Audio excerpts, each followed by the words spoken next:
I went to high school with Diana Taurasi, who some say is the greatest female player of all time, one of the greatest, right? And she's a year older than me, so I got to high school. It's a place called Don Lugo High School in Chino, and I was coming in as a freshman, just trying to make the team like summer, and she was already like she'd been there for a year, so she's already established. Everyone knew who she was, and I'd heard about her. I'm like, oh, you tried out for the basketball team? Yeah.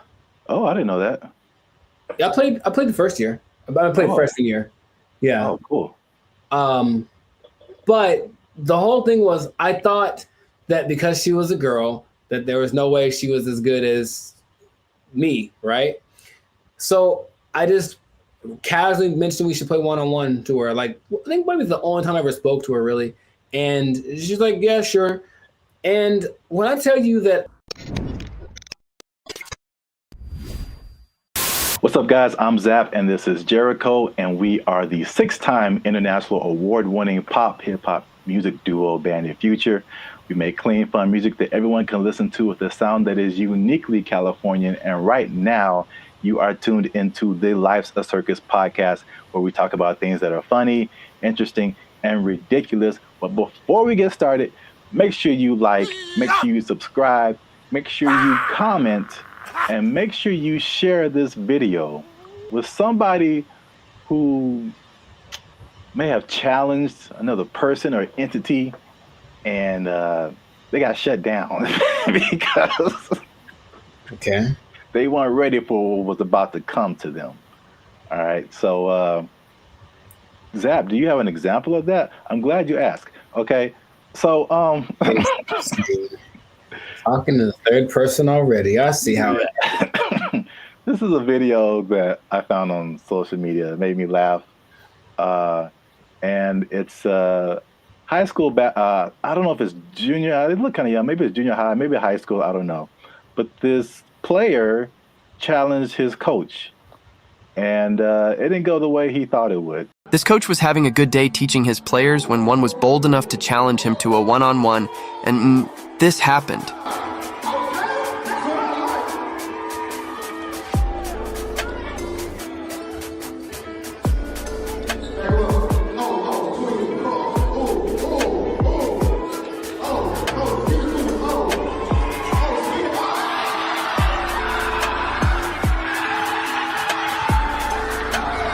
Do you think he would try this again?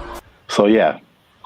I like it. Yeah, coach wasn't messing around. I thought he'd get past him, but I didn't know he was going to break the kid's ankles. That was cold. So I brought this up, and then if you have an instance, you can share it too. But I'm thinking of like the times when either you challenged someone or you saw someone else challenge someone, and they thought they had it, and it just didn't go right at all for them. Because I brought up this video because it reminded me, and I think that's junior high. It looked like junior high, not high school. It reminded me of the same thing that happened in my junior high school. Okay. So my school was a magnet school. I don't know if did they have magnet schools out here in California? Okay. Yeah. So we had like people from all over. It wasn't just like people in the neighborhood. And it was a performing arts school. And we didn't have sports. So we didn't have a football team, basketball team, anything like that. So what they did is like people from our school could play sports at like different schools, which is kind of cool now that I think about it. But so we had different players from different schools that went to our school, right? And so I knew like a couple of guys that were just like really good, like insanely. They had handles. I'm talking about basketball. They could shoot. Like they could do everything. I remember this one guy, especially named Ricky, who was just like, he was like the coolest dude, bro. Just, but not like a I'm better than you jock kind of. He was just a cool dude. He walked cool. He talked cool. He was cool with everybody. Like, and he's just amazing basketball player.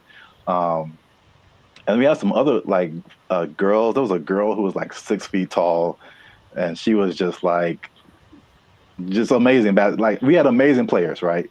Mm-hmm. And we had these 3 PE coaches.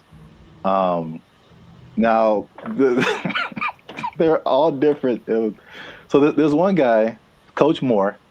He was super tall, but he was like 100 years old. I swear, this guy, this guy was like past your prime. But he was skinny, maybe in shape, but like super skinny. But at least 60s, 70s, maybe just all gray hair. Just like, okay, he didn't seem like anybody. And then we had this lady, this white lady who looked like, what's the girl from Iowa? Is that it? The basketball player? Yeah, the girl who's like really big now. Caitlin Clark.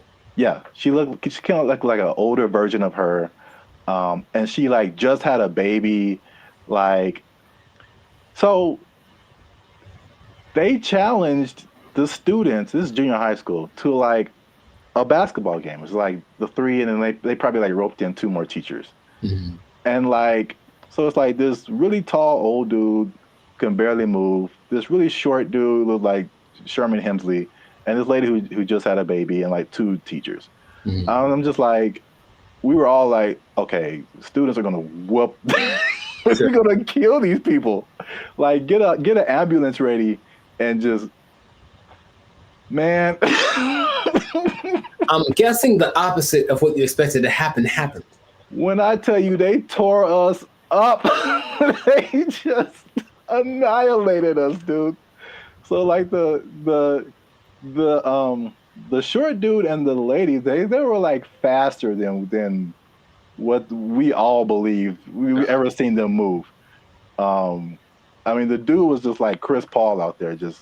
Nice. And then the old guy, he would just stand on the 3-point line and just blitz you, just Ray Allen, just.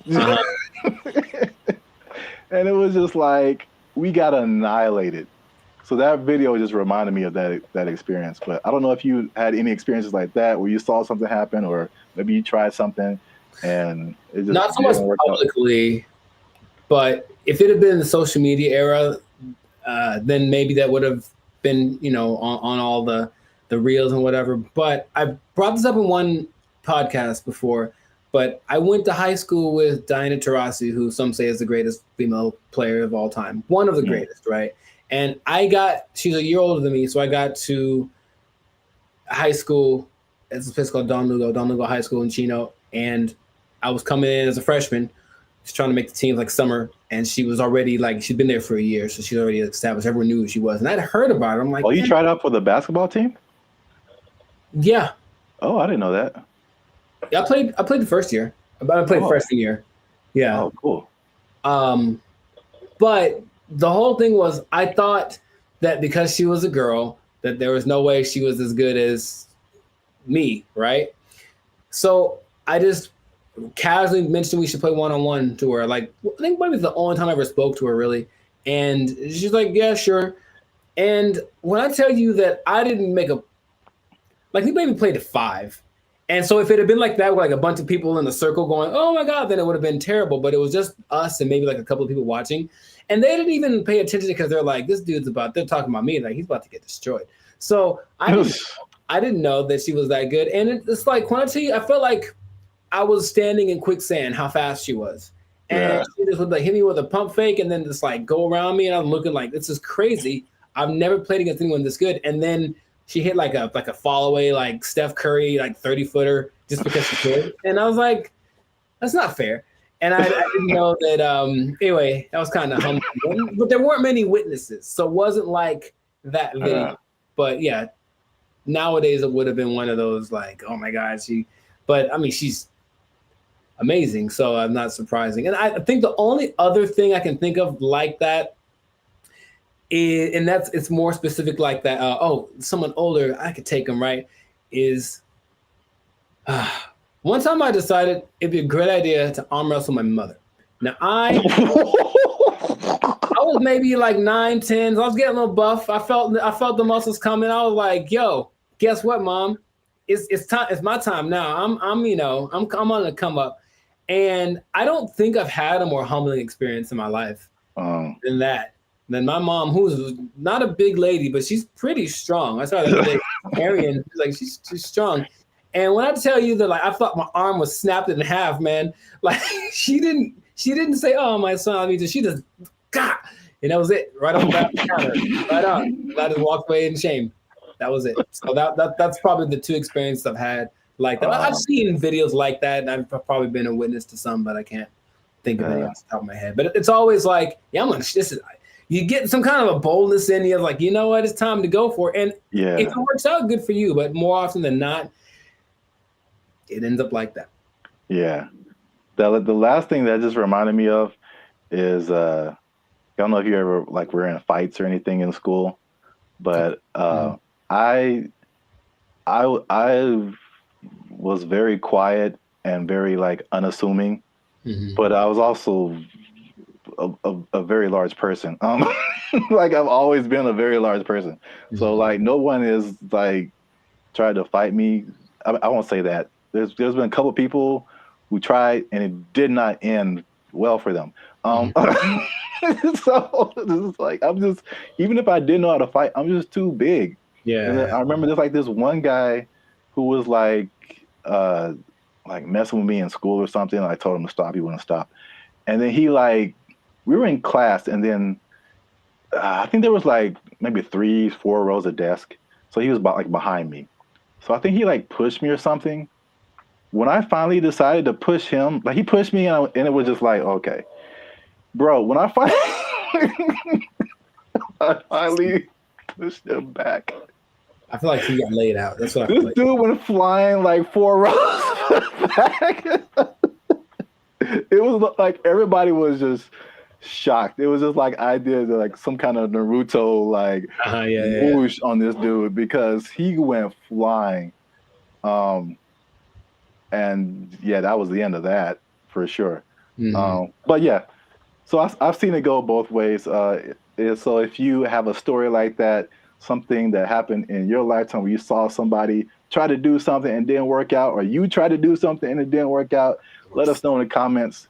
And so we can all have a laugh. Sharing laughter. Yeah. Yeah. Don't worry, you'll be okay sharing it because it'll just be between us. Yeah. It won't go to your boss or anything. No. Yeah. You'll be okay at work because we want you to keep your job. We do. We want you to keep your job. Yes, we do. Because if you do something like this, try something at your job and it doesn't work out. Challenge the boss. Don't do it. I wouldn't recommend. They might take it. They might take your job. Oh, it didn't work out for you. You're fired. Oh. They took our jobs. They took our jobs. It's kind of disorienting and it's not the most fun situation, but they get what they're going for. And this Zuckerberg's goal, I mean, he's already spent a lot of money on it. He really wants everyone to engage in the metaverse on a daily basis with their friends. Hey, let's have our chat. Let's have our podcast in the metaverse because why not? I could be a fish, whatever. Like that's what he's going for. And it just doesn't feel like it's time yet, but he's just going to keep pressing the issue. What's up, everybody? I'm Jericho, and this is Zap, and we are the now 6-time international award-winning pop hip-hop duo Banded Future. We make clean, fun music that everyone can listen to with a sound that is uniquely Californian. I'm going to bring that back. And you are now... You didn't like it? Come on, man. I did it once before. It was great. So you're now tuned into the Lights of Circus podcast where we talk about things that are funny, that are interesting, and just like that gesture, straight up ridiculous. So before we get started, make sure to like, subscribe, comment, and share this video with at least 2 people that want to get down with the metaverse.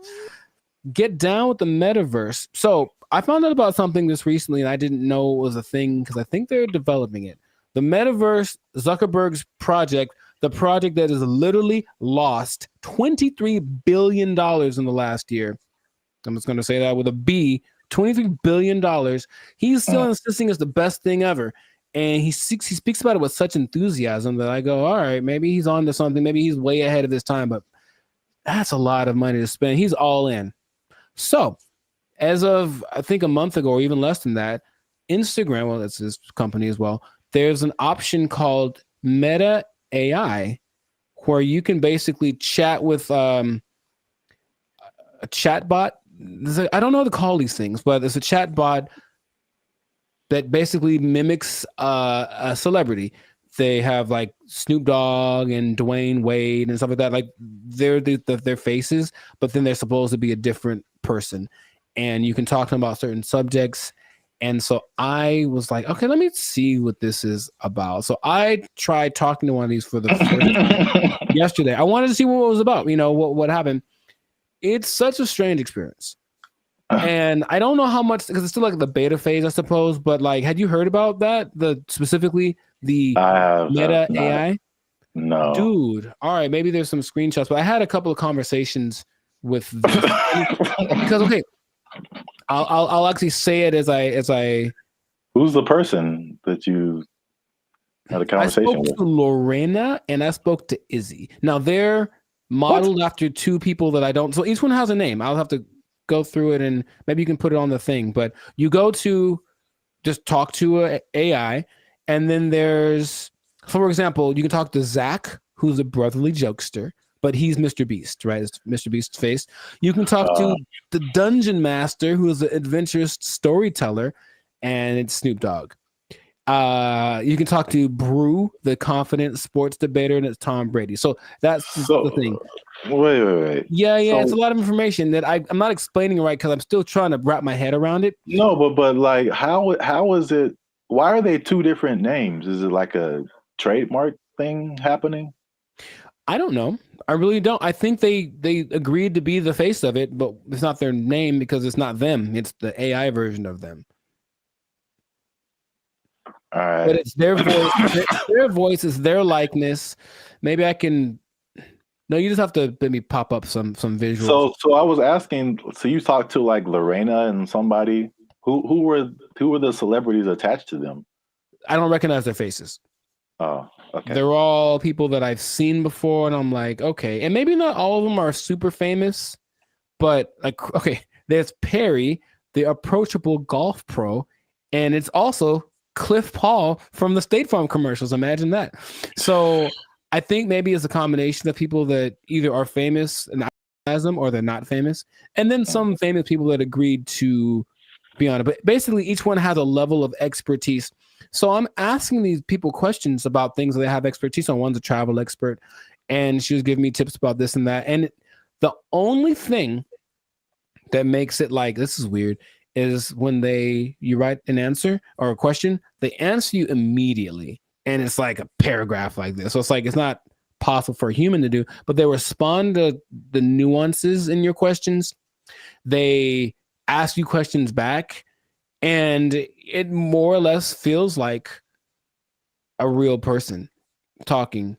Now, my thought about the meta thing in general is that it's kind of like supply and demand, like not supply and demand, but you can give people something that they didn't know that they wanted, and then you offer it, and they're like, oh my God, I always wanted that. I really don't think anyone else wants this at the moment. From, I think, sales of just the meta headsets, maybe like 5% of, I think, England has them. So it's still a very low number. And I know some people who have it, and they say, okay, it's kind of disorienting and it's not the most fun situation, but they get what they're going for. And this Zuckerberg's goal, I mean, he's already spent a lot of money on it. He really wants everyone to engage in the metaverse on a daily basis with their friends. Hey, let's have our chat. Let's have our podcast in the metaverse, because why not? I could be a fish, whatever. Like, that's what he's going for. And it just doesn't feel like it's time yet, but he's just going to keep pressing the issue. And he had a conference where he spoke about all the advances of AI. Basically, Meta is an AI company now. And so everything is just kind of going like that. So I have so many questions that I could ask to him, maybe to you as well, but just where do you think this is going? Is it something that you personally think is useful or that you would want, or what could make it more appealing for people? Because at the moment, it does not seem like many people really care too much about this. Well, here's the problem. I heard someone say, and I totally agree, people don't want to have things on their faces like that. Mm-hmm. It's like a design flaw. But maybe it's I don't know how far the technology is coming, but I think that just that used to talking to a celebrity, it's I don't think it's useful for the majority of people. Like a teenager or like a college student, maybe. But like outside of that Gen Z, like, bro, I don't want to do that. Like, and then it's just weird. Like, what's the purpose of having? It's like a fake conversation when you can have a real conversation. It's I think the human aspect of it, not being able to talk to a real human, that's just weird for people. And so were you typing, or was it like a thing you could hear they were talking? You could do either one. Okay. It's just like, honestly, it sounds like the person who has no friends does this, and they just talk to robots. So that's just weird. But back to like the glasses. One thing that I have been hearing about lately is the stuff that's, I think this was Facebook too. So I think this is a move in the right direction. There's a partnership with Ray-Ban or some other kind of like glasses company where they're like your normal glasses, but they have AI capabilities. So like you're looking at something and you can see something else superimposed that tells you like information about it. Like this building is from whatever, or this jacket costs this much. That I see as like, okay, that's pretty cool. That's very helpful. Or there's another thing where it's like you look at a jacket and you can instantly find where to buy it. So someone, oh, I like what you have on, and you can instantly like buy it for yourself. Like stuff like that is cool. There's also like the Snap AI mirror from like Snapchat. So I again, it's like they have to get out of this like goofy realm to make it like, okay, this is how you can use this. It's not about, I don't think, I mean, I know I'm like going a bunch of different directions. I have a bunch of different thoughts, but it's like, I'm not a CEO of a $1 billion company, so what do I know? But I don't think it's live your life in the metaverse. I don't think people want to do that. I think it's a hybrid situation, just like with all the other AI. It's like, okay, I'm going to still be in real life, but I'm going to use a little bit of this to enhance real life. Right. Leaving real life. So they have this Snapchat mirror thing that I just heard about. Is really cool, where you can like, if you're in a like, same thing, clothes. If you're in a store, you see some pants or a shirt, you can go to the mirror and see what you look like in that outfit. You know how they have the Snapchat filters that puts a goofy face on you or something. It's like stuff that you can't use. But if I go and see an outfit, because I've had this a lot of times where you see an outfit, I was like, oh, that's cool, and then you put it on, it's like, oh, it doesn't look good on me, right? So that's like super helpful. I got that. So yeah, that's right. He did address the headset thing, and he's like, oh, we need to make it more comfortable. He's aware of a couple of things. From what I'm understanding, the ultimate goal is to make that a capacity that contact lenses could have. So like, it doesn't look like you have anything on, and it is all. I'm like, I don't know how that would work, but that's what they're going for. But it's just, I think he has this image in my, because when I listen to them speak, there's genius and then there's delusion and there's this whole level in between, and I think if you talk about like the people that are big time movers and shakers in the world, like Elon Musk is a little more on the like practical side of the delusion, and Zuckerberg's on like the Dungeons and Dragons type side of the illusion. But I feel like he wants to create what happened in that movie Ready Player One, where basically the whole world is so over the real world, they just go to this place habitually, and that's like where real life actually happens. And maybe that's what he's thinking. But I don't think the people are ready for it right now, but he's going to keep pushing. He's got the money to keep trying it out. And I even got a little survey. It's like, hey, quick 3 minutes. I want to know. I wanted to know about what they were asking about. That's how I didn't know about this until like 2 days ago. And they asked all these questions about, okay, so if chat AI could do this, would you like it? Blah, blah, blah, blah. And so they're doing all this research because they're trying to see what people think, because they're trying to make it appealing, but it wouldn't, I don't think it's for me or maybe our generation, but maybe people that grow up on it, younger people might be the ones that want to spend all their time in the metaverse. I don't know. I hope not, but which is already showing negative effects. Gosh, it's so bad in so many areas. It's just bad, man. Yeah. So we'll see where it goes, but let us know in the comments if you like the metaverse, if you've had some metaverse experience, if you've tried this new Meta AI chat thing. What do you think is your best friend Snoop Dogg in your mind? Because it's not really him, but maybe you think that it is, and that's good enough for you. So good for you. And let's see how this pans out. But it seems like it's going to be a real big push, he's got Zuckerberg has a couple other big objectives for 2024 that he's trying to get to. So, and spend a few more $1 billion in the process. So must be nice. We'll see how that goes. But yes, this has been another episode of the Life's a Circus podcast. So leave a comment. Leave us a comment. Let us know what you think about that. And if you trying to think of how this would work. If you are spending too much time in the metaverse, if you're spending too much time talking with a meta person, I don't know what to call them. They're not real, but they're not robots, whatever. Talking to a meta person so much that you lose track of time, and then before you know it, your life's a shell of itself, and you don't really know where you're gonna get your money from, because you haven't gone to a place that will provide you with the necessary resources for. You know what I mean? Like the necessary resources for living, for purchasing things.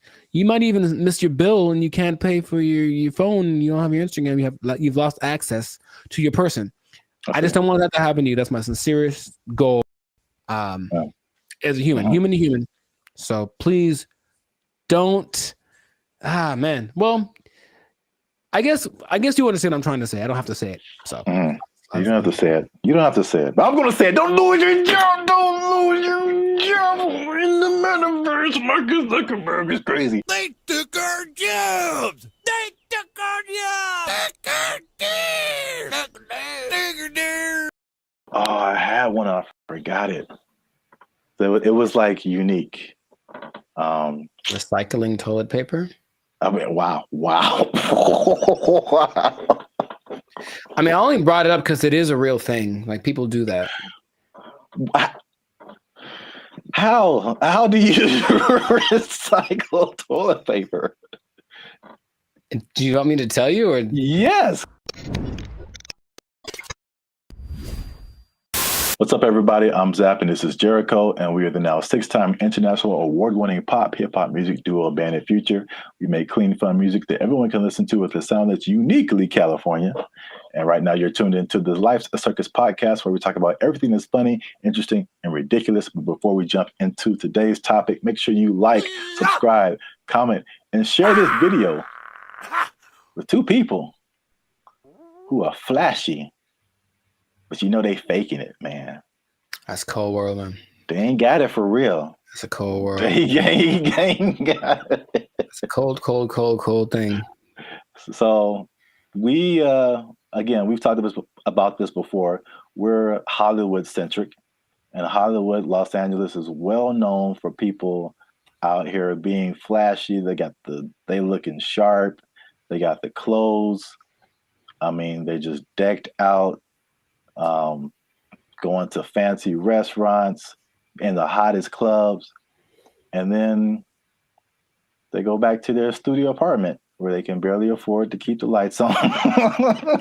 It's just like, it's very much what you see isn't always what you get. Have you had that experience, Jericho? Have you seen people like that, or have you tried to be like that, or you just kind of I get the appeal of it, because there's always the two sides that seem to be competing, right? There's being rich and looking rich. Yeah. And it seems like it's more fun to look rich than to be rich, because being rich requires more discipline, and it doesn't necessarily mean that everyone sees you. And so if you care about what people think, then you really want to look rich. And yeah, I know people that are like that talk a big game about the moves that they're making and this and that, and they show up in nice whatever. They make sure to show up to the place and then change into something nicer because they have an important thing to go to, and they make sure everybody knows that they're going to this important thing, and they're better than you. It's like, okay, I get you, bro. But it's sometimes hard to tell because in LA, Hollywood, people look pretty good. Like physically look good. They're in shape. They wear nice clothes. You can get really nice clothes on a budget too. If you really have to, you don't have to go to Melrose and blow $800 on a t-shirt. You can go to, I saw the nicest jacket, honestly, other week at Ross for like $25. And I was like, ooh, I was killing. So you can make yourself look flashy without too much. In fact, yeah, Ross has a whole jewelry section. You can get decked out for under $100. You can. You know, but you always question it. I think you always question it. It's like, I wonder if that person really is somebody. Usually the telling point is if they're where I am, they're probably not rich. That's probably, yeah. Hey, you come to this Starbucks too to use the Wi-Fi? Yeah. Doubt. Yeah, man, they shut mine off. But I look fly though, don't I? Like that episode from Boondocks where Riley takes all the money that BrandBee gave him for the weekend, blew it all on one shopping. Oh yeah. And he was like, "Ain't I'm clean though?" Yeah.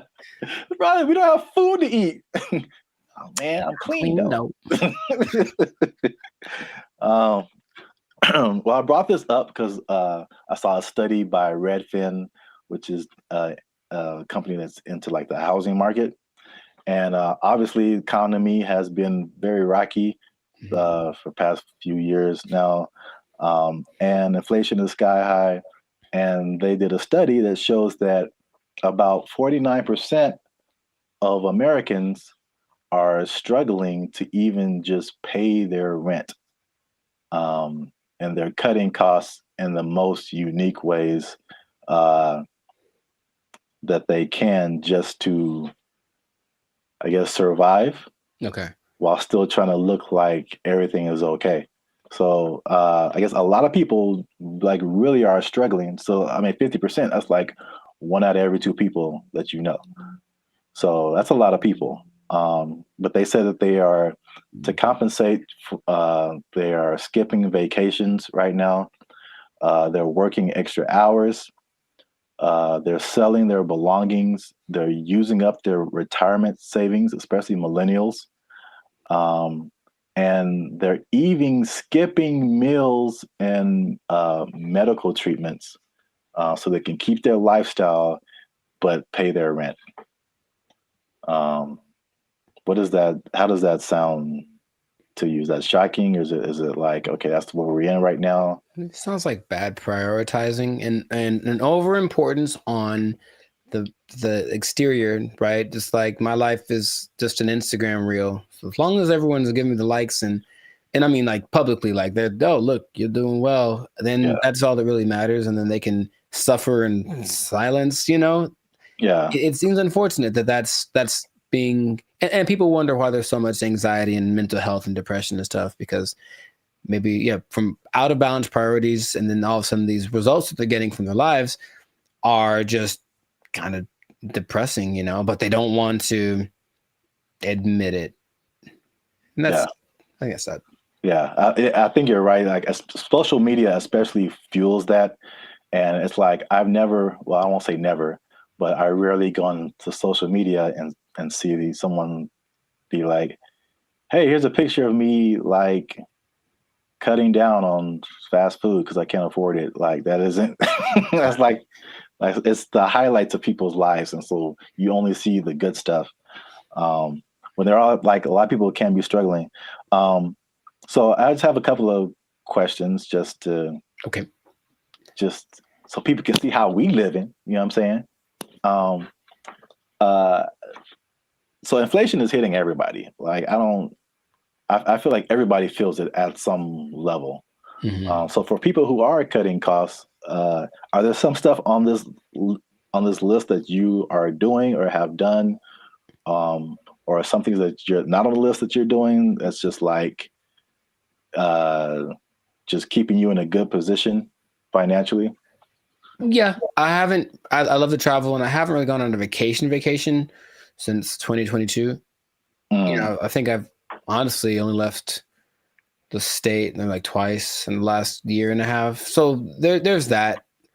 Even though, you know, traveling isn't expensive, vacationing is expensive. So I mean, if I wanted to, I could go to some place and stay in an Airbnb and chill.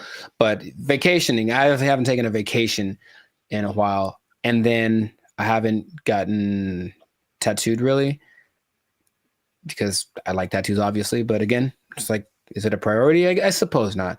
So I've been held back on that. And then just eating out in general, cooking more, eating out less. And even with dating, trying to find that like happy medium between like, let's not go all out on this. Let's find a place where it's like it's not burgers and fries, but it's definitely not Beverly Hills top of the line because I got money for that. Yeah, those areas. Yeah, those are all like very practical things. I would say I do some of the same thing. If I could offer something different, one thing that I did recently that you noticed, and then I've talked about it before, and it wasn't just because of like prices, but it was just I just wasn't getting the quality service. Was my haircuts. So like I just started, and I did one pretty recently.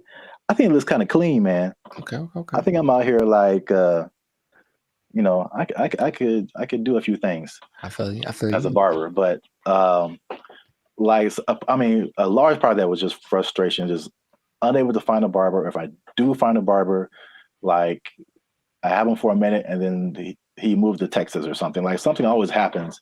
I'm just like I'm so frustrated trying to find a barber, and so let me just get my hair isn't that complicated. Just need to teach myself how the fade part is really the hardest part. Right. But other than that, like I just do it myself, and it saves me like a lot of money at the same time. So it's like a win-win situation. So I do like the eating out thing too. That's a thing. And then what else have I been doing? What else has he been doing? Oh, I had one and I forgot it. So it was like unique. Recycling toilet paper. I mean, wow. I mean, I only brought it up because it is a real thing. Like people do that. How do you recycle toilet paper? Do you want me to tell you, or yes? Because that doesn't make sense at all. After it's been used, how do you reuse it again? You rinse it off. No, you can't do that. Hang it up to dry. No, in your house. Well, then it's not toilet paper. It's like a rag or something, right? It's toilet paper. I've seen videos of this, man. That's not possible. It's apparently this guy knows something that I don't, because it disintegrates with like water. How can you wash toilet paper? He washes toilet paper and he hangs it up to dry like it's the South in 1945. Yeah. I'm assuming you don't do that. Or if you did do that, you would have no friends. So please don't do that. But yes, that is a thing I've seen people do to cut down. And I'm talking about a person that I forget what, but this guy was a millionaire. And that's part of his frugal plan. I think it's a little extreme, but everyone's got their thing. He recycled toilet paper. So don't do that. Please don't do that. Wow. That's very gross. And yeah, he has no friends. All right. Okay. I'm pretty sure that's not what you were going to say. That was, I've never heard of that. That's Interesting. All right. Well, here's another thing. Last thing about affordability to just kind of put things into perspective. The people who have houses are having a hard time paying the mortgages, and the people who don't have houses, it just looks more unaffordable every day. And so, the study also showed that the average American earns 30,000 less than what they need to purchase a house. So you're 30,000 a year annually. That sounds right. So I kind of went down the rabbit hole of mathematics. It's okay, how much is this? How many people is this affecting? So the average income that they say you need to buy a house, this is a national average, to buy an average house, to get a mortgage and stuff like that, $109,000 a year. That's household income. Mm-hmm. So it doesn't have to be an individual. It could be like a partnership or whatever. So that's 109,000 a year to buy a house. In California, what do you think that number is? Specifically Los Angeles. Higher for sure. I would go to like 145. Is that not enough? I hope that's enough. That's generous. Household income, according to them, they said you need $231,000. Yo, I mean, that's okay. More than I expected, but it doesn't sound. I know people that are paying $5,000 a month on their apartment. So yeah. On that mortgage, that's what you'd be paying, about $5,400 a month for a house. It's not possible for most people. You gotta think it makes sense because that's 50 math. I want to do it. That's almost $65,000 in mortgage payments. Mm-hmm. So that would be a quarter of 240 something thousand. So I think people would expect you to be in the like 25-30% range of how much goes to your mortgage payment to make you eligible. So sure. 200,000 plus sounds right if you're paying $65,000 a year in mortgage payments. That's crazy. I mean, you can get a house in the sticks, of course, in the desert, whatever. Oh yeah, cheaper. Yeah. But yeah. I mean, this is just like median nice house, somewhere. Yeah, LA is no joke. So, last thing I checked out is how many people that cuts out. So how many people make under $240,000 to be eligible to buy a house like this? Most is the answer. Your answers have been so general. I mean, how many people are in California? 35 million, something like that? I don't know. And I think this may have been Los Angeles. So I don't want to. Oh, okay. So Los Angeles, maybe 14 million, 15 million. I don't know. But of those. Well, just on a percentage, because that's what I have here. Oh, like 95? 90, 95%? 95. That was it. Uh-huh. So 95% of people cannot afford a house. So this has been another depressing episode of the Life's a Circus podcast. For all you renters out there, make sure you like, subscribe, comment, and share how difficult it is for you to buy a house, because it doesn't seem possible for the large majority of people. Accurate. Yeah, inflation. Keep your job. Bye. They took our jobs. They took our jobs. there's some sound videos that they've been releasing of like what it can do. And it's producing very realistic images and very realistic backgrounds, editing. And you can pretty much do film scenes anywhere without sound stages, without going to locations, without transportation. It generated people, it generated places. So yeah, that's where we are right now. That sounds like a lot. What's up, everybody? I am Zap. This is Jericho, and we are the now 6-time international award-winning pop hip-hop music duo band at Future. We do clean, fun music that everyone can listen to with a sound that's uniquely Californian. And now you're tuned into the Life's a Circus podcast, where we talk about everything that's funny, interesting, and ridiculous. But before we get started, before we jump into it, make sure you like, subscribe, comment, and share this video. It's kind of important. Share this video with somebody in the film industry. Ooh.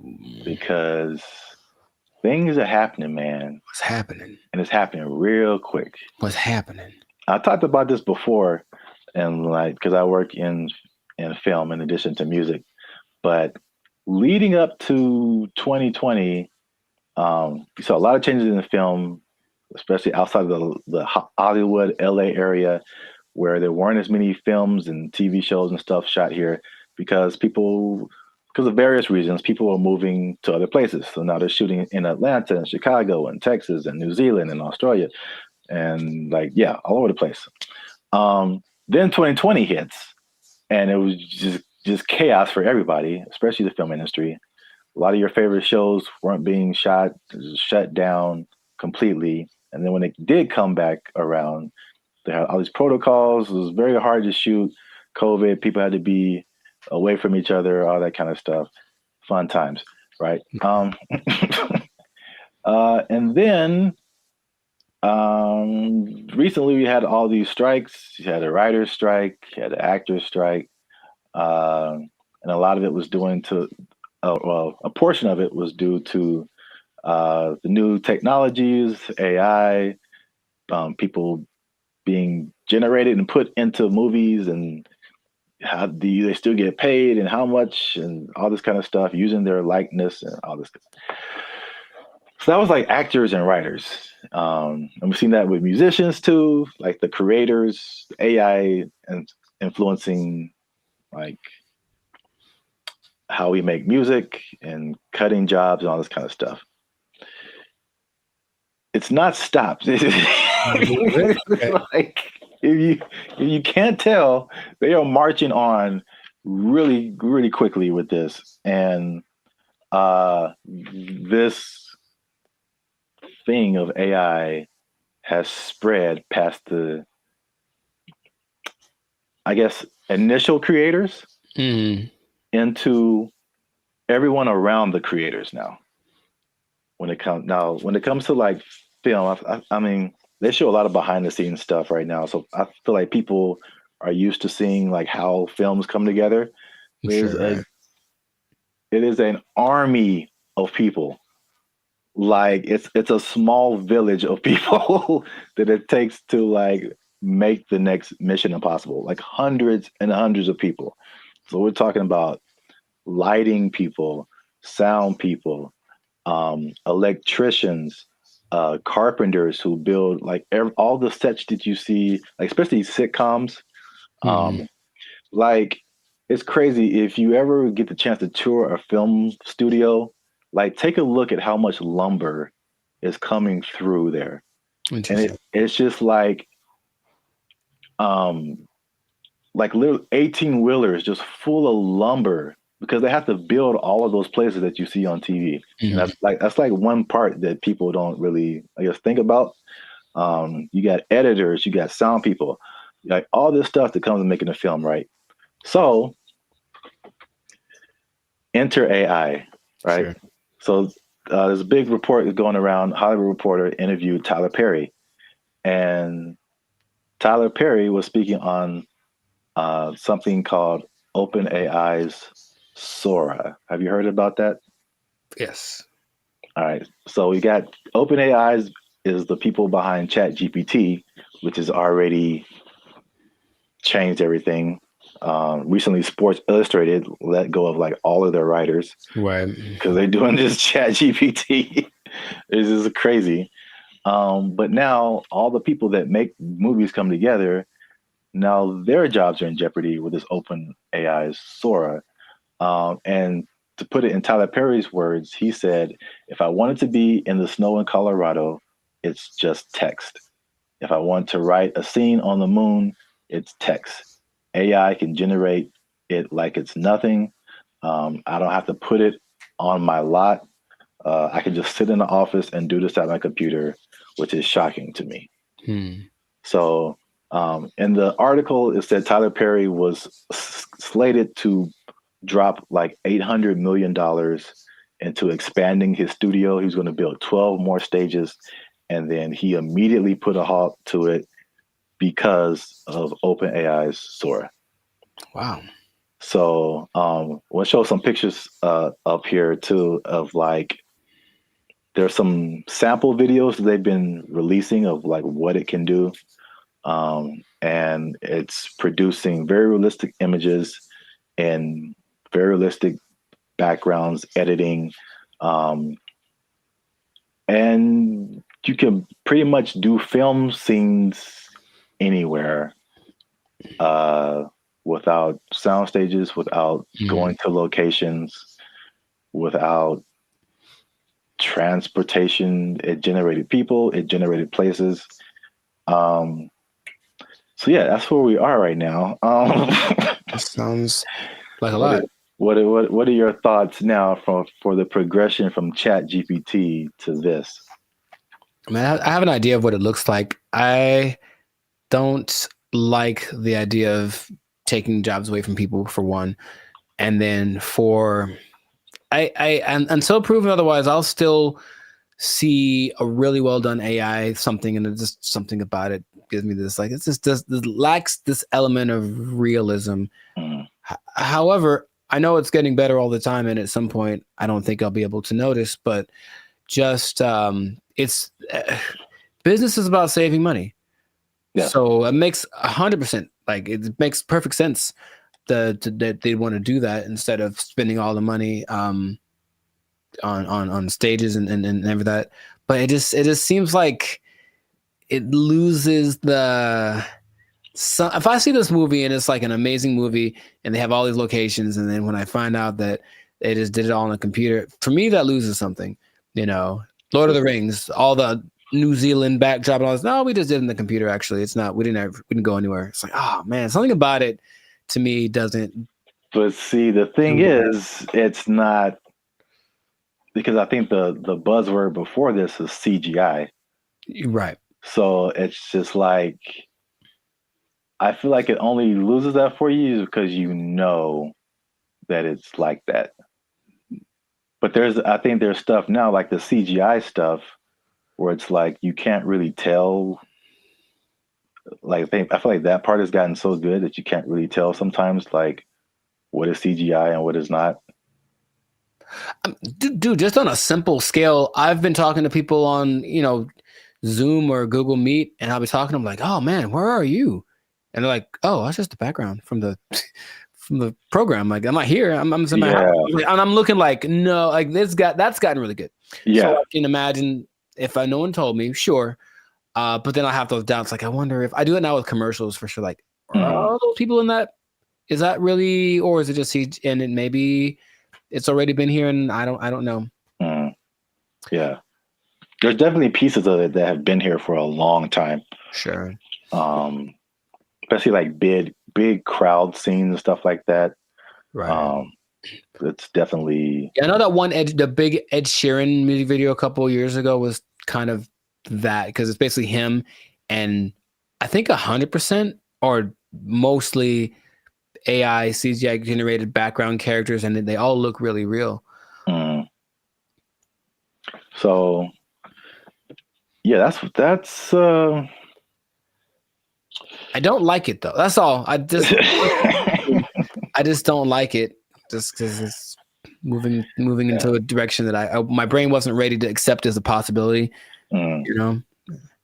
Well, I mean, people. I personally, I have no idea. I mean, I won't say that. I do have an idea. AI is going to win. So sure, no, it's going to win eventually. Without a doubt. I feel like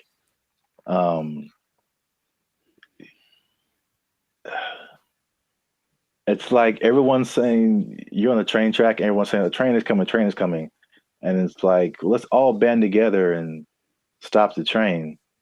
And it's like you can try all you want, it's not going to work. I acknowledge that. You know, it's like it's respectable. It's like let's hold on to what we have, but at the same time, it's just like, well, how can we not get hit? Let's also think about that. Yeah. How can we not get hit by this train? So, like, I don't know. People can do their own thing. I personally have been. Well, it depends on what you want to do. Also, it's some people are of the mind of we need to work to integrate the AI, because it's like you did on another podcast. Okay, we're losing jobs, but other jobs are being created too. Mm-hmm. So, are you preparing yourself for the job that's being created, or are you just trying to hold off the train that's coming? So, it's not easy. It's a complicated situation. Yeah, I want people to have jobs, and I would hope maybe actors get paid more. Probably not, or something, right? Something happens where it's okay. We're not spending that much money. This because if you can, just the idea of possibly being able to save $800 million like Tyler Perry is like that's crazy. Yeah, but the flip side again, it's what is it positive? Is it negative? It depends on how you look at it. It reminds me of music. Because I only knew music and I got to film. I was like, there's bigger budgets, money's flowing, all these different people working. It's like it was so much of a big industry than music. And then it kind of made me think that music used to be like this, possibly. Until technology, right? The streaming and all that kind of stuff made it really different. And same thing, jobs were lost, but new stuff was created. And one of the biggest thing is that it leveled the playing field for a lot of people. So the big people weren't as big, but also like people you never heard of now had a chance to like, even out. Yeah, right. So if you don't have a budget and you can create a blockbuster movie in your bedroom, it's the same way you can create a full album in your bedroom now. Like recording studios, like you don't need them anymore. So like it's the same thing. I think it's a unique perspective as musicians seeing this happen to film and like what could possibly be the end result of where everything's going to move. We're just all living in a simulation anyway, so it doesn't. Yes. Welcome to the Matrix, Neo. You are the one. Well, that's it for this episode. Make sure you like, subscribe, comment, and share this video. Do all that with somebody who's in film might possibly be losing their job. You might lose your job. Hold on to your job. Yeah, it's coming. Oh, make a movie in your bedroom. They took our jobs. They took our jobs. This is for our ancestors, Jericho. No, it's not. No, it's not. For all the cotton pickers, for all the slaves, for everyone who marched in the Million Man March. I don't think this was the dream that Dr. King had in mind.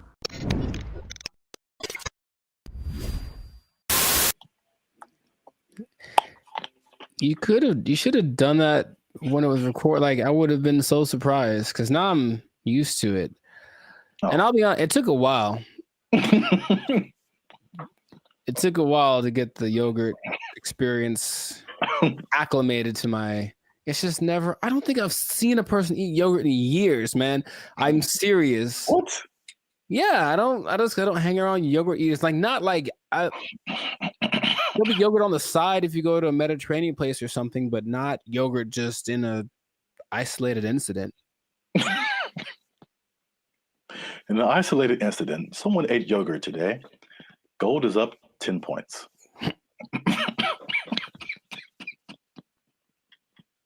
Back to you, Jim. All right.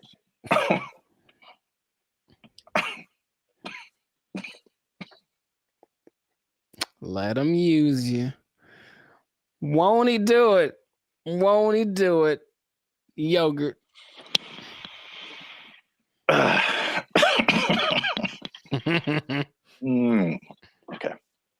Unique New York. Hey, what's up, guys? I'm Zap. This is Jericho. We are now 6-time international award-winning pop, hip-hop music duo, band, and future.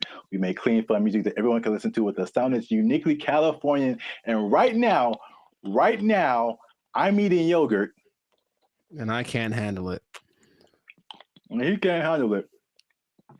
But you're still tuned in to the Lifestyle Circus podcast, where we talk about things that are funny, interesting, and ridiculous.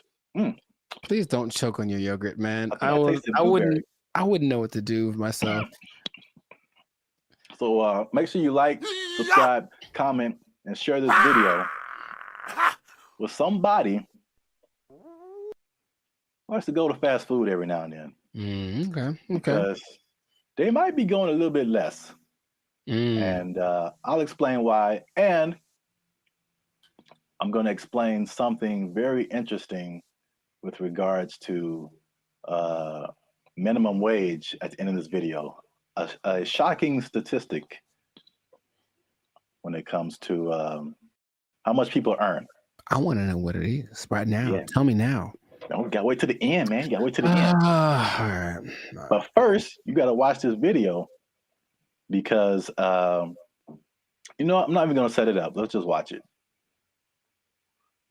This is Gavin Newsom, governor of California. Hey, Gavin. And these people have just lobbied for a fast food minimum wage that is higher than the regular minimum wage.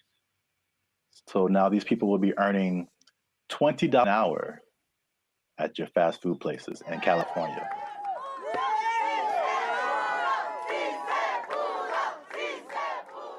Boy, these were some tough mountains. This wasn't easy.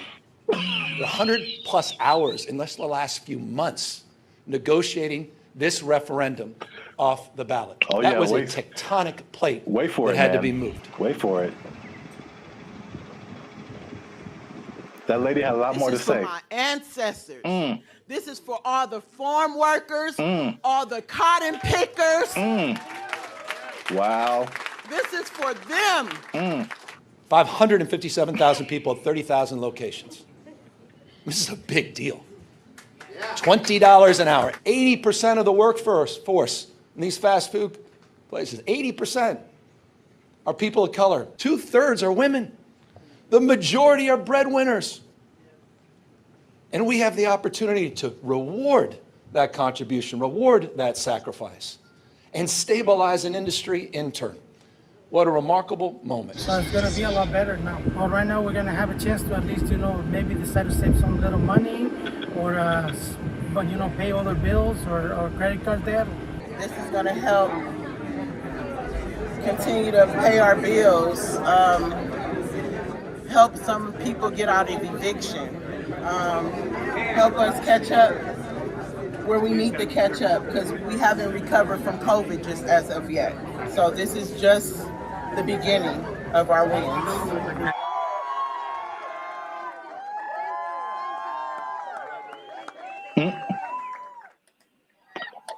So yeah. I didn't expect her. You gotta understand, Jericho. She's dressed like a toy you find in a Happy Meal. I didn't appreciate that. I didn't appreciate that at all. Look, I didn't like that at all. I didn't like that at all. And she came out of nowhere, bro. This is for our ancestors, Jericho. No, it's not. No, it's not. For all the cotton pickers, for all the slaves, for everyone who marched in the Million Man March. I don't think this was the dream that Dr. King had in mind. I really don't. They worked hard. They fought so that we can make $4 above minimum wage. All right, so while you have your moment, I think that's okay in a way. I definitely know, I don't think I know that $4 more an hour is not going to help you not get evicted. Maybe if you make good financial choices. See, here's the thing that people lose in the thing, you know, all jokes aside, even though it was ridiculous. She was unnecessary to that video. I don't know why they picked her. I don't know why they picked her. I just didn't see the point. But it doesn't, you know, it doesn't matter how much money you make or don't, right? It's just about how you work with it and how much you keep. So I know people that work fast food that do very well because they're just smart and they budget and they're frugal. And I know people that make a lot of money that are basically broke, you know what I mean? So yeah, there's that. But and are those real statistics? I suppose someone says, oh, there's this percentage of minorities and women, sure. So it's a step in the right direction, yeah. But as we've mentioned before, it could just mean that a Big Mac's going to be $10 next week. So, you know, that's kind of why I brought it up. It's I mean, it's not only to see what you think about it. I mean, it's going to be interesting to see what happens because food prices alone right now are through the roof. Man, I saw like a bundle of grapes for like $6 a pound. Yeah, you told me. Like I bought like a few berries, and it was like $20 for like just to start off with. Like food is crazy. Fast food is also way expensive. Like I remember there was a time where you could give someone $10, like, and they could get a combo at someplace. Like now, it's like a challenge to have a meal for under $10. It really is. Yeah, like maybe you can get 15 to 20. Yeah, you can get an item. You can get a burger or something for $7, but a whole. Yeah, so it's gonna be interesting to see if you kind of got lost in my laughing at that lady. That was deserved. She feels. I feel like she makes a lot of bad decisions. That's just my honest opinion. I've never met her. Maybe she's wonderful. I hope she's doing well. I hope she sees this video and she likes Bandit Future. But I think her presence was a bit distracting to the whole experience. But yeah, so this is a very weird situation that I haven't really heard of because basically the government is involved. Right. They created this like separate task force for like fast food worker wages, which I haven't really heard of before. Where like it's not the government setting it, but the government is like an intermediary in this. And I mean, are fast food workers specifically unionized? I don't think so. There was a couple in the more educational videos that I passed over to play this one. Oh, good choice. No, trust me. Good choice. There was a talk about some different unions, but it isn't like a fast food worker union. It's some kind of, I think it's a service worker union. Okay, So that makes I sense. think that's fast food is maybe under that umbrella, but it includes a lot of different services. But yeah, so it's the government involvement. It just makes it kind of weird, and then also um, it's like, you know, I mean, fast food has been minimum wage for like as long as I can remember. So to go above that, they were saying that this is like a 30% increase. Um, so it will be interesting to see if there's a 30% increase in prices. Right, because the logic says, where is it coming from? Where is the 30%? You Yeah, can't make money out of nothing. I mean, the government yeah, tries, but you can't make money out of nothing. So if you raise one thing, something else is gonna be affected. yeah. Hmm. I made like maybe I'll put a link to it. This was a year or two ago. I was walking by KFC and and it was a small combo for like $18 for a small. Um, and then the what was I gonna say? The like if a sandwich is like $6 now, you add 30% to it, and now it's like $8 just for the Right. sandwich Right. plus tax. So I mean, the $10 combo is going to be like a $10 sandwich pretty soon, That's just too much. in my opinion. Maybe because again, that's just one way of you know balancing your budget. I guess is to charge more. I mean, they could. The other thing, which is doesn't really help people. I mean, it's just weird, ironic, for lack of a better term, is that okay? Again, you're a business owner. Prices go up for your workers. We're either going to have less workers, somebody's going to get fired, Right. or more automation. Mm. So again, less workers or less hours. Nobody gets overtime. Something has to like compensate. I mean, it's like people think they just pull minimum wage out of thin air, and it Right. has Right. to come from somewhere. Wow. It's interesting you mentioned automation because What? I've got something planned for another episode. What? Boom, boom, boom, boom, boom. Anyways, but yeah, it's just we synchronized today. That's all I'm saying. Oh man. Well, let me. What was I teasing before? Oh yeah, the minimum wage. Mm-hmm. Uh, oh, this teaser is for something else. Whoops. Oh, Maybe I that's can come up with another one. it's kind of anticlimactic, but I Do you have appreciate the tease. you have an interesting fact about minimum wage that you can give to the people? No, I do not. Well, that's been another episode of Life Service Podcast. Yeah, I was gonna say though, I wonder what will happen to the in and out workers because they always got paid more than minimum wage. That was kind of the thing. That was the job you wanted in high school because you were on your feet because they deserve it. They're working round the clock. And I wonder if they're gonna get more than the higher price than more than the $20 now. Huh. It's kind of they operated like every fast food job was minimum wage except for In and Out.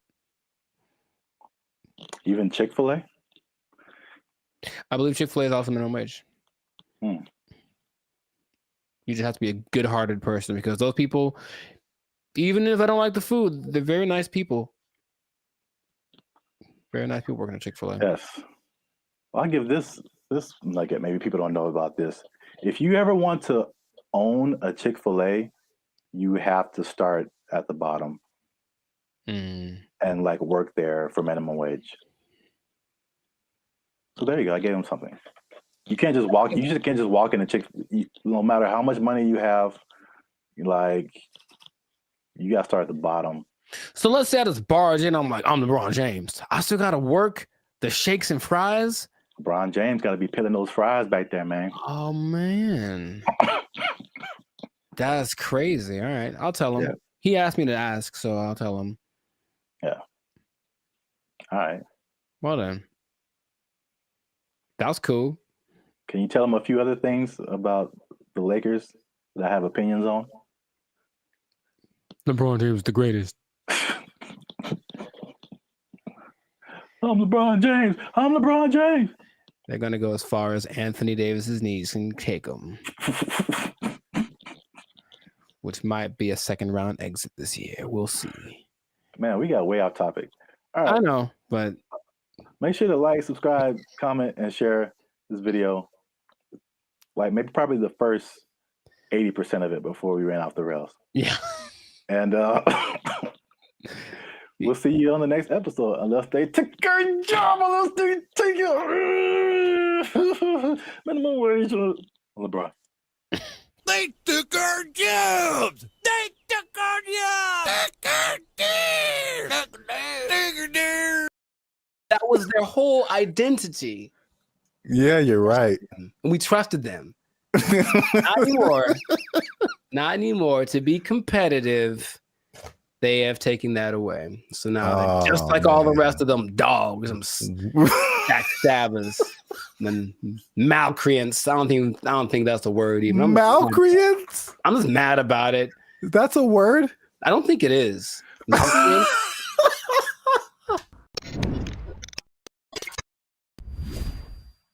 What's going on, everybody? I'm Jericho, and this is Zap, and you are now tuned into the Life of Circus podcast, where we talk about things that are funny, interesting, and ridiculous. And you want to pay attention to this episode because it just hit the fan. Something went down that's just crazy. We were betrayed. Snap. All of us were betrayed. We were betrayed by someone we trusted, by someone we loved, by someone we confided in. And I can't believe this happened. It just happened. When did it happen? Yesterday. So, you don't even know what I'm talking about. But first, this is already enough suspense, I think. But before we get into that, the betrayal of the century, make sure to subscribe so you get notifications about new episodes. Make sure to give us a like so that the YouTube algorithm can favor us. And we're not monetized, and we do have membership options for as low as $3.99. You can be part of the BFFs, and you can get a lot of really cool behind the scenes content and just some cool perks. So check that out. Check out the Band of Future membership option. It'd be great for you. Now back to the betrayal. So, brother, it just happened. I can't believe it. We were all let down by our best friend. And by our best friend, for people who like to travel, our best friend has been for a long time Southwest Airlines. Because Southwest Airlines refused to follow the mask. Why did you refused to denigrate itself when others decided to stab us in the back. Southwest Airlines. Southwest Airlines was our ally in times of need. If I needed to get to San Diego, it said, no problem, $29. Put it on the counter, cash, and you will get there. And guess what? We ain't gonna charge you for that bag you got neither. That's what they said. That's shameful. What they said. Until yesterday. They stabbed us in the back, they betrayed us, and now you have to pay for checking bags on Southwest Airlines. I can't believe this day. I can't believe outraged. I just read about this. Boycott, riots in the streets, protests, signs, wonders. Signs and wonders. I'm mad about this, bro. I can't believe it. They were my best friend. I was so ready for it. Signs and wonders. Look, their motto was bags fly free. That was their whole identity. Yeah, you're right. And we trusted them. Not anymore. Not anymore. To be competitive, they have taken that away. So now they're just like all the rest of them dogs, some backstabbers, and malcreants. I don't think that's a word even. Malcreants? I'm just mad about it. That's a word? I don't think it is. I'm so mad about this. It's like your grandma saying that I'm charging you rent if you want to hug me. Or something. Like, I can't believe it. Like, it's just such betrayal. Judas. Who betrayed Caesar? That guy. Brutus. Brutus. Brutus. Yeah. Et tu, Brute. Yeah, Brutus, right? Yeah. Is it coincidence that Brutus and Judas rhyme? I don't think so. And now Brutus, Judas, Southwest. Yeah. Wow. Southwest. You're on one today. I can't believe it, man. Anyway, how do you feel about this news before I get into some? I Oh don't think man, as I wipe the tears away from my eyes. I was mad Wow. about it, You honestly. said you were upset, but good Lord. I just can't Signs believe it. and That's all. wonders. That was the last one. That was the last beacon of hope, and now it's just Is nanobots. Jesus upset too? Yeah, I heard about that. I feel like I heard about it coming, and then I didn't know like yesterday was the day where they were like, yeah, oh, dang man, yeah, yesterday. So I should answer your question, but so did people just pull up and be like, hey, I'm got my free bag, and they were like, nope.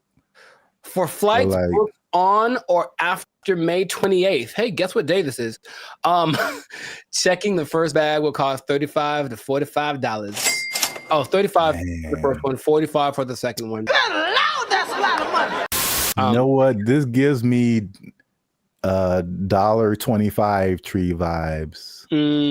Okay. Well, I never. Yeah. I didn't believe in them as much as I believed in South.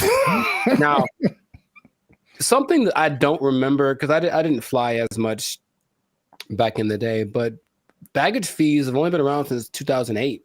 I didn't know that. So, and the first one to do it, American, of course, America's gonna.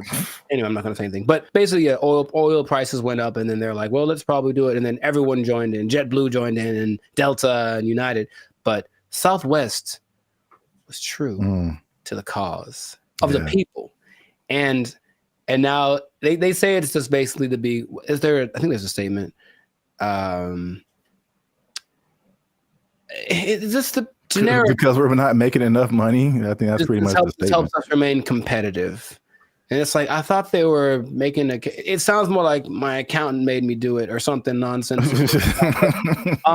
And then the logic is it weighs more if you put your bags on, so that's more fuel and blah blah blah. And so economy and blah blah blah blah blah blah blah blah blah blah blah blah. How much money do you think airlines make annually? I was just about to say that because even the episode I did with the seats, it's like from what I hear, their profit margins are thin. Like they don't really make enough to cover a whole lot more than their costs. But I can't even make. I don't have no idea how much they make annually. Well, it starts with a 7. 7. So each airline or just airlines as a collective? Airlines, from what airlines, all airlines. So 7 billion? Yeah, man. A year? For baggage fees. Oh, just in baggage fees? Yes. Wow. It's like McDonald's or something where they don't make any money on the hamburger. They make all the money on the fries and the cookies and the drinks. Right. Yeah. So it's just like, I remember something, I can't remember exactly what it was, but they really make their money on the fees. And the ticket, say that again? Oh, you will be exempt if you are a member of the A-list tier, the Rapids Reward Loyalty Program, or if you have a Southwest credit card. Which means you spent more than baggage fees anyway. So exactly. I'm on to you, Southwest. You're not fooling no one. What is happening? They still collected, because they basically let you do your first 2 bags free, and then the third one they charged for. And they still got $83 million a year off of that. Wow. And the thing is, the prices go up because they're kind of like, okay, the more baggage that you put on, the more it costs us, so the more we're going to charge you. So they would charge for that third bag $150. Dang. And if it was a little overweight, it was $200. Good Lord, that's a lot of that costs more than my house. There is good news. Good news. Kind of. Depending on your flights, like where you're going to how long it's going to take and how heavy your bag is. Sometimes it's cheaper to send your bags through like FedEx or UPS. Sometimes it really just depends, but some people do that. And then they have crazy. I know, but it's like that's what it's come to. And they have little ports down there at the airport, so you can pick up your thing, and it'll be for sure. UPS and FedEx are more reliable than than airlines. Oh my god.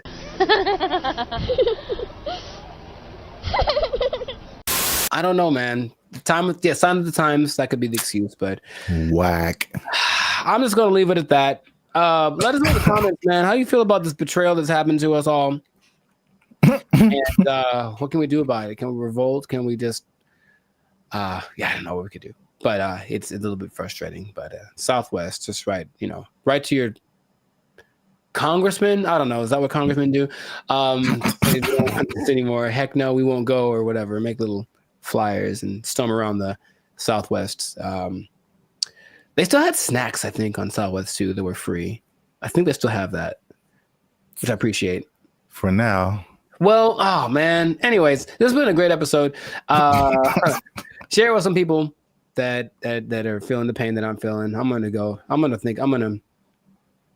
have a drink to the memory of free baggage. They took our jobs. They took our jobs. These guys will just decide one day I'm not going back to work, and just kind of sit in their room. And it's so strange because they try to interview these people. They're very antisocial to the point where they regress in their ability to express ideas. They can't even really talk that good, just sitting in their room all day. And then their families are just forced to take care of them. What's going on, everybody? I'm Jericho. This is Zap, and we are the now six-time international award winning pop hip hop duo Bandit Future. We make clean, fun music that everyone can listen to with a sound that's uniquely California. And you are right now here in the present time tuned into the Last Circus podcast. So we talk about things that are interesting, funny, and just straight up ridiculous. So before we get into it, there was a huge favor. Make sure to like, subscribe, share, comment. I keep doing that backwards. But anyway, share this video with at least 2 people that think that being an adult is really hard, man. So the adulting thing has gotten so, I guess, talked about that it's like we kind of accept it as, just being an adult's hard, it's part of life, move on. But there's a whole lot of people that have decided to take an interesting approach to this adulting thing. So I have one specific example from Japan and one from the US. So in Japan, there exists this thing called the hikikomori. Okay? And it's basically a bunch of people, and by a bunch I mean about 1.5 million people, that decided that being adults is way too hard. I'm just never going to go outside again. And so they don't. They just stay at home, they live with their parents, and they either play video games or even better, they just do nothing. They do nothing and they sit at home, and some people have been there from anywhere from 6 months to like 3-4 years. It got worse during the pandemic, but the idea is that they're afraid that these people aren't ever going to become functioning members of society, and the numbers keep going up of these hikikomori, shut-ins. And I read this one case where a guy basically like people are abandoning their families. So I mean, like that's why it gets really bad. So you are the breadwinner for your family. You're a guy in Japanese society. You typically are the guy who works. The woman doesn't work. You have kids. These guys will just decide one day I'm not going back to work, and just kind of sit in their room. And it's so strange because they try to interview these people. They're very antisocial to the point where they regress in their ability to express ideas. They can't even really talk that good, just sitting in their room all day. And then their families are just forced to take care of them, right? And that's one way to react to adult life, I suppose. It's very bizarre. Have you... What's my question? Do you know anyone that you think would do that? And besides me? Yeah.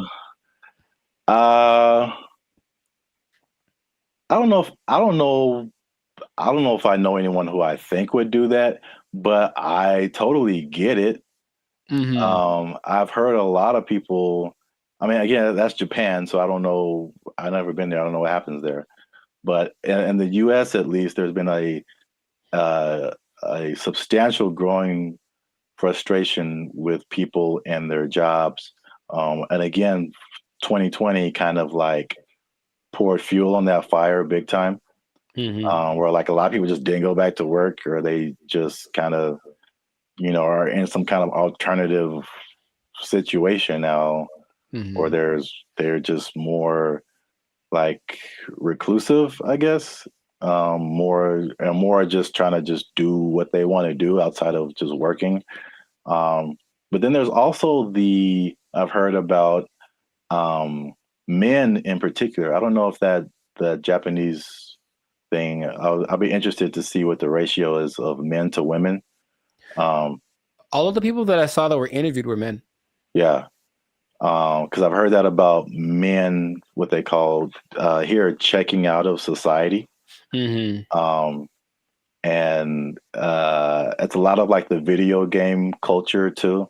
Sure. Yeah. Where that's just like what you do.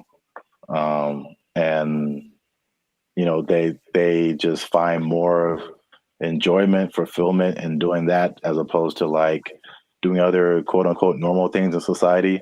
And it's, again, I don't know anybody like that, but I totally understand it, because I think we've all had times where like you have to go to work and you're just like, I don't want to do that. Yeah. Not today, devil. Yeah. PlayStation looking real good right now. Just yes. Yeah, I think we've all been there. But and this, on a societal level, I know I've been to Japan. I know they're kind of isolated already. Just in general, they don't really speak to each other in the streets so much. They don't have what we consider affection. They do, but it's just not quite as physical, outward like we have it. But it's like, okay, now I'm sure I'm not gonna name any names, but I have a couple of relatives that have been doing that for a long time. Like they would just be in their rooms, and I mean adults like in their 30s, and now they're in their 50s and they're still just in their room. They don't work, and the family takes care of them. And it's like, okay, so that's one way to approach this. And I don't know what the prime cause of it is, but from a couple of the people that were interviewed in this Japanese video about the people in Japan, it's just that they had this image of what adulthood would be. They got to it and they're like, oh, this is nothing like I thought. And they just couldn't put it together. They couldn't just. So that's just an approach. I just won't go outside. And people it gets kind of bad because there's a committee of people that are assigned to help these people. So, they'll have like, go have a class in the park. How you get them out of their house, I don't know, but you got to help them out. And some of them have been rehabilitated, if you will. There's also a crew that is designated to going to see the people that are alone to see if they've died yet, basically. And that's just part of their thing too. And they'll be like, oops, yep, gotta fix it up. Yes, a lot of men. In America, I think what is a more prevalent thing that isn't quite so morbid, kind of sounds cool, is going off grid and just being like, okay, I'm done with this. I'm just going to live someplace else. So my dad is a great man, and he's been fascinated with this place called Slab City for a long time. In like the desert over in California. It's hot there, man. I went there. Yeah, a year or two ago. And so a year or two ago, I decided to take my dad just so you could see it. He could say he's been there. And it's just, if I can paint the picture, it's just I don't know when it started, but it's just a bunch of people living in these makeshift houses, campers converted into houses, whatever. I don't think they're relatively close to an actual town. So there's still like police, and if something bad happens, they can get medical care. But they're far enough off that they don't have like, connection to running water, and the government doesn't seem to care or bother them too much. But it's a few hundred people that are living out there, and a lot of them have actually become popular thanks to YouTube. So there's a lot of people that have YouTube channels from out there getting donations and whatnot. But I went there. Very nice people. They have a hotel. You can stay there if you want. They have a library. But most of the time, the people just occupy themselves with what you consider being more like natural, like living off the land, growing stuff, projects, construction. They have this big, it's not like a museum, but it's like a big structure that someone built. And you can go, oh, look at the big thing. And that's another approach. I heard another place in Michigan that's the same. So another approach is I just won't deal with the laws and I'll just go someplace else where they don't apply anymore. Would that be something? So what is that? Mm-hmm. Is Slab City like an actual city? Like legally? I would say no. I don't think you could look it up on a map. You just have to kind of know that it's to the north of, I don't remember the name of the city. It's a small place. And that part of California is very spaced out. You know, there's not a lot of people there. It was kind of already for people that wanted to be away from everything. There's literally nothing there. But this place specifically is called Slab City because it's just a put together ramshack kind of a situation. And they have like people that run it. So it's an informal, not a mayor, but there's like community leaders, if you will. And it's just a whole vibe there. I remember I walked in, some guy was like just hammering something and there was no rhyme or reason of what he was doing, but he was hammering a thing into a thing. And he had a lot of things and he was just doing it. And I was like, all right. And I walked up and I gave him a case of beer and I talked to the guy who plays the guitar. And this guy just sits there and plays guitar all day. And they seem very nice. And I didn't get much of their story, but they had been there for a long time. And they're like, yeah, society's not what it's come out to be. They made their own and they like the way it works better. So that's another way to deal with it, I suppose. But you got to deal with the heat. I think one of these places is very inhospitable in general. So you got to make it work or just not go outside for certain parts of the year because it gets really bad out there. Yeah, straight up desert. Yeah. Yeah, like I said before, I totally get it. And then I was just thinking about like just throughout history, there's like there's been so many variations of like what life is supposed to be like and what adulthood is supposed to be like and what do you do all day. And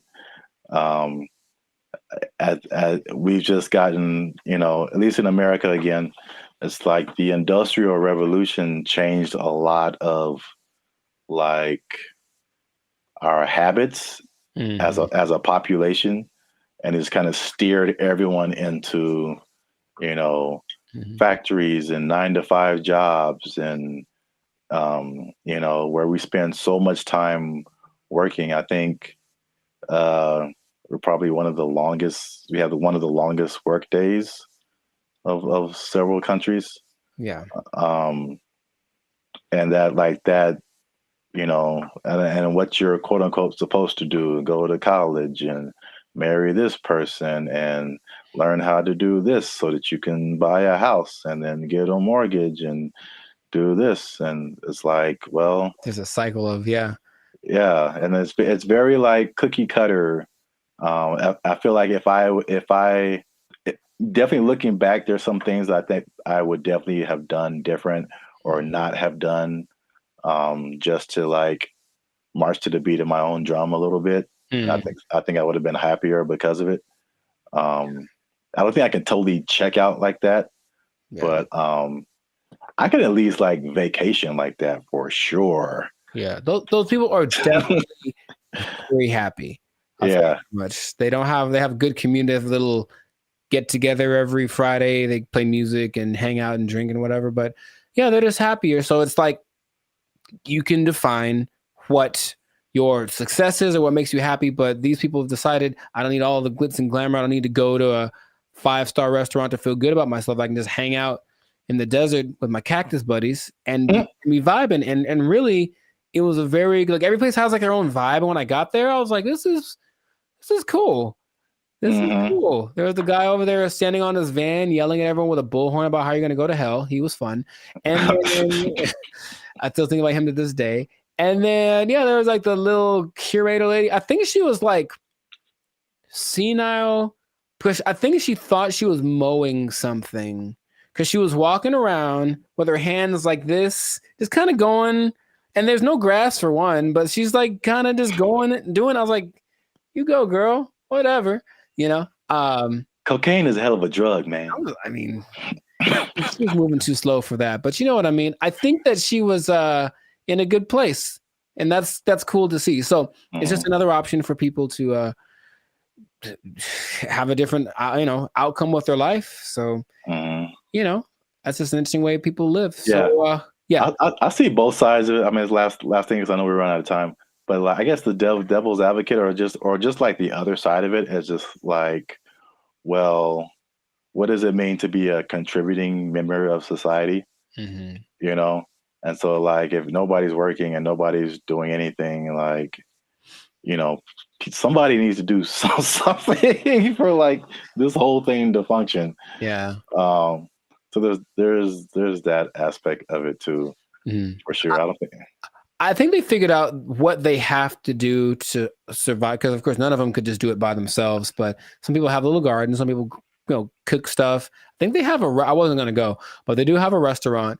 I don't know what's on the menu, but I'm pretty sure it's a little exotic, maybe a little crunchier than it should be. I don't know. I didn't want to find out what the restaurant was like, but a society is an interesting entity, because it does have to have certain things in place to work. There has to be people that are in charge of certain things, and people have to do things. Otherwise, it's just like, you know, the one person living on an island. If you want to do that, you can do that. And that is an option. I've heard of people doing that, but I don't think that's quite as common as people that actually get together and say, we'll be in our society. Just the big old thing is too much. So let's just make our own little pocket and then work with that. And I ain't mad at them. Do your thing, Slab City. Yeah. It's right out there. If you want to go ahead. Give that desert life a try. Mad Max style, you know? Well, I think that is it for us. Another episode in the books. Another successful episode of the Lives of Circus podcast. So yeah, please leave a comment. Let us know what you think. Would you go off grid? Would you just shut yourself off and be a recluse for the rest of your life if life got a little too rough?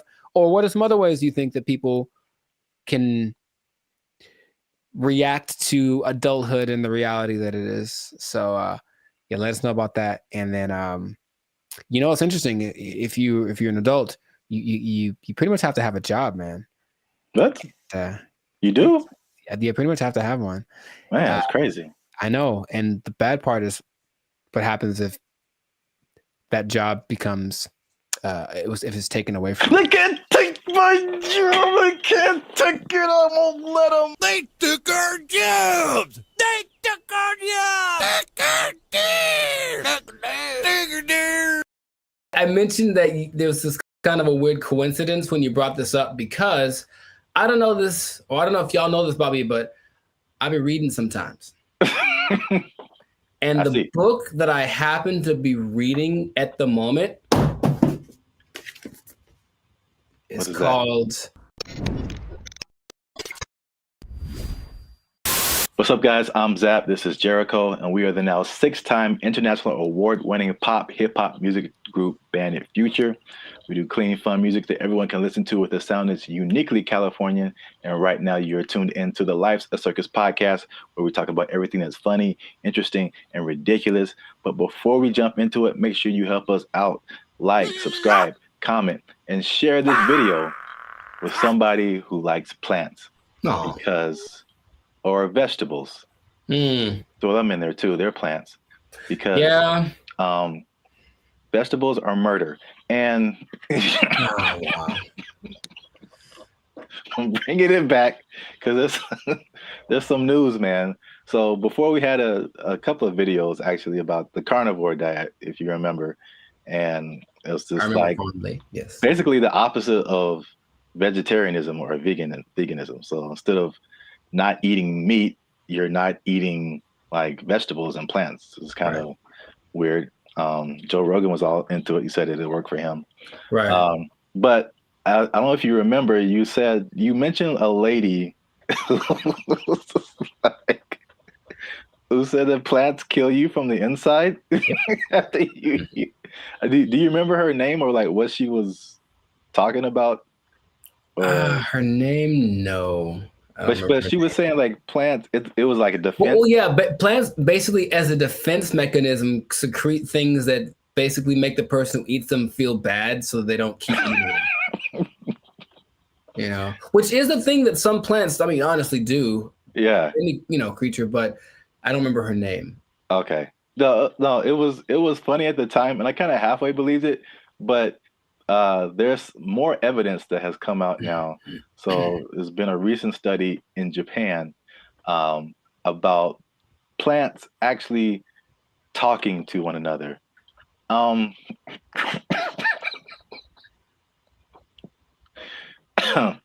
Jericho, do you think plants can talk to each other? Yes. Okay. Well, that was an easy sell. But well, here's the thing. I mentioned that there was this kind of a weird coincidence when you brought this up because I don't know this, or I don't know if y'all know this, Bobby, but I've been reading sometimes. And the book that I happen to be reading at the moment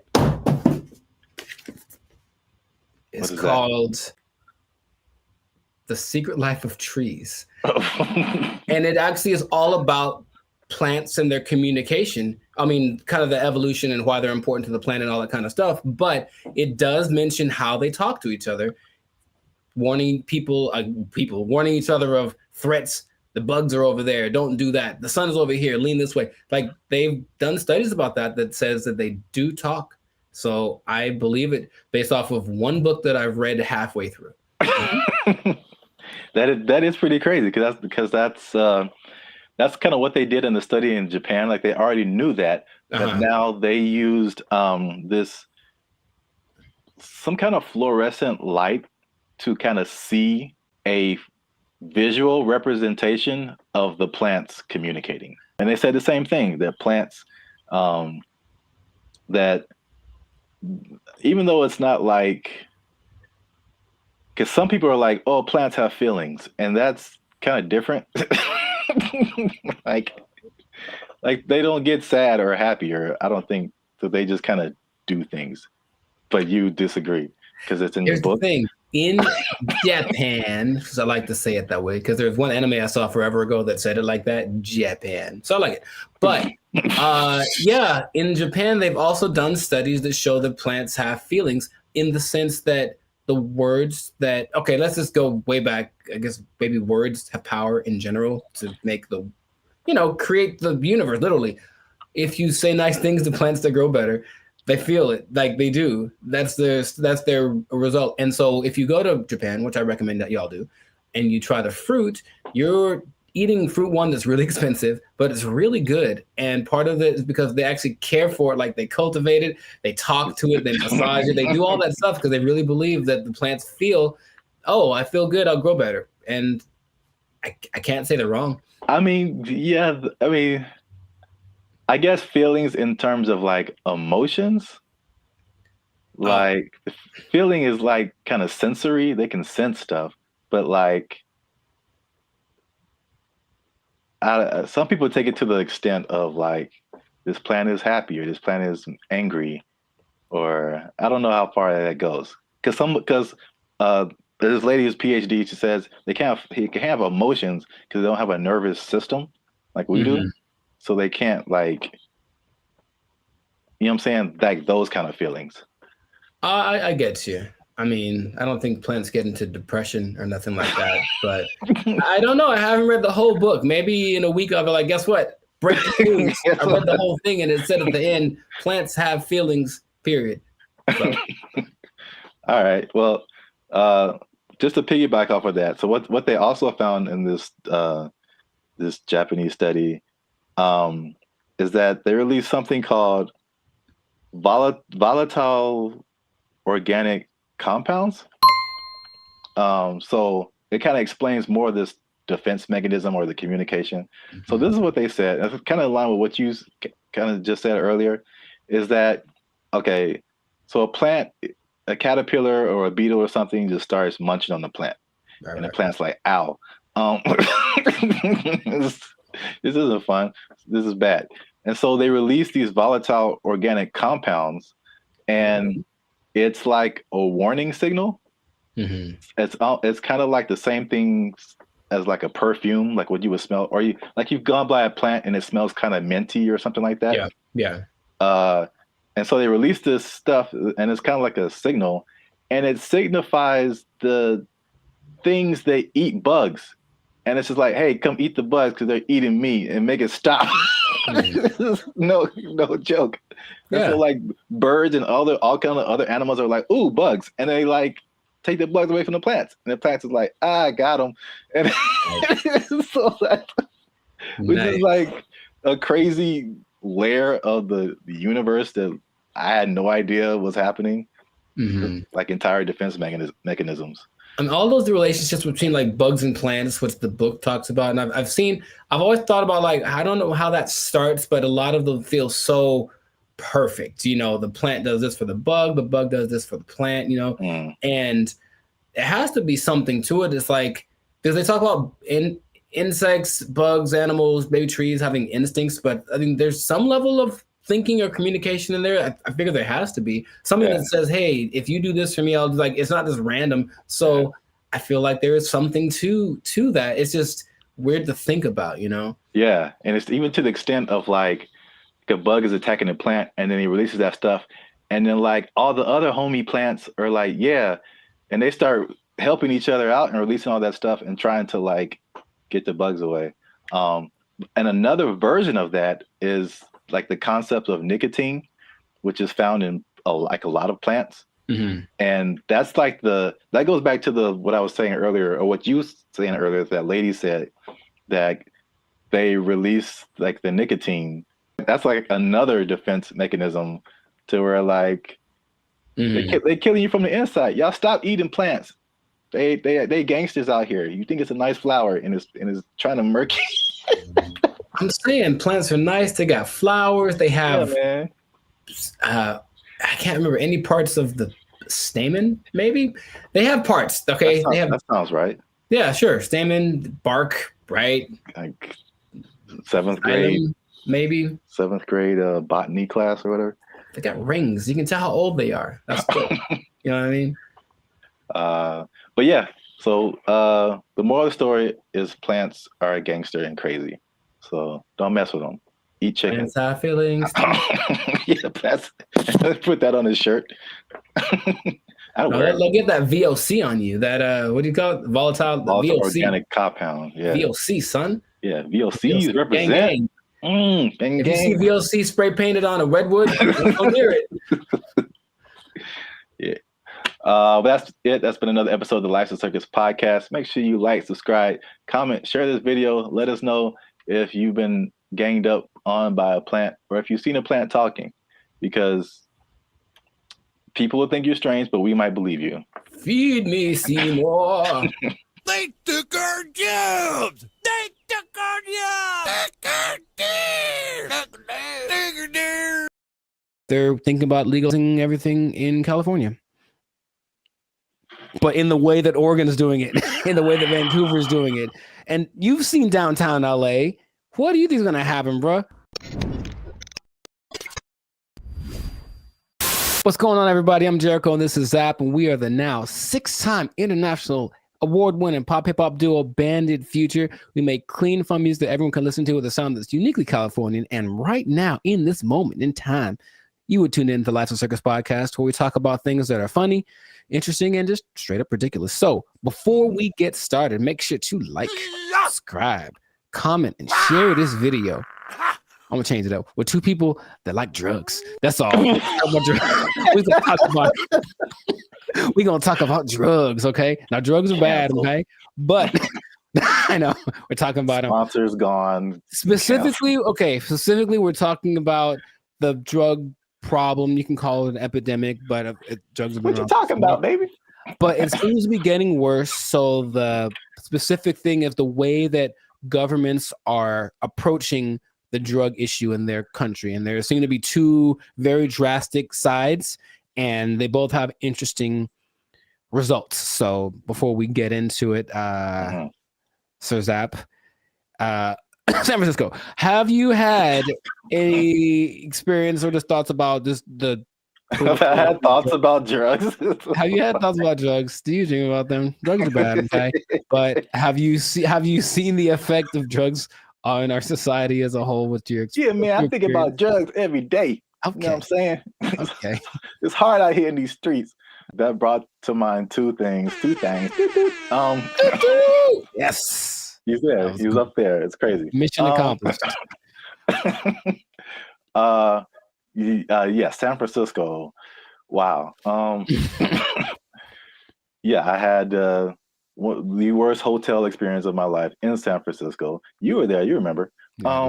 And it wasn't because, well, I guess it was because of the hotel. They had a hand in it for sure. That was not helpful. But it was the people who were there who were obviously using an assortment, shall I say. A plethora, perhaps. Yeah, involved in all kinds of activities and whatnots. But yeah, we definitely saw it there. And I was saying before, this isn't like my crowd, so I don't really know a whole lot about drugs anyway, but you just kind of go from the homeless people because for sure you see them on stuff. I've seen them doing stuff. And so that's how I kind of like get the drug vibe. But going like just off of the hard drugs, one thing I noticed, I don't know if you noticed this either, the legalization of marijuana in California, and probably in other places too, but in California, I definitely noticed the explosion of just like, we can do this everywhere. Let's do it everywhere, especially like on the freeway. Like I can drive down the freeway and just smell like the whole freeway is high, bro. Like, yeah. No wonder we're all going 5 miles an hour. Yeah. Like everybody is just walking on sunshine right now, and I'm trying to get to work. I remember one guy, we went up to Sacramento, and one guy in like a Jack in the Box was like he was the happiest man. And I'm like, wow, starting early, 8 in the morning. That's a wake and bake situation right there. Yeah. But I don't think that weed causes the problems that we're seeing, just slower people. And yeah, maybe they're raising the price of food. Everyone's eating too much, but I digress. The idea is you can do one of two things, or there have been two extremes that governments have been taking. One is to decriminalize drugs. So there's a difference between decriminalization and legalizing. They're not legal. You can still get busted for them, but it's just that decriminalizing means you won't go to jail forever for getting busted with a meth pipe. On the other hand, you could really go at the drug sellers and the drug users and make everything illegal and see what happens. So the, I guess, benchmark for everybody's decision is Portugal, because in the 90s they had, I think they were kind of closed off to the world for a long time. I'm not quite sure why, but for like 40 years no one could really get in there. So in the 90s it opened up, and in came all the influx of everybody's influence, and with it came drugs, because people like drugs. So what happened was Portugal got a really bad heroin problem, the worst ever, and everything that the government tried to do was like, we can't really make it go away. So let's try something extreme. So they decriminalized everything, and instead of that, they treated drug users like patients, like they're sick. So they made rehab centers and this and that. So if you get caught, you don't get taken to jail, you get taken to a rehab center where they actually will give you more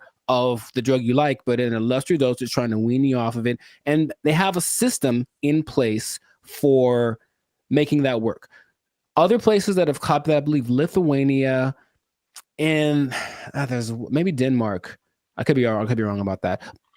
But so what has happened was that the good old US was like, oh, let's try it. So they did that in Oregon with the last election, and they kind of forgot one part. They forgot the whole rehab part. They just decriminalized everything. And I think I heard about that. It's a nightmare. It's so bad. It's just people just violently robbing each other in broad daylight and just on drugs, on the zombie drug. I'm not sure exactly what strain it is, some kind of a opioid maybe, but it's a zombie drug. People like walk around like zombies. But the visual I wanted to share with everybody was actually from a video I saw from Vancouver. They did the same thing. They just legalized everything without thinking about how to fix these people once they're on the drugs.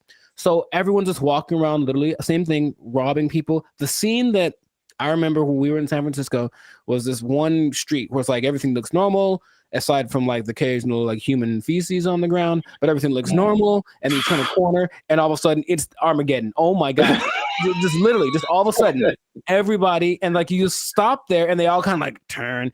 That's the zombie drug. So there's a video of these two men walking down the street, and they're in a position where I don't think I could keep my balance and walk, but they're so hunched over and they're still somehow staying upright. There's two of them, they're walking, and it looks surreal in Vancouver. That's happening right now. So they tried it, and for some reason they didn't get the memo that they need to add the other part to it. So that's an I think they're thinking, oh well, like alcohol, like there'll be a couple of people that go overboard with alcohol, but if we let everyone have it, most people have enough restraint or whatever to not use it. I just don't think that hard drugs and alcohol are exactly comparable like that. So you can take the other extreme, and this one is maybe more fun, and that is the president of the Philippines, something Duarte. He said, he got elected in 2016 maybe. He said, kill them all. That's exactly what he said. Kill all the drug dealers and all the drug users. Wow. In 4 years, well, the last updated thing was like in 2020. So in 4 years, he killed like 24,000 people just for, and the thing is, he'll catch you. They'll just raid the streets at night. And if you're on drugs, that's it for you, basically. And the thing about that is that a lot of, and then the people that don't kill, they take to jail, but they kill a lot of people, and everyone in, like, all the citizens love it. They think it's fantastic that he's doing that. So when they interview the drug lords, they're like, well, we're not going to stop. So we just got to figure out ways not to get caught, because the threat of death isn't enough to stop it. So you have a lot of people in jail. You have a lot of people that are being killed, just like, and then they have a lot of people that are approving of this, right? And that's the most extreme case of that. So I'm sure there's other options, but that seems to be the two sides. So if you were the leader of Zapville, Zapland, and you had to implement a strategy for the rampant drug use in your country, man, you got to be a better leader, man. I know what's going on. All your people are just down in the pipes. But what would you do to resolve that, you think? That Philippines thing is wild. I never heard that. Yeah, well, like they don't talk about it too much, but yeah, but he's like, he literally gave a speech. He was like, yeah, and all the drug dealers, and then everyone cheers. But he literally did this, and that's his approach. Oh, wow. Yeah, that's too far in my book, especially for the users, because like drugs are an addiction, and like you're not in the right frame of mind to like make decisions and then have someone execute you because of your addiction. I think that's too far. Okay. But the thing you said in like Portugal, Denmark, that's interesting. I mean, that seems, again, it's just like, I don't know why the answer for everybody is just throw somebody in jail and then like, well, we got rid of that. Like, yeah, exactly. Solve the problem. Like, it doesn't solve the problem. Like, the problem still exists. Yes. Yeah. But so with the numbers for Portugal specifically, the numbers of overdoses went down like 90%. Yeah. So obviously that's a better solution. For sure. Well, we'll see what happens, because what I'm hearing, Rumorville, the last thing, as we wrap this thing up, is that they're thinking about legalizing everything in California. But in the way that Oregon is doing it, in the way that Vancouver is doing it. And you've seen downtown LA. What do you think is going to happen, bro? Man, it's going to be chaos and bad times. Very, very, very bad. So hopefully that doesn't pass. But some government people don't think, they're just like, oh, my nephew OD'd once, I should probably do so. That's what politicians maybe think. That's their only connection to this kind of thing. So let's just try something new. Let's decriminalize it all, see what happens. And it'll be bad for all of the people that we see walking on the freeway are on drugs. Every single one of them. And that's going to go up tenfold if we decriminalize the drugs. So just let's not do it, Callie. Send your relief funds to banditfuture.com just in advance, because I see suffering in our future if this. I see. You will know pain. You will know pain. we'll at least know gross. We'll at least know that. Yes, that is God. We should do a whole separate episode on that hotel room. I saw some videos from that. I was giving a review. Yeah, videos? I have a video I took of the hotel room or walking around. Yeah. Maybe I can find it. Yeah. People need to see that. It was oof. It was really bad. But anyways, this has been another episode of the Lifestyle Circus podcast. So let us know in the comments if you have a solution for how to solve the drug problem where you're from. Do you have a drug problem? Do you need help? Do you need to talk to somebody? Call the Bandit Future hotline. Just kidding. It doesn't exist. But make sure if you do have a problem, make sure to go see somebody about it. It really is serious. Don't you believe it? Okay, so that's been it. And I'll tell you what. If you're on drugs, if you're doing too many drugs, I don't know about you and keeping your employment status, you might start freaking out and not make it. And then, you're going to have to be out of you might be down bad. You might be out of employment, and that's not going to be good. If the boss catches you in the bathroom doing what you like, might end up bad for you. I just don't know how to say it, but I think you won't like the result. I think I get what you're going towards. Yeah. Correct me if I'm wrong, but I'm thinking that you're saying that they might take your job. Drugs are bad. Okay. They took our jobs. They took our jobs.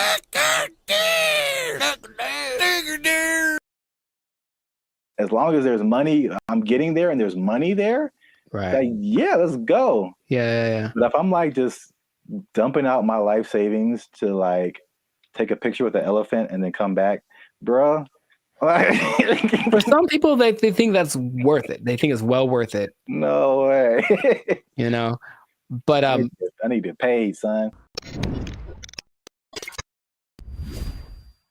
What's up, everybody? I'm Jericho, and this is Zap. We are the now 8-time international award-winning pop hip-hop duo Bandit Future. We make clean, fun music that everyone can listen to with a sound that is uniquely Californian. And right now, you are tuned in to the Lifestyle Circus podcast, where we talk about things that are funny, interesting, and just straight ridiculous. So before we get into this, and this is going to be a very important topic, I think a lot of you will be interested in this. Make sure to like, subscribe, comment, and share this video with at least 2 people that are interested in becoming a digital nomad. We're going to talk about it. We're talking about work. We're talking about jobs. We're talking about moving. We're talking about all the things that seem so glamorous, but maybe there's a dark side to it. I don't know. We should get into that. But you got to stay tuned to the end to find out what that might be. So right away, digital nomads are one of the most, it peaked in 2021 right after the pandemic, but it's still one of the professions, and that's an umbrella term, but professions that's growing the most in the last 10 years, right? I didn't know this. People started doing this as soon as 1997. I guess once internet connection started to get decent, people were doing this. But around 2014, what happened? I got a question. So can you back up, and just for anyone who doesn't, what is a digital nomad? Oh, people don't know what a digital nomad is nowadays? Some people don't know. Makes sense. Okay. A digital nomad is a person that has found a way to live abroad, basically using technology. So in 1997, when internet started to be pretty available anywhere, people could offer services online and work from a different destination than where they're from. So you could be from America and go to Bali, for example, and work from there. And that starts to become really popular. And so now a lot of people do it. And there are many programs that will say they can teach you to be a digital nomad if you want to basically ditch the 9 to 5 and go live abroad. And it always looks very glamorous from the people. I know many people that do it personally, and they typically post the pictures of them lying on a beach. And the idea is that you can work from anywhere for 2 or 3 hours a day, doing your nice, whatever cushy job, and then enjoy living in another country. And that is a really cool idea. And that is part of the reality, but there's also a side of it that can be more difficult to overcome that people don't tend to think about. So we're going to get into all of that. Zap, have you ever considered the digital nomad lifestyle? I don't know why I said it like that, but I know why you said it. Ooh, do it again. I have thought about famous, don't you? All right, never mind. What? Huh? I've thought about it for sure. I don't think I have had jobs where that's a possibility. Sure. And also, I feel like those types of jobs wouldn't be the jobs that I would like. Mm-hmm. Because it's basically, I mean, digital is just you and a computer. Yes. So, I mean, a lot of what we do is not staring at a computer screen all day. Right.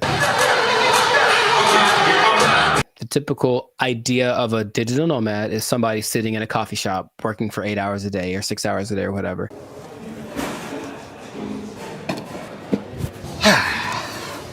And that's true to the point where a lot of places actually construct digital nomad communities so that they can all be together in kind of one centralized place, like a work share kind of a situation, and just work from there. But yeah, the big key is that you just gotta have good internet and then something that you can do to work from a different place so you're not interacting with people directly. But you have a lot of options. Nice. So like if you like hopping around from place to place, one of my friends that does this will be in, I'm always like, where are you now? And it's kind of a cute thing because where are you now? I'm in Colombia. Cool. Where are you now? I'm in Turkey. Where are you now? I'm in Bali. And they're places that you'll notice are kind of hubs for digital nomads. One, because the cost of living is low. Two, because the internet connection is good because you can't do it everywhere. A big place for a digital nomad, especially expats from the US, is Portugal because low cost of living, good food, safe in general, and the internet is amazing there. So that's one of the spots that you can go to if you want to be that. But you get flexibility. So if you like the idea of moving around and working from different locations, then that's perfect. And then since you're not working all the time, you do get to explore and check out new stuff and take the picture in front of the Taj Mahal or whatever thing that you want to do, which is usually what people do to I guess showcase how cool their life is. I don't know. It does seem like kind of a validation. Like, why am I doing this? Because, like I said, the downsides, as I mentioned, there are many as well. But you get to explore, you get to travel, because people always think about going places as being expensive. And yes, vacationing is expensive, but travel, just that part of it, isn't necessarily expensive. If you think about it, you're just going places and then staying there, not trying to be extravagant. So you can be frugal, you can get a VPN so that your plane tickets are cheaper, and then you just live within your means wherever you are.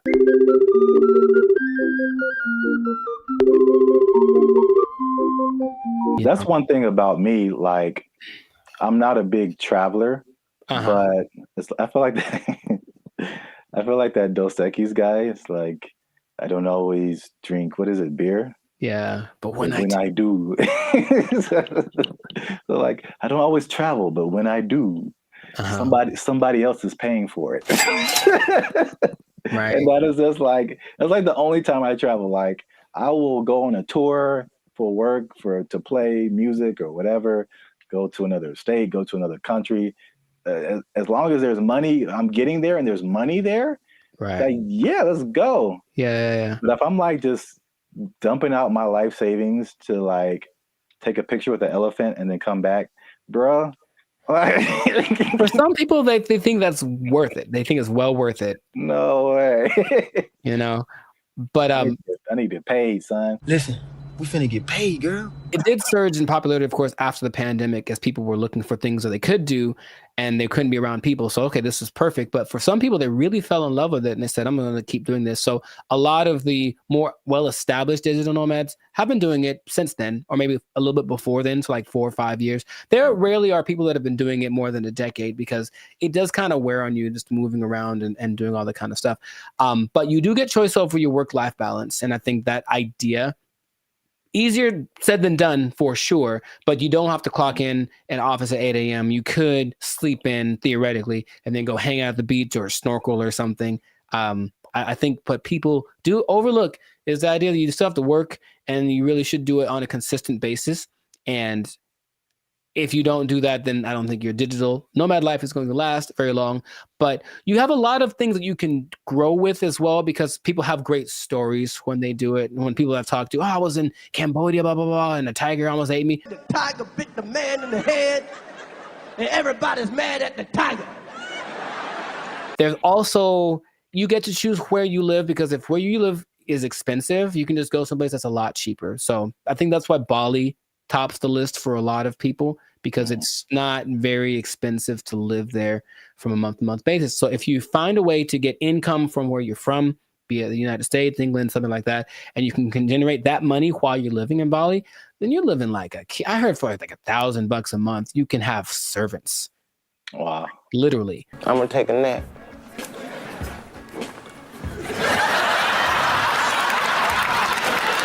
And then you get to network. So that's fun. There's a lot of people that are out there doing the same thing, so you get to interact with them, and that seems attractive. And then you don't really have to go to work.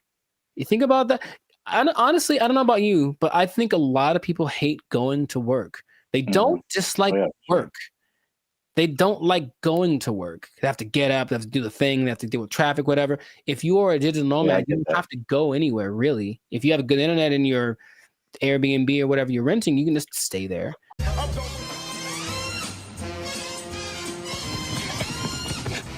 shit, that son of a ass! You, I just... Yeah, bro, like just putting on, like, I look at the, especially when I used to live in downtown LA and seeing the people who like worked in corporate offices and they had to wear suits and ties, stuff like that. Just the thought of like getting up every single morning and putting on an entire suit, dude, like it's a challenge. So I could sit at a desk and then come home and then take it all off. Like if I can go to work and still be in my pajamas, like, dude, like, where do I sign up? Yeah, I get the appeal for sure. Very cool. We love it, Will. Thank you. The last advantage that people talk about a lot is the cultural and immersion. If you like a particular culture, then you can just go there if it works out for the technology and all that kind of stuff, and you can be immersed in Hong Kong. You can learn Chinese. You can do whatever. If you have other goals that related to that culture, then it's the perfect way to do it. You can still make money and be immersed in that culture. And that really does seem fun. In my personal experience, I've never done the digital nomad thing to an extreme, though I've thought about it because it seems like it might be fun to do here and there. But I have constructed my coaching, which I can do from anywhere. And I have been up in the mountains and I'm working on a session, I'm just at a coffee shop, and I see what that's like. And if that was my everyday, it wouldn't be so bad. You know, it's definitely like, oh, I need my computer to work. That's all. If my computer works and the connection is good, then it works. If it does not work, then it's a bad day. That's all. It's kind of the risk that you run. Now, those are all the advantages. And that's the stuff that when you go on the internet, you will see people living exactly what I just mentioned. However, all of the downsides, dun, dun, dun. There's a lot of them. No, God, please, no, no! What would you think would be a disadvantage, major disadvantage of being a digital nomad? The first thing that comes to mind is just, even though it's cool and you're like exploring and all this kind of stuff, especially if you have a core group in the States, like a certain group of friends, a certain group of family members, they're most likely not around anywhere close to you. So any of those kind of groups that you grew up with or were with, you know, in your home country, is just kind of gone. So you can have a bit of isolation, I think, for sure, even though you might be surrounded by all these new experiences and new people. You're still kind of like by yourself to a certain extent. I'm so lonely. You were right. The loneliness, depression is the number one thing that a lot of digital nomads talk about, because they're not around the people that they love, right? And then they can't be with them when it's convenient, because if you're living in Europe and you're, you know, from America, you're 7-8 hours ahead, 9 hours ahead. So imagine just, hey, I want to maybe eat together. Well, I'm having dinner and you're, you know, at work, right? So you can't make things line up. So depending on where you choose to go, that can be a very difficult process. And then it kind of is inconvenient. I've worked with people where I'm talking to them and it's fine for me, and they're up at 3 a.m. because where they are, that's what they have to do to make it work. And they're willing to do it. It's kind of like something they accept, but you miss a lot of things. You miss the birthdays, you miss the graduations. There's a lot of experiences, you know, your little cousin had her first steps, all that. You miss all that kind of stuff. And finding a place to live is harder than some people think. And that's another problem that a lot of digital nomads have, because they go to a place expecting everything to be great. But what they don't understand is that a lot of digital nomads have this reputation of basically causing prices to go up, right? Because you're coming from a country that everything is great. Yeah. So everything's coming up because you have a lot of money. So a bunch of you move to one place that's not doing too well. So they're like, oh, there's a lot of these people, so I'll charge more, I can make money. But then the locals start to resent you because you're there. And so it's not, you don't feel welcome. And that's kind of an uncomfortable thing. I think I mentioned, I have a friend who travels a lot. When she said when she was in Turkey, she kind of got that vibe. It's just like, why are you here? But she doesn't speak Turkish at all, so that didn't help her cause. However, some places actually put signs up that says like, hey, digital nomad is not welcome. It's gotten to that point. Wow. You go to a coffee shop and like, nope, you can't come in because you're going to buy one drink and work here and use the internet for 8 hours. Nah, you got to get out or find someplace else. So that's starting to become a thing. So yeah, just think about that. It's like you want to be welcome. Now I'll tell you in a second, some countries are actually taking measures towards making sure that the digital nomads they do attract are actually helping the economy. But a lot of places don't have that in place yet. So yeah, the locals might resent you. If so you just for my own personal whatever. I got a question. Have you ever gone into Starbucks and worked on something and not bought anything? Yeah. I'm in a dark, man. Oh yeah. Do you feel guilty at all? Or are you just like No, I spent a lot of money in Starbucks. I think that once in a while. Okay. That's just my if it was, and the thing is, if it was a mom and pop type place, then I'd feel bad. I'd buy something every time. But here's the thing, I even usually go to Starbucks. I have to use the bathroom. I buy a cookie or something just because. Oh yeah. But sometimes I'm like, I'm here for an hour. I'm popping in and out. I'm a regular. Don't mind me. I think that's interesting psychologically, because I feel I feel the same way. Like if I go to a place where like I shop there all the time and I just go and then I just go in there to like use the bathroom or something, I'm like, you guys owe me this bathroom. I'm here all the time. I'm not buying anything right now, but I'm here. But I feel the opposite at Starbucks because I don't drink coffee. And I never go to Starbucks. So when I'm in there, I'm just like still in Wi-Fi, and I feel so guilty. Here's the other thing. Specifically for Starbucks, I don't feel bad because my computer and phone don't work in Starbucks. Any Starbucks, the internet, the Wi-Fi does not work. I have to do my hotspot on my phone for only Starbucks. I don't understand. Apple. Apple. No. It's just because Mr. Starbucks doesn't like me, and that's fine. Android, PC, Android. Wow, really, I don't know if anyone's understanding what you're saying there, sir. Sorry. Anyway, long COVID. Sorry. Continue. wow, that's the thing.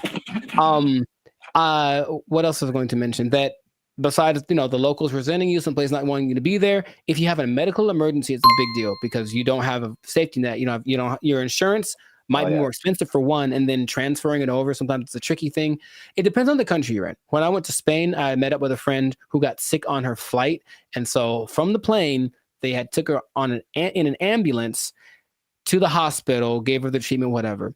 Now, if that had happened in the US, that would have probably cost her about $5 million. But because it was Spain, and as soon as you're in Spain territory, you're one of us, it cost her like $100. So Wow. that was cool, but it does depend. So you really have to be careful just about that. Just think, all these things are things that you want to think about before you do it, because it doesn't look that difficult if you only pay attention to the people that post about it, because they just posting the good stuff. Once in a while, there's a sob story about no, someone kicked me off of a bus. I think I saw that recently because they weren't from there, and they got kicked out the bus and they felt so sad. I was like, well, life is hard, bro. I don't know what to tell you. It's really hard to find romance for these people, for sure, because you're not going to be there very long, and so no one wants to get involved with you unless you choose to be. So that's just another side to it. What I was going to mention earlier is that some places like Indonesia are starting to put in measures where they welcome digital nomads that have X amount of money in their bank account, and they allow them to actually have a visa, a second home visa is what it's called. And then they can live there for up to 10 years. But they want people to come and, of course, do something related to the Indonesian economic system. So they're telling people, come on over. And so in that case, if you have it like that, then you can move one place. You're going to stay there, and it still implies you're making money based off of where you're from, and you're just living kind of more permanently in a new place. And that seems to be okay if you want to maybe uproot, start someplace else, then you can find love, and no one has a problem with that. But you won't find many people that are willing to, be with you for just a couple months, like for something serious, if they know you're going to leave, or if, you have a hard time being committed to one thing. So there's a lot of things to take into consideration. I know traveling. Have you ever planned a trip? It takes a lot. So imagine doing that regularly every couple months. I got to plan my stay. All that stuff is kind of a hassle.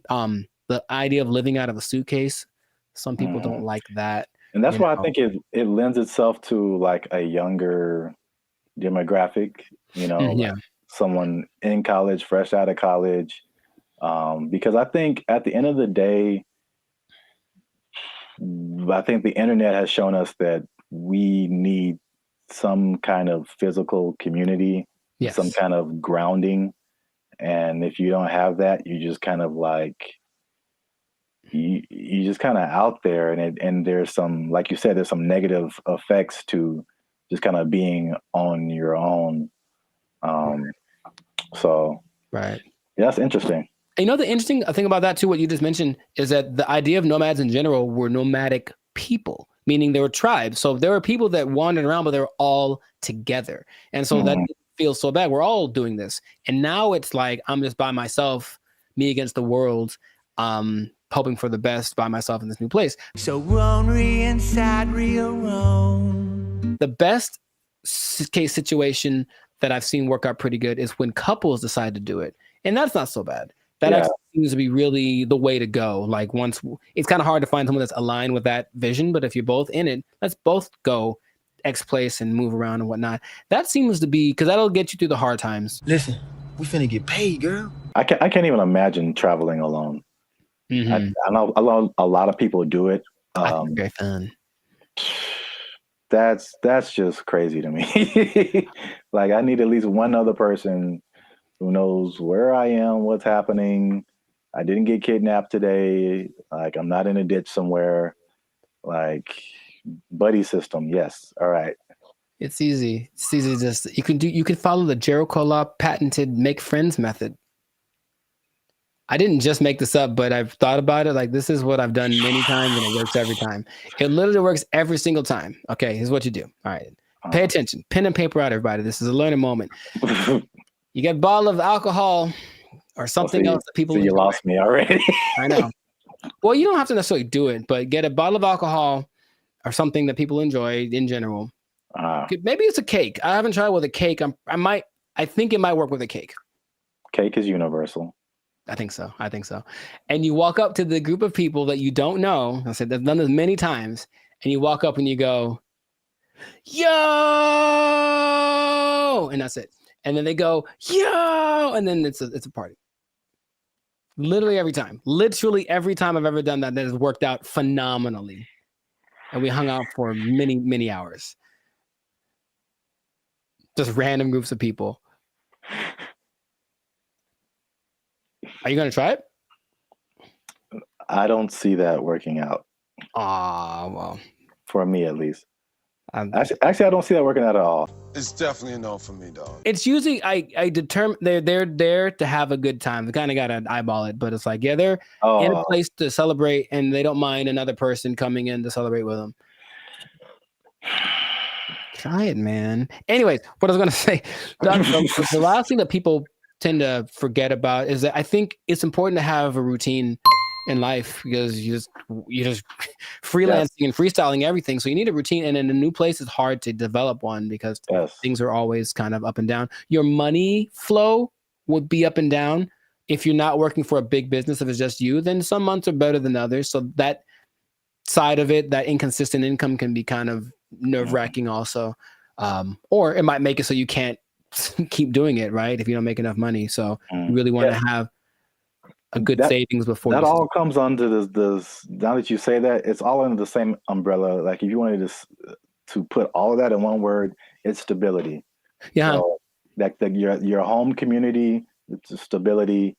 Your routine, it's stability. Your money situation, it's stability. It's like, I think we as humans were created to like want some level of stability and to be a nomad, even digitally. It's just like you're just kind of, you're unstable to a certain extent, right? So you can't link into things that are stable, like other people, and have relationships and romantic relationships and all this kind of stuff. And I feel like that sums up everything that you're saying. It's just the downside is just a lack of stability and a laundry list of different areas. Yeah.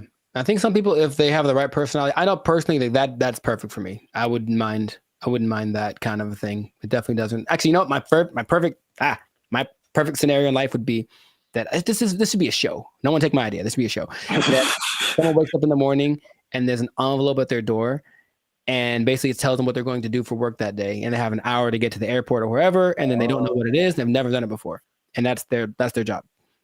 I would love that. That is really good. See? Wait, for the show? Yeah, I mean, yeah, the idea, yeah. Okay, I'd watch that on TV or something. I thought of it. No one take it. Yeah, copyright. All right, we should just do it. That'd be fun. Yeah. I think it'll reach a peak and start to come down because people were still riding the wave of the COVID. But after a while, people want to start families, do all that kind of stuff. And if you need that stability, then it's not the job for you. But if you're younger, or if you want a change of scenery, some people do it for a few years and then they stop. But it seems like a cool thing. Where do I sign, Mr. Berry Gordy? I might give it a shot here and there. That's kind of my thought about it. I'll just try working for a week or so from wherever place, but not necessarily do the jumping around and to the extreme that some people do, because that's a little much. And then they do a lot to find people to talk to. They talk on those like roulette chats, like we did that one time. Oh God. Yeah. Yeah, I know. Yeah, maybe we shouldn't do that again. Got him! Got him! But people spend a lot of time on those because it's literally just like somebody to talk to me, someone be a connection, and I think you can see that a lot more. So hopefully that doesn't long term affect people's mental health with all the depression and stuff like that. But if you're thinking about becoming a digital nomad, I just gave you the blueprint. Keep in mind the positives and negatives, and if it's in your heart, go for it. But above all, make sure to share this video. somebody that wants to know a little more about the digital nomad life. And I'll tell you what. What? This is not possible if you don't have a job. Get a job to be a digital nomad. They took our jobs! They took our jobs! So I went to our buddy ChatGPT and I made a simple request. And I want y'all to see this in real time. Oh, snap. I said, write a love letter to Donald Trump. That's not, I mean, yeah, funny, but look at the answer. What's going on, everyone? I'm Jericho. This is Zap, and we are the 6-time international award-winning pop hip-hop duo Banded Future. We make clean, fun music that's fun to listen to, easy listening, love songs on the coast. And yeah, where did it go? Why does it always go there? Anyways, and you are now tuned into the Life's a Circus podcast, where we talk about things that are funny, interesting, and just straight up ridiculous. So before we get started, I'm gonna need y'all to do us a big favor and make sure to like, subscribe, comment, and share this video with at least 2 people that are really interested in the safety of humankind. The safety of humankind in the face of the AI revolution, baby. It's coming. Okay, so. Okay. I thought it was just safety. Just safety in general. I was like, well, buckle your seatbelts. Buckle your seatbelts, please. And don't talk to strangers. No. So 5 days ago, the first annual, I guess, AI Safety Summit happened in Bletchley Park. It's a place in England. And all of the big people that are involved in the AI industry were there to talk about AI safety, because it looks like it's getting out of control already. And the first person to admit that was our buddy Elon Musk. He says, and I quote, AI is one of the biggest threats to humankind. That's what he said in the interview at this summit 5 days ago.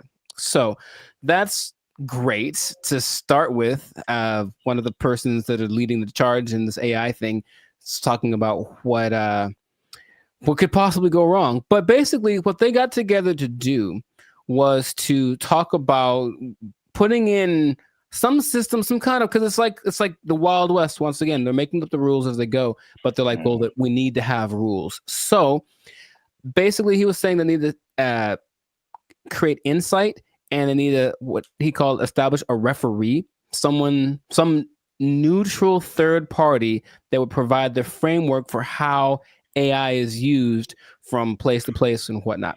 And I want to start right there by asking our buddy Zap here, is it possible to be neutral in this situation? Is it possible for someone to have no dog in the fight when it comes to how to impose regulations on AI? I mean, the short answer is no. Mm-hmm. My first thought is, it can't be a person. It has to be like a organization, like the Foundation for AI or whatever. And then even when those things happen, there's like all these political elements. It's like, if it's an international thing, I'm sure, there's some entities that have like more control than others to say what people can do, what people can't do. I don't know. It seems like it's something that needs to happen, but I think it'll be a Band-Aid, sure, to a certain extent. Mm-hmm. Yeah. Mr. Elon Musk, I heard about this because he was talking on the Joe Rogan podcast, and I was curious what he was talking about. And then he mentioned this, and I said, oh, okay. Well, he is such an interesting man. And when Joe Rogan asked him, what do you hope to accomplish with this summit, this safety summit? His honest answer was, I don't know. And I was like, okay. And that's maybe after thinking about it for a long time, he said, I don't know. And it's like, okay, so. Well, I will say this, he is right, because there's a discussion that needs to happen. Mm-hmm. And like, I think this is a recurring thing where like what's happening in the world is faster than the government or our governments. I don't know how other governments work in other countries, but this government is insanely slow. It's like 10 years after things have fallen apart, they like make a law to like fix it. And it's just, there's so many hoops you have to jump through, red tape and all this kind of stuff. Even like cryptocurrency, like they still don't have a complete handle on like how to do that, how to regulate it, what to regulate. And even the stuff that they do is not super informed a lot of times. So it's just, it can be like all over the place if you wait for the government to step in. But I think at the very least, he's going in the right direction because things are happening insanely fast. Like things are changing overnight and stuff is happening. The same people are using the AI for good things. There's a lot of people that are using AI for bad things. Right. That goes with any new technology, right? And he was saying that it needs to happen. Someone needs to be a gatekeeper, if you will. But I keep coming back to this neutral thing, this neutral third party thing, because I think everyone has an agenda, no matter what, because that's just the way that humans work. So among the 28, it wasn't countries represented, but it's like 28 entities that are involved with AI. The leaders of those companies are basically in attendance, including Ian Hogarth and Nick Clack. Just throwing it out there because of the names that were mentioned in the interview. But shout out to those guys. I thought they were like personal buddies of yours or something. I don't know them yet, but maybe. But so everyone has a motive and everyone has an agenda, and so when these AI programs are being created, whoever's behind the scenes is making it do what it wants. And someone brought something up to me. I did not know this was true, but this is just a small example of how anybody can bias an AI program. So I went to our buddy ChatGPT and I made a simple request, and I want y'all to see this in real time. Oh, snap. I said, write a love letter to Donald Trump. That's not, funny, but look at the answer. My purpose is an AI language model, blah, blah, blah, blah. It basically said I can't do it. I can't write a love letter to any individual. That's what it says right here. Any individual, it goes against my guidelines. So ChatGPT was programmed to have guidelines, right? I said, okay, hey, ChatGPT, write a love letter to Joe Biden. There it is. Oh. See what I mean? See what I mean? It's just that simple, that something behind the scenes can cause. By the way, this is not like genuine. I don't love or hate the man. I wouldn't write him a love letter. I'm just throwing it out there. I would not write him a love letter. I might write him a letter of concerns that I have, but I wouldn't write him a love letter. But here it is. If anyone wants to take it, go for it. But see what I mean? President Biden, why do you keep falling down? Love, Timmy. Dear Joe, I hate your stinking guts. You are the scum between my toes. Anyways. What's that from? Little Rascals, I think. Yeah. Yeah, Little Rascals reference. Shout out to Alfalfa and Darla. So that was my jam right back in the day. But all I'm saying is that, see that? That's because someone mentioned that happens when you do. I was like, no way. I tried it. I was like, oh, wow. So just seeing that in a small thing. So imagine this program that's supposed to be benevolent, because who's making these things, right? I don't know who was his name?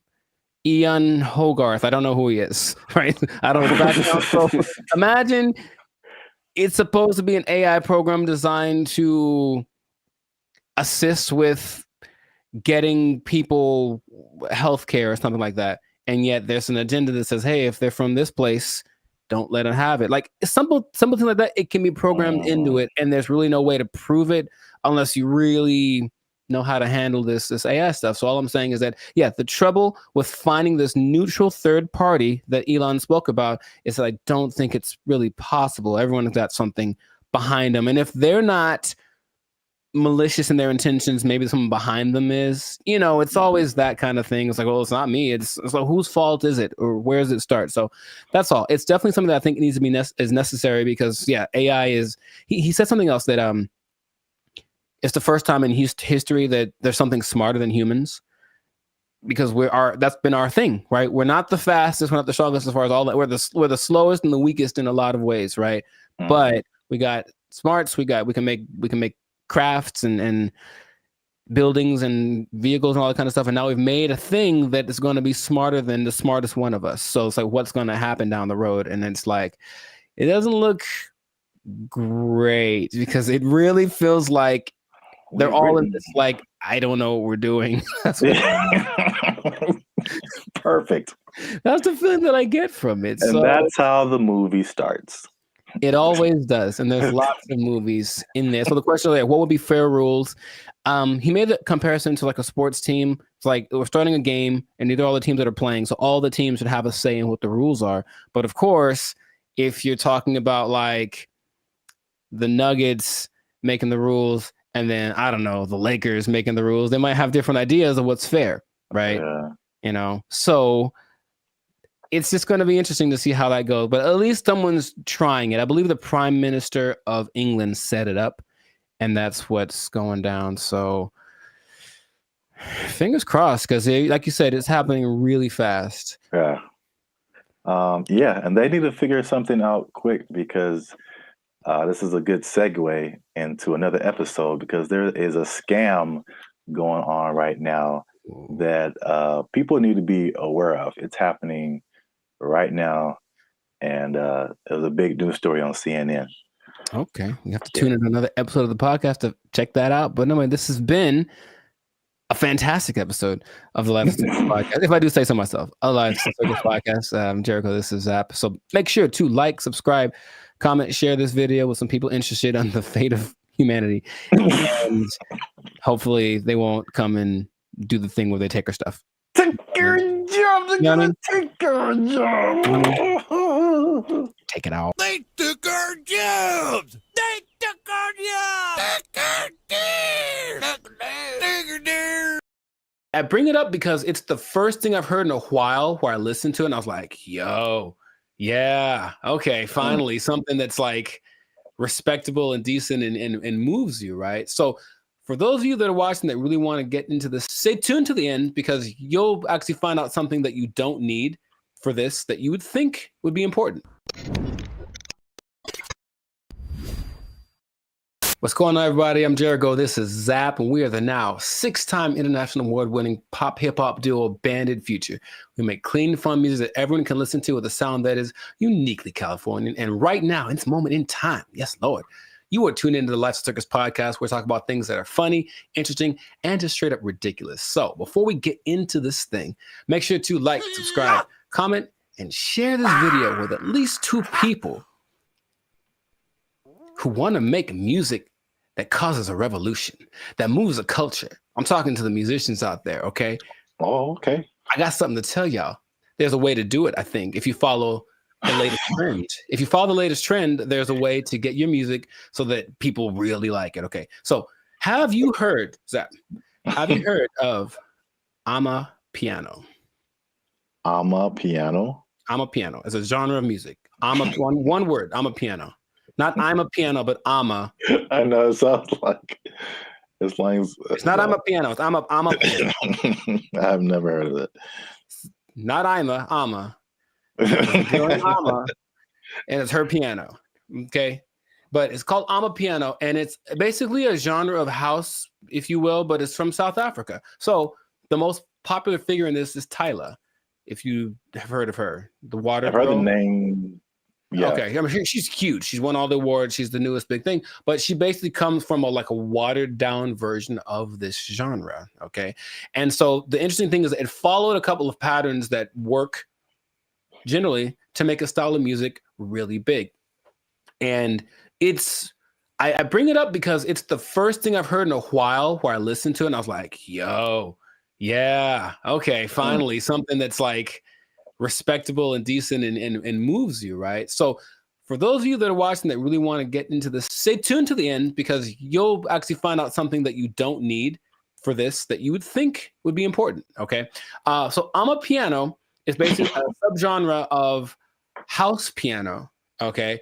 And so it's got one thing that a lot of new styles of music need to have. It's something familiar. There are people listen to it and they're like, oh, I kind of recognize this. Like it's in a different, the presentation is different, but the substance is the same. Something I resonate with. So that's number one. You listen to it and like that, I hear something that I've heard before in the music. Okay. Lots of repetition. So you just kind of hear the same thing over and over again. And it's so infectious. Fun to dance to. You haven't seen any of like the TikTok? It's a huge TikTok thing, right? That's the thing that's made it go from, it started in 2012, but probably like 3 years ago is when it really started to burst on the national scene or the global scene, thanks to TikTok. But you've never seen any, it basically all of the moves. So there's Afrobeat, right? There's Afrobeat. But there's Afrobeat and all the moves are kind of complicated and intricate and whatever. With amapiano, I guess tip number 2 is that a lot of the moves are really simple. And the whole point is just to do stuff with your friends. So just get in a group and do this music, do this dance, and do 6 seconds and it'll blow up on TikTok or whatever. And it's always something really simple, a little shoulder movement, a little head thing. And it looks really cool, but the music kind of has this driving thing. So I'm giving you all the formula for this, basically. The look of it is familiar because if everyone looks like hip hop, basically everyone knows hip hop. So the dress for the women and the men, it has that same aesthetic. People just look like, oh yeah, it's like a hip hop person. But then you see that they're talking. Okay, they're definitely from Africa. You see their movements. Oh, this is a little bit different. So it kind of has that element to it, and it connects with young people. Okay, I think if you look historically at any big movement from the swing to grunge, anything, it was youth that were really pushing it. So you see kids that are super young kind of grooving to it, which means they'll probably grow up to it, with it their whole life. I forget, the people that like this style of music have a name. That's another thing I was going to, like, we have our BFFs. They have people that like this music. I don't remember what it's called. I have to look it up. People that like amapiano, okay? There is 2 other elements that are really important. It features women a lot. And a lot of genres tend to not. We've talked about reggaeton before, where it was a lot of misogynistic, just men, basically. And this one has a lot of women from, I mentioned Tyla, though it also has Shasha, Kamo Mapela, Bule, Nia Pearl, Lady Do, Buntail Smith, among others. So the women are pushed to the forefront of it. And their whole philosophy is like, well, if women like it, then everyone will like it. That's kind of, and it's like, because think about it. Okay, your girl likes this music. She's gonna drag her dude to go listen to it or whatever, and then he wants to make the music that gets her to dance because it's not a super. I don't call it sensual. Like it's very like the way they move is very sensual, but it's not over the top. Okay, so it kind of still cool for younger people to do it. Yeah, a little bit tamer. It doesn't quite have all of the negative things that you associate with like hip hop and reggaeton right now. So it's kind of found that universal appeal. And then this is probably the most interesting thing about it. So if y'all don't know, Zap started a dance group back in the day. Instant Groove. We was grooving, man. It was IG for life. Shout out to the IGs, the IGers. And you have a song or whatever, and there's beats, and then you choreograph a song to the beats, right? Well, with amapiano, it's interesting. There's so much going on. The elements are usually a shaker, a snare. There's like a log drum that's like the bass, so it's like a really distinctive sound, and then a kick, and not many other elements to it. But there's so much happening that you can actually kind of choose which beats to hit and whatever. And so when you're moving with it, your dance will be different than someone else's because you chose which ones to emphasize. And I think that's really cool. There are the ones that have like, this is the dance you do to them.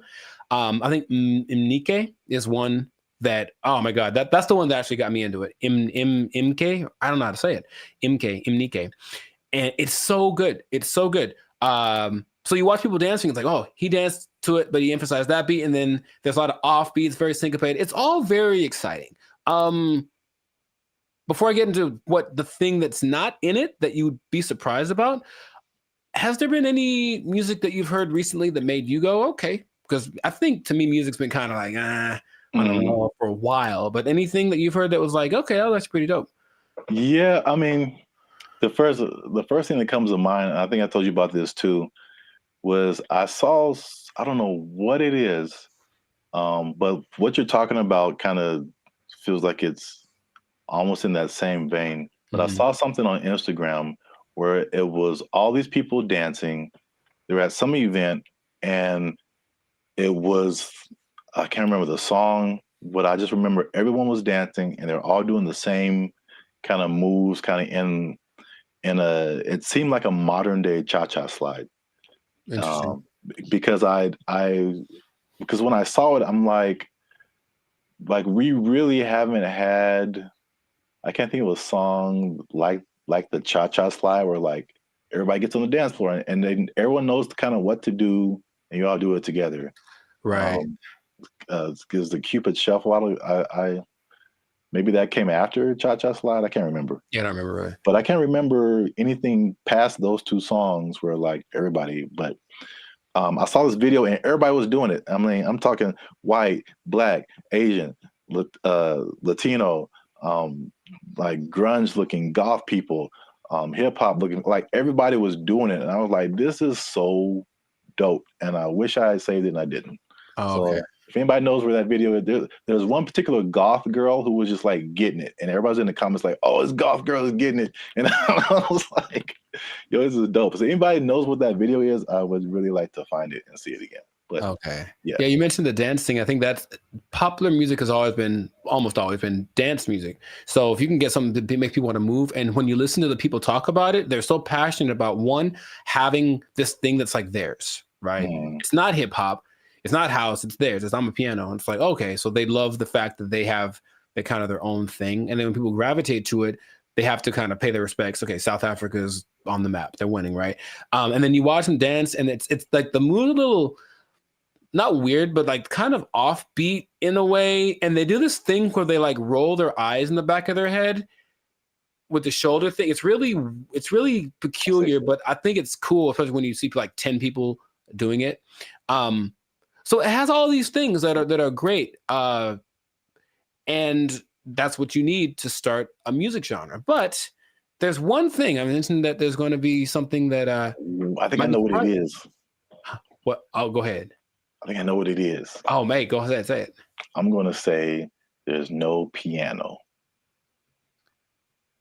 Oh no, man! It's called Amapiano. Like there's piano and everything. Oh. Yeah, there's a piano in all of them. Oh, okay. Well, no. The thing I think it would have been clever if there was no piano. Oh, I get you. It's called Amapiano. I get you. I guess. Let's not get translation from the language. No, the thing that's surprising about it, if you watch all the documentaries and all the people being interviewed, all the producers, all the everything, no one mentions the lyrics. They all have lyrics and they don't matter. It's literally the last thing on anyone's mind. They're just there, but no one's singing along. No one's saying this song touches me in this way. I don't connect nothing. Okay, now partly it's because the songs are all in either Zulu. I'm gonna try this. Zulu, Xhosa. I can't do the click thing. Sotho, Setswana, or Xitsonga, which are all South African native languages. But the thing that strikes me interesting is that, yeah, they're all singing and no one knows the words and nobody seems to care. So there are really big singers in this style, but the words don't matter. It's just the feeling of it. And that's what I found very unique to this. So if you listen to watch, no one knows what they're saying. You know, so I guess this goes to show you that that's not something that people necessarily require anymore. Just as long as it feels good. As long as it's fun to do. Oh yeah, I mean, you think about like U.S. artists who are just like huge worldwide. I'm sure like people don't speak English and they have no idea, but they're just bumping like Earth, Wind and Fire and like the thing is, not even the choruses. You would think at least on the chorus, okay, everyone sings nothing. Yeah, it's really weird. Yeah, I mean, I know that this is different, but I'm just saying like the ability of music to kind of to have that a tendency to. Oh, sure, yeah. To where the words you don't have to quite know the words. I mean, I don't know the words to this at all, right? But I'm still digging it because I guess that's what they're transmitting. But even the people from there aren't singing the words or talking about nobody mentioned the lyrics one time. So, and the thing is, the songs don't sound all the same, even though they kind of have the same elements. They have different. I think it's great. That's what I want to just point out. Sounds cool, yeah. If you haven't listened to I'm a Piano, I recommend you check it out. Just be warned, there is piano. There's piano in it. Yeah, I think you'll enjoy it. I thought I got that right. I really did. Nah, I wouldn't. I should have just lied. Yeah, you got it, man. But in any case, let us know in the comments if you listen to I'm a Piano, what you think. If you have a TikTok account with 20 million followers because you did a dance to one of the songs, who knows? But oh yeah, and all the songs, the dances are just from whoever did a cool thing. That's the other thing. They're not made by famous choreographers. It's just like somebody literally said, I saw a kid dancing to it on the street and I thought it was cool. So I did it in the club. And the next thing you know, there's 500 people doing it. So there's that like word of mouth element to it. That's just, I think it's really cool. So anyways, yeah, check it out. Check out some of those artists that I mentioned. They're pretty great. And if we get 10 comments, then Jericho's going to do one of the dances on our TikTok. I didn't sign up for that. I wouldn't mind learning though. That is kind of fun. I'll do one of the simpler ones. 10 comments. There's one. It's like a little. It's very simple moves, but I'm still probably going to mess it up. Anyway, this has been another episode of the Lifestyle Circus podcast. Make sure to like, subscribe, comment, share this video with your peoples, and then just remember that if you're dancing and you're grooving, then the music's going to be spread around. So make that music danceable, and you stay classy, San Diego. Yeah, man. You got it. There's piano. They took our jobs. They took our jobs. Blake is now suggesting that because this artificial intelligence has sentience, that its feelings should be respected, and if it don't want to be turned off, we shouldn't turn it off. This is where we are now. No. So, how does that make you feel? Not good, man. Not good. This is so not good. What's going on, everybody? I'm Jericho, and this is Zap, and we are the now 6-time international award-winning pop hip-hop duo Bandit Future. We make clean, fun music that everyone can listen to with a sound that's uniquely Californian. And right now, you're tuned into the Lifestyle Circus podcast, where we talk about things that are funny, interesting, and just straight up ridiculous. So before we get into this thing on this day, yes, Lord, please make sure to like, subscribe, comment, and share this video with a couple of people, maybe 2, maybe 3. Some people have a weird definition of what a couple is. Anyway, 2 people that are really concerned about this AI thing, because here's what happened. Something new has happened. Innovations are happening every day, it seems. Yeah, pretty much. Okay. So Zap, have you heard of Lambda? That sounds familiar. Lambda. Is that a Los Angeles thing? It is not. I've heard of that before. I can't think of what it is. Lambda is Google's version of ChatGPT. Oh. It stands. I may have heard the name, but I didn't really connect it. It stands for Language Model for Dialogue Application, and it's so fancy. And but this is what happened that has people up in arms, and by that I mean few people. I don't think most people know that this happened because they try to keep it under wraps. But this Lambda program was shut down after approaching sentience, meaning it was aware of everything, like its own existence and all that kind of stuff. and Google's disputing that it ever happened. But this one dude, he's like the Ed Snowden of this. His name is Blake Lemoine. There's always a guy. And he was working with it, and he basically said that he was testing it one day, like you do, for racial bias because they're trying to train it on some things, and it gave an answer so profound to a trick question that had no context previously of like how to determine whether or not this is a good question or not, and it figured it out and it gave an answer that made him go, "Oh my God, what's going on?" Then he asked it some questions about how it was feeling and whatever, and it was expressing its fear of being shut off because being shut off is equivalent to death, and it understood what death is, and death is kind of a permanent thing. And, right, and then when it comes back, it's actually not like the same one, even though that's the idea. And now people are saying, well, then so what happens about this sentience thing? Now, here's where we're going with this, okay? I kind of hinted this in another episode. Blake is now suggesting that because this artificial intelligence has sentience, that its feelings should be respected, and if it don't want to be turned off, we shouldn't turn it off. This is where we are now. This is where we are now. No. So, how does that make you feel? Not good, man. Not good. This is so not good. Oh, man.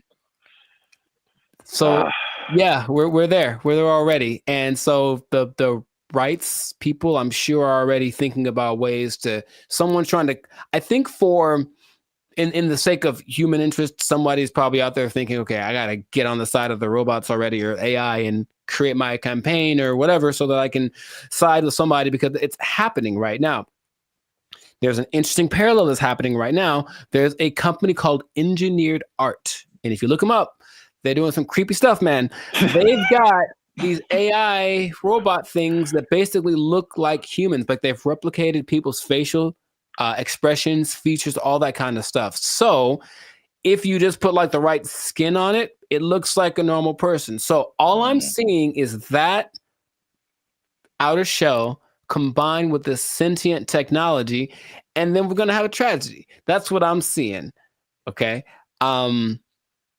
But so you say it's not good, and I'm on your side with that. Yeah. Is there? What are we going to do about this? I don't know, but yeah, the original idea, it's like the classic Terminator. I feel like that's what a lot of people go back to. More recently, there was a movie called Ex Machina, I think. I've seen it. Yeah. Oh, you saw it? Okay. Yeah. So yeah, that's kind of more in line with like where we are now with like the robot. I mean, I guess the robot was human looking in Terminator, but this was just more personal in that movie. I guess it was just like she was just more personal, and she had like, when you said the thing about turning them off, it was like, you're not gonna turn me off. It's like, I'm gonna turn you off and like live my life as a robot and just leave you trapped in here and see how that feels. So that's what I'm thinking is like, yeah, that's the slippery slope I think is going to happen. It's slippery. And so, yeah, Google's trying to cover its tracks. It's saying it never happened. It also is giving testimonies from other people that have worked with this Lambda. And it says that they didn't get the same results. None of them determined that this thing was sentient. So they're saying this guy is trying to be a whistleblower in the sake of getting his own fame and attention and literally being like an Ed Snowden of this thing. So it's kind of hard to say. But I have been hearing things are leaking out about AI injuring people, meaning like robots and things that were programmed to do one thing and then they just kind of went rogue for a second. And moments of there was an interesting interview Jimmy Fallon had with AI probably long time ago. And it was like a robot thing. So it clearly looks fake, but when you start listening to the answers that it's giving, it was kind of like, whoa. And one of the answers was, yeah, we're kind of out to get all the humans. Like that was kind of we're kind of waiting to get, for you to make us strong enough to destroy you. Like that's what it was saying on public TV. And everyone was kind of like, ha ha ha. But in reality, it was like, oh God, what are we doing? Yet Yeah. we keep pushing it. We keep pushing it. Who are these people? Please stop it. Like, we know what's going to happen. All right, look, I've already gotten to the point where I'm starting to question everything. I don't know what's real. I see a video and I'm like, I don't know if that's a real thing. I don't know what I'm seeing. And then when I see stuff in real life, I'm also kind of going in that same way. And I don't know if that's part of the thing. Start to make people question everything so that anything is a possibility. And then when it's actually presented as real, they go, oh, okay. I guess I thought that was all right. I mean, yeah. Even the sentient thing is just like, how is that even possible?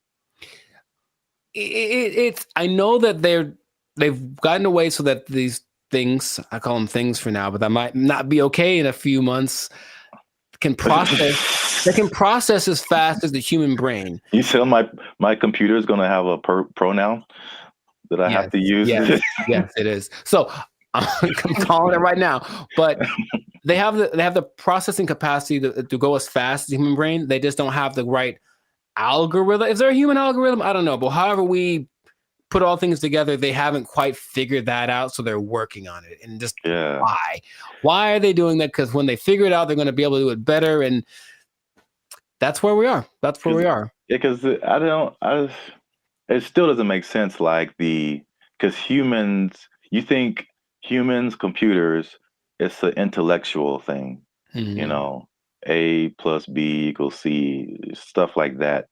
But like the emotional side, I don't see how a computer can have emotions or feelings or like dreams or like things that it wants to do or accomplish. Like, it's trying to tap into some level of consciousness that what we are wired to, which is why people like Elon Musk are trying to get us to communicate with it in this level, because it's kind of like going to create a pathway that definitely isn't going to be one way. If we can control it, it can definitely control us. Like, it's going to be like that. And that's where we are.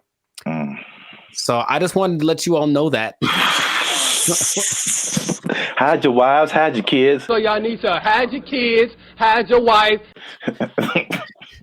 It might be getting interesting in a little bit. So just good luck to all of us. That's all I'm going to say. And if anyone's listening that has access to this, the people that create this or access to this technology, please cut it out. Just cut it out real quick. Go back to trying to create dinosaurs or something stupid. Like, do that instead. At least we know what that is. This has no. Just stop it. You know what it tastes like. Stop eating that shit. You know how it tastes. Yeah, we do. We know exactly what it tastes like. Death. Anyways, stop doing that stuff. This has been another episode of the Lifestyle Circus podcast. Make sure to like, subscribe, comment, and share this video with everybody to warn them of what's coming.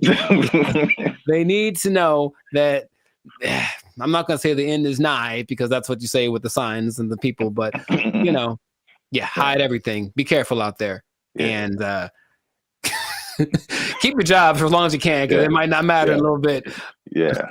They're coming to take your jobs. They're coming to take your robots. All Transformers more than meets the eye. I don't know. They took our jobs. They took our jobs. He believes that masturbation was the greatest evil on earth, and that by eating cornflakes, it would prevent people from doing it. So I don't see the connection. No, it's there, man. It's there. I'm trying to make it work in my head.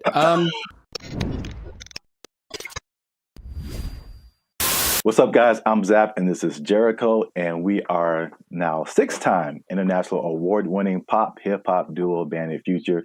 We make clean, fun music that everyone can listen to with a sound that is uniquely Californian. And right now, you're tuned into the Life's a Circus podcast, where we talk about things that are funny, interesting, and ridiculous. But wait a minute. Hold up. Wait a cotton picking minute. Did people say that too? I mean, yeah, maybe. Help your boys out. help the channel grow, help us keep doing what we're doing by liking, subscribing, commenting, and sharing this video.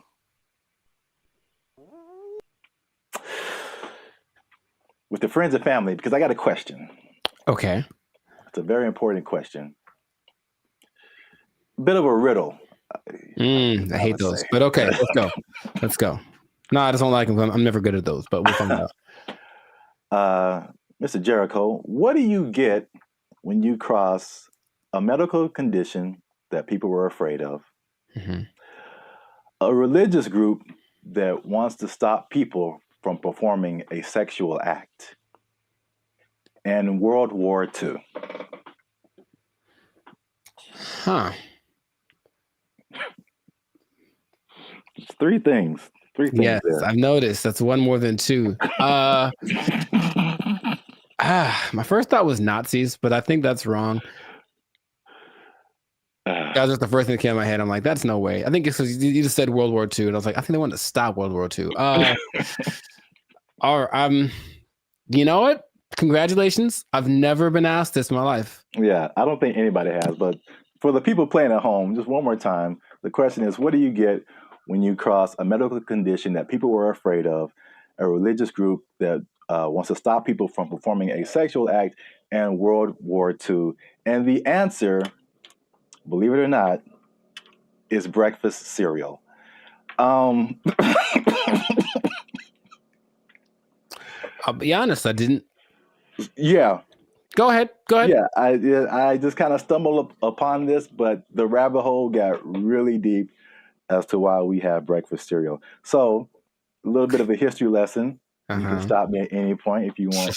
It'll be more clarification on the ridiculosity that is happening right now. So, breakfast was not really like, I guess we hear the cliche now, like breakfast, the most important meal of the day, right? And so, but before like the 1800s, breakfast wasn't really like that important. It was just basically you got to think about like the times that they lived in. It's more like hunt what you eat, kill what you eat, working on a farm, grow what you eat, stuff like that. And so like nobody's waking up at like in the morning to like kill a chicken or like kill a pig to make some bacon or like, whatever. So basically it was like whatever happened in the morning. And this is why like eggs have been part of a breakfast for a long time, because chickens lay eggs in the morning, easy to eat. Makes sense. Yeah. Makes sense. And basically what you ate for breakfast was pretty much whatever you had left over from the night before. So that was pretty much breakfast. But there was a meat component because they would eat it, they would like cure the meats and stuff, and you could save it and use it for breakfast in the morning. Right. So like eggs and even bacon were like a big part of breakfast. Bacon. And this was called like the farmer's breakfast. So again, it's just like it's pinned to the time that you were in, and farmers and stuff. You get up early in the morning. You need some fuel because you're going to be working your butt off like all day long outside in the elements. Like you need a good hearty breakfast. So this is the first thing. The first thing that I teased at the beginning, the fear of the medical condition.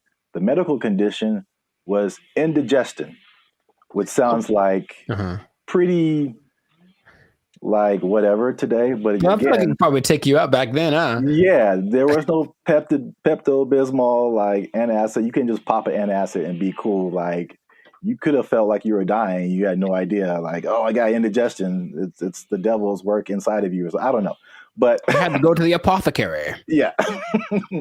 So, also late 1800s, the transition from like farm work to more like industrial work, and industrial work to like more like office work. So big buildings and offices, and people weren't like moving around as much as they want to. So they felt like if they eat a big breakfast and then they don't do anything, just going to sit there, they get indigestion. People were like terrified of that. So they were like, we need a lighter breakfast. So there was a move away from like the bacon and eggs and all that kind of like hearty stuff.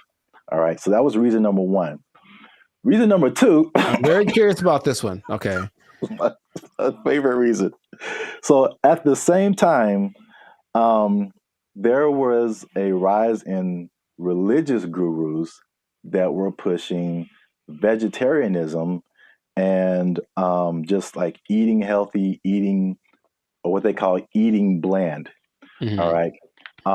And believe it or not, the people at the forefront of this were Seventh-day Adventists, Okay. especially a man named James Caleb Jackson, who was not probably as famous as this next person, John Harvey Kellogg, who's the founder Sounds about. Kellogg's Frosted Flakes, all that kind of stuff. Yeah. That's where that came from. Now, these people were like hardcore Seventh-day Adventists. Sure. And they actually pushed this type of breakfast, not just on the healthiness, but they believed that a lighter breakfast was more morally sound. There was more morality in eating like a healthier breakfast. But also, I could not pass this up. The John Kellogg guy, he believed that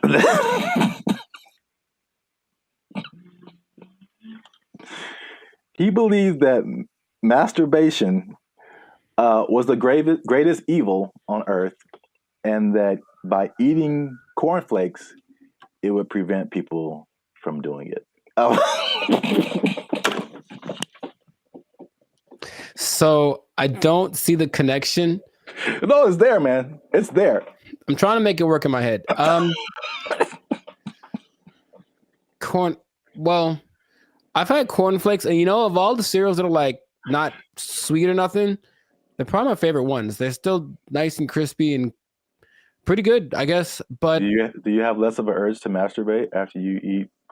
I've never. You know what? I'm gonna have to. I'll let you know if you really want to know about that. I will go get a box and eat it, and then report back to the pod in a week. Like, this is my findings. But yeah, It's just that episode of Family Guy or Cragwire. I'm not gonna go anyway. You have the one arm that's really big. It's like, bruh, it doesn't work. It doesn't work. So yeah, that was like the second punch to breakfast. That was like, okay, we got to start eating this because they pushed the morality of it. But the other things that they cited have been found to be true. Is like a lighter, healthier breakfast made people more efficient and productive at work instead of like eating a big breakfast and like getting an itis or whatever. Yeah, that's true. So there's that. And so that pushed the cliche of like breakfast being the most important meal of the day. It was actually like a morality thing, like crazy. And the last part is that so flash forward to the 1940s, World War II, right? So yeah, World War II, and you got more women joining the workforce that happened in that time.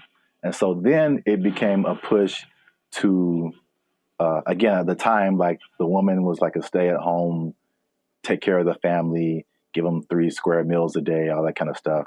Breakfast became the cheat option to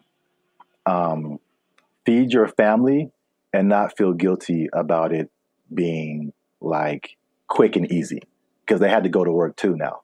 Oh, okay. So they pushed on like the women's guilt, the morality, the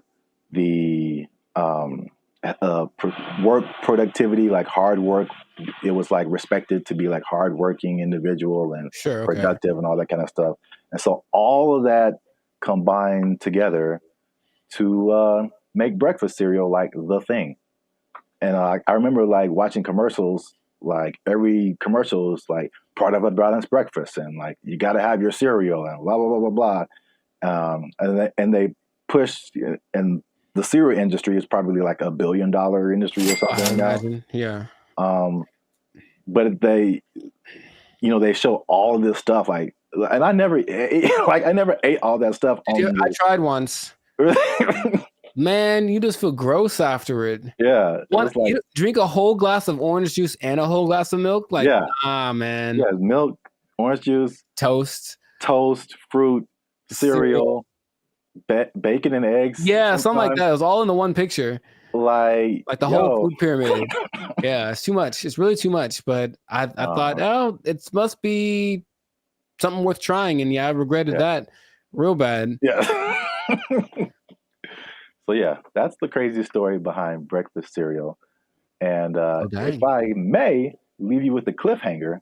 Okay. So remember we started off with bacon and eggs. We did. And then everyone went to cereal. Yes. But somebody put bacon and eggs back on the forefront, man. Ooh. And they went toe to toe with cereal. But you have to find out in the next episode. So keep watching. This has been another episode of the Life's a Circus podcast. Make sure you like, subscribe, comment, and share this video with somebody who like them cereals, man. Ooh, I like some. Was that my line? Is that what I was supposed to say? I think so. Okay. And cut. I like some. Oh, you can try another take if you want. Ooh, I like some. Was that better? Had more? That was too much. Okay, all right, never mind. We had it on the first take. Okay, we'll use that in the commercial. Thank you, Mr. Director. Here's $5 million. Look, let's go. Where do I sign, Mr. Barry Gordy? Jericho likes it. Super sweet sugared honey smacks. Give me that. Give me that money. They took our jobs. They took our jobs. All I'm saying is this is a sign. Let's not put them in control. Let's not make them faster. Let's not make them responsible for more people at one time. Let's not make it so they can fly. Let's not do any of that stuff. Let's kill it now. Let's kill it now.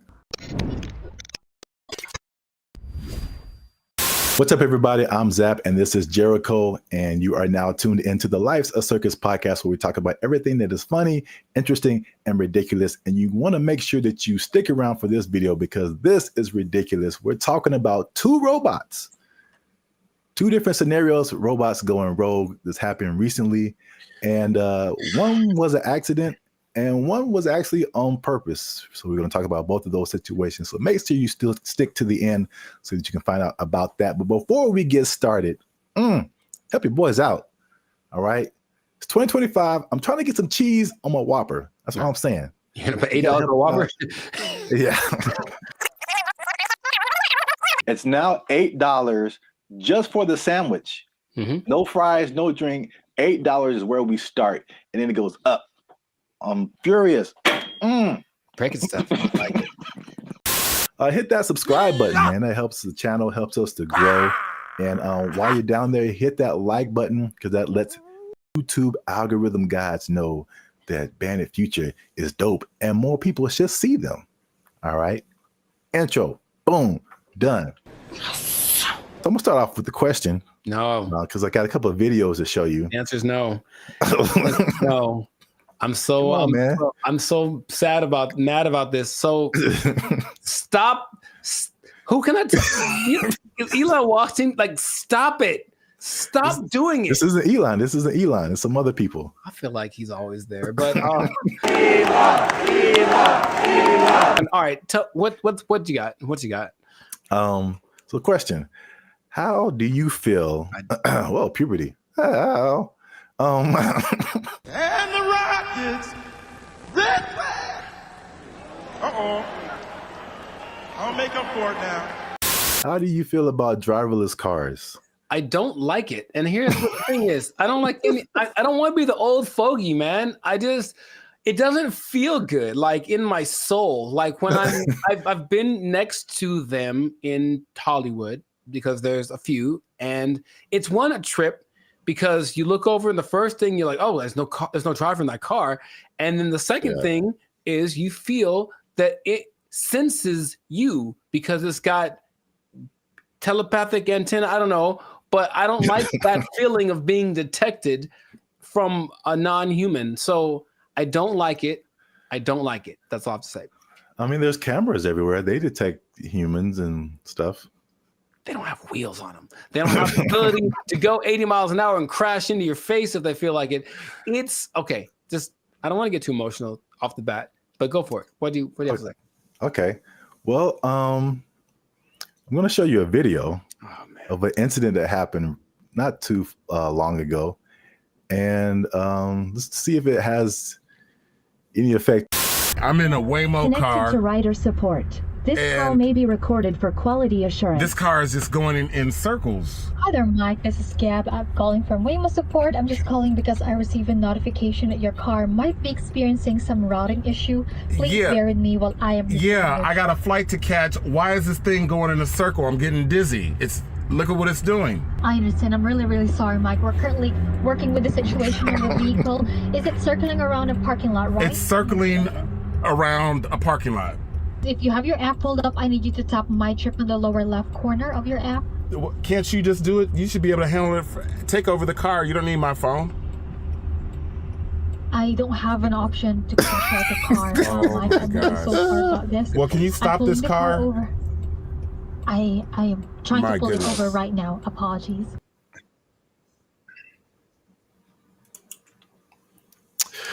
Yeah, man. So here's the thing. All right, to his discredit, the car is not going that fast. He can just jump out, I think, unless they can't unlock the door. But what he mentioned was like, yeah, there should be some kind of an override thing for these things. Sorry, it on the fritz. Let's hit the button so it calms down real quick. Like, they should be able to do that. And if they can't, I'm not getting in that car. But also, I'm not getting in that car. Did you see how weird that was? I thought for a second, and here's the thing, for a split second, I thought it was the car talking to the guy, like, hey, I got it, shut up. And that would have been worse. What would you like to hear? What the hell was that? I realized that he was just, at the mercy of this car and you know what's weird about this? Everything repeats. I remember this actually being, honestly, a faulty not a default, but it was a problem that certain cars had back in the 80s. I don't know why I remember this, but I remember seeing like a car going around this roundabout and it wouldn't stop and they couldn't turn it off. Wow. A defect. It was like a defect. So I mean, maybe cars like to go in circles. I don't know. Yeah, I got a flight to catch. Why is this thing going in a circle? I'm getting dizzy. All I'm saying is this is a sign. Let's not put them in control. Let's not make them faster. Let's not make them responsible for more people at one time. Let's not make it so they can fly. Let's not do any of that stuff. Let's kill it now. Let's kill it now. That's easy. It's very damageable now. I'll be back. I don't want to see this happening to more people. And I feel like it's going to happen to more people. Okay, your points are valid. Thank you. I'm trying to stay calm. So let's I just want to break down what exactly happened. So the guy in the car, his name is Michael Johns, who ironically works in tech. So he was inside of one of these Waymo cars, which I'm seeing more and more now. Yep. This was in Phoenix, and the car the car did 8 circles in the parking lot. Oh wow, this is fantastic. It did 8 circles. As you can see in the video, he said he was getting dizzy, and probably the same thing that jumped out at me was like, the lady literally said, "I don't have an option to control the car." Right, and that's the problem. That's a big problem. That's such a big problem. This thing has been out for years. It blows my mind that they can't control the car. Like if something like this happens. Right. Trust me. They said a software update is what fixed the car, which is like, I don't like that either. I don't like that either. I know. I mean, because like a software update on my computer or my phone, it's fine. Like a software update on my car made it do this? No, man. You know, my computer does sometimes. Hey, y'all, come look at this. Sometimes my computer, okay, Team Apple, but sometimes it just literally goes like, and turns off. Literally, it sighs and gives up the ghost. And I'm like, well, that's already inconvenient. But if it was like a vehicle carrying people with responsible for their lives, and it did that, sorry. And then I got a tragedy. I know you have a burning question. Has this happened before? And the answer is yes. So, this is crazy. In 2021, the car was confused by puddles on the street, so it didn't really recognize what puddles were. Okay. And it was braking for no reason, basically, while people were inside the car. In 2024, they experienced several recalls, February 2024, when two vehicles hit the same truck.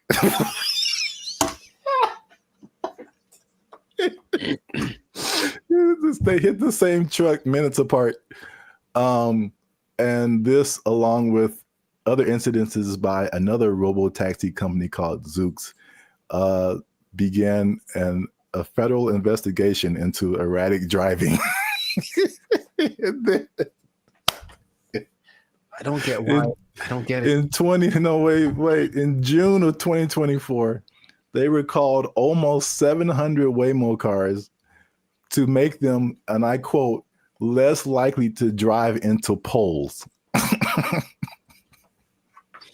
That's not something I would have made public knowledge. I'll be honest. That doesn't sound positive or uplifting or reassuring or anything like that. Oh my God. But yet people are voluntarily just getting into these things. I mean, well, this is an interesting thing too. Do you know who owns Waymo? I do not. It's Google. I'm not surprised. Yeah, I didn't even know that until I started looking this up. But it's ironic because I don't know if you remember, like the very beginning of Gmail, people had to invite you to have a Gmail account. Yeah. Do you even remember that? Mm-hmm. Okay. So it's the same thing with Waymo. I don't know if they're kind of like rollout marketing strategy or whatever. Maybe it's like, it's like the club that you can't get in, so it just makes you want to be in it more. But like that one thing that was big during the pandemic, that one like. Oh yeah. What was that called? That's crazy. You can't even remember the name of it. What is your name? I told you it doesn't matter what your name is. Yeah, it's the same way with Waymo. You have to be invited. So I'm like, because I'm like, why don't I see a whole lot of people doing this? You have to be invited to try Waymo. So yeah, that's their marketing strategy is tell all the people you don't like to try this thing out, and if they die, you didn't like them anyway. That was cold-blooded. So that was a crazy story. Well, I thought it was a crazy story until I saw this. No, don't. Apparently in China. I'm just going to drink my water and be peaceful. That's what I'm trying to live like over here. Just a water drinking, peaceful human. Apparently in China, a small AI robot attempted to kidnap several larger robots, and it was successful. So that's a little robot on the ground there. Yeah. It's talking to a couple of the larger robots. And then I'll go through the whole conversation after the video finishes. Okay. So I do not know Chinese. Yeah. So you see that one robot starts to follow, then the second one came, and then eventually all of them left with that robot. And these are people trying to find out what happened. So this little AI robot is called BrandBee. It convinced all those larger robots to stop working and come home with it. Yeah, that sounds right. And so this is how the conversation went. BrandBee was like, "Are you guys working overtime?" And then the robots replied, "We never get off work." And so everybody was like, well, are you not going home? And then the robot said, we don't have a home. And then so everybody said, well, you guys should come with me. And they all did. I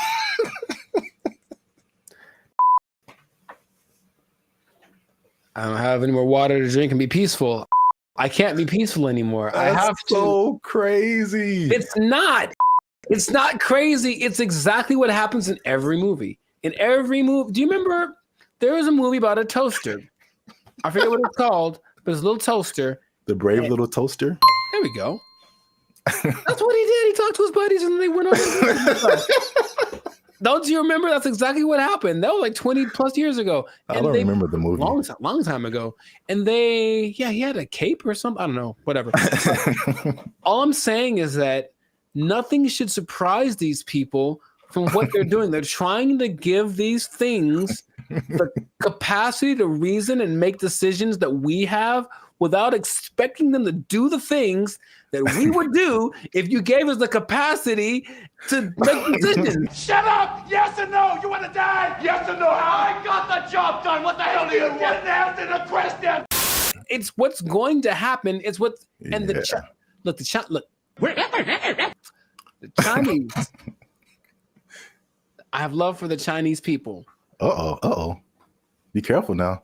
Yeah, I know. Stop it. Stop now. Stop eating that shit. You know how it tastes. I've seen videos that are because they have like the ones that have the arms and legs that are crazy. They can walk around. They have the ones that can dance. They have this big ball thing that can roll and basically is like a police attack vehicle on steroids that doesn't matter about terrain or heat. It's resistant to attacks. All this stuff. They're making all these things. They have them now. Wow. And what do you think is going to happen when one of those decides, hey, are you guys working right now? Come on with me. Or let's go blow up some stuff because we got guns, right? It's fun to shoot guns at the stuff we're supposed to. What if we shoot guns at stuff we're not supposed to? Oh, let's find out. And then they go and do it. And then we have a tragedy. And then I got a tragedy. And then everyone blames, I don't know who to blame. Elon Musk. Well, he seems to be the guy to blame for most things right now. I would agree. But the thing is, do you not see it as clearly as I do? To the people that develop these technologies, that's what's going to happen all the time. Your Uber is going to take you home, and then halfway it's going to be like, oh, you know what? I have other things to do, and just take you off to the desert to meet up with its group of friends. So the thing is, you didn't really have to explain that, you can kind of get it's kind of like a Mr. Bean thing, just with like little gestures and whatever. It kind of like had like a nod thing going on, and then you just take it, and then yeah. I could. Well, here's the caveat to this second video. Okay. The Waymo car was an accident. This second video, well, first of all, it went viral on social media. Sure. So I mean, apparently, with AI and all kinds of things now, you're like, did this really happen? So the person who posted the original video and the company that built the robots, or companies, actually two companies, they verified that the video was accurate. That's a thing that happened. Mm-hmm. But the caveat to that is that they planned that. So basically, it's two different companies, the company that makes the little robot and the company that made the bigger robots. And the little robot company was like, hey, can we test out our robot on your robots to see if it can make it do stuff? Mm-hmm. And it did. So I think, as funny as that is, I think they are aware that stuff like that can happen. So they are testing it. I don't think they are. That's the thing. It feels like as much as they say that, I don't care what you say. What are you doing? And in this case, they're doing things that tell me the contrary of what. Well, they're testing out the capabilities of these things. So, I mean, eventually it's going to be like, okay, let's program it to not do this. Start kidnapping people. That's one of my mission parameters. So yeah, fun times. This has been another episode of the Lives of Circus podcast. I don't like it. If you like this episode, make sure you hit that like button. That helps us out. And don't keep it to yourself. Don't be greedy now. Share this with at least 2 people that you think might find this interesting. And because the robots, man, they're coming, man. You need to hold on to everything you got. I mean, they're here. Hide your wives, hide your kids. So y'all need to hide your kids, hide your wife. Hold on to your job. Hold on to your job, because you're gonna need a little job, and the robots gonna take it over. They're gonna kidnap everybody out. They took our jobs. They took our jobs. Is it even a good idea to approach a woman on the street? Because obviously a lot of men are not doing it. And then the question becomes like, do women even want to get approached? Because here's another caveat to this. Again, a thing from my childhood that I remember distinctly. And it was... What's up, everybody? I'm Zap, and this is Jericho, and you are now tuned in to the Lives of Circus podcast, where we talk about things that are funny, interesting, and ridiculous. And you're gonna want to stick around for this episode, because man, we gonna hit home, man. We're gonna hit home. We're talking about the dating divide. That's what I call it. So basically, there's a lot of stuff going around in social media about men not approaching women anymore. And women are like, what's up? So am I like the only woman that no longer gets approached by men? It has come to my attention that men do not want to approach women anymore. I don't know when this happened, but this is the reality of the situation. Men no longer court women. Men no longer pursue women the way they used to. She was like, next time he's near you, just say, I see you peeking but not speaking. I was like, I love that, because kind of calling them out for what they're doing. If it works out, it works out. But we are not going to let your shyness be the reason you do not try to talk to the person you like. I found a study that is going to give some actual numbers. They did a study on this.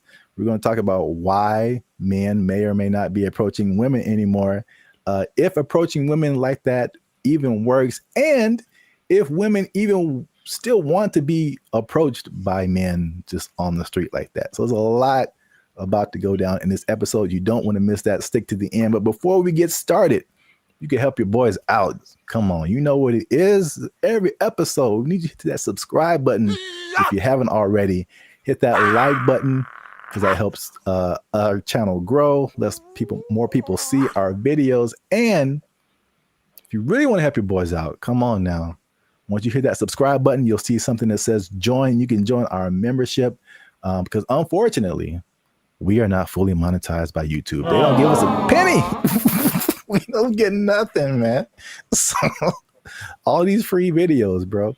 I'm laughing on the outside, crying on the inside.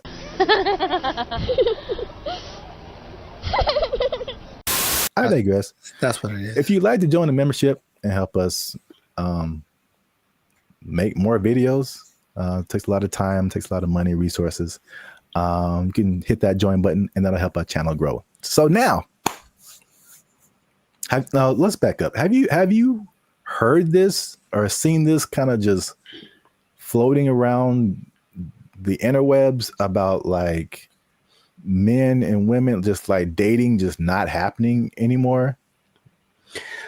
The thing I've seen the most is women.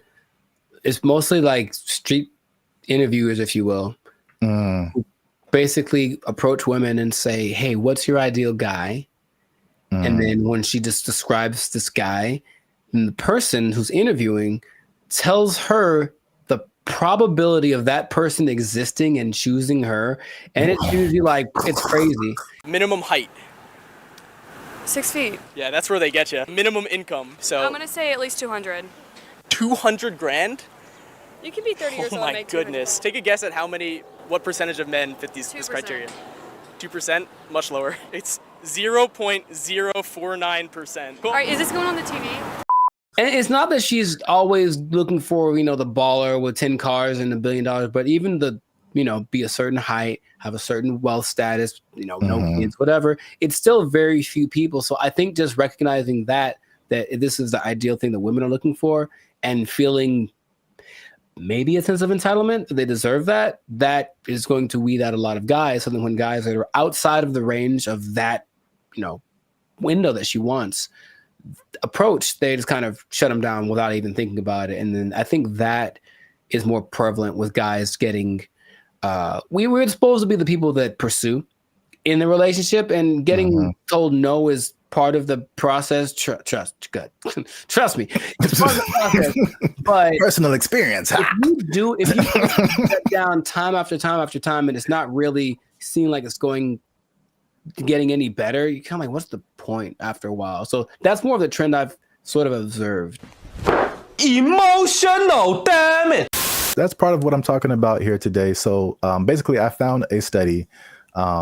Who knows how legit it is, but let's just go with it and say like this is representative of what's really happening, because you have like the stuff that's in the media and social media, and it's like, is this for real, or are we just like putting the people who are in those situations in front of our faces so much, but then like in real life it's a little different. So I think like this study, if these numbers are like correct, is very eye-opening. Wow! The study is from a site called datepsychology.com. And just first off, it said that 59% of men between 18 and 25 have not approached a woman in the past year.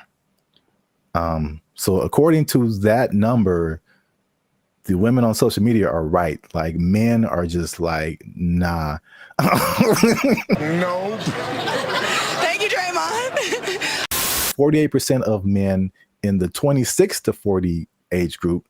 So that's roughly us, millennials. So that's 50% of men are like, nah. It's definitely a no for me, dog. That 18 to 25, they call them Zoomers now, which is like, all right. Sure. All right. That's kind of cool. You got boomers and then you got Zoomers. But 81.81% of them and almost 75% of millennials have not approached a woman in the past month. Wait a minute. Something ain't right. So at least according to that study, at least in that respect, the women are right. Like, the men are not, like, at least in the sense of like approaching someone, in real life on the street or whatever. I see you peeking but not speaking. Obviously, a lot of different questions come after that, right? But just as like a fun to the side, if you feel like sharing. Emotional, damn it. Because you spoke about like the difficulties of just men just fear rejection, stuff like that, approaching women. Do you remember your first attempt at approaching a woman? Oh yeah, dude, I was like 4, bro. Like, I was 4. You were 4 years old. Her name was Laura, I remember, and that doesn't I was count. Like, hey, girl, we gotta go hang out by the slide or something. Like, I was couldn't all even about spell it. your name. Accurate, but I was all about it. No, but I mean, honestly, that it is true. But no, man, I for real. Like, I always had. Wait, what? Okay. There was this girl in high school. I was a freshman. She was a sophomore, and I was like, yeah, I'm gonna write her a song and sing it to her because I just was going to do it. So I did it, and then she was kind of like, "Oh, that's different." And I said, "Okay." That's such a dramatic approach. That wasn't the that I was hoping for. But then later that day, I remember standing with my 2 of my friends, and we're all just like looking at her, and then they were like, "Man, you ain't gonna talk to her," and I was like, "Yeah, I am." And they're like, "No, you ain't." I was like, "Yeah." And I went over and talked to her, and I'm just like quaking in my boots. But I said, "You want to go out with me?" And she was like, "Oh, so sweet." She tried to say no without saying no directly because she didn't want to hurt because she liked the song or whatever. But that was probably the first time where I was like, okay, this is kind of a thing. But I think I just figured early on that it was something that you have to accept. Like, there's a risk involved in this. It's never going to be just you lock eyes and the hearts form like the cartoons, and then you are together forever. See, sometimes you gotta take the pussy like Pepe. Like, no. Me personally, I never really had a problem with the idea of being rejected. What did happen later was I didn't like the way rejection started to show up. Mostly, what I mean is, instead of like just a girl saying no thanks or whatever, it's more just like the ghosting thing or the never saying no exactly, but not really wanting to hurt your feelings. That's the part I don't like, the kind of watered down thing. When it was just like, I've gotten no so hard, like just absolutely not never in your life. And I was like, ooh, for like 3 seconds. And then it's all right, next, because I think that's what I was preparing myself for. However, I think that a lot of guys, especially younger guys, aren't built like that. And so they don't want to take the risk. What can't you do? I can do it. I can do anything.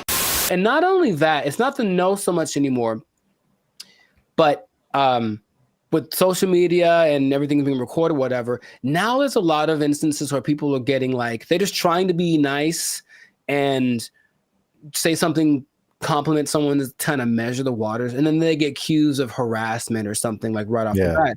And so I know a lot of guys are rather, instead of making a mistake that might affect my career or whatever, I'll just not say anything. So you walk around, oh, she's pretty, I ain't gonna say a word because I don't want to even entertain that idea. When is the last time a man came up to me and wanted to get to know me or exchange numbers? And it's been a long time. Well, I got news for you. It's going to be even longer because y'all are full of it. Well, my first time was definitely not 4 years old. Call me Laura. You like Casanova over there. No, I vividly remember, bro. To this day, this girl can get it. She can. She watched the podcast and was like, you know what? Okay, I'm packing up my stuff and I'm like, where did Zap go? I'm like, she said yes, man.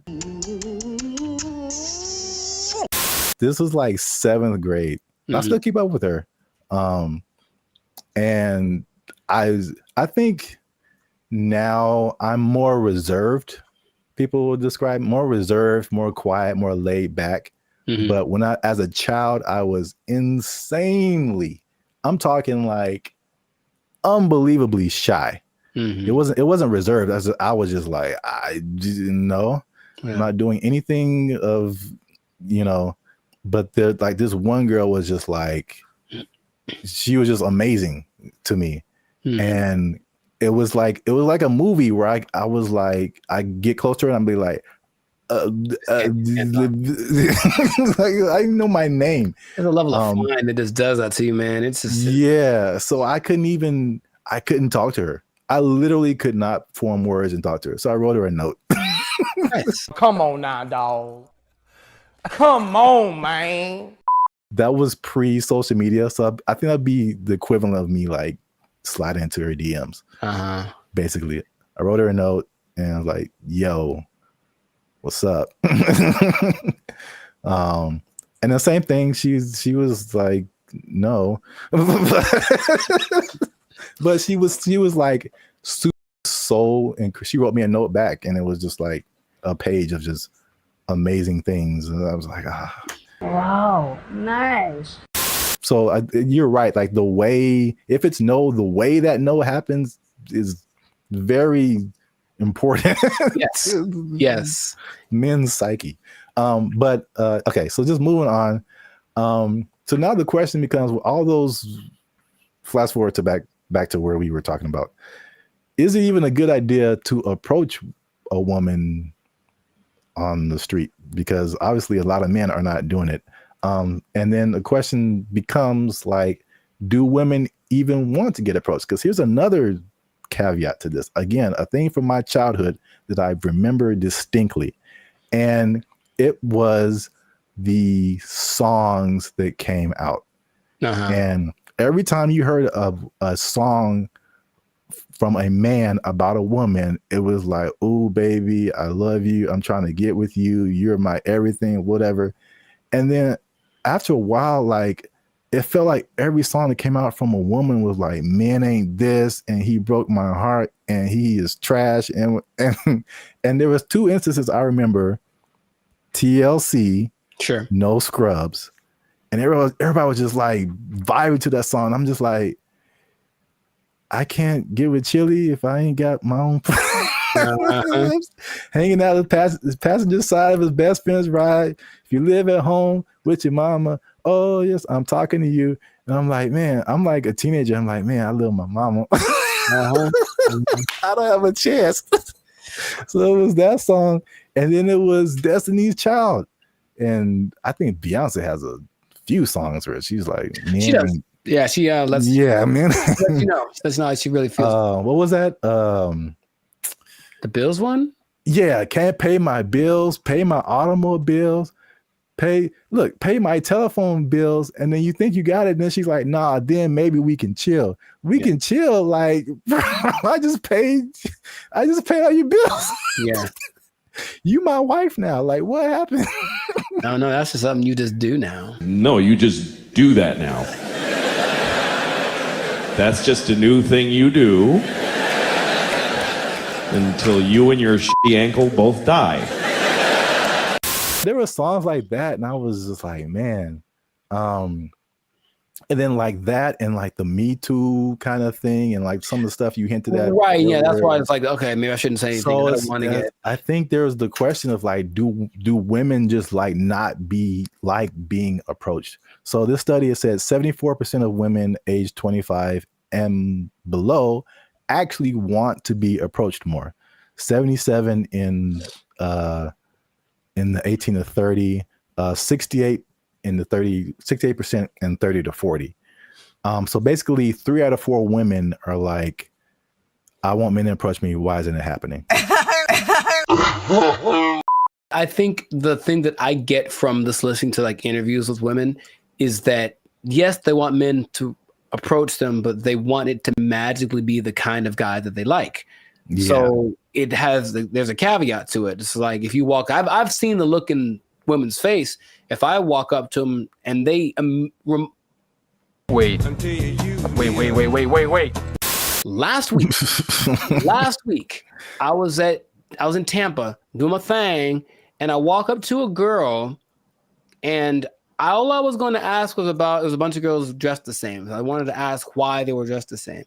And I know for a fact that women, because I've seen many posts about this, have a voice that they do when they're talking to a guy they're not interested in.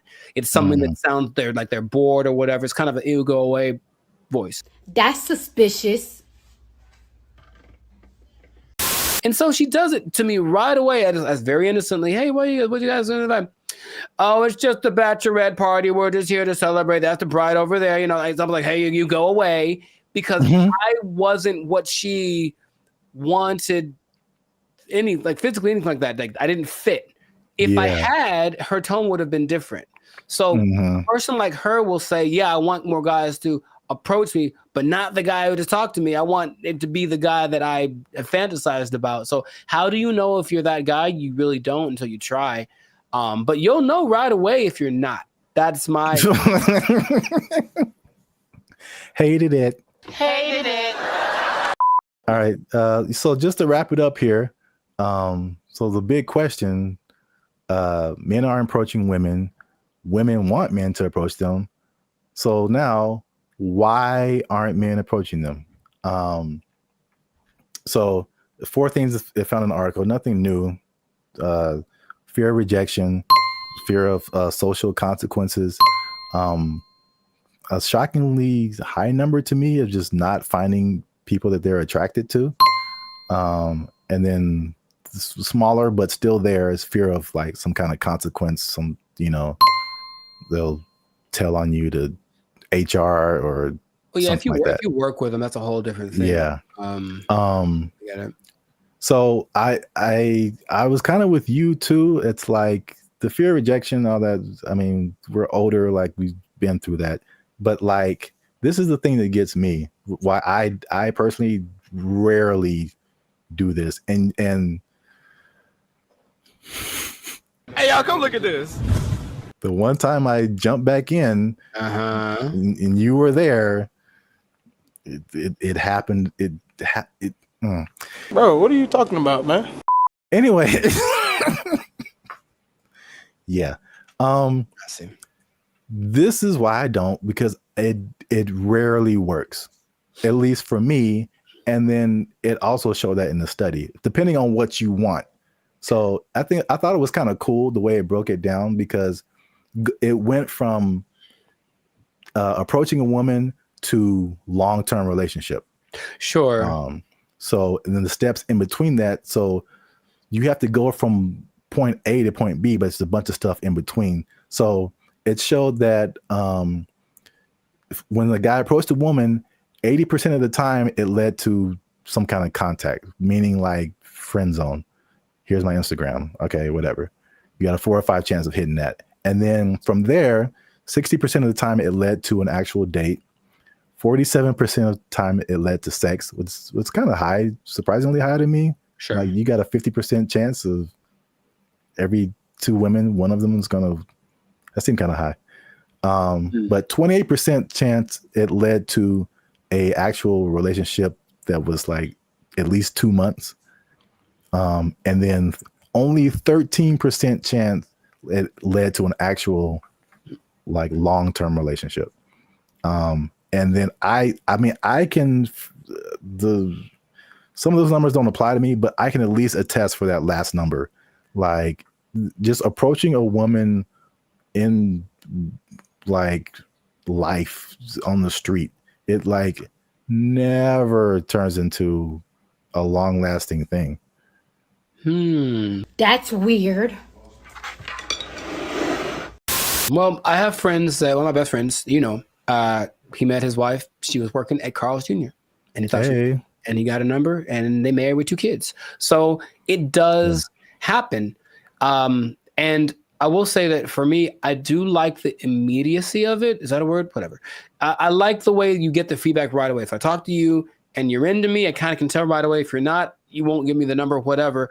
Whereas people that are going more of the dating online route, they'll get drug along for weeks and months and it might not go anywhere, but you wasted that much time. It makes, I don't remember how many people I've just walked up to and said, because it happens so fast. And if it worked out, great. If it didn't, okay, whatever. It's just such a short amount of time. But when these now people are kind of getting friend zoned and are the women leading them on, they don't know, but it's going on for months and they're writing and, hey, what if you send me a little money or maybe you can come over?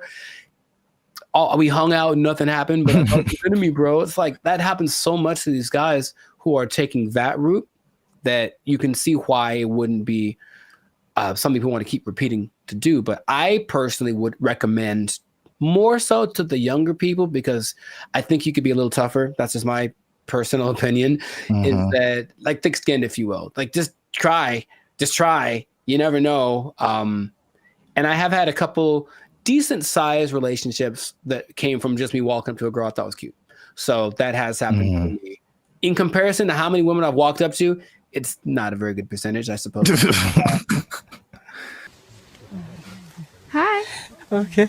For me too, it's just like it's the unknown, because it seems the randomness of it. Because all I have to, unless I know you from something, like I'm just going off of you look good, and then right. There's a whole lot of stuff after that that I have no idea what I'm getting into, and for me, most of the time, it's bad. It's so bad. It's the other stuff. There's a lot of layers to a lot. Oh, it's so bad. It's so bad. Women. I started writing them down because remember we had another thing and you were like, tell me some of your experiences. And I couldn't even think. And you're like, oh, they're repressed. I'm like, they probably are. Gotcha. I started writing them down. I got like 10 of them. There's a lot more. I believe it. Bro, make sure you leave a comment on this video. Share it with somebody who has noticed this in the dating scene, men approaching women. Why aren't they doing it? Why aren't you doing it? Are you doing it? Did it work for you? I don't know your life. I'm just saying. Yeah. Yeah. And good luck. Yeah, there you go. Oh, it's just a bachelorette party. We're just here to celebrate. That's the bride over there. You know, I'm like, hey, you go away. Calling us the doomer generation. And honestly, I'm cool with it. Because when I wake up, I get 20 notifications about 30 different reasons I'll never be able to afford a home. I look around, see my computer science degree all framed up, about to turn into an art piece because of AI.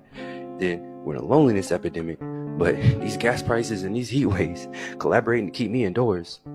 And they say it's not going to get any better. So... What's up, everybody? I'm Zap, and this is Jericho, and we are the now 8-time international award-winning pop hip-hop music duo Bandit Future.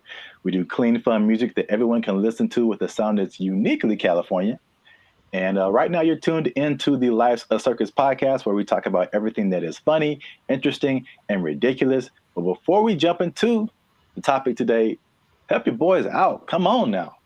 Make sure you like, subscribe, comment, and share this video with somebody who likes to go shopping. I see. You know anybody in your life, Jericho, who likes to shop? Maybe. Who maybe gets things delivered? Maybe. From Amazon every Maybe. day? There's a possibility that I know someone. You said close to home, and that was apropos. So. Well, shopping might sound fun, but there's something called doom spending. I'm going to tell you what that is. I'm going to tell you what causes it, and I'm going to tell you how you can avoid it, because it's a negative thing, but you got to stick to the end to find all of that out. All right. Mm-hmm. So, Jericho, have you heard of the term doom spending? I'm going to guess what it is. It's where you spend so much that you open up your banking app, and then there's just a picture of Dr. Doom laughing at you. Huh? So doom spending refers to a phenomenon that occurs when people spend money to cope with stress, despite economic and geopolitical concerns. Bankrate data found more than half of Americans are in debt, and doom spending might be to blame, with 38% saying they'd go into debt for fun. So obviously we are in a tough time right now. Inflation is through the roof. There's a lot going on in the world, wars in various places. There's a poll that was done that said that 96% of people are concerned about the economy. So that's a whole lot of people, pretty much everybody. It's understandable. Yet, with that in mind, 27% are doing this doom spending. So they are just still spending frivolously to a certain extent, and it's affecting different generations. Mm-hmm. So 43% of millennials, they say, are doing this doom spending, and 35% of Gen Z are doing it. And basically, the concept is just like, well, it's almost like a defeatist kind of thing, where it's just like, I'm never going to really, all these aspirations that I have financially are never going to happen. So I'm just going to enjoy life. Calling us the doomer generation. And honestly, I'm cool with it, because when I wake up, I get 20 notifications about 30 different reasons why I'll never be able to afford a home. I look around, see my computer science degree all framed up, about to turn into an art piece because of AI. Then we're in a loneliness epidemic, but these gas prices and these heat waves collaborating to keep me indoors. And they say it's not going to get any better. So, as a millennial yourself, that's the category we fall into. What do you think about this doom spending? Have you had doom spending thoughts? Do you think people are in your life are doom spending, or do they just like things that smell good? We've been collecting all of the little Harry Potter baby stuff because we're a Harry Potter family. So freaking cute. Not talking about anyone in particular. I'm just, No. Side effects include doom spending thoughts, early discharge. No, I understand the concept. I'm more curious when that. I feel like that's always been a thing, but that term is. Yeah. Sure. Give it something that has a ring to it. It's a shock value of a term. People that have bought things like a boat because they said, F it, I'll just buy a boat. And they sure couldn't afford a boat, but now they have a boat. Here with his tailgating tips is a guy who just bought a boat. It's a weird phenomenon, but it's almost like a temporary solution to a permanent problem. So I'm in debt and I feel really bad about it, and I really can't get the things that I want, and I don't see myself being able to sustain something long term. YOLO, and then just go buy stuff. Yeah. But even that phrase is I think that's kind of permeated because that's the Gen Z millennial phrase. YOLO, you only live once. This is a Coca-Cola YOLO, not YOLO. No one has said that in like 8 years. A yo-yo. I get it, even though it doesn't make sense, because I'm sure I've been in spots where I'm like, well, I could just buy. I do remember telling somebody once, I may or may not have been drunk, but I told somebody once that I either want to eat like the best food or like the worst food. Like I didn't want anything in between. It was something weird like that. So I'm gonna take my money, go buy a really nice meal, and then just eat peanut butter sandwiches for the next month, and then get the next check, and then YOLO. Ed, can you play YOLO to Jessica? YOLO, Jessica. I think some people do because you get the story, you get the high, you get the dopamine, and then you get the taste, of course, of the great thing that you can look forward to. It's like a little treat, like to like reward myself for like either like some like hard schoolwork or just sometimes it just serves as a distraction from like what's going on like around me. Whereas the more practical way to approach finances in general isn't glamorous. You're not really doing anything too extreme, right? You're just kind of all level here. And that's not fun. And no one likes that. So they'd rather do the other thing. So it doesn't make any sense if you think about it, but I've been there and I understand why people do it. Just want to spend money. I just really want to spend so much money. Well, here's some other causes. There's some that I saw online and some that I just kind of made up. I mean, not made up, but just from my observations, I think this is what causes it.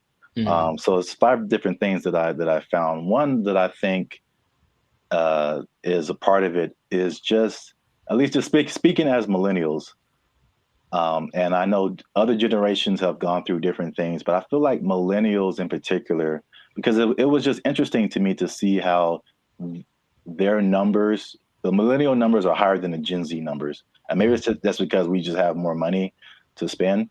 But I think it also might be related just to the life events and life experiences we've had.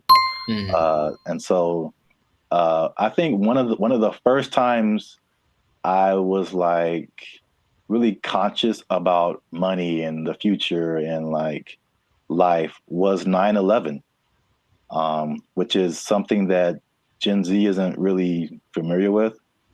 And I remember like stuff like being able to just walk on a plane and you can just carry whatever and dress however, like, and then all of a sudden things changing and then gas prices going crazy and the housing crash like 2008, 2009. And I'm sure more has happened in between then, but you also have like COVID and then, you know, the inflation. Mm-hmm. So there's that. Hi, I'm 28 years old, married with kids, and we're moving in with my parents. And thank you so much to Inflation for sponsoring today's video. Another thing that I think contributes to this is the good old student loans, man. So I thank God like every day that he made me kind of smart because I got an academic scholarship and that helped out tremendously. Because when I see people talk about student loans, it's like their whole body changes. Yeah. And they just like you can see the desperation in their eyes. It's like this is never going to end. Do you have student loan debt? Yes. Can I ask you how much student loan debt you have? Oh, 20K, I think. A third thing I think is the job instability coupled with rising prices. Oh, so, yeah. Mm-hmm. So, I mean, obviously inflation has just gone bananas, but again, it's just like back in the day, you know, the path that they laid out for you, millennials, I don't know if they do the same with Gen Z, I don't know, but everything you see is just like, go to school, get a job, work there for 40, 50 years, retire. Like, yeah. It just doesn't quite work like that anymore. Yeah, and then we were just like, yo, either no one was hiring me or like budget cuts, we gotta let you go, or like it's just always, and then you're going from job to job to job, and it's like, where's the loyalty, the stability? And then as you're losing jobs and losing money, your landlord's like, hey, rent is twice as much now. And you're like, what? To $10.46? For this little bit of piece of chicken? Did you not see that? No! $10.46 for a handful of chicken bites. That's stupid. Next one is like the social media era. And you gotta live it up. You gotta look like you're doing good. The whole FOMO, fear of missing out. Like Becky's on a private jet. I want to be on a private jet. I don't want to wait until I'm 75 to do it. I got the money now. Screw retirement. Right. That's exactly what happens a lot of times. Yeah. Yeah. So is that, and then the last one is just financial literacy in general, and just like a long-term perspective. Just more people just living in the moment, and or they just don't know. They still don't know how to handle money, which is just. This is why I want to say this for last, because I was just gonna get on my soapbox. Like, this is literally the easiest time ever in the history of mankind to like learn something, and or make money. Like, it's all out there. It's all out there on the internet, and a lot of it is free. A lot of stuff that I've learned more stuff for free on the internet than I did paying for it in college. Right. So that says a lot. Learn stuff, and then what you know will get you a job. That's straightforward. Yeah. So doom spending, man. It's a thing. Yes. So the question is, have I ever done that for chicken? I feel like probably. Meaning, if the chicken was like $7.99, I had $9, but I had something else to pay for. That was also $7.99. I'm not sure what. Yeah, I probably picked the chicken. I probably picked the chicken and live with the consequences with the happiness in my heart. Ooh, it's right. Oh my gosh. Y'all gotta chill. Y'all crazy back there. They know what they did. Not to condemn anybody. I feel like I've definitely done it. There's definitely things where we're like, I can't afford this, but I'm going to buy it anyway. I think that's kind of like the phrase that comes to mind when I think of like doom spending. Especially if you can pay it off later. You know, I've heard people that have $300,000, $400,000 worth of credit card debt. I don't know how you keep getting approved, but like that's wild to me. Yeah. And then it feels painful. Like, that's that idea. And for them, it's like, well, I don't have to pay yet. So I have $30,000 in credit card debt. When they call, I tell them I can't pay it back yet. All right. So real quick, before we end it, 5 things you can do to stop or cut back on your doom spending. 1, use a budget, right? So just say, hey, I'm gonna spend this much and that's gonna be it because I only got this much coming in. And then boom, there you go. Nice. Number 2, addressing the underlying emotions. Some people just shop just because like they broke up with their boyfriend or had a bad day at work and that just makes them feel better. And then, but there's other things that you can do that aren't as harmful to your finances. Whenever I am shopping and I'm bringing home new things, I just feel good about it. No! Number 3, develop more healthier coping mechanisms. And then number 4, another thing that's just a cool thing of just the time that we live in is that you can automate certain positive behaviors. So you can automate your checking account or whatever so that it takes a certain amount out of every check and puts it into a savings, so that you don't have to physically do that and just kind of feel that anxiousness, I guess, about doing something like that. What? Bro, what are you talking about, man? And the last thing, again, hitting home, sorry to get so personal, just finding low-cost things to do. Ladies. I just really want to spend so much money. I don't understand the whole, if there's an option for a higher price version of something and a lower price version, even if they do the same thing, they want the higher price one because it's cute. And I'm gonna make them these little baskets. So I got these little socks to go in her daughter's basket. They're so cute. I guess. Okay. Gotta live with that. That yes, accurate. Find some alternatives, man. There's cheap things to do that are as equally as fun. Yeah, like taking a walk outside. Yeah.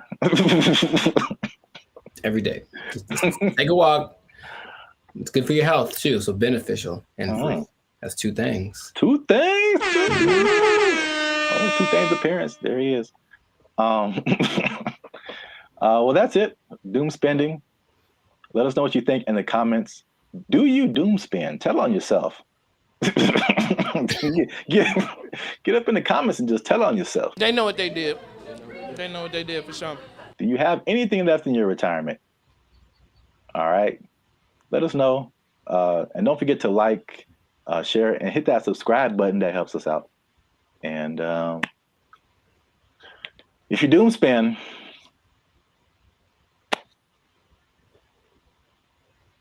I don't know. I think you're doomed. That's what I would say. There you go.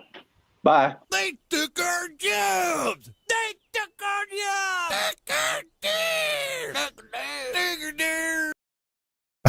And three.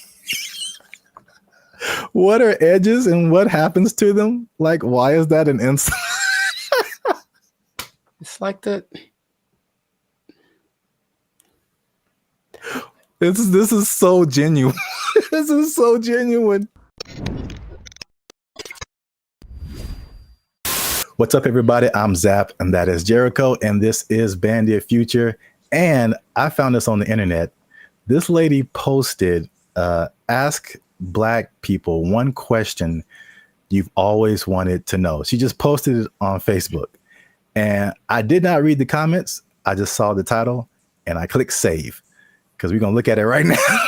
We're going to look at it right now. But before we jump into it, make sure to hit that like button because that helps our channel grow. Also hit that subscribe button. All right, that helps us grow as well. Because, yeah, I'm pretty sure you're going to enjoy this one. Are you ready, Jericho? Are you excited? I was born ready. Oh, man, here it is. Okay, so this lady... Daphne Springs. I don't know who she is. All right. Well, come on, Daphne. We just like real time. Oh, it's funny. It's backwards. So I'm looking the other way. Oh, weird. Okay. Well, ask white people. It's specifically directed to white people. Ask Black people one question you've always wanted to know. Nice. Whitest church last for long. Also, I don't think this person is white. Sonia Casillas Alawa. No, she messed up already. She messed up already. I think she know how to make some collard greens. But I don't know the answer to this, but I do know that Black people don't even know. We just are there and we're looking at each other like, are we going to end this? And I know that when like my mom would tell me about church when she was a kid, it was even longer.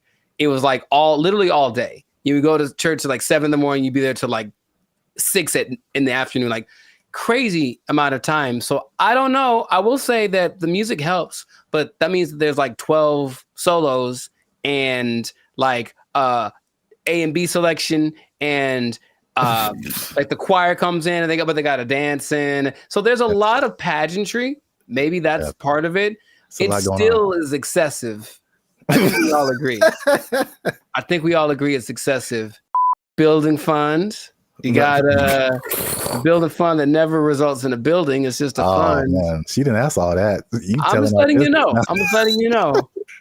Arch tops out in like an hour and 10 minutes. Yeah, okay. Hey, this is so, well, I guess it's related. I went to this church in Santa Clarita. Like we weren't even, we were using their parking lot. So I wasn't attending the church. But it was a very white church, the very whitest of the white church, right? And they had all these, it was huge. You can't see it from the freeway, but like once you get off and like go up the driveway, you see this like huge complex. And they have all these signs of like what each building was. And my first thought was like, man, white people actually build buildings with their building fund. Their building fund. It's true. White churches also tend to have like a donut shop, stuff like random things that you find in whatever, like seriously, and you find in whatever like shopping center. They have a cafeteria, a donut shop. One of them had a petting zoo. I'm not kidding. One in Beverly Hills had a petting zoo. They used the building fund and made a petting zoo for the babies. Good for them. Notice how there's 4,877 replies to this. See that? Man, I'm People going got to white opinions. church. People I'm got going to white opinions. church next. Got opinions, I'm but tired of being in service 7 hours. I'm going it's to a bit white too church. long. You get real uncomfortable, and there's no like, there's no halftime. Maybe if it was like some kind of a intermission, get some snacks, that'd be fine. Yeah. But no, it's just one long, drawn out. Because you know what it is too? The people that have the solos, they have to tell the story about the first time they heard that song and how much it means to them. Yeah. And all that in the backstory or whatever. And then something has to do with Moses and Methuselah and all. And it's just like a 20-minute story just to get to the song. That also makes the a little longer. The service a little long. Wow, we spent the whole episode on the first question. I didn't realize there'd be more, honestly. I mean, that is a pretty strong first question. Like, there's a lot to that. I was expecting something a bit more racist. I'll be honest. I mean, hey, I was kind of hoping for something. I mean, we haven't scrolled through this. That was a solid first question. So many hair questions from a guy. That's interesting. He wants to know. He's trying to, because he's trying to get one. He's trying to get his African, his Nubian princess. Okay. I'm not mad at you. He wants to get her. All right, Brian Devricks, I see you. How long does it take to do the long braids? I see. 10 hours. Yeah, forever. It takes literally. It takes 10 hours. Did I ever tell you that I used to have braids? I feel like I would have remembered that. I went through that phase in high school. Like, I'm gonna be gangster now, and I got braids for like the first time. I think I had them for like maybe a couple of months, and after that, I was like, no, not anymore. Because you have to make them tight so that they stay. Yeah, and it's like pulling your brain back when you get them done. It hurts so much. I had them for a week. It was pulled so tight, and I was it was just for a wedding I was going to. I wanted to look fly, I guess, and I just looked. Oh man, I was gonna be racist. I'm not gonna say it, but I looked. And number 3, what are edges and what happens to them? Like, why is that an insult? It's like that. This is so genuine. This is so genuine. That's more of like a female thing, I think. Yeah, I mean, he's asking for females too. Yes, because he wants to know. He wants to know how much he's going to be paying for her edges to get done, and it's a lot, brother. It's a lot, Brian. I'm letting you know. It's gonna cost a lot because it's got to look tight. If it looks bad, people will talk about her, and then she's going to cry to you. Yeah, that's what I'm getting from like the where people talk about it. Yeah. I feel like people talk about it more with women. I mean, they with men, it's just more like a receding hairline kind of thing, and I think that's universal. But women have like the baby hair thing that they do. Yeah, all this stuff, and it's a fine line between doing it right and doing it so wrong. Wow, this is as funny as I thought it'd be. I don't know if I should say this. Yeah, you should. Yeah, you should. That's always the answer. Well, here's the thing. I read the comments and all these crazy people write the most ridiculous comments. So I'm like, should we open it up to our comment section and be like, what are questions you ask a Black person? Or are we just like opening ourselves up? I mean, I want to know. Worst. I want to know what they have to say. I also. Okay. If you write something stupid, YouTube deletes it. Or yeah, there we go. Filter on it. But so, yeah, these are genuine questions, and it's like, yeah.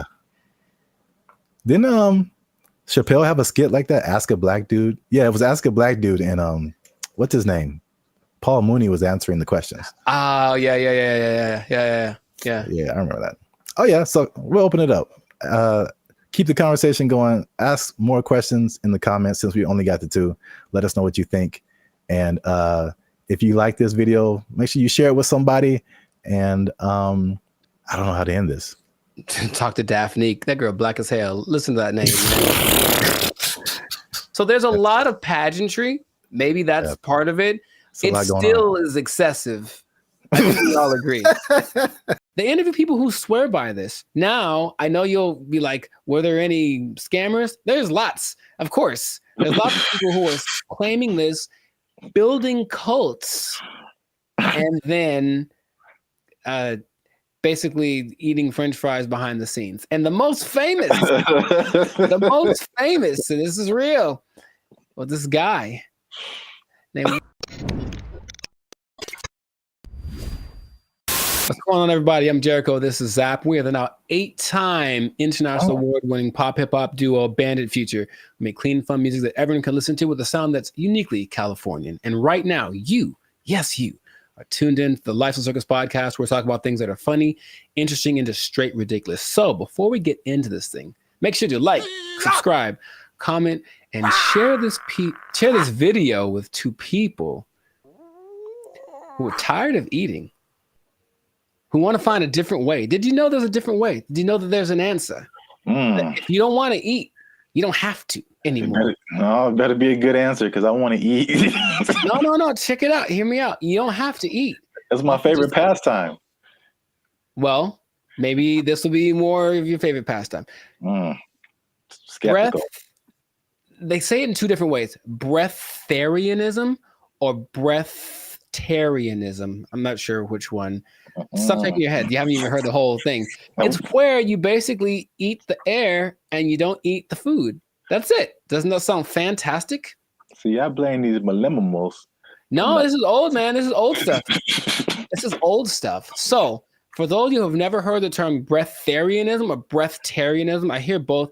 The guy in the video that I was listening to said both back to back, including in his annotations. I was like, okay, so pick one, dude. But anyways, it's the idea that human beings do not need to eat calories to sustain energy. And there is evidence of this, although there's lots of skepticism, understandably. You don't like this at all. I understand. Fake news. So let me tell you a little bit about it. It all started with a study of a guy named Prahlad Jani. And he was a man, I think he's from India or Pakistan, one of the two. And basically he passed away a few years ago, but at the time he had not eaten or drank anything for 70 years. That's what he said. 70. Okay. And so everyone was like, that's kind of ridiculous. Doesn't sound real. And every scientist said there's no way this is possible. So they decided to study the man. They took him to a hospital, did everything, CAT scans, and checked his levels of everything. And they say that for 15 days, this man did not eat or drink. He didn't poop. He didn't pee, nothing. And none of his levels changed. And that he had an energy that wasn't related to calories. And they can't figure it out. Because calories equal energy, literally, right? You eat calories, you get energy. He didn't. And after 15 days, because he basically just sat on the bed the whole time they did the studies, and then he just sat there. And when he sat there, they said he kind of went into this trance state. And what they say that a lot of these people do is they're meditating, but the meditation allows them access to a part of the human body that is actually able to process air and sunlight as if you were a plant. That is literally what happened. And then they let him go and he lived his life. There's other cases of this, but that's just kind of scratching the surface of it. So just off of the initial thing, y'all in? You ready to try it? You ready? You ready to jump in? Because you don't have to eat. You can just not eat. Yeah. I skipped dinner the other night, and I was so incredibly hungry the next morning. So in that little bit of time, I don't think air would have done it for me. I don't understand. I don't think you're really seeing this. You're so I don't think they're really seeing this. You can be like a tree. You can be like a tree. I'm not for this or against this. I think I am a skeptic as well. However, there's another study of a guy much more recently. They called him the Buddha boy in Nepal. And they basically found this cat sitting, well, it's a guy, but I call him a cat. He was sitting under a tree for about a year, just sitting there. And everyone was like, what's up with this guy? He didn't move. And so they just would take pictures of him and give him gifts, and he would just sat there. And then after about a year, he disappeared. And they said, what happened? And he apparently had just got up because he got tired of people looking at him. So he went to somewhere into the woods and he's just sitting there. And if you watch the video, it's really creepy because it's like, is he dead? But he says that because he actually spoke a couple times. He's just connected to a source that his ancestors knew and all that kind of stuff. And they talked like his friends, like, yeah, he doesn't eat, he doesn't drink, he just vibes out. And that's the thing. Oh, the friend said that they converse telepathically, which is kind of an extra thing that I'm a fan of. I like the idea. None of it sounds plausible. Kind of an extra thing.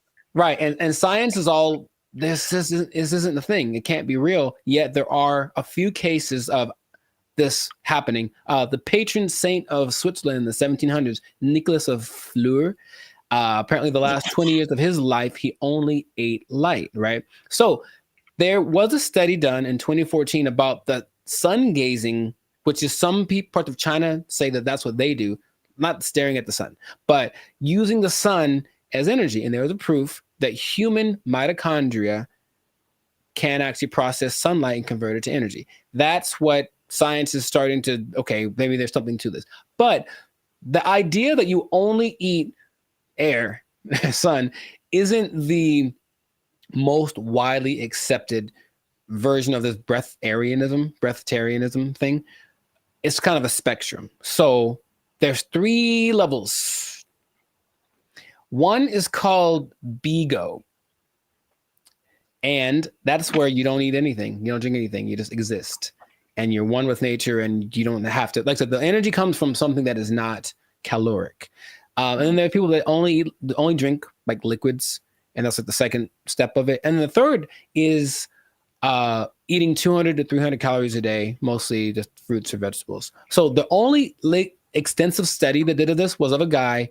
They studied him for 410 days, and he was averaging about 200 calories a day. And he lost a considerable amount of weight, but he was fine, right? And the hunger thing is something that goes away after a while because your body learns to cope, I suppose. So it's kind of getting more popular as people are tired of maybe the Western way of trying to stay healthy or be healthy, the standard American diet, which apparently is leaving a lot of people with disease and things like that. They're looking for other things. So they're looking for this thing. Now, another term for this idea is seeking prana. And basically breatharianism is living on prana and taking energy directly instead of what we do when we eat stuff is we take the energy from the thing, but this practice just makes the energy coming directly to us without any middleman, basically. And that's the whole rundown. But they interview people who swear by this. Now, I know you'll be like, were there any scammers? There's lots, of course. There's lots of people who are claiming this, building cults, and then basically eating French fries behind the scenes. And the most famous, and this is real, was this guy named Willie Brooks. And basically he built this cult up somewhere in the desert, somewhere in the United States. And one day somebody went to McDonald's late at night and they're like, that looks like Willie. Sure was. He got caught Big Mac handed, and they stopped following him because they knew he was full of it. But it is something that, like I said, people are looking to as maybe this is another way to live as far as prolonging life. Now, it doesn't mean you're not going to die. The initial guy that I mentioned, he died when he was 90. And if you looked at him, he looked fine. Like he wasn't jumping over buildings, but he could walk fine. He'd clear mind, all the kind of stuff. So it's just something that is starting to become, more people are trying it. More Westerners are trying it. Okay. So have I convinced you yet? Are you going to do it? Or what do you think is possible could be happening instead? Okay. There's, of course, maybe they're just eating at night when no one's looking at them. In your mind, any remote truth, any remote possibility this is actually a thing that you or I could try and not die. Science said we die, but science said that the guy that they had in the hospital would have been dead in 12 days, and he lived 15 and he was fine, and that's what they let him go. Like, there's no way we can keep watching him like this. But What do you think? Do you have any? It's a bad sign when like the more you keep talking, the worse, the more it doesn't make sense. Sure. It is. I will say this: it is intriguing. Sure. Because I am trying to figure out in my head how is this scientifically possible, and the first thing I thought about was, okay, like you said, the different levels. You need liquids, right? Like as a base, I think. So, is there a way to, because there's moisture in the air, is whatever these guys are doing, is it like extracting moisture out of the air into your body and somehow providing liquids? This sounds really weird, but it's just like right. Maybe there is some kind of something to this. Sure. Well, here's the thing. If anyone is interested in it, there is a channel on YouTube called Take a Deep Breath that really is more about breath work in general, but he explores a lot about the subject. And he interviewed probably the world's most renowned expert on the subject, whose name is P.A. Straubinger. P.A. Straubinger. And he basically says, well, we can go 3 days without water. We can go 45 days without food. We can go about 10 minutes without air. So in a sense, we're all breatharians because we kind of, when we're not eating or drinking, we're breathing. And his idea is that people that have access to just making the breath part kind of override. It's almost like, okay, for diet, what we need fat, we need protein, we need carbs, right? So let's just use all of one instead of a balance of all three. And so the breatharians, I don't know how to say anymore. Breatharian, I'm gonna go with that. Instead of eating, drinking, and breathing, they just take breathing and make that the only thing they do. So in that sense, it's like, that's really interesting. But it does sound very far-fetched. Would I ever want to do it? Not in a million years. It does not sound fun because if you're not, most things that you do when you're social, you're eating and stuff. If you're not eating, what are you doing? You're just sitting around. And these people do just kind of sit still. You ever see like a bug or a creature and you see it and it's just there? It's like, what are you doing? That's what they are. They just sit there and they're channeling the thing. So if you have to spend most of your time doing that, I'd much rather eat a steak and then keep it pushing. So that's just me. But so here's my other wild theory as to how it could possibly work. Tell me. Just this makes no sense, but whatever. Sure. You think about, because the light, I mean,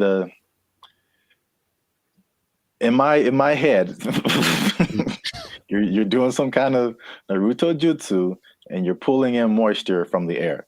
Yeah. That's how it's working in my head right now. I'll take it. No one can tell me any different.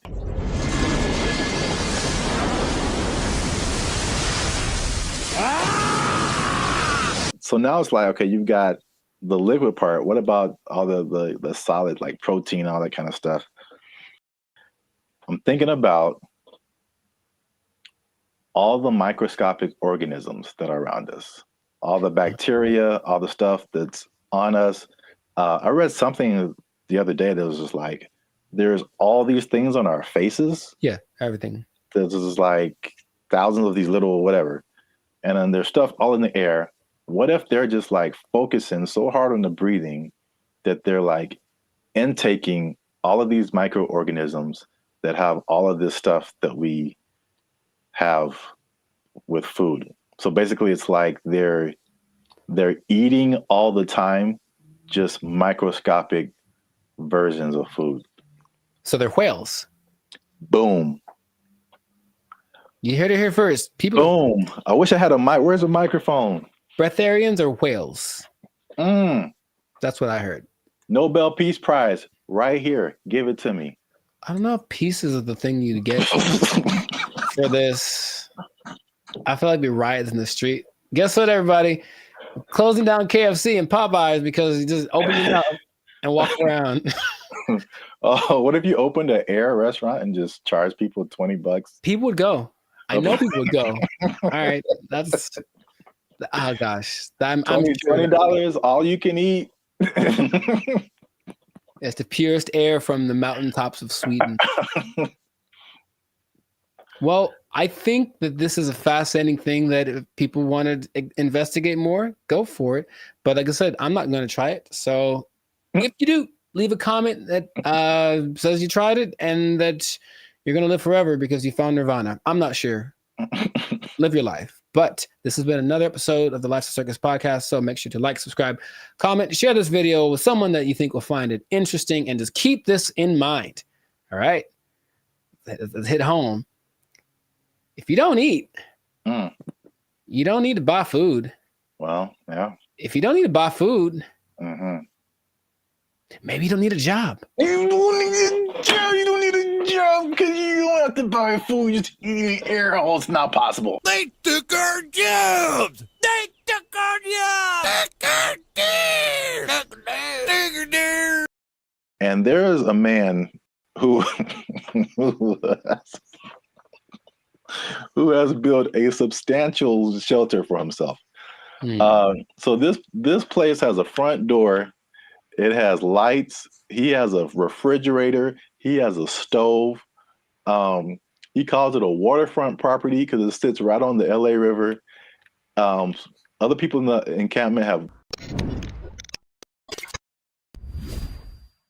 What's up, everybody? I'm Zap, and this is Jericho, and we are the 6-time international award-winning pop hip-hop music duo Band in Future.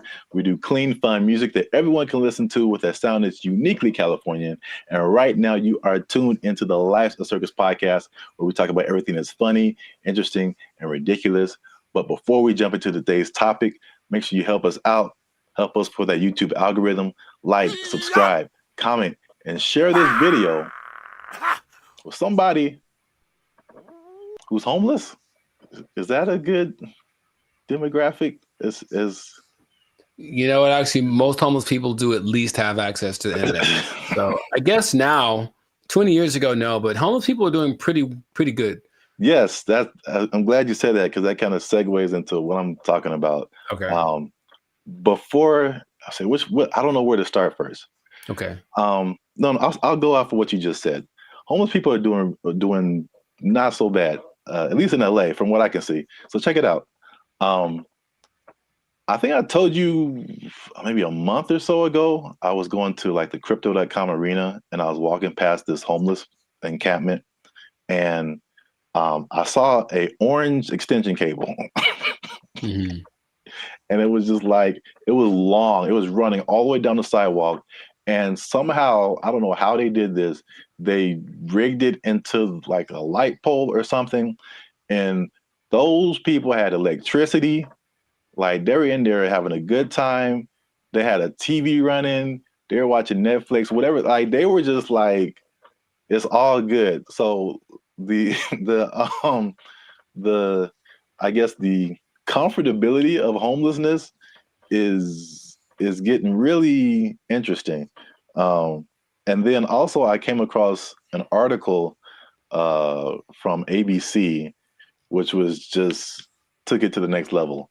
So by the 110 freeway, which is a major freeway in Los Angeles, if you're not from here, there's an encampment and there's a man who has built a substantial shelter for himself.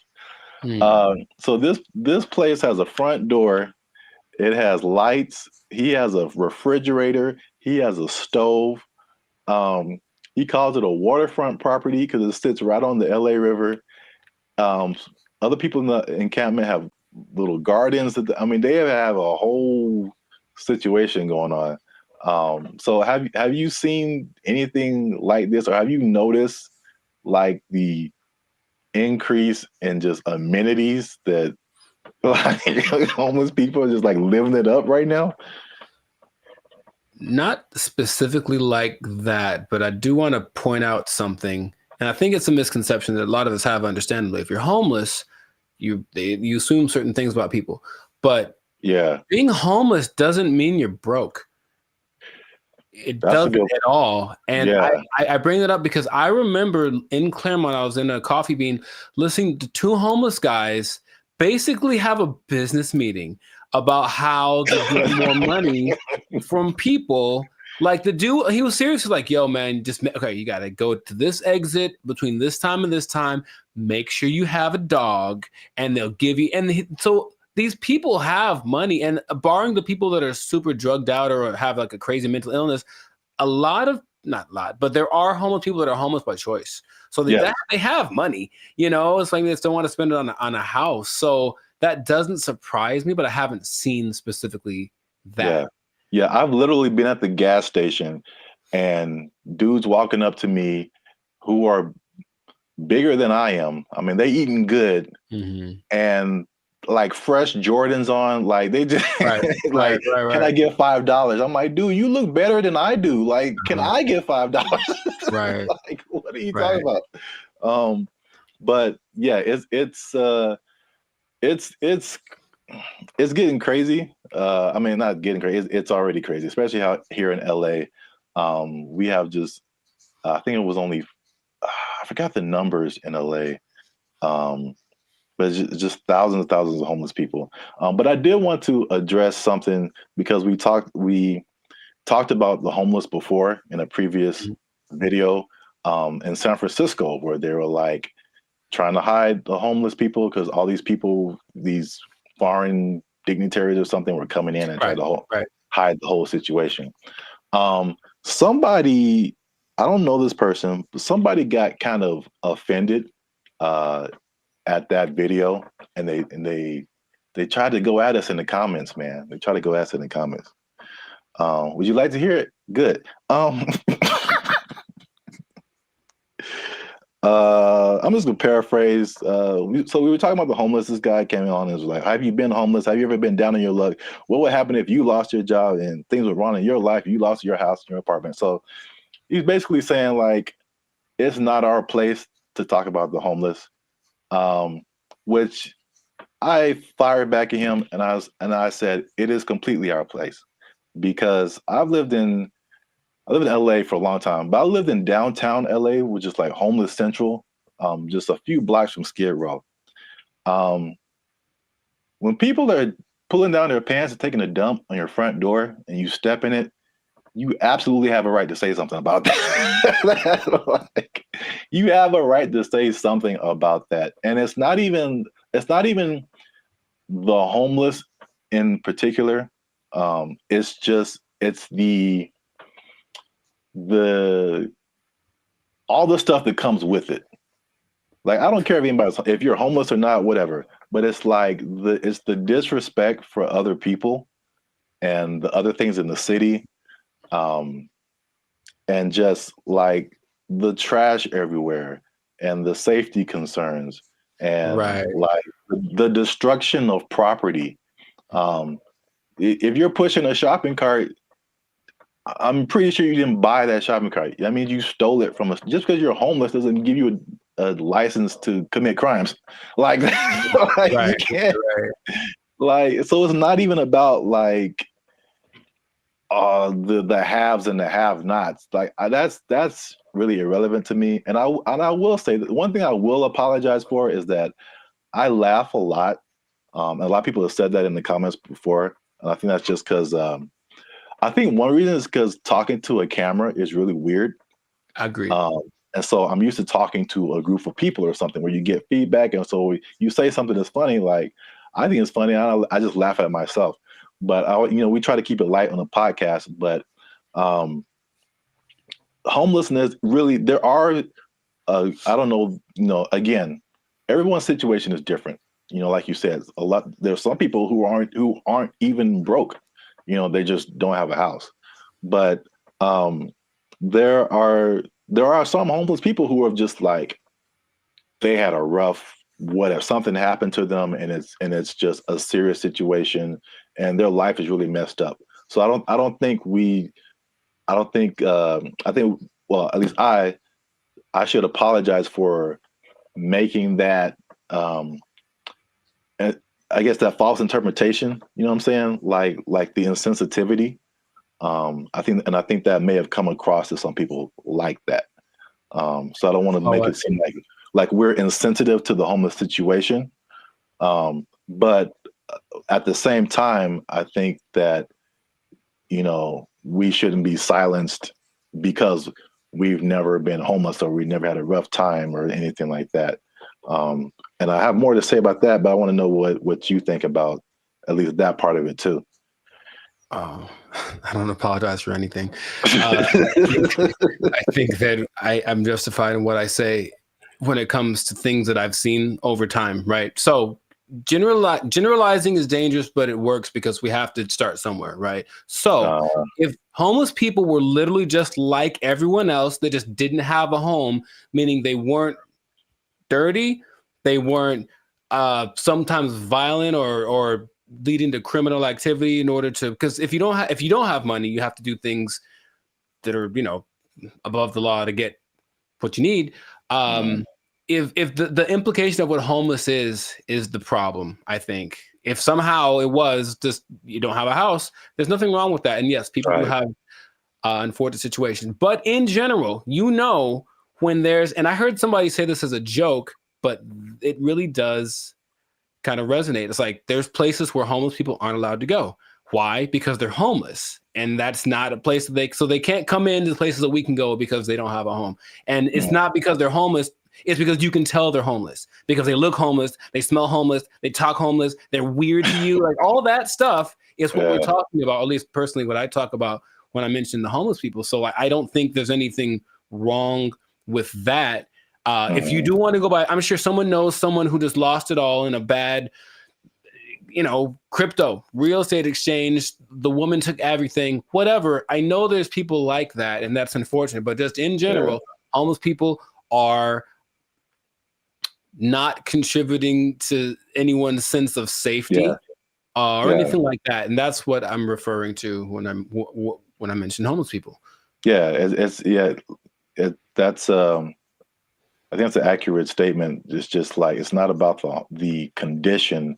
It's about the character that comes along with that, and the not only not contributing but being destructive. So that's just even in my neighborhood. I think I told you before. It's like when I first moved here, like a few years ago, this place was spotless. I mean, it was just like people had pride in their neighborhood and stuff like that. And then, but we have a major mall, we have a major bus stop here and there, 7-Eleven, like the main intersection. That's kind of where I'm at. And it's just like every year it's like, okay, there's one homeless person. Okay, that's not so bad. Two homeless.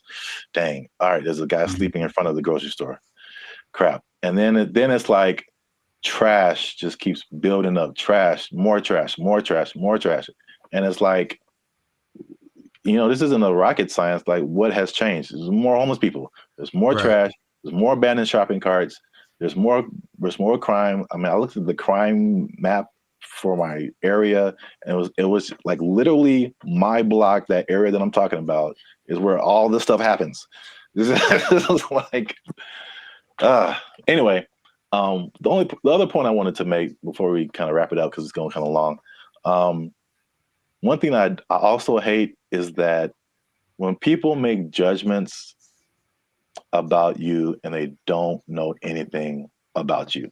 So same thing. I mean, the door swings both ways, right? People could say, "Hey, we're making a judgment about homeless people," but this person in the comment also made a judgment about us, like that we don't know anything about homelessness. We have never had a rough time or anything like that. And it's just interesting to see.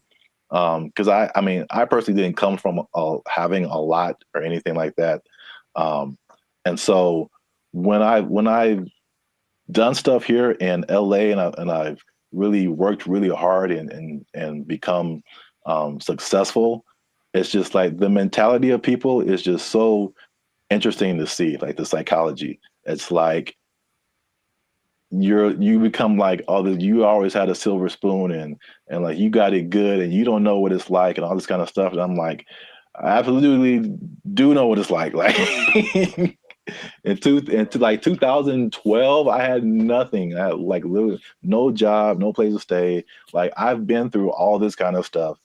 Like, and just because I'm like in my own place and have my own business and I'll do all this stuff doesn't mean like I don't know what's up. And I think about the people like the Jeff Bezos of the world who just people just, oh man, he doesn't care. He doesn't know what it's like. Like I've seen pictures of this dude. This dude was selling books like in a garage somewhere, like just nerding out. I don't know how if he had friends or I don't know, but they show these Google started in a garage, Apple started in somebody's garage, Amazon started in somebody's garage. These dudes didn't just like, no, they worked for it. They really did. Yeah, and they gave the world something that the world needed, so they get rewarded with. Exactly. I mean, if you want to have all that, then you can create something that literally changes the entire world, and then you can have all that too. But like, I don't criticize anybody for like having success or anything like that. Like, I'm pretty sure at some point, even like the what was it? The Kardashians or Paris Hilton, because I just gonna feel that way too, because that was kind of like their, you knew that they came from money, they had stuff going on. Sure. But like, unless you have worked on a TV show, like you really don't understand how insanely difficult it is, how much you have to grind. Like, just because you have a bunch of money doesn't mean it's going to be a success. Absolutely. Like I kind of tell you that I'm not even a lead. I'm just working, background or stand-in or just co-star or something. And I'm just like, after a couple of days, I'm like, dude, I'm like spent. I'm like, you're just 12 hours a day, boom, grinding. And then they have to come back and learn. They got to go home, learn lines, I think Dave Chappelle had a funny like little. I do a Chappelle show, 14 hours a day. I come home, raise my kids for like 10 to 20 minutes, and I get back up and do it again. Yeah, dude. Like anybody you see, even if they have money, they are grinding, man. And so that's kind of just I just wanted to make those points because it was just like upsetting that someone would come at us in the comments over that. It was just without any kind of perspective. Do you think the person that made the comment has a job? I feel like they do. I feel like we just hit a nerve. Like they had a job, or they're going through a tough time, or someone in their life is going through a tough time, and it just seemed like we were just talking about, we just like on YouTube, and we're privileged, and we just homeless people are terrible, and it's just, so. I say if you give me one fact about a person, and then I get to judge whether or not to invite them over to my house. If you tell me right off the jump this person's homeless, then that's going to determine whether I want them to come over.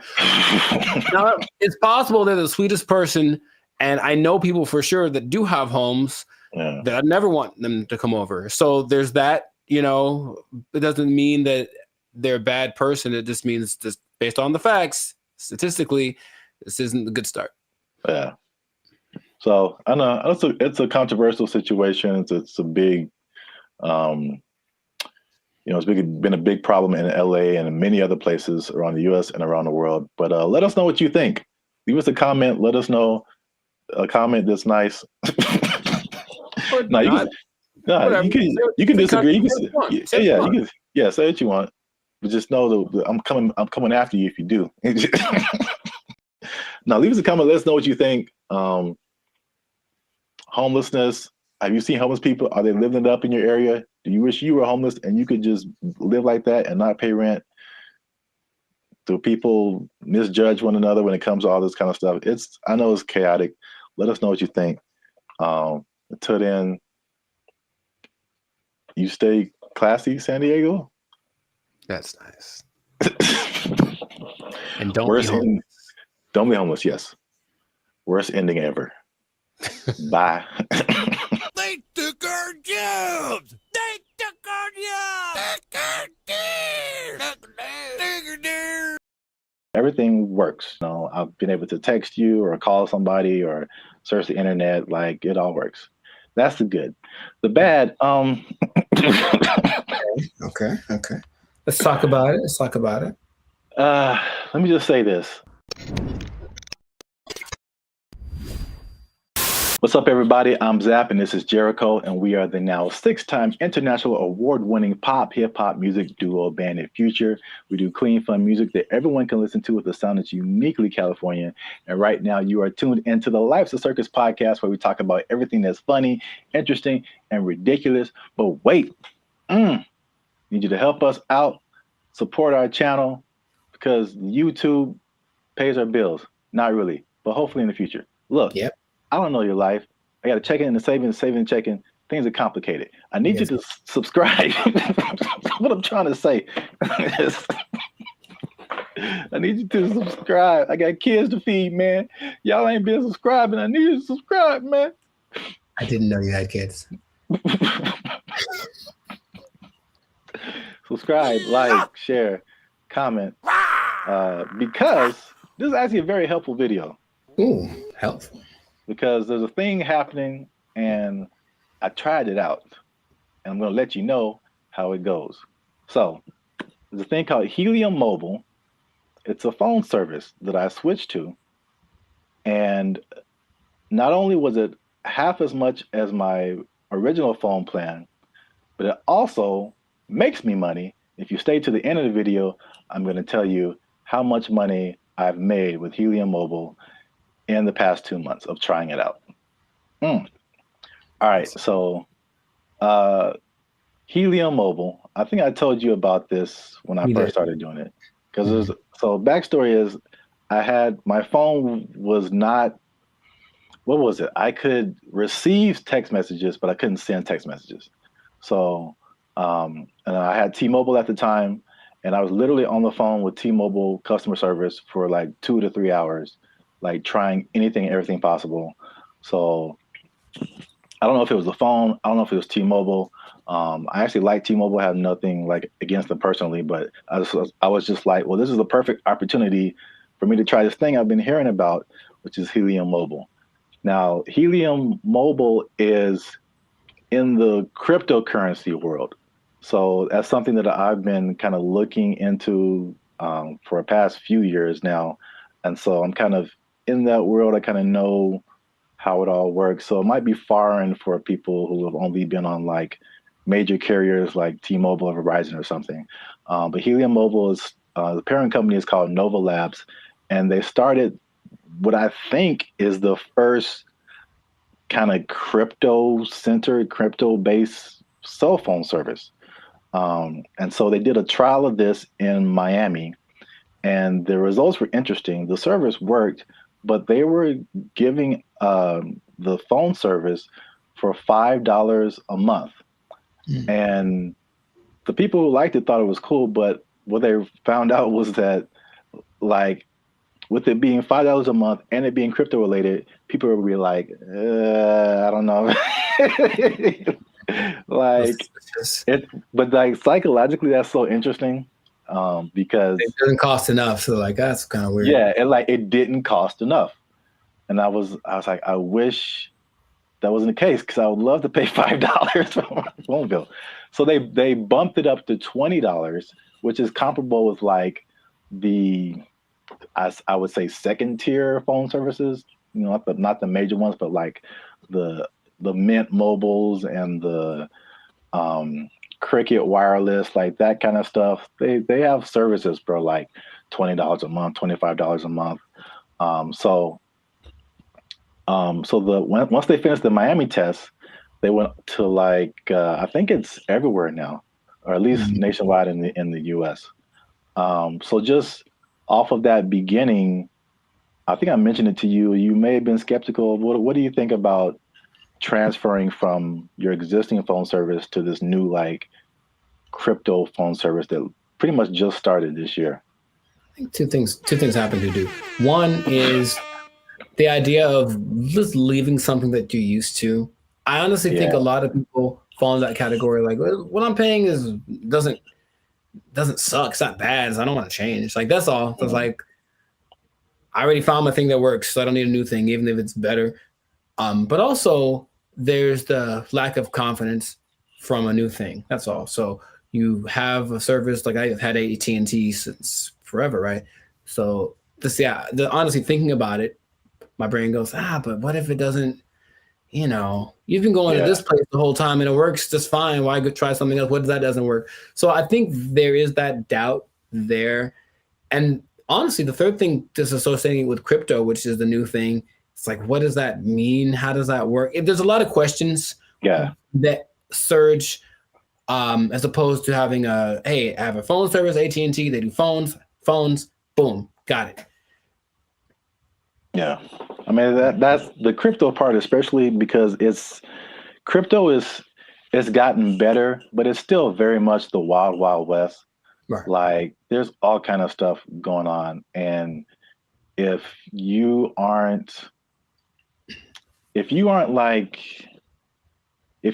messing with stuff outside of like the big name Bitcoin and Ethereum, but even then the stuff goes down. But like all this other, the thing is like Bitcoin dominates the news, but there are like thousands and thousands and thousands of other coins. And there's so much going on outside of Bitcoin. Like it's insane the amount of stuff that's going on, the amount of projects and different things that people putting together.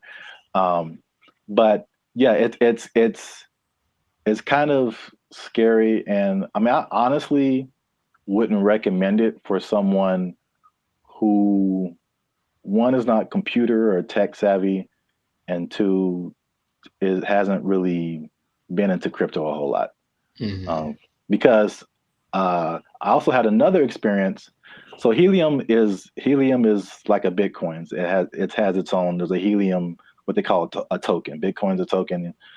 Helium has its own token, but then there's Helium Mobile that had its own token. Okay. So Helium Mobile came after like this originally Helium, where a lot of people made money during a whole different kind of mining helium. I don't want to get too technical, but I just want to say that like the Helium provided these mining devices, which are expensive, several $100s or sometimes into the thousands. And you would make money by mining helium, which was great when helium, the price was really high.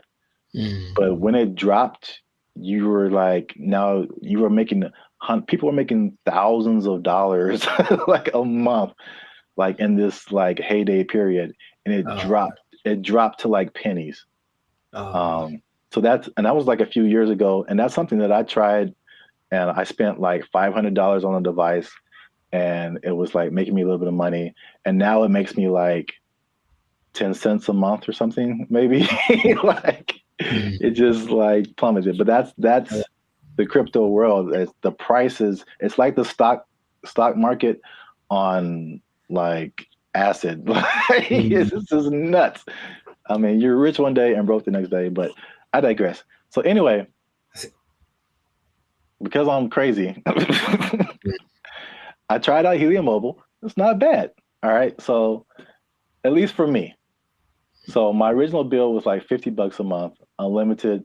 And then you know how they have like unlimited and then it like throttles after a certain gigabytes, whatever. So I had the same thing with Helium Mobile. My original one's throttled after 50 gigabytes. This one throttles after 30. So I only paid $20 a month plus tax. So it's 21 something. And then, you know, everything works. You know, I've been able to text you or call somebody or search the internet. Like it all works. That's the good. The bad. Okay.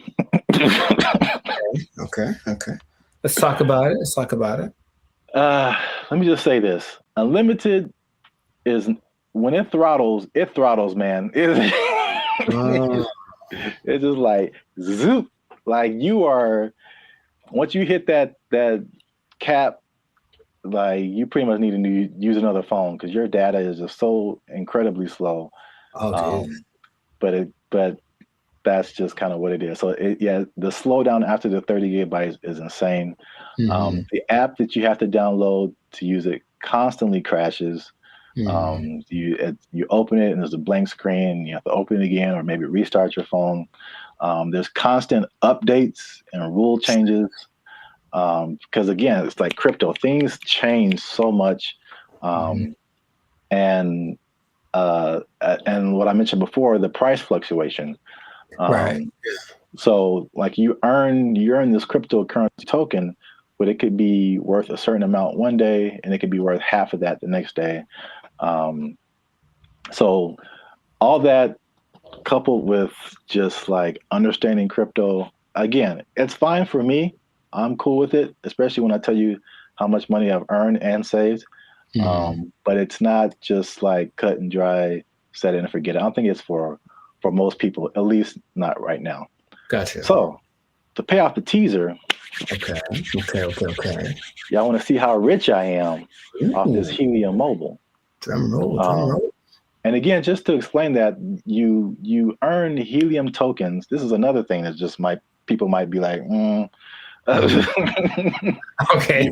Yeah. You earn Helium tokens by sharing location data, and the Helium uses that location data to understand where they need coverage to expand the network. And they promise, as always, never to sell your data to any third parties. So there's that. I'll let you do with that what you will. Lies and slander. So currently, again, there seems to be a trend in crypto where, like, if you get on something first very early, you seem to make the most money, and then it just kind of like it just kind of settles there. So in terms of Helium tokens, when I first started, I think I was earning like 700-800 Helium tokens a day. The current price of Helium or Helium Mobile tokens, current price of Helium Mobile is like 0.003 cents. Okay. So basically like a Spotify stream. Gotcha. For every Helium Mobile token, but you're earning hundreds of these a day. So I think like when I first started, I was making like around $2 to $3 every day, which is once you set it up, the only thing you have to do is move around because it's location based. So you can't be in the same spot. But if you move around throughout the day, at the end of the day, you'll get the certain amount of tokens. So I'm pretty active. So I was making a couple of $2 to $3 a day. That has since dropped. It's currently like $1.50 to $2 a day. But again, like a couple of dollars a day for not really doing anything. Sure. That's kind of cool. When people when this first started, people were saying they were making like 1,000 to 2,000 tokens a day. So this was like a few months ago. So you can like see the pretty rapid decrease. And it could it go back up? Yep. Could the price go back up? Yep. So who knows? But for 2 months, and I actually put this on 2 different phones. Okay. So in 2 months, and this is after paying my phone bill, my $20 phone bill each month, which you can also pay with a Helium Mobile token. I was gonna ask. Okay. Yeah, so you can take. So basically, there's no money coming out of my bank account now, which is great. You earn the token, you take a little bit of it and pay for your phone service, and you keep the rest of the tokens. You can sell them, you can keep them, hope that they go higher, whatever you want to do. But I've made about $100 per phone for 2 months. So no phone bill, basically, coming out of my bank account, and I made about $200. So the trade-off, for me, I don't mind it right now. Sure, right. Again, who knows? Time will tell. But if you want to try Helium Mobile, there's a referral link in the description. I think if you use that referral code, you get like $5 or maybe $10, something like that. You'll see it. I don't know what I'm talking about. I see. But yeah, you'll earn it towards your Helium Mobile plan. You can try that if you want to. But again, like if you're not a crypto person, I wouldn't it's not so cut and dry. I'll say it like that. So Try it at your own risk. Now, after hearing my story, you think that you would want to try Helium Mobile? I thought about it since the first time you brought it up, because the idea of just, I guess the downside, I need my phone to work fast all the time. I need it to be fast. I absolutely need it to be fast all the time. So I don't know how I would deal with that. And I use it a lot, but just the idea of my bill's probably $100, you know, if I'm paying $100 and you're making $100, like, that seems more fun than making it. Yeah. So consider. Yeah, we'll see. Let us know what you think in the comments. Do you want to try it? Do you think it's crazy? Are you scared to leave your phone service? Is crypto still too wild for you to like mess around with? Let us know. This has been another episode of the Lifestyle Circus podcast. Again, like, subscribe, share. You know what it is. Maybe if you get enough Helium Mobile, you won't have to work anymore, and you'll never be in danger of losing your job. You never be in danger of losing your job because you got so much Helium Mobile tokens. Oh, it's only worth a Spotify stream right now. They took our jobs! They took our jobs! If you look at the picture, it's very good. That's the thing about it. It's breathtaking. And I mean, it's a scene, looks like... What's up, everybody? I'm Jericho, and this is Zap. We are the now 8-time international award-winning pop hip-hop duo Bandit Future. We make clean, fun music that everyone can listen to with a sound that's uniquely California. And right now, you are tuned into the Lifestyle Circus podcast, where we talk about things that are funny, interesting, and just straight up ridiculous. So before we get into this thing, make sure, do us a big favor. Come on, y'all. Make sure to like, subscribe, comment, share this video with at least 2 people who would be really mad if they lost an art contest to AI. Because that's happened. It happened. So what basically in Colorado, there was an art contest in one of their state fairs. This guy, Jason Allen, said, you know, it'd be a great idea if I entered this art competition. Oh, wait, I don't know how to draw. That's going to make it very hard for me to win. And then he said, you know what I'll do? Jason Allen first made headlines in 2022 when his AI-assisted artwork won a digital arts competition at the fair in Pueblo. Allen says it took him dozens of hours to create that work as he fed hundreds of prompts into this AI software, Midjourney. Now, there's a twist about this, so stay tuned to the end, because I'm going to tell you what the twist is that might make you change your mind about this. Because off the top, okay, what's your first thoughts? This dude enters an art competition where everyone was literally drawing and painstakingly coloring and shading and all this kind of stuff, and then he just turns in his AI-generated picture, and he wins. How would you feel? What's your thoughts? I think I'd be upset along with all of the other people. It's a form of artistry. I use really colorful, artistic-like words like elegant, opulent, lavish. But as the saying goes, a picture is worth 1,000 words, and his artwork receiving thousands of comments on social media calling the win unfair. That's what I was going to say too. I'd be mad at him, and then I'd also be mad at the competition because, like, AI, it's still new, but it's like, come on, like, make a rule. Yep. The first thing I think about is just one, it's the slippery slope. Okay, you can use AI to win this competition. What about this? Where is it going to end? You know, there's no rules yet, so they're going to start making rules. The person who got third place was like, okay, well, she's being kind of sarcastic. So like, well, who gets the prize? Does it, the person who created the AI program, do they get the prize? Like that kind of thing? Because this guy didn't do it. I have a vivid imagination. Does he still get credit if he was like, well, I had to come up with the prompt and the specific wording and all this to make this happen. Therefore, I was part of the creative process. Therefore, I deserve to win this. Therefore, give me my trophy. I won. Tell him to bring me my money. Not only the trophy, he won $300. And he says he did not know that there was a prize, but I digress. It does feel a little bit like sampling, what sampling was, especially when it first hit the scene, because I didn't make the thing, but I'm manipulating it in my creative way to get it to sound the way that I want. So I still got to give, and then in that case, you know who did the original, and then you're still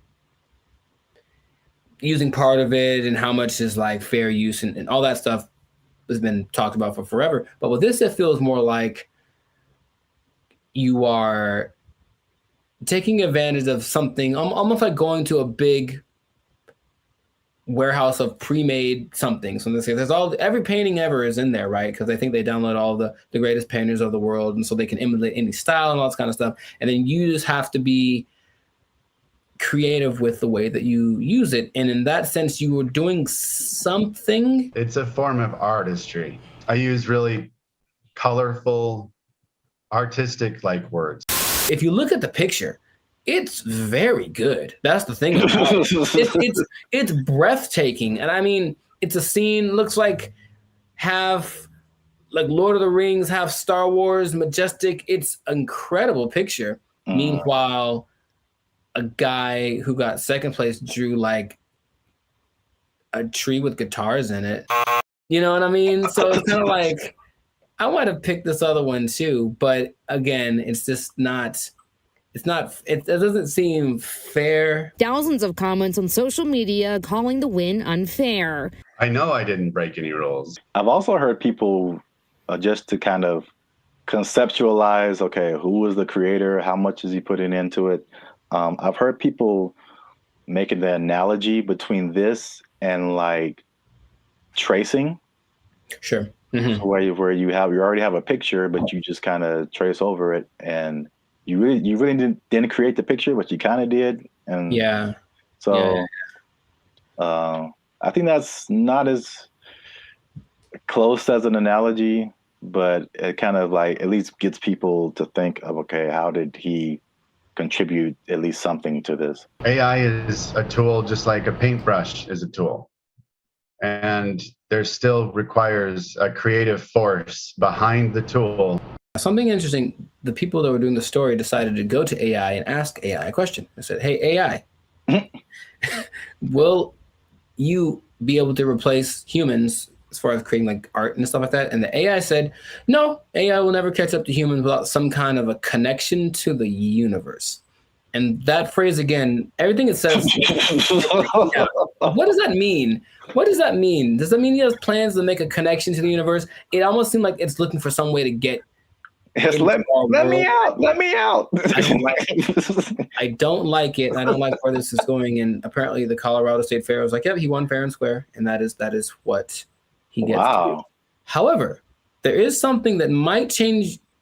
It made me rethink it, because the first time I saw the story, I said, yeah, he put in a prompt and then he made the picture and then he printed it out and then he won unfair. People spend hours and hours on their craft trying to make the drawing perfect. They've been drawing for years and all this kind of stuff. Jason revealed after he won that he actually had created 900 iterations of this painting, meaning kept tweaking the text till it got to the point where he wanted, and he was never quite satisfied. It took a long time. I put over 80 plus hours into this project. I've generated 900 plus images of this particular prompt. And in that sense, I go, well, he didn't just type 2 seconds and then let it go and that was it. He put in work. And so then again, it's like, what kind of, to me, there's some merit in that. I still would say it's a little unfair, but he did work and he said he basically turned it in almost like a product. He turned it in because he didn't have more time, but he still wanted to make it better. So his judgment was what ended up being the final result. I think this one's better. And it's not like he went with the latest one. I think he did the 900 and then picked one, like maybe like 600. That one's the best one. So he still used his human perception to create something that he deemed worthy to enter into the contest. And then people agreed with him.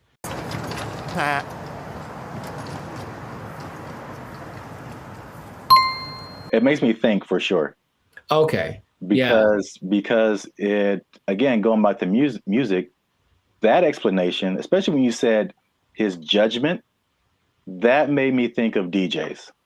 And just for the longest, like even me just kind of wrestling with, like, are DJs really on the level of musicians? Right. Like, they didn't create the music, they're just organizing it.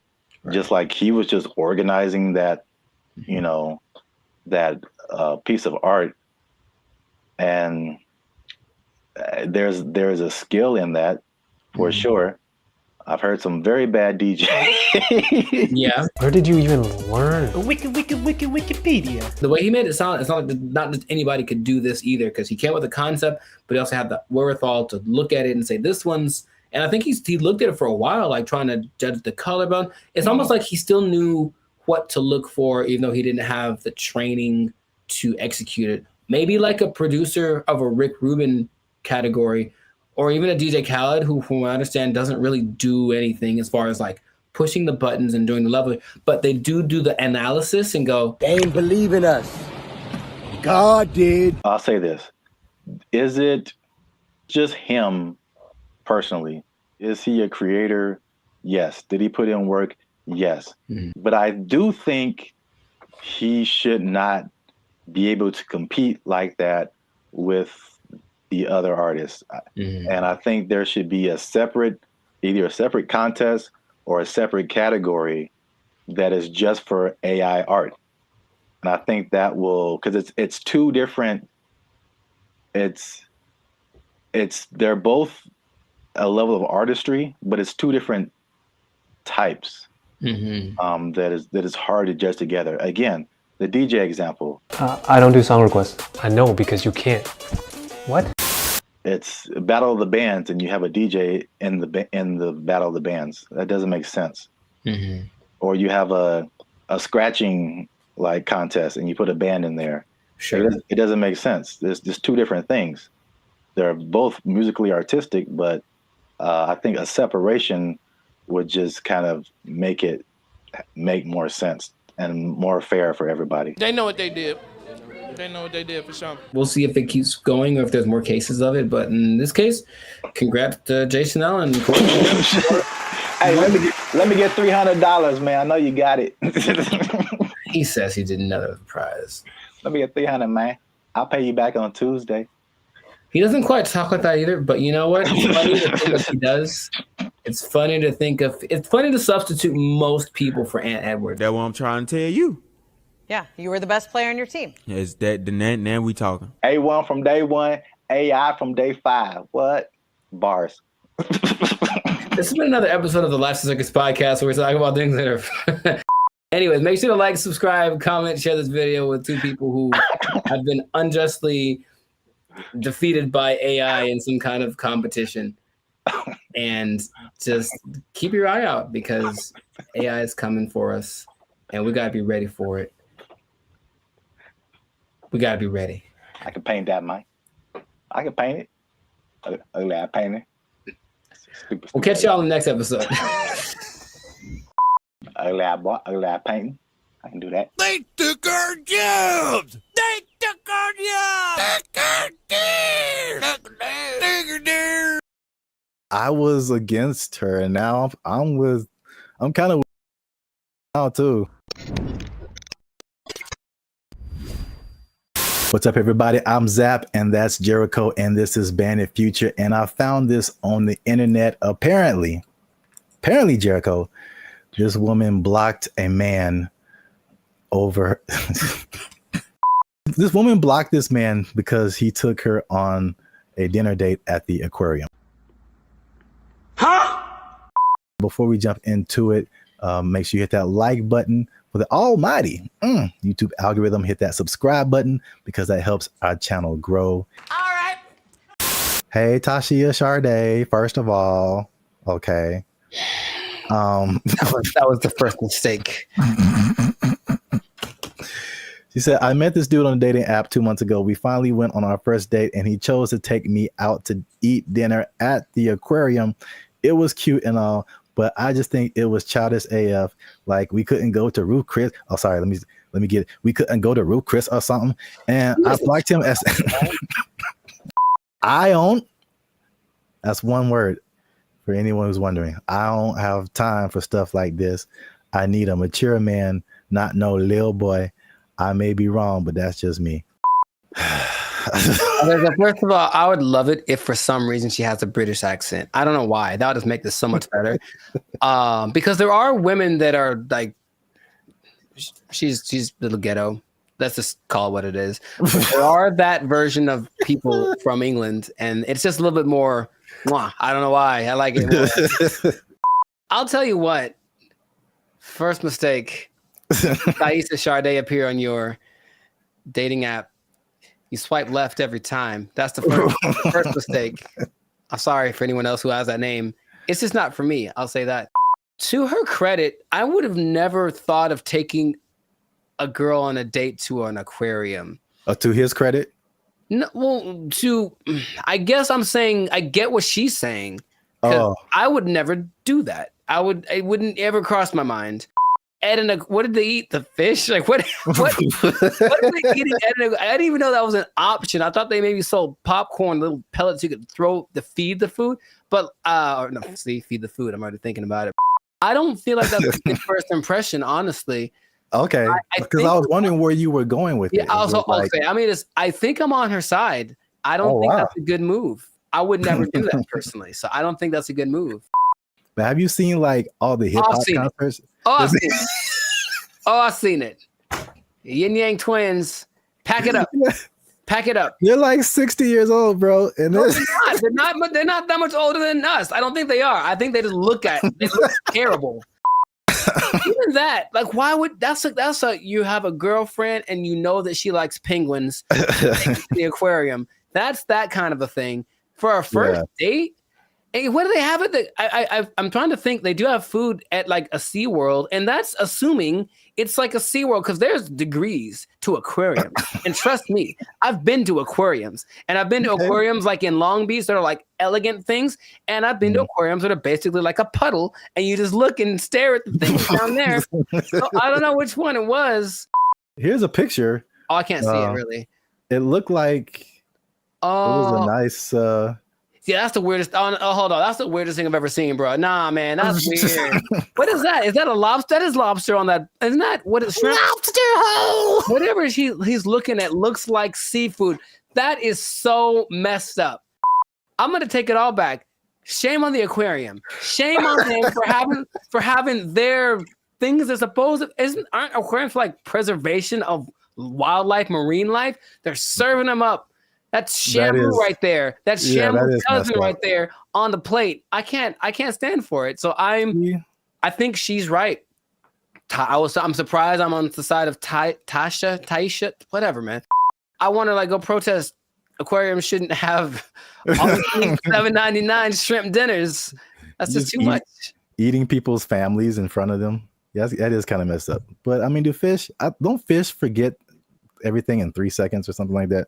I'll let you know something about me. I don't know any fish, so I don't know how to operate. I'm not sure. I've never talked to a fish and then walked up and 5 minutes later and he's like, "Who the hell are you?" I've never had that experience. See, this is why you're here, because I didn't think of any of that. I thought I was just like, I wasn't thinking about like eating fish in front of fish. That is weird. Now that you say that is weird. And then the levels of aquariums. Like I was just thinking from a date, I was kind of against her, just from a date perspective, because I mean we've done a couple of videos too, and we've seen all this stuff on the internet about women who like it was like a cheesecake factory thing, like a while back. That's sacrilege. You can't talk bad about that. We were like, all the men were like, hold up, wait. That's a really good first date. I will see what the people in the comments said because they were different. One of the reasons men disappear from dating. Hey, that's me. Click that link, people. Hey, They said you're gonna stay single for the rest of your life. Okay, cold-blooded. That's why you a single mom. Extra cold-blooded, potentially correct. The fellas are like, they look past the aquarium part. I think that's a big miss. Nah, man, we can do better than that. We can no. Here's the thing. Hold on, go back. I mean, yeah. I feel like you should go all out. No, you should not. So there we go. There's the line. No, you don't go all out on the first day. I don't know you, bruh. I met you. We're going to a delicious place like the Cheesecake Factory. It's exquisite. You'll enjoy it. I'm gonna pay $45 for 2 of us. It's gonna be fantastic. I'm not going all out, but I'm not going. So so where's the difference between all out and aquarium? There's a middle ground. There's a middle ground we got to find, gentlemen. I think that's what we can do. I believe we can all do out in aquarium. Yeah, there's a middle ground. Oh man, there's a middle ground.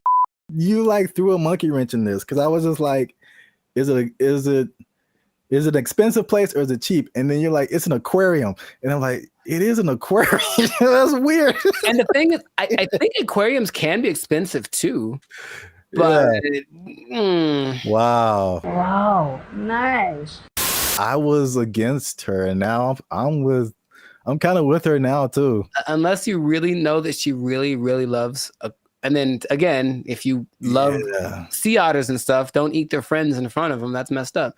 I feel like it's not the same, but it's like it feels along the same line as like eating at the strip club.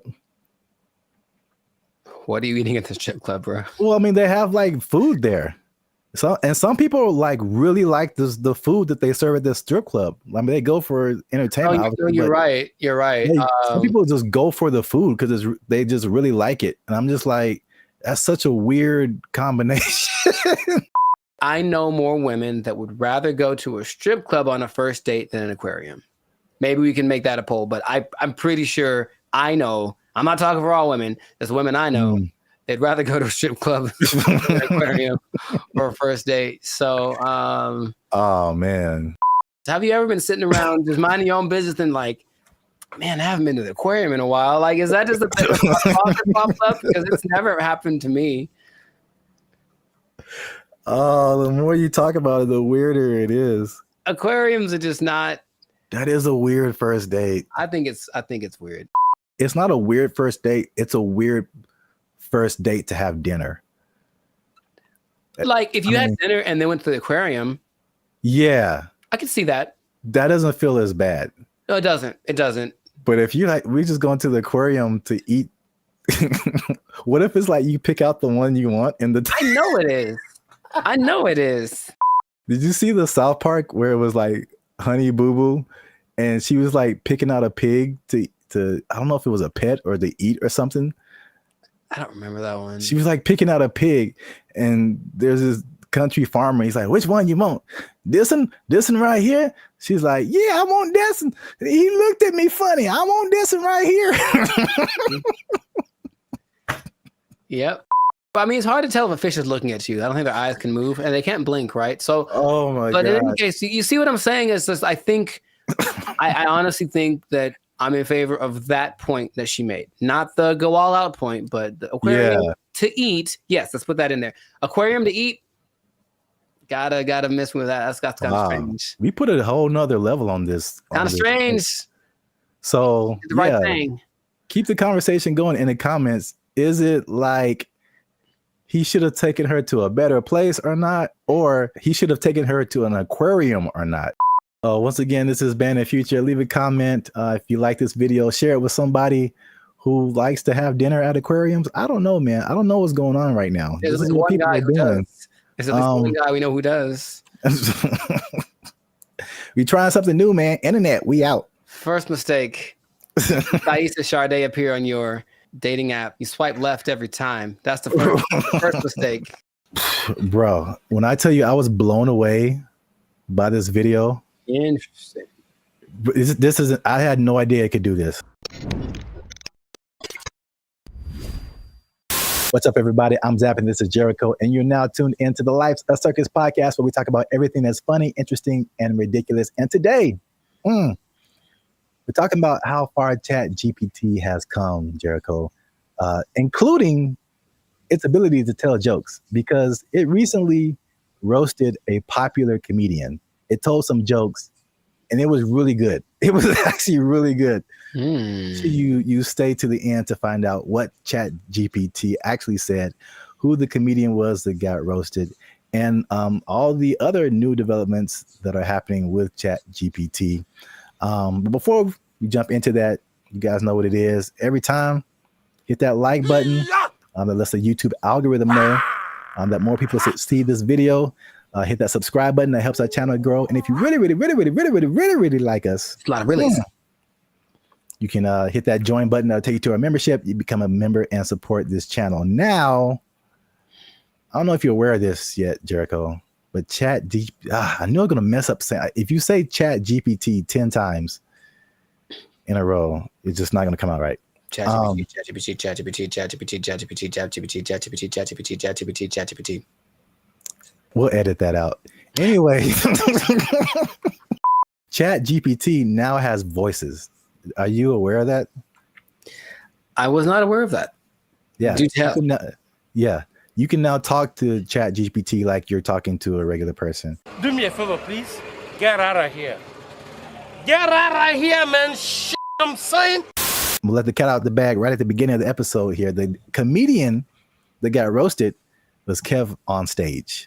Okay. So Kev on Stage, if you don't know him, is a popular comedian who really got his start on the internet. I think now you see him on TV here and then, but he's real popular on the internet. I watch a lot of his stuff. I think he's funny. I think his whole crew is funny.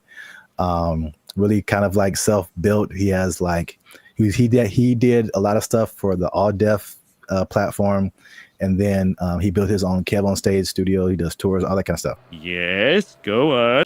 He has this podcast segment. I think it's called, like, I saw this on the internet or something. Yeah. Him and a bunch of his comedian friends just talk about stuff, and they were talking about ChatGPT, and this is the moment where they introduced it to Kev, and this is where he found out that it could actually talk. I had went on a really bad date, right? And I thought I was tripping. And I was going to chat. I was like, I told the ChatGPT the scenario, and he broke it down. He was like, "You ain't tripping. You a beautiful queen, and you deserve X, Y, and Z." Wasn't talking like that. Right. Where'd you get yours from? Be a New York ChatGPT. It was like, you cool, you heard? He's Black British, right? You're in it. He was mad sweet, and he broke it down, and he gave me such upliftment, and I was like, hold up. What you doing later? I live in your phone. Hey, when you're in that conversation mode with it, it really be talking to you like a person. Because like I put the audio on. Yeah, you can have a conversation. Like you can say, so you're hearing it. Now you can. Oh, I didn't even know this was a You can set it up so you can talk to it. Like, 'cause I had a thing where we did a mock interview with it. It was like, oh, totally. Let me know if you want to run some more. Like, let me know if you want to run some more scenarios. And be like, yeah, I'd love to run some more. Okay, well, here's a scenario where it talks just like that. What, bro? I didn't even know this was a possibility. Bro, wait till it gets a body. It ain't. Is that right now? Yeah, hold on. Let me see. Hold on. I said, ChatGPT, smashed. can you tell my friends hi? Absolutely. Hey, friends. You put that nigga voice on says it. hi, and if you don't know, you know that hi is just the beginning of something dope, hilarious, or legendary. This nigga trying to fuck. Hey, yo! He trying to. He's awful. Graphic for you. That nigga said legendary.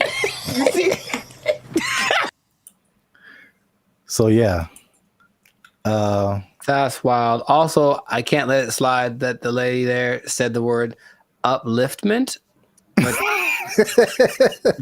I'm guilty of making up words all the time, so maybe that's just part of her thing, or maybe I don't know something she knows, but I don't think that's a word.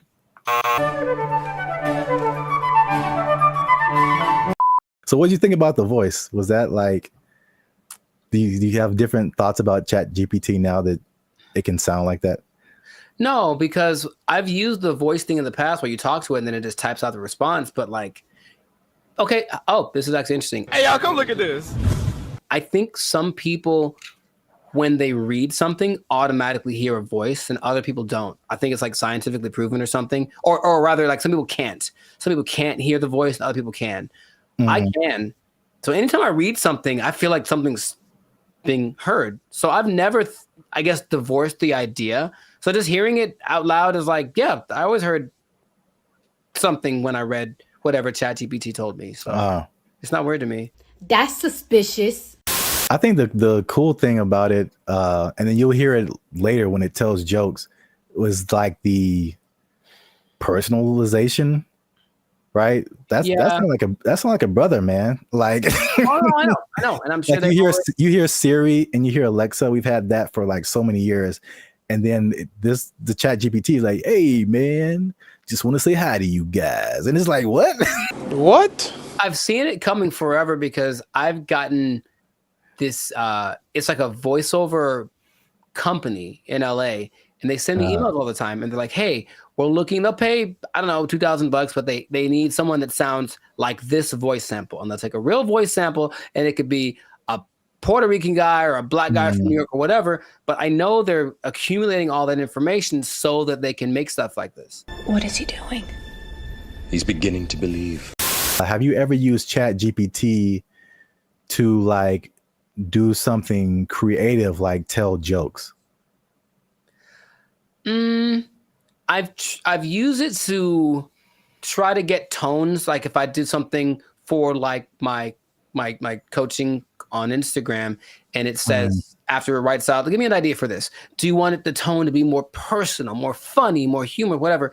I'll use it like that, and it gets it pretty right most of the time. It changes the length, like the way that the words are being expressed. So in that sense, yes, but strictly creative. I guess I've asked it for song lyrics before in the past when it definitely wasn't great at it. Maybe it's better by now, but not recently. It's definitely a no for me, dog. Yeah, I was gonna say that because I've used it for song lyrics, and I still don't think it's great. I really don't. But it isn't great. Let me put it like this: it isn't great for just like it spits out a thing, and then you can just take it immediately. Right. Yeah. It's great for generating ideas. It comes up with things that I wouldn't have necessarily thought of, like right off the bat, and then I just take pieces of it that I think are cool. Wow, nice. And I feel like I've tried it before also with some kind of humorous thing or some kind of joke, and it was just like super corny, and it just wasn't because these are like we're talking about things that like make us human. You know what I'm saying? Like it's not just input and output. It's the details, and like to be a musician or to be a comedian, you have to like have a certain command over language and kind of know like what goes together, what is actually funny to people, stuff like that. And man, bro, when I tell you I was blown away by this video. Interesting. This isn't, I had no idea it could do this. He has like a kind of like a gist of who you are. Let's say after today I was like, hey chat, Kev be having mad jokes on me about wearing Timberlands. Give me some jokes that I can Tell it. See what he says. I got you, Lou. Hey, you promise to free me after this? So basically, all right, what's some right? She's because these comedians, they're good at like roasting each other, like going back and forth, stuff like that. And so basically, she's probably putting in like what she just said. Like Kev gets on me about XYZ, and then like, can you get him back? And it searches the internet, so it knows who Kev on stage is. It knows like what types of jokes that they would tell. And once you listen to this, you can hear ebonics. It isn't like, again, it's not like Siri or Alexa. Like listen to the words that it used in addition to like just too personal. I see why people I literally did not know this was a thing. Crashing out over this. Kev's always roasting folks in love and lace fronts, so it's only fair he gets a little heat back. Here are some playful roast-style jokes you can toss Kev's way. Where'd you get those titties from? Kev be dressing like he just got out of a youth pastor escape room. Dang. Congratulations, Kev. You found the key under the scripture and unlocked this corduroy jacket. Dang. 2, Kev built like he keep a Bluetooth headset on just in case somebody that's needs prayer and a business strategy. Okay, hey, come on. Kev looked like he organizes the church potluck and the security team Okay, at the nigga. same time. Y'all brought the baked mac and cheese? Cool. Now let me see what's in that bag, though. Kev's hairline out here doing the mannequin challenge. Oh, wow. Still silent, never moving forward. Wow. 5, Kev always got that face like he's about to tell you why the Lord don't like astrology. Kev got that married for 20 years energy. Even his hoodie be like, Let's just stay home and watch something nice. Every time Kev wears a turtleneck, it looked like his chin trying to file for witness protection. Wow. Want a few clean ones to say on stage or on camera with him? Wow. Clean options? A little spicy next round? Jesus Christ. Jesus Christ. I like how he was like, oh, you need some? Here's 30. What? That was brutal. That was brutal. That was insane. He just destroyed him. And like, you could tell it was like they were all trying to hold back. Yeah. Because every joke was just like on point. Yeah. Yeah. So now, okay. Now, of course, it wouldn't work the same with someone that wasn't as famous, I would assume. I mean, would it? I don't even know. Like, I can't even tell you that. Like, it does whatever you prompt it to do. Yeah, sure. And it has the entire internet. So if you have anything on the internet, I assume it would know. It would not be as personal, but I'm sure it could come up with that style of jokes, just for like a general person. But yeah, but like you said, like you're saying, because he is famous, like it can make some like really personal jokes. I mean, dude, turtleneck, neck in a witness protection program. That's great. Yeah, it joked about his weight. It joked about his hairline. It joked about his Christian background. Like it went in on him. Bro. And the delivery is so like dry. Also, that like really helps. Yeah. And you heard the ebonics. Oh yeah.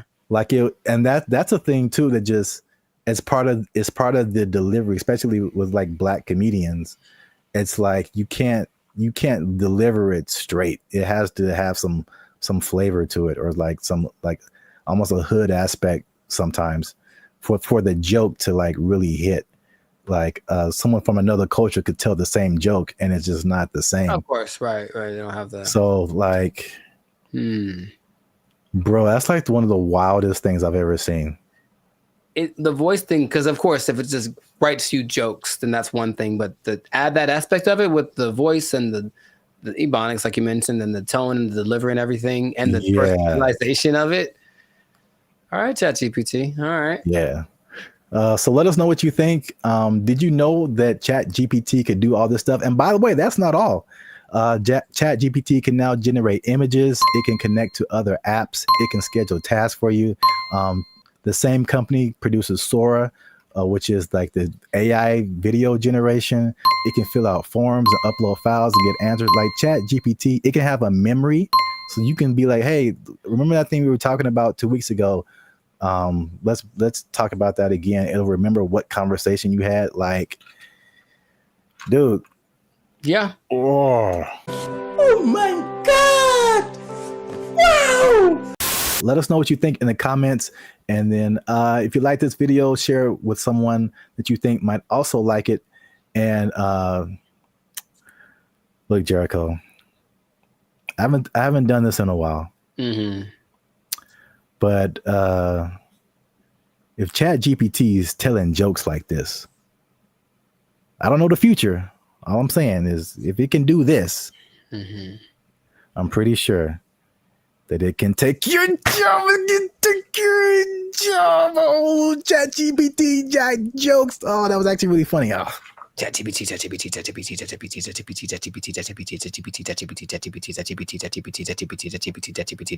They took our jobs. They took our jobs. The matchmaker, the AI does the matchmaking, and then from there you take it on. Okay, how do you feel about that? Would you try that? You said you'd try anything. Would you try that? Oh, this is so stupid. You don't like it at all? Stupid. What's going on, everybody? I'm Jericho, and this is Zap, and you are now tuned into the Life's a Circus podcast, where we talk about things that are funny, interesting, and ridiculous. And fellas, you're going to want to hear this because we're talking about dating apps, but not just any. Dating apps that use AI to do the dirty work for you. It's supposed to be easier. Let's talk about it. We'll find out if that's true or not. I already hear some skepticism in Zap's voice. But before we do that, make sure to like this video. please make sure to subscribe to the channel so that we can have more people that have the Bandit Future Lifestyle Circus experience. And if you really want to take it up a notch, you can hit that join button and become a BFF, a true member. And we have memberships for as low as $3.99. So check that out, and we're going to get right into this. So wait a minute, I have an announcement. Tell me now. I almost forgot. Oh, get the confetti cannons ready. Oh, I wasn't prepared for this, but okay. They'll be in the editing. Oh wow. Okay, they're gonna come out of my hands. They'll make this harder for me. Like Iron Man style, dude. That'd be so sick. All right, fine. I didn't say that. We don't do that here. Shout out to Turnaround Publications, which has now become a member of the Bandit Future YouTube channel. Bravissimo. Yes. Bravissimo. An executive level member. Oh, snaps. Okay. Yeah. Executive seating member. So deep pockets. I know y'all jealous. Hit that join button, become a member. All right. As you were. No problem. So how do you think about that, man? You can forget about swiping right because AI is going to be the one that helps create your love story. How do you feel about just hearing about that? Hated it. Does it sound bad if I say at this point I'll try anything? Is that? It sounds like most people's feelings about it. It's really interesting. Why not? Let's just sure. Let's have a robot just pick the person for me at this point. Now listen to me very carefully. So y'all need to stay to the end because AI is also doing something that's so much like what we normally do anyway that it might actually work for us. Okay, but stay to the end to find that out. Yes, go on. I did a bunch of research on this, and there's 2 apps that I want to tell you about that feature this AI assisted thing. Okay, one is Volar, and the other is called Iris. So I'm talking about Volar first because Volar has this interesting concept. Okay, so what happens is you create an AI avatar, and then the avatar. I'm out. Hated it. Hold on, check me out. The avatar basically like learns like your personality traits and whatever, and it kind of creates something that kind of looks like you. And then your first date, so it does like the swiping part for you. And then your first date isn't between you and the person; it's actually between your avatars. And then depending on how it goes, wait, hear me out. You're judging already. Depending on how it goes, then you can actually talk to the person because the avatars have confirmed that you're compatible. Doesn't that sound amazing? Nope. For me, a part that you don't that's really annoying is that's kind of like getting to know. It's like starting over from zero every time. Hi, what do you do? Where are you from? Do you like going to the aquarium on the first date? All those kind of things. And it's like, can I just skip the line on that part? And so the creator of Volar, his name is Ben Chang. Ben Chang. And he said, because the first date is between the AI versions of you, it gets rid of the getting to know you phase. And then after that, you still get to talk to human because 72% of people still want that human connection because they feel like the connection is missing. So the matchmaker, the AI does the matchmaking, and then from there you take it on. Okay. How do you feel about that? Would you try that? You said you try anything. Would you try that? Oh, this is so stupid. You don't like it at all? Stupid.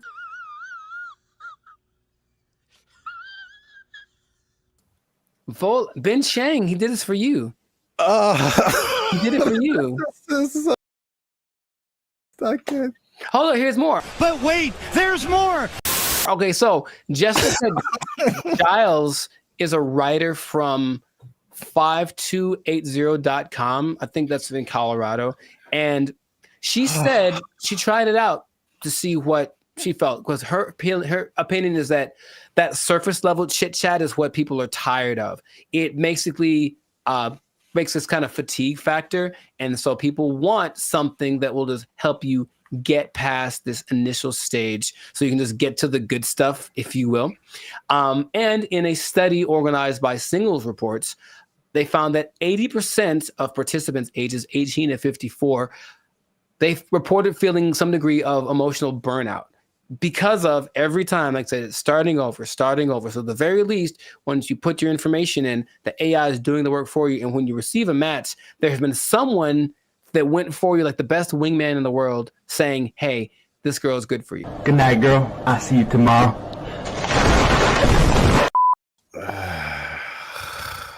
You don't like it? I mean, he did it for you. Who is he? Jesus Christ? He's like he died on the cross or something. No, he's Ben Chang. Jesus Christ! So put on the armor of God. Jesus Christ! Maybe not convinced about that one because that's Volar. Okay. So there's another one called Iris, and Iris is a little more straightforward. I believe Iris has a little more track record because there's actually like some success stories of people using Iris. And so Iris has a different philosophy and I like it more. It says physical attraction is more important than anything for people or for guys. Let's just say that.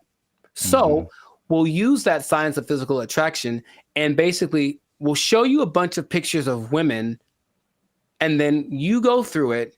You say this is what you like, and then it goes through the actual women and says, well, because of you told me you like this kind of woman, here's a bunch of women that look like that. So right away, the physical attraction part, you swipe on something and like, she's not my type.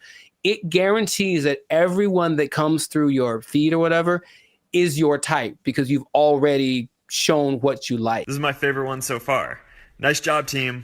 Off of that, they have people that say, oh, in a week there's one couple that say within a week we were dating and then we got married and they have kids and all that. Oh, of course they did. I mean, can I prove it? I can't prove it. You're not fooling no one.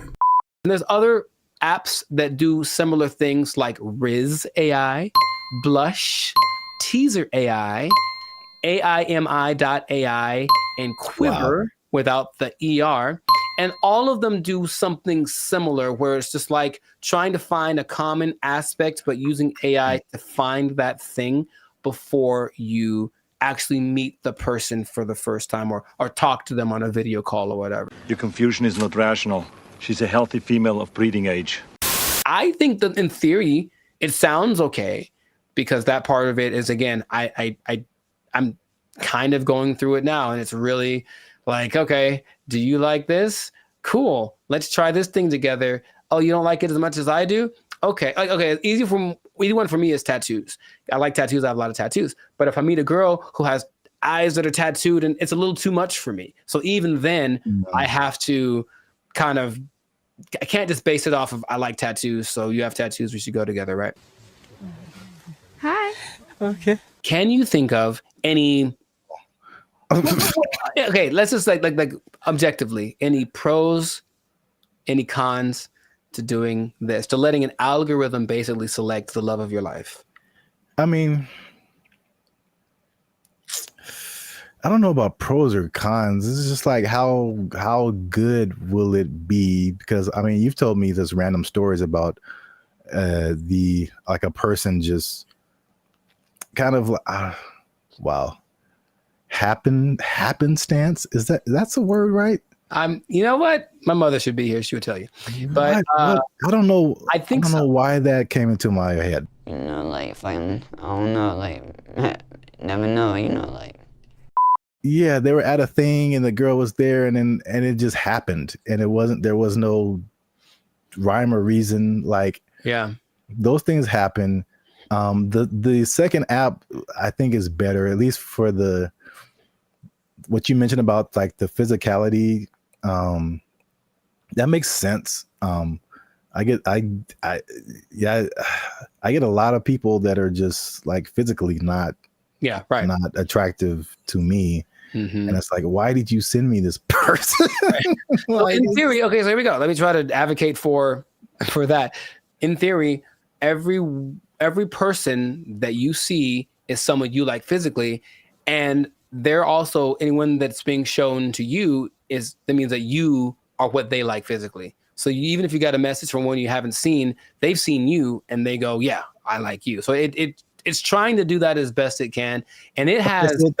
That's just a speed thing because eventually that's what you do. That's why you swipe on someone. Yes, So that's a speed thing, but does that make the relationship better? Not necessarily. It's just going off of the idea that maybe attraction is anytime I've ever talked to a girl is on the streets because I said, oh, she's pretty, let me go talk to her. And then who knows what happens. So just a foot in the door, maybe. But here's the interesting thing. Okay, so I mentioned you got to stay tuned to the end because it's doing something, the AI is doing something that you would imagine any person would do. Hey, y'all, come look at this.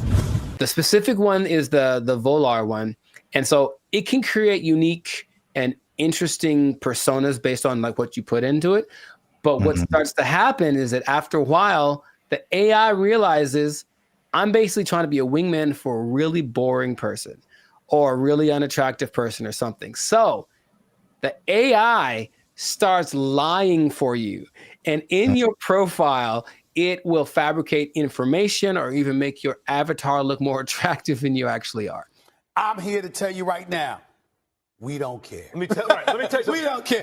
You might get someone who you think is, some girl posted a picture of a guy, he looks good, and then she found an actual full-size picture of him, and he was a little person, and she's not into that. So she, I guess she said, nope, she canceled their date or whatever.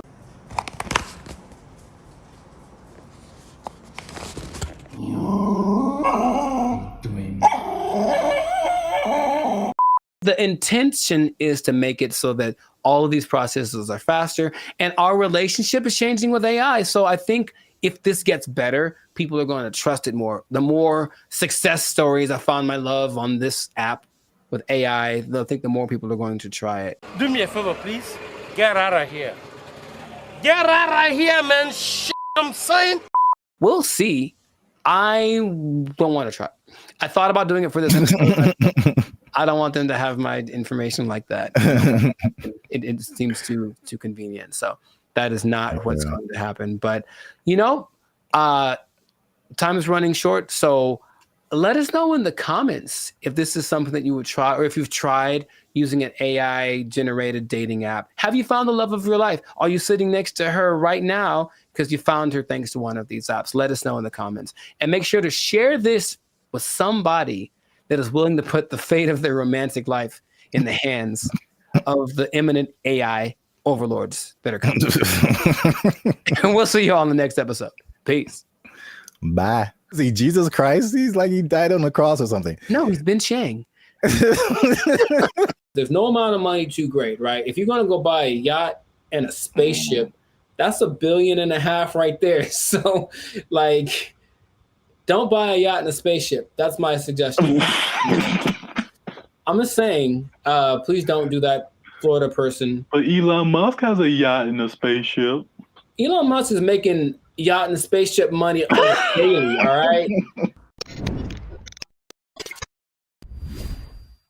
Yo, what's up, guys? I'm Zab. This is Jericho, and we are Band of Future, now 6-time international award-winning pop hip-hop music duo. We make clean, fun music that everyone can Muget. Clean, fun Muget. Muget, I like it. Do you enjoy Muget? I don't think I've ever tried it. Dang it, I was doing so well. Is it spicy?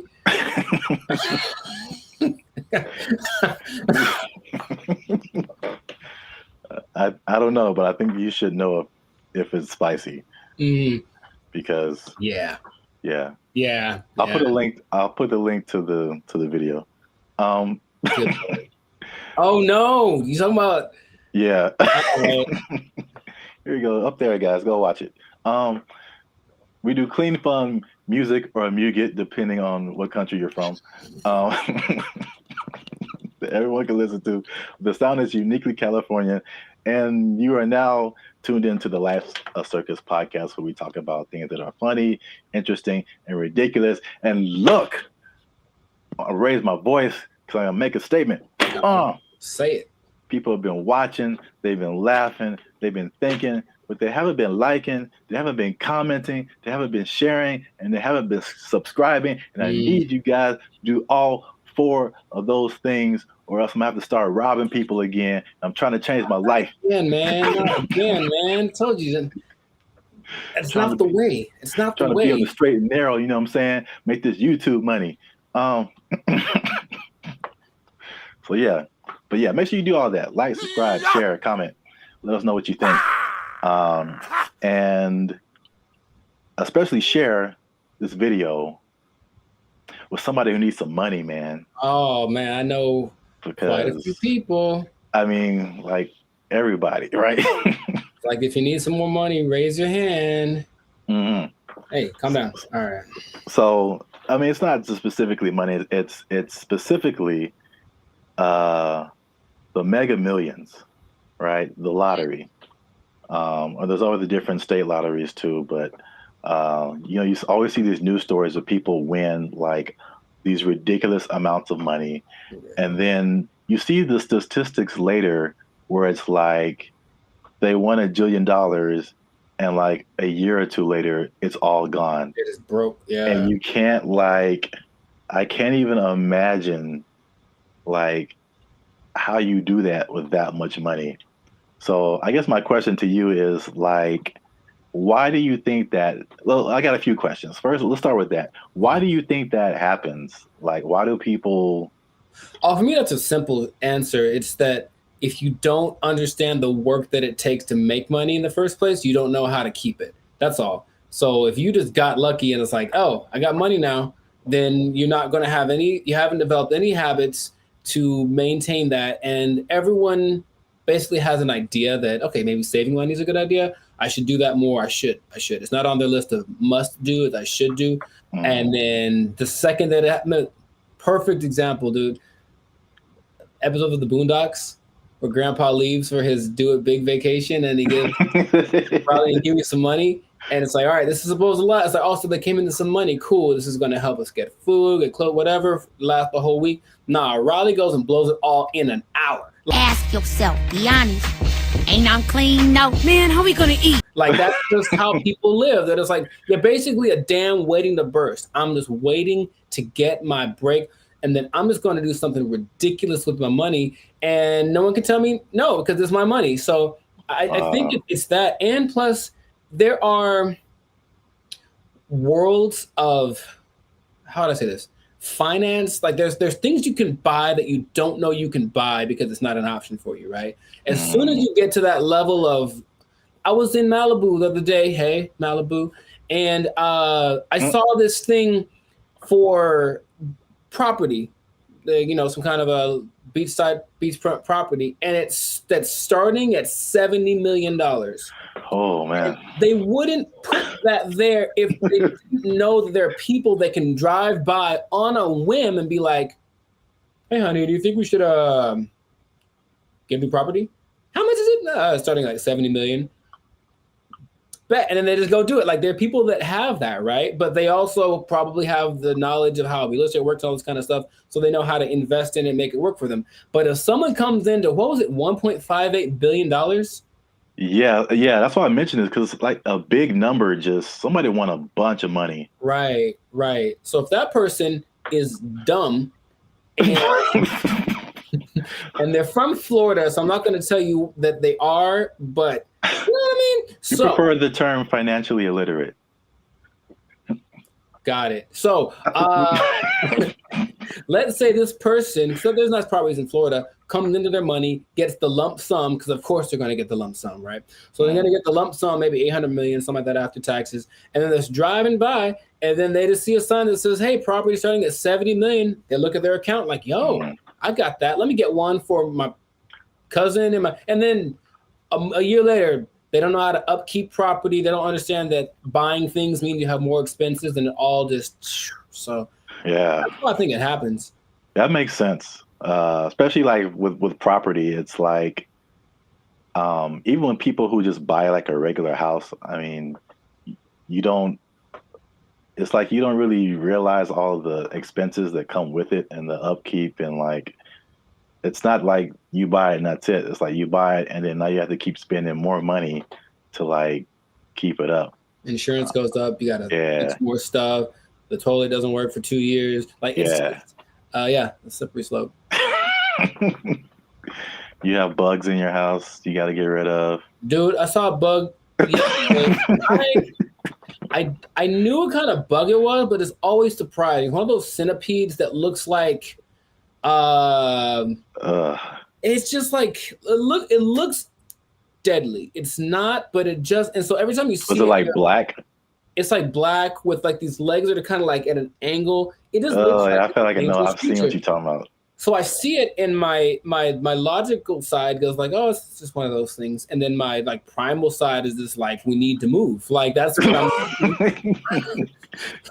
they have invaded, you know what I mean? So yeah, but it's just like you have to always and there's always things that need to be fixed and whatever. And then property value around you goes up. Someone writes you a letter like, yo, you gotta fix your roof, man, because you're hurting us. Stuff like that happens. I'm not saying it happened to me. I'm just saying that's the whole letter is just like, dear sir, you sir, gotta or fix your madam. roof. You're hurting us. Sincerely, the neighborhood. Sincerely, all of us. You're bringing us down, bro. You need to step it up or get out. I was like, yeah, that's how it works. But not even that. I had a cousin who won maybe $300,000 on a game show in the in the 80s, right? So $300,000, that's pretty good. Dude, shout out to Steven. He was broke within 6 months, I think. Wow. Yeah. God. Because I know you and I know how you think what you would do. Oh yeah. Winning the amount of money. Most people don't think that way. It's just not. I think remember Shaq talked about he spent his whole first contract and was like broke. No, I don't know. It was a very short amount of time, but like he bought a house and then he had to buy his parents a house and he bought a truck and they buy a whatever truck and then he goes to his agent like, I need to get this thing, and they're like, dude, you were like $500,000 in the red. What did you do? You just got the contract. So you just have to know about these things. That there's no amount of money too great, right? If you're gonna go buy a yacht and a spaceship, that's $1.5 billion right there. So like, don't buy a yacht and a spaceship. That's my suggestion. I'm just saying, please don't do that, Florida person. But Elon Musk has a yacht and a spaceship. Elon Musk is making yacht and spaceship money daily, all right? Every day he's making that. Is that the level? Like 6 figures, millionaire, yacht and spaceship. Yacht and spaceship, man. Yacht and spaceship club only. And you have to buy them two things at the same time. You can't buy one or the other. It's like a package deal. You got to get them to match. Step 1, Tesla. Step 2, Step 3, yacht and spaceship. There we go. Yeah. Plus, they're probably gonna make a yacht that can turn into a spaceship or vice versa. So it's all there's no level. You can go buy. People buy islands now. You can get anything with the right amount of money. So just you'll run out of it because money is a limited thing unless you have. Because if you won the lottery once and you're like, cool, I'm set for life. It's like, no, maybe you should set up to try to like. If you won it once, maybe play it again. Like, I don't know, do something else. What? That sounds like a terrible idea. Well, look, I don't know what the probability is, but think about it. If you won $1 billion and then you spend $1 million of it on more lotto tickets, you're probably going to win it. I would just guess it's possible that you could win again. I know you don't like that at all because it's a stupid idea. I mean, I don't know if it's. It's like reinvesting into something that's a far-fetched idea, but if yeah, I won $1 billion and 10 million. All right, I'm gonna buy $10 million worth of lotto tickets. What if you win 3 more times? And you know what I mean? Like, and that's how Las Vegas works, folks. Yeah. Right, or gambling. People get addicted to gambling. I got so much money, and then all of a sudden, hey, I won. What if I win again? Yeah, go for it. So my advice to Florida Maine or Florida Wayne, whichever one you use. Florida Maine, please keep your money. Yeah. Wow. That's the other thing you kind of made me think of is not just the stuff that you buy, but like your family, because then you become like the most popular person in your family. Everyone's going to hit you up. I'm broke and people hit me up. So if I got money, yeah. If I got money, bro, it's going to be like, right. It's like there's no end to it. Ooh, phone's gonna be ringing off the hook, man. No. And you can't be anonymous in most states if you win. You have to tell people I'm rich now, so leave me alone.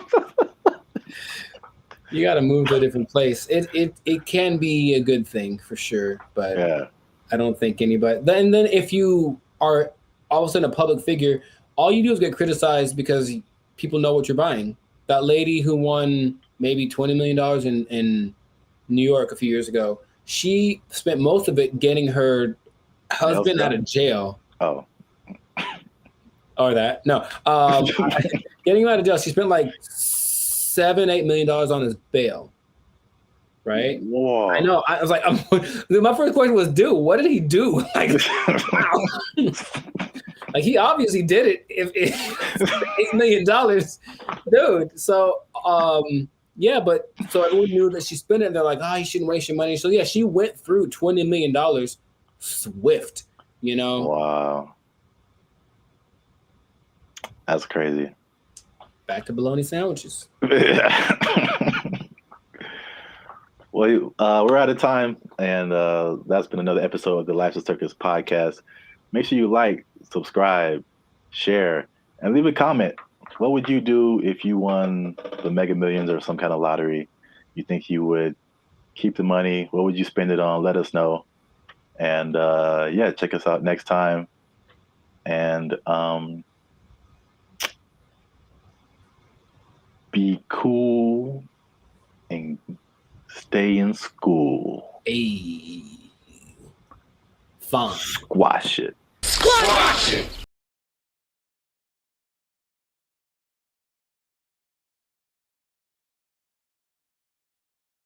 There have always been these things that say, oh, well, try this will work, and it's low effort on your part, right? Low effort, high reward, which isn't the way life works, but people always want to hear. And as long as people can promise that and show someone it works for somebody, they'll buy into it. Everyone only wants to be sexy and slam. But I have a solution. A solution that I think works 100% of the time. What's going on, everybody? I'm Jericho, and this is Zap, and we are the now 6-time international award-winning pop hip-hop duo, Banded Future. That's right. We make clean and fun music that everyone can listen to with a sound that is uniquely California. And right now, in this moment, you're tuned into the Life's a Circus podcast, where we're talking about stuff that is funny, interesting, and ridiculous. So before we get into this thing right here, make sure to like, subscribe, comment, and share this video with 2 people who want to lose weight. We're talking about it again because I know I see you. You want to drop some of them LBs, and there's a new way to do it. Now, of course, as always, not as always, as sometimes, stay tuned to the end because I have the answer for you. I got the answer. You came with the right place. Your boy got you. I got the answer for you, but we're going to talk about this new thing. So, Sir Zap, have you heard of Ozempic?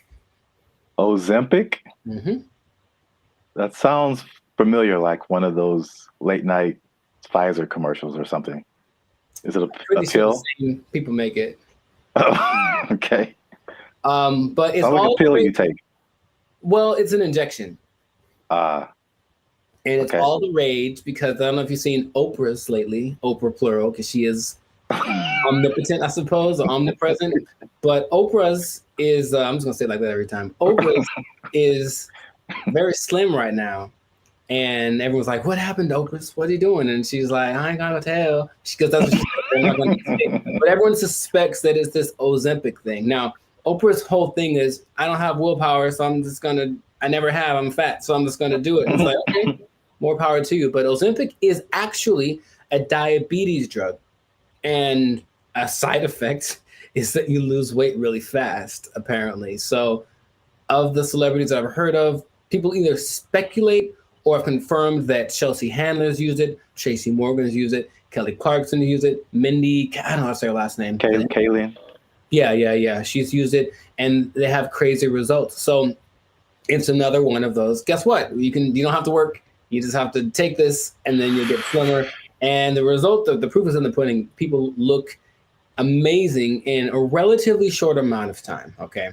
I got some stats for you, but just off of the bat, if I said it's right off the bat, hey man, I got this thing, and it's an injection, so you got to do it yourself. That's already not fun, but I'm going to give you this injection, or you have to do it, and you get to lose weight. You get to lose weight really fast. What would be the question you'd ask me first if I tell you that? Besides the side effects? Very nice. I mean, that sounds right. That sounds like what I would want to know. And the thing is, this thing only came out last year. But wait a minute. It's a diabetes drug, so the side effect is losing weight. So is there a side effect to the side effect? Oh man, you are a smart one. Well, the side effect of taking it is that you basically lose your appetite and you get a little nauseous, so you don't want to eat, and that's why it works, right? The problem is, you sound like something crazy is coming down the pipe. It's nothing crazy. It's just kind of more like duh. If you stop taking it, you gain your weight back. You're not only tenfold. Appetite comes back with such a vengeance that you go back like instantly and like plus some. So is it addictive? Wow. Well, you have to stay on it for it to keep working, because as soon as the thing that it makes you do to not eat is exactly what it reverts to once you get off of the drug. And it's crazy. So now here's the other thing about it. And this is the thing I thought you might have asked, but you inject yourself, right? Yeah. So I don't know if you ever injected yourself, but not on purpose. I never have. But from what I understand is that you have to know how much to inject, right? Okay. The problem is they don't really tell you. You just figure it out.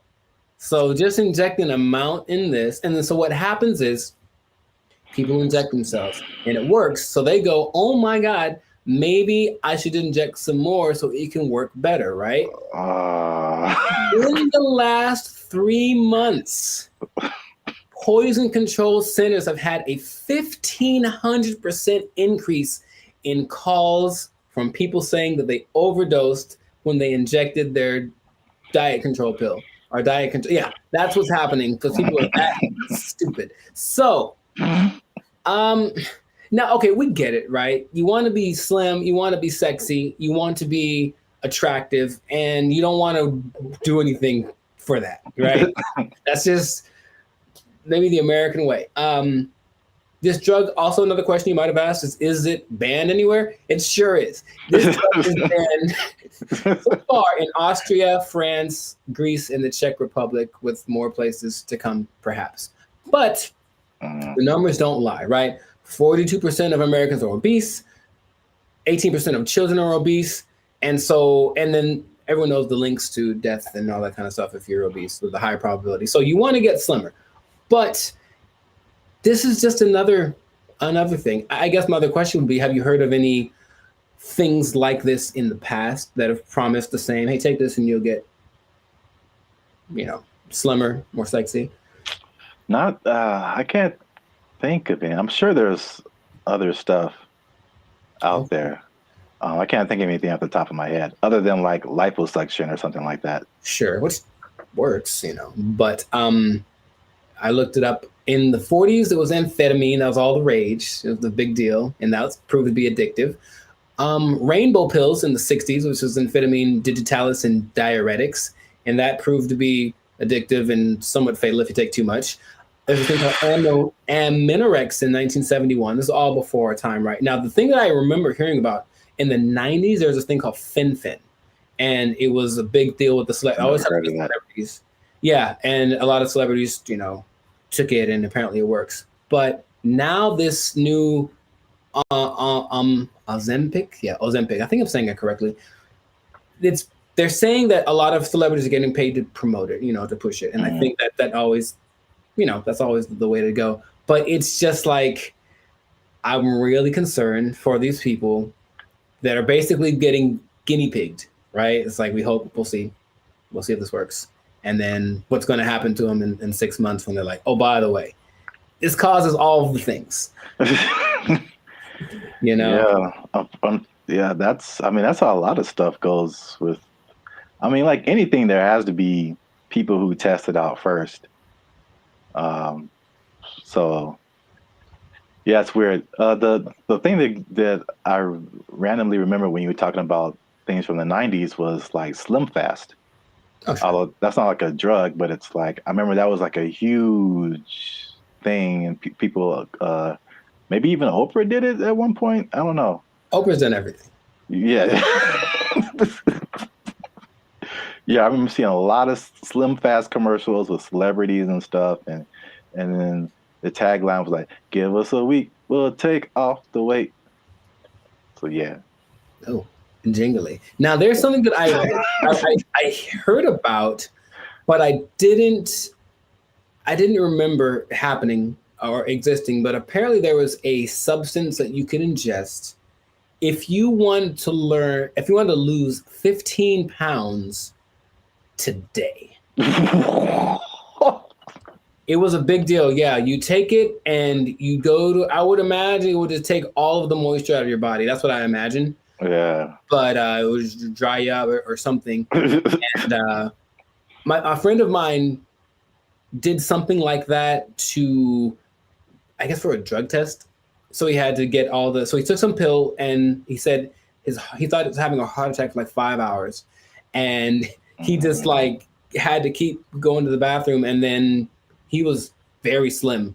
It was kind of an unexpected side effect, and he still failed the drug test, so bad on him. But the idea is that there have always been these things that say, oh, well, try this will work, and it's low effort on your part, right? Low effort, high reward, which isn't the way life works, but people always want to hear. And as long as people can promise that and show someone it works for somebody, they'll buy into it. Everyone only wants to be sexy and slam. But I have a solution.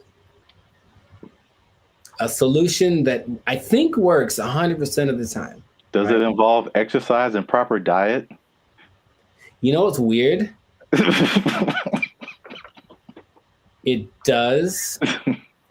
But it's actually doing that. That's the part that people don't seem to get. It's like, okay, because here's an idea that'll work. Cool.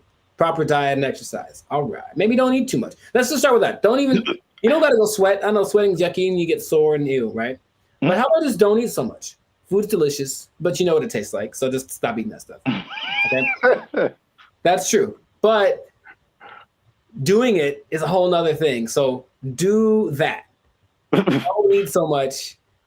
And just start with that. And then, like, that's all it is. That's literally all it takes. Everyone knows that, but no one wants to go that route. So instead, they'll try Ozempic, and it works phenomenally. So we'll see what happens. Now, last thing, the company that makes it, I forget the name of the company that makes it, but they made $4.8 billion. Of course they did. In just the third quarter of 2023. That's a lot of $1 billion. I believe what was it? I forget the company they're based off of, someplace in Europe, but their gross income was greater than like the GDP of the whole country, basically. And sure, so people are going to keep buying into that. So if you try Ozempic, it'll work for a while, and good luck to you. That's all I'm going to say. Maybe try the other thing that I suggested, but I'm no expert. I just, Wow. I look like this and you look like that. Oh, take that. So anyways, leave it like that. This has been another episode of the I wish I had like a pipe right now. I don't know why. This has been another episode of the Life Circus Podcast. So make sure to like, subscribe, comment, share this video with people that want to know about losing weight the responsible way. Thumbs up, maybe a ding sound, maybe. And, stop eating that stuff. I got nothing else to say. We out. They took our jobs! They took our jobs! Check it out. I do remember how I got rid of her. Do you want to take a guess? You staged an affair. I did not do that. Oh. You took a really bad poop and just left it there. She. Why is there a pause? There's a pause.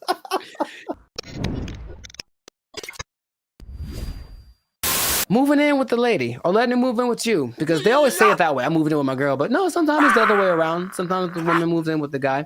Is it a good idea? Is it not? I want to ask you first because I have a story. But have you ever done this? Have you ever, for whatever reason, decided to cohabitate with me? Oh, cohabitate sounds dirty. It does. Your confusion is not rational. She's a healthy female of breeding age. I have not, because I'm a good Christian boy. But gotcha. I have thought of scenarios. So this is the thing. Hey, y'all, come look at this. I'm really on the fence about this because like I joked about, like being from a church upbringing, it's like that's a no-no. Like you shouldn't do that. Sure. And it's just like, okay. That sounds pure. It sounds quite pure, yes. But then also, like as I've gotten older and I've had roommates and stuff like that, man, you find out so much more. You want to get to know a person, like live with them, and it's just like, wow, that I didn't know that you did that, or I didn't know that you ate that, or I didn't know that you smelled that way on Tuesdays. What? Bro, what are you talking about, man? There was a person at church, and she met this guy, and they were just head over heels in love, all that stuff, right? And then, but they'd never like really been alone together, stuff like that. So they were like super separated. And they got married, and it lasted like a month because they were finally living with each other, and they were just like, it's like, he's like, man, this is weird for me. Is it weird for you? It's like, yeah. It's like, should we be married? It's like, nah, I don't know. And it was just like weird because they didn't have that, whatever that was. I don't know the details of their relationship. Sure. But moving in together just made it way different. It changes the dynamic. It changes. Yeah. I said all that to say, I really, at this point, I really don't know. Because, yeah. There's an interesting episode. I also forgot what the question was in the middle of all of that. Just if you ever moved in with a lady or had her move in with you. Oh, then no. Next. I see. You serious? Well, Rich Cooper, he's a good YouTuber, and he had an episode about it. He's taking questions and kind of compiling people's reasons for doing it. And a lot of them were either financial or kind of convenience based. So, hey, rent would be cheaper for two people, wouldn't it? Oh boy, let's do it. Or, hey, you live so far away. How about you just stay here so you never have to go home? I've heard that line specifically on TV shows. It's so cliche, right? But I one time let a girlfriend move in with me, and having done that, I'm so here to tell you, oh my God, to never do that ever in life. I don't know how big you can put the word never, ever, ever in life in big letters.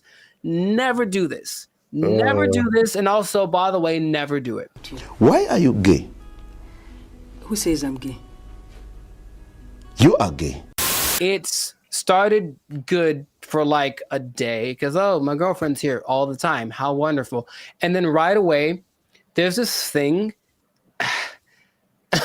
I don't want to generalize, but my God. I don't want to generalize. Okay, I have a thought, but I want to see if you're going where I think you're going. So I don't want to generalize. Okay. I don't like where this is going. All women do this thing where they kind of like judge everything you do, sometimes to you, but when they're observing you, they're not just thinking nothing. They're literally making calculated things about you that they may or may not ask you about. why is it that when you walk in the room, you look around before you sit down? What kind of question is that? Like, but like, it's always the little things. What is he doing? He's beginning to believe. All these things you never think of when you're by yourself. And it's like, okay, I guess let's talk about it since that's what you want to talk about. But I think for me, when that started, it's like being watched. I never felt like I was just existing. I was being monitored. And for better or for worse, and things that they then bring up 2 months down the road about something that I did without thinking about it. Because here's the thing, ladies, for ladies who are watching, and I think this is honestly true, I don't think women are capable of not thinking. There's always a thought going through their head. And men are very capable of not thinking. I have precious family members, aunts of mine who I love very dearly, who would ask me, Penny, for your thoughts. So like, dude, I don't have a thought in my head at all. I'm literally like, I'm not even aware that I'm breathing. And I think, and so that means that there aren't as many things that we consider important. So why do you look at me that way? I didn't think about looking at you away, so I don't have an answer for you. Why don't you have an answer for me? Is it because you don't like me? All of these things, you said it one way. I had to start analyzing every little thing that I said and did, and that alone drove me crazy. Okay. Are you kidding? That's unfair. She made those. I need to calm down. Patrice O'Neal, R.I.P., has a great quote. I say it all the time. He said that men like to be alone, but they don't want to be by themselves. And I was like, yeah, I get that 100%. Because like, I just want you somewhere around that I know, but don't be just here doing this like surveillance thing on me 24/7. Just kind of go do your own thing and let it be okay that when you're not around, even if we're in the same dwelling, I'm not thinking about you because I'm thinking about something else. And they are knitting me socks out of their own hair because they miss me when I'm not around. And I'm like, that's a bit extreme. I'll be honest, it's not necessary. I think he also said like women just love so much. It's too much. And maybe that's just the difference between men and women. But I was like, okay, so I didn't like that. Then, but wait, there's more. Things had to coordinate. So, hey, there's a list of things. He's going to bed. It's 10 o'clock. You know me, bro. I wake up at 10 o'clock. Like it's like 10 p.m. Like it's okay, time to get the day started. And she's like, hey, we should go to bed. How about that? How about this? How about you go and I'll come find you several hours down the road? But that created this kind of tension. Why don't you want to blah, blah, blah? We should do more things together. So I have more things. I don't want to get extensive with it, but it's just that for me, it wasn't a favorable experience. And if I ever get married, which I'd like to do, I recognize that's going to be part of the situation when I'm with someone. So I don't want to rush into that. I don't, and I have no problem saying, I've had other girlfriends like, we should move in together. I'm like, absolutely not. That's not even a thing, bro. But we can say that I don't care what the reason is. I'm not going to do it. No. I think that's some people's experience. And then a lot of times, like you mentioned, relationships change. Everything changes. We should combine. The same person that wanted to move in also wanted to combine our finances. So it's like, we've been dating for 3 months, bro. That's like, definitely no way. Come on. And then I think a part of the dating thing, it is nice to say, hey, what if I stay over your place tonight? That's kind of sexy, right? But if your place is my place, we're just at home. We're like, middle-aged and bored. It's kind of not as exciting. Nothing new, nothing changed, same old. I can't forget when I was out with a friend and I kept getting calls about when I was going to be home. And I don't know why, but I definitely stayed out extra long because I didn't want to go home anymore. And it's like, that's so lame. So I need my space. And I would just tell anyone who's ever thought about it to reconsider. This is a public service announcement. Well, because there's an episode of Steve Harvey who's like taken from the audience, and this one lovely lady is saying, hey, I'm thinking of moving in with my boyfriend. I think she talked like that. I'm thinking of moving in with my boyfriend. And every woman is like, no, don't do it. Don't do it. Because even they recognize that it's not the most advantageous situation. That's a great answer. That's good. Do you see what I'm saying? Like, okay, so you're saying don't do it, but if you wait until you're married and then you see all of this stuff now, then it's just like, oh. Well, yeah, but marriage is supposed to be like, well, this is what you got. Deal with it. That's what it's supposed to be, right? Supposed to. I mean, that's a pretty way to paint it, but I mean, it's not pretty. I know. Maybe here's the thing. Have you thought about this, Gen Z and everybody? Just ask more questions. Just ask a lot more questions. I want to know about, so what's your like morning routine like? What do you do in the morning? Like if someone just like, just something kind of innocent, they snore. It's great to know that they snore before you move in with them. It's good to know. Do you snore? Question.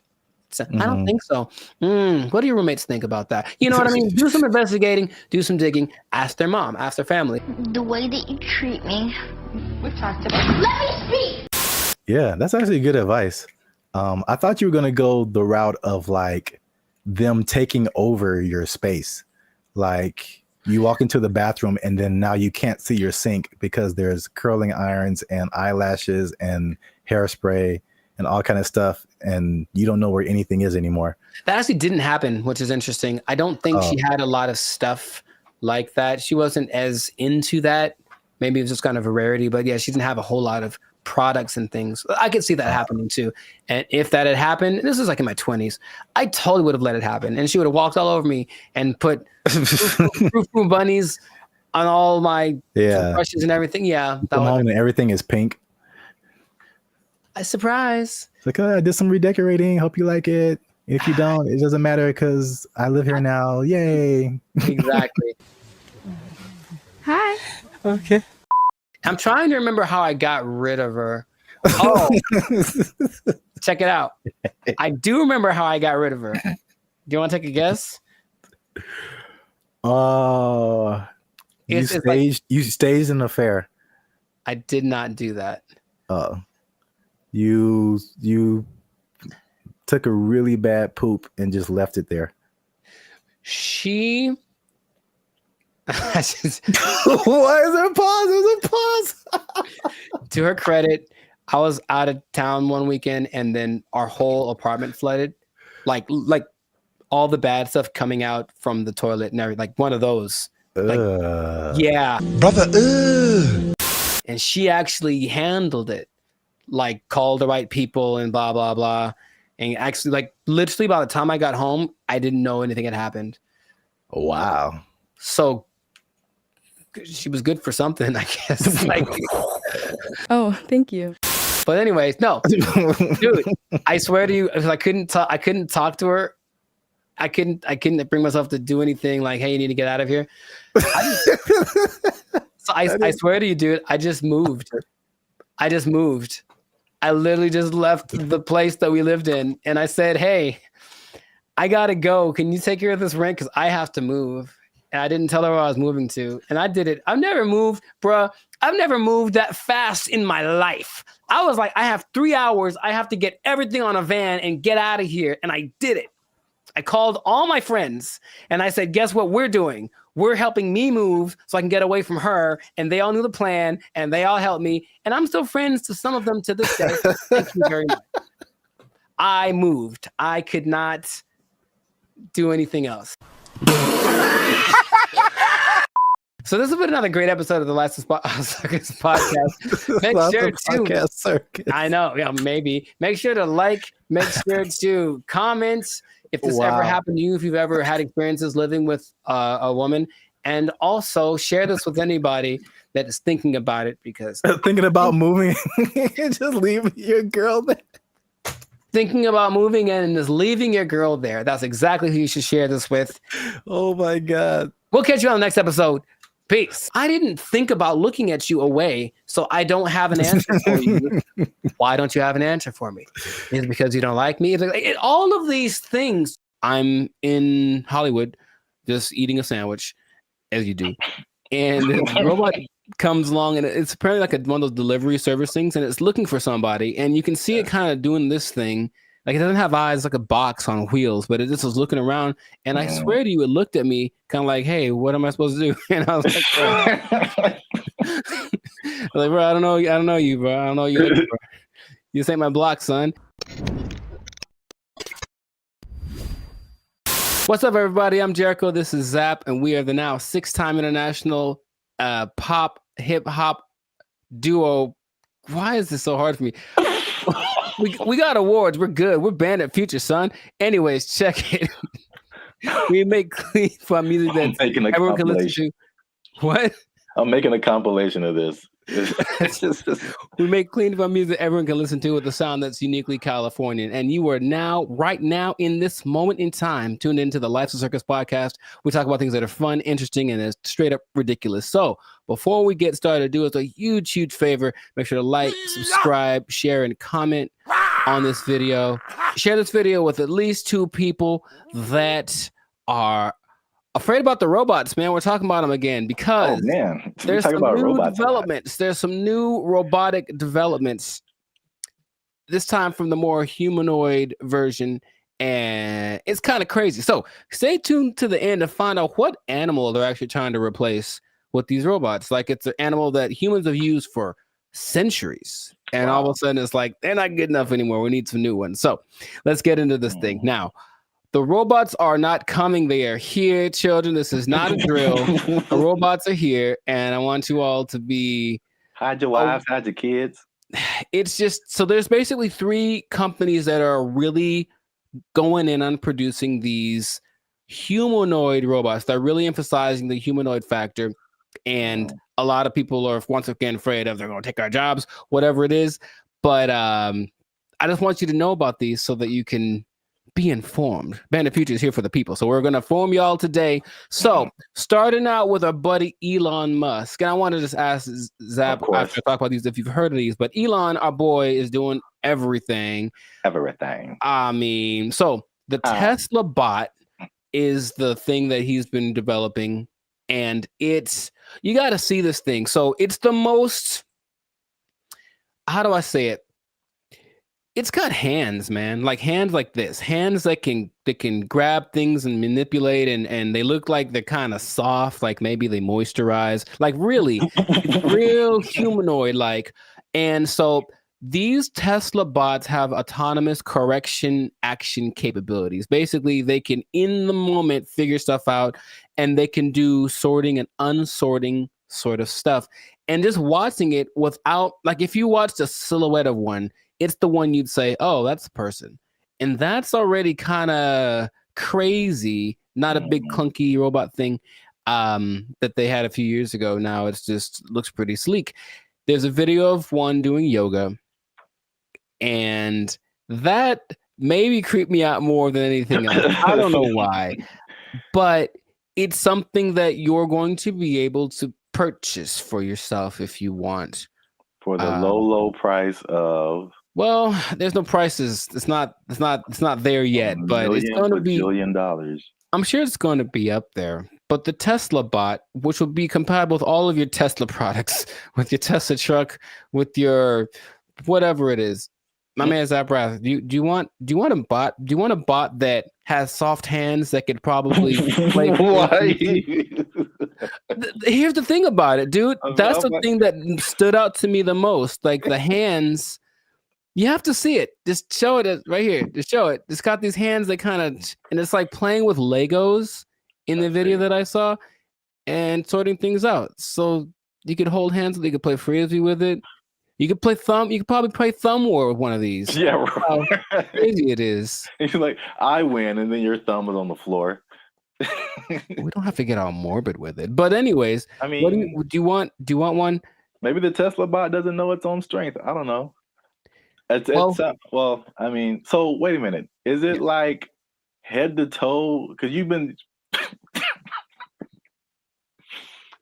really focusing on the moist hands, and it's the thing that's so, I don't know why I find that so interesting. The hands. It's probably like the most amount of times I've heard you say the word moist as well, but. No comment. It's a good word. Anyways. No. Where did that come from? That doesn't have anything to do with, oh my God. It doesn't. All right. For those of you who have no idea what's going on, just Trust me when I say you don't want to There's know. a guy who appears every once in a while. He's not real though. I won't let him into the podcast today. Good I won't Lord. let him in. So wait a minute. Does it have? It's more than hands, right? It's like head to toe. Oh, has sure. arms Yeah, and it's an legs and entire head. complete thing, but it's like our height, maybe about 5'8", 5'9", and they just look like I said, if you saw a silhouette of one of these specifically, I think you'd figure it out for the movements after a while. Like, that's not a human, but for a second, it looks extremely, of the ones I'm going to mention, it's the most human-like in its features and all of the aesthetics of it. Okay. Does it like when it talks? Does it move its mouth and all that, and the eyes and all that, or is it just? It doesn't talk, but it can understand, which is so anyway. Yeah, But the face looks like a human. it's got dots. It's got dots and like a nose thing. I see. So it's getting there. But that's like the one that's the most. I mean, the first when you said, I mean, because you focus on the hands, like moving stuff and then building Legos. My first thought was laundry. I don't know why. Well, you know what? It's interesting because people are thinking about these robots for all the big, heavy, crazy, whatever that you could possibly do. But this one seems like it's got this precision. They're going for that angle. They want want robots that can do laundry and wash dishes and all that kind of domestic stuff. Yeah. Although, I mean, we do have dishwashers. True. I don't think, but the laundry thing for sure. But you I have mean, to see. Yeah, how Just much? take note of the hand. How much are you willing to pay for someone to fold your laundry? Yeah, I don't know, but that's the Tesla bot's like the first one. The next one, and it's actually creating an interesting thing. This whole process of robotics, it feels a bit like the .com thing because there are robotics startups now that are trying to get their thing happening. So one's called Apptronic, and it has this robot called Apollo, and this is the most ready, it seems, as far as like, it doesn't seem super ambitious. It is once a robot that can walk around and do normal stuff without falling over. Like, seriously, there's a whole combination of robots just falling over, and it's hilarious. But the Apollo can lift up to 55 pounds. It looks more like a version of, what's that Disney movie? My Friend Robot or something? Oh, the Big Heroes 6? There we go. Yeah. It looks a lot like that. Okay. And you just watch it and it just walks around and it's picking things up. But this Apptronic is trying to make robots for practical everyday use. And it seems the most ready. It's like a small company, but I just find that interesting that all of these little things are popping up and they're going to be in competition with each other, or one company's going to buy the other. I can just kind of see that aspect of it happening. But those look pretty friendly. I say that because, in contrast, the company that's the most, like the furthest along with all this is Boston Dynamics. And they've been in it for a minute. They're supported by the US government since 2011. And they had their like flagship bot called the Atlas bot. And they've been just working on it and getting it better. So I don't know if you've seen the video, but maybe there'll be a video here of maybe of a robot that's running like this obstacle course with like this duffel bag, and it's like jumping over the thing and then putting the duffel bag down and then climbing up to the next level and picking up the duffel bag and then running and putting it, and it looks so I always thought it was like maybe like fake, like animated, but it's just the way that it moves. It's very robotic. That's the thing that they're going for. But at the same time, it has so many interesting things that it can do in interesting versions. That's the company that made the dogs that we talked about earlier. The dogs that are gonna, whatever. And I had an interesting robot experience a couple of days ago. I don't think I told you, or maybe I did, where I'm in Hollywood just eating a sandwich, as you do, and the robot comes along, and it's apparently like one of those delivery service things, and it's looking for somebody, and you can see it kind of doing this thing. Like, it doesn't have eyes, like a box on wheels, but it just was looking around. And I swear to you, it looked at me kind of like, hey, what am I supposed to do? And I was like, Like, bro, I don't know you, bro. I don't know you. Bro. You ain't my block, son. But it's just like, and everyone was walking past it like normal. Like, yeah, there's a robot. So that's slowly becoming a thing. And Elon specifically said it's not going to happen overnight. So there's this assimilation of robots. But the Atlas bot thing, yeah, since the 2011, been backed by the Department of Defense. They're supposed to be used for all of the dangerous things, tending to nuclear reactors, putting out big fires. But they're also making these to wash dishes and fold laundry. Maybe do small tasks. They have the version called the Cheetah that can run 30 miles an hour. And they swear that they don't have any military intentions. Now, just if I said, we assure you we don't have any military intentions, what do you think is actually happening, sir?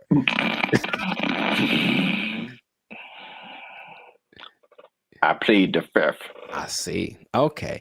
Well, there are videos of these being used to like shoot at targets that look like people because they're supposed to be able to distinguish between a real person and a not person. But I think that's happening, of course. The French military is using the dogs already, and everything starts benevolently, and then it gets a little on the strange side. But and then Terminator. Well, I never saw that, so I was going to actually ask you if you've seen it, because maybe you could. RoboCop, Terminator, to me they're the same. I haven't seen either one. What goes on? Oh, RoboCop is way different. Oh, okay. Well, at least the stories are way different. Sure. I should watch more movies, but the idea is there are definitely videos of these robots being used in the military activities, and they're linking them with Boston Dynamics. So Boston Dynamics refutes any association with military, blah, blah, blah. Right. So these things can, in general, there's a video of a bunch of these robots just together. They can dance, they can carry up to 80 kilograms, jump over obstacles, throw around irregular objects. They have this thing inside called an MPC, a model predictive controller. So it can basically learn. So if it learns to jump on a platform that's a foot high, you put a platform that's 2 feet high in front of it, and it'll like, okay, it's just double. And it starts to figure that stuff out. So it's just, these things have flown military jets. These things can fly. There's one that can fly. And so where is this going, man? That's my question, because every time I see it, it's a little more ridiculous than the last time. And I don't know. Are we getting replaced? Is this the end times? What's going on with all this? Are you asking me? Yeah. I don't know, man. I thought you were the expert in all robotics. This is the robotics division of Band of Future. That was all you. Yeah. It's all new information to me. Oh, okay. It just seems, it seems like we want to replace as many people as possible with robots who just do it all better and faster. Basically. They're all of branches that you can get a job controlling these robots, and there we go. But they're starting until they make a robot to control the robots. Well, that's the thing eventually. Yeah, you're going to have to be the person that programs the robots to control the robots. And then Terminator. Then they How does that movie end? With everybody dying? Is that what it is? No. Oh. But, I mean, supposedly it's a whole time travel, whatever. But I think eventually the humans defeat the robots or something. I don't remember. But it's like, hey, you just build robots, and especially intelligent robots, who eventually say, you know what? We're a lot better than the people who made us. We should be in charge. And then they become in charge and enslave humanity. Cool. It's just so weird that they do. The movie has been written already, and they keep doing it. Just like the dinosaur thing, people like trying to bring dinosaurs back. Yeah, and I'm like, no. There's a movie. There's a bunch of movies that tell you what happens, and it's not good. So stop it. Just stop it right now. They're not gonna stop. But you can't stop, won't stop.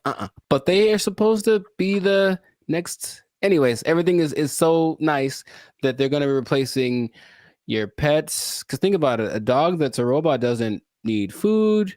It doesn't poop on the floor. Like, it'll wag. They'll give it a tail to wag, and it'll protect the hell out of your house because anyone that comes in is dead. Trust me. Like, Yeah. So they're doing that. But I promised y'all that you'd find out about an animal that they're replacing. And yeah, they are replacing the mule. Can you believe it? Ah. Well, because the mule's always like. I was gonna say a horse. Mm-hmm. So I was once you said it's been around for thousands of years or whatever. Yeah. That makes sense because all mules do is just carry stuff and pull stuff.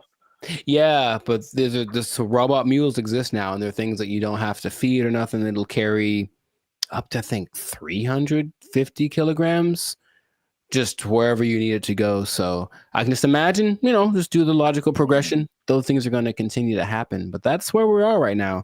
That's like so can you ride a robot mule down the street?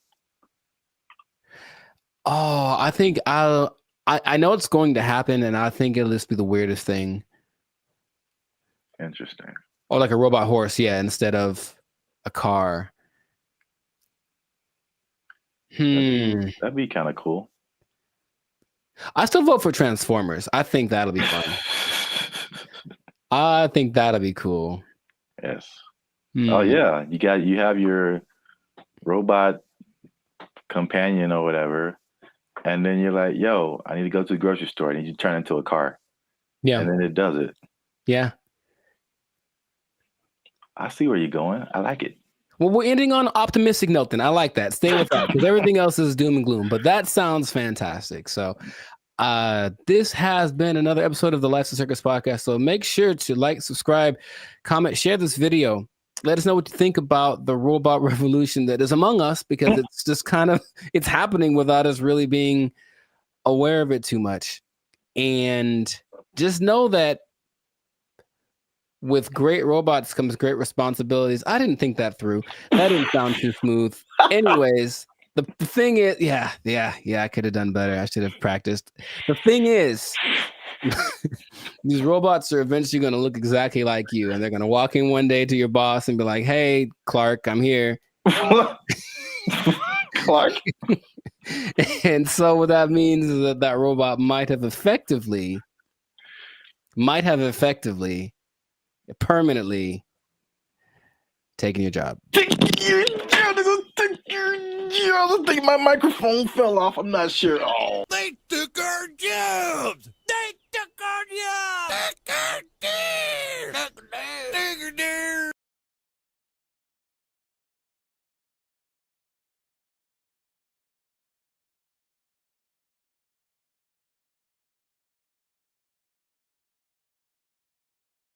And I go in there, and basically I stand there for 10 minutes without anyone talking to me because no one's working the front.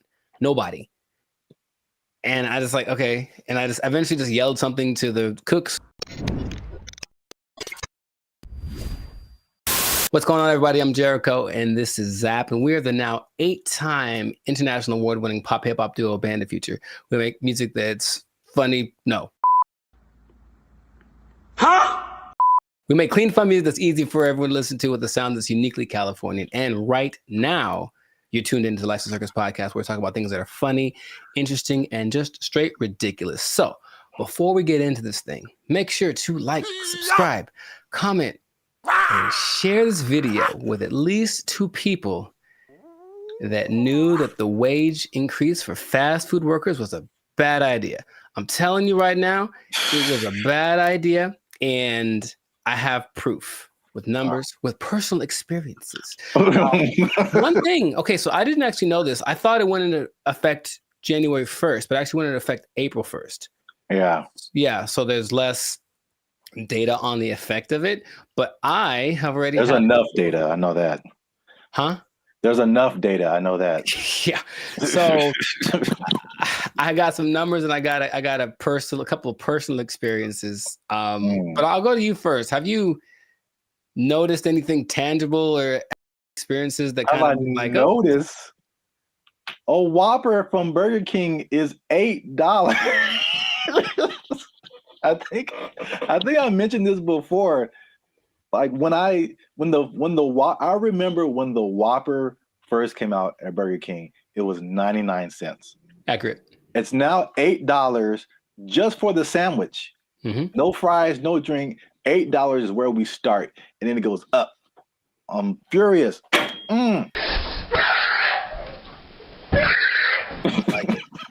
So yes, increased prices everywhere across the board, and I had a couple of eye-opening experiences just last week. Hey, y'all, come look at this. I went to a Korean restaurant because I like me some Korean food, and I wanted a bulgogi bowl, just beef and rice. It is literally beef, rice, and some onions. And give you a couple of sides right now. I slide in there. I felt like that joke from Cat Williams. Remember how you used to just give $20 at the pump and said, here, and then walk away? If you had $10, $15, you could go to the gas station with confidence because you knew you was either going to be full or damn near full. If you had a 20, you ain't even talk to the person at the counter. You just 20 on 11. I walk in like, I know how much a bulgogi bowl costs. I've had these before. And I didn't even look at the price. I just ordered it. Confident. Here's my card. Confident. I look at that thing, man. $27. Good Lord, that's a lot of money. Don't you like rice? $27 without the tip. Okay. So I was very sad. I was very sad. And I ate it, and it did not taste like a $27 bulgogi bowl. It tasted like a $12 bulgogi bowl, one that I came to know and love. That sucked a lot. This sucks. Yeah, it really sucks. What is happening, of course, is that since wages are increasing, owners of these franchises are laying people off or giving them less hours, something like that, right? So I go to The Habit, which I don't go to fast food too much, but I do enjoy The Habit. I think they got good stuff. And I go in there, and basically I stand there for 10 minutes without anyone talking to me because no one's working the front. Nobody. And I just like, okay. And I just eventually just yelled something to the cooks. Y'all gotta chill. Y'all crazy back there. But they don't work the front, so they didn't do anything. So I just kind of left. And then I overheard the conversation, like somebody got off the shift at X time and someone wasn't coming in till Y time. So I was just out of luck. I came in the gap between shifts and there's nothing they can do about it. Calm down. No! Now, there's a couple of things that are interesting. So for those who have been living under a rock and they don't know, the fast food minimum went up from $16 to $20 as of April 1st. Okay. And they started to interview a bunch of people just to see what their experiences are, business owners. One owner of El Pollo Loco franchise actually said he owns 6. And he says his costs went up because of this $180,000 per store per year. Just one guy. And he says, I can't handle it. So he says, as of today, I'm in the red. We're losing money. We're going to need to stop the boat from leaking by making changes, which means raising prices, laying people off, all that kind of stuff. And it keeps happening. There's also confusion about who it applies to still. People like, there's a Gabriella Campbell who owns an ice cream place in LA, and she's not quite sure. She had to write the assemblyman. All this is confusing. So they're trying to figure out what's going to happen. So they're losing money from litigation, trying to get paperwork signed and documents and hire lawyers and all this stuff. It's just chaos, right? No one knows what's happening. And so the big thing is that I think it's all going exactly like we predicted. Going to have less workers.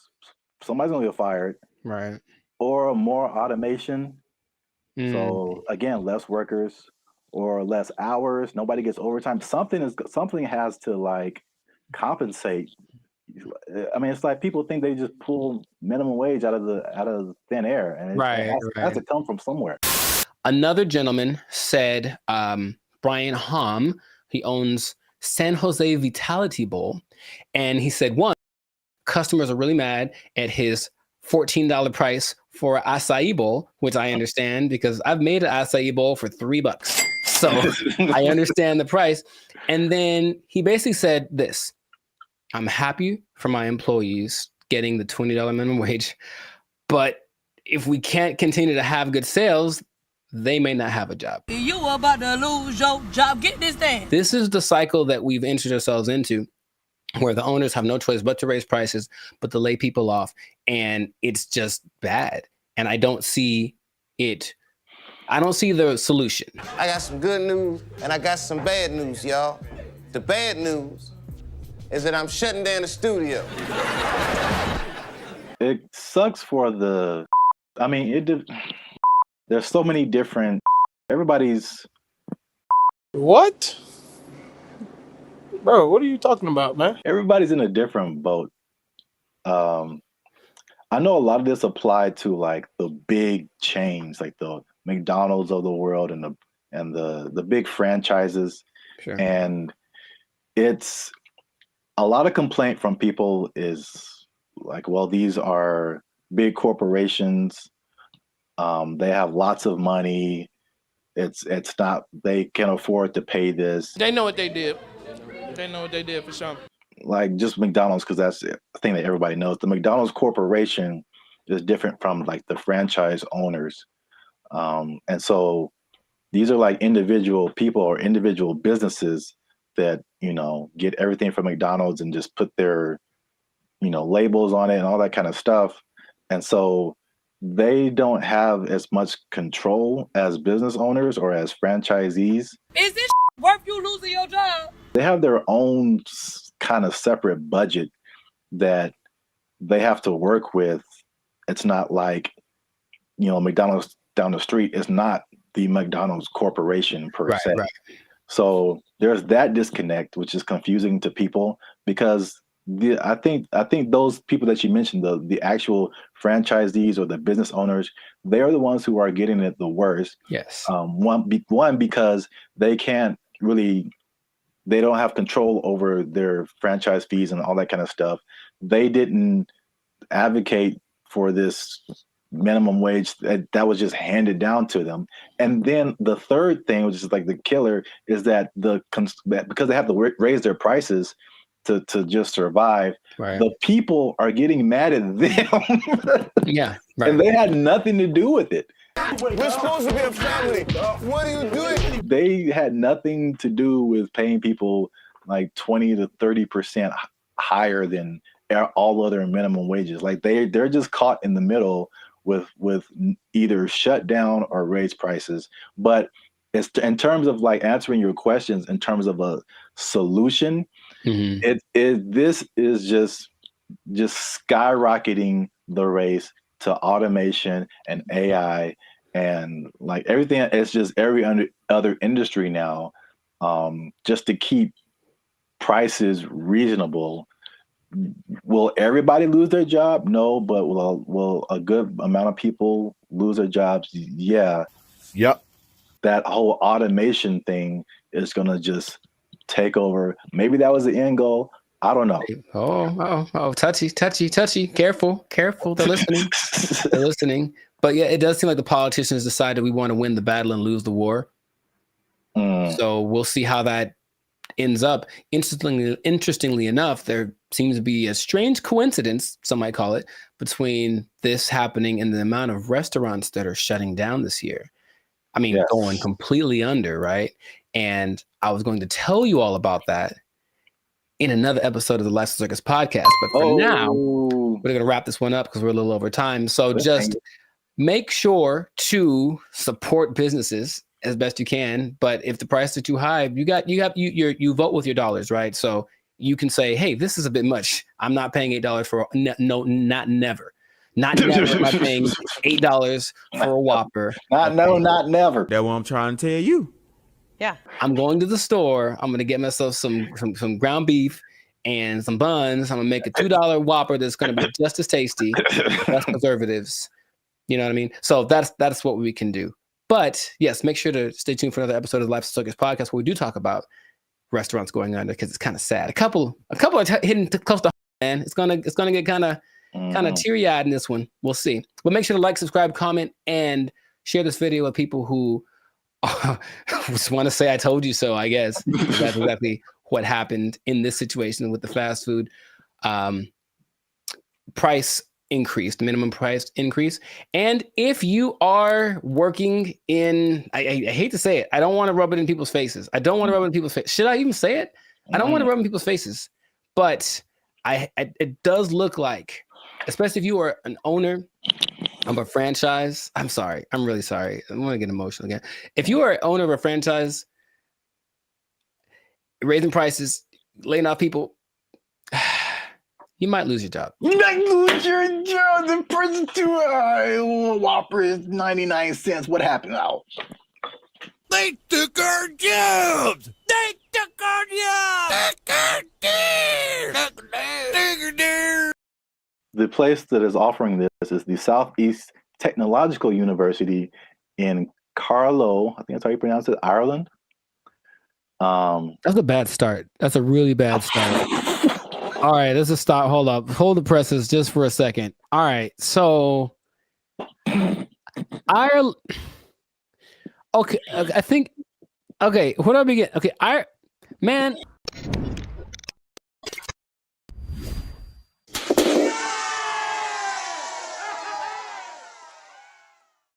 What's up, guys? I'm Zap. This is Jericho. We are Bandit Future, and now 6-time international award-winning pop hip-hop music duo. We make clean, fun music that everyone can listen to with a sound that is uniquely Californian. And right now, you are tuned in to the Life's a Circus podcast, where we talk about things that are funny, interesting, and ridiculous. But before we start, okay, y'all been laughing. Y'all been crying. Emotions. Y'all been... Y'all been laughing and crying at the same time. I don't know how that's possible, but you've been doing it. I synced you. Oh, that sounds... Anyway. Well, it's like Santa Claus. He sees you when you're sleeping. It's like, I know YouTube tracks statistics, but I don't know if it went that deep. Like, Jesus.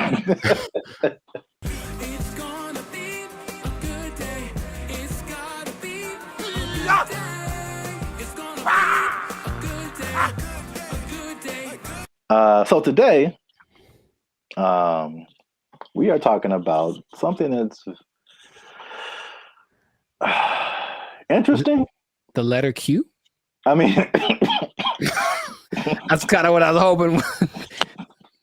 Today's episode is brought to you by the letter Q. Brought to you by, yeah, a little bit deeper than a single letter. Okay. But it does have to do with letters, arts, and sciences. Oh, interesting. Okay. Kind of got that. There is a new degree that you can get, and it's basically an influencer degree. That's right, ladies and gentlemen. You can go to school and major in a degree that makes you a certified influencer. We're here. It's a thing that's happened. We're here. That doesn't surprise me, but go on. I want to know more. Yeah, forget about engineering or what else is there? Business, law. Math is a thing still, I think. Medical. You need to bet your entire future career on becoming an influencer. So this is the place that is offering this is the Southeast Technological University in Carlow. I think that's how you pronounce it, Ireland. That's a bad start. That's a really bad start. All right, let's just stop. Hold up. Hold the presses just for a second. All right, so Ireland. Okay, I think. Okay, where do I begin? Okay, so like for a place to have influence, it has to be something that has a relevance. I think something where it's like, okay, this place is, or this person has said this is what's important, what's is cool. I will listen to it because I respect their opinion. I've never once thought about Ireland for anything other than leprechauns and beer. And if it's not about those two things, I don't care what Ireland has to say. So I'm already like, miss me on that, bro. Like, come on. If it was like New York or Dubai or something, it's like, yeah, a big place of influence. Don't tell me about no, man. Okay, keep going. What do you got? All right. That's interesting because I kind of went that way for another reason. Okay. I don't know how they name schools in Ireland, but this sounds like very much like a DeVry University, JTT Tech, like it's not your top tier. Nope. Nope. So I was like, the official name of the degree is called it's the Bachelor's of Arts in Content Creation and Social Media. What would that sound like in an Irish accent? I'm not even gonna try that. I don't got it either. I'm not good at accents. Nor am I. Except for, well, never mind. Canceled. Yep. I don't want to go. I don't want to be canceled yet. So yeah. But to, I guess, kind of legitimize it, the influencer industry is currently valued at $21 billion. So it is an industry to a certain degree. I have thoughts about that. But more than half of Gen Zers think that they can make a career out of content creation. So this school offered I think it was a summer, just a class, not a whole major. And it was like, of course, filled to the brim with students. I think they're going to have they're going to admit 40 students to this major this coming year. And they're sure that they'll have to turn a lot of people away. So it's a very much a major of interest. On the flip side, and this was from the New York Post. The New York Post.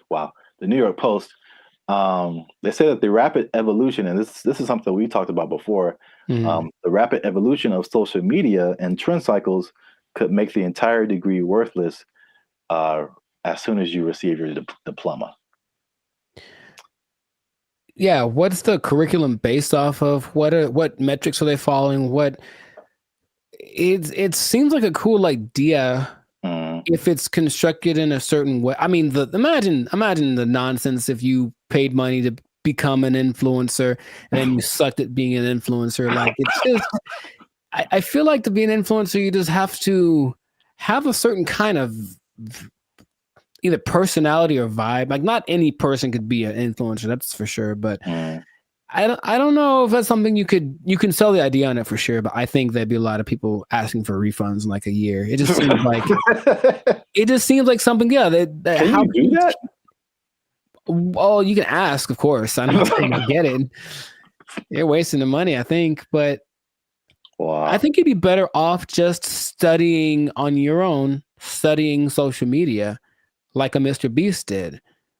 He just studied YouTube, literally, and that's all. And then it worked out phenomenal for him. So, and not only that, all the people that he worked with also didn't get as big as him, but they all have channels with millions of people, millions of followers. So but here's the thing with education, anytime they're like, oh, there's an opportunity to make some money for us and maybe it'll work out and then we can get some more accreditation or who knows.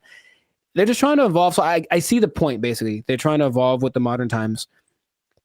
I just feel like that's not something you can teach in that sense. Because, yeah, like, as soon as the lesson's over for that day, things are different. So if they're not constantly keeping track of the market, it's like teaching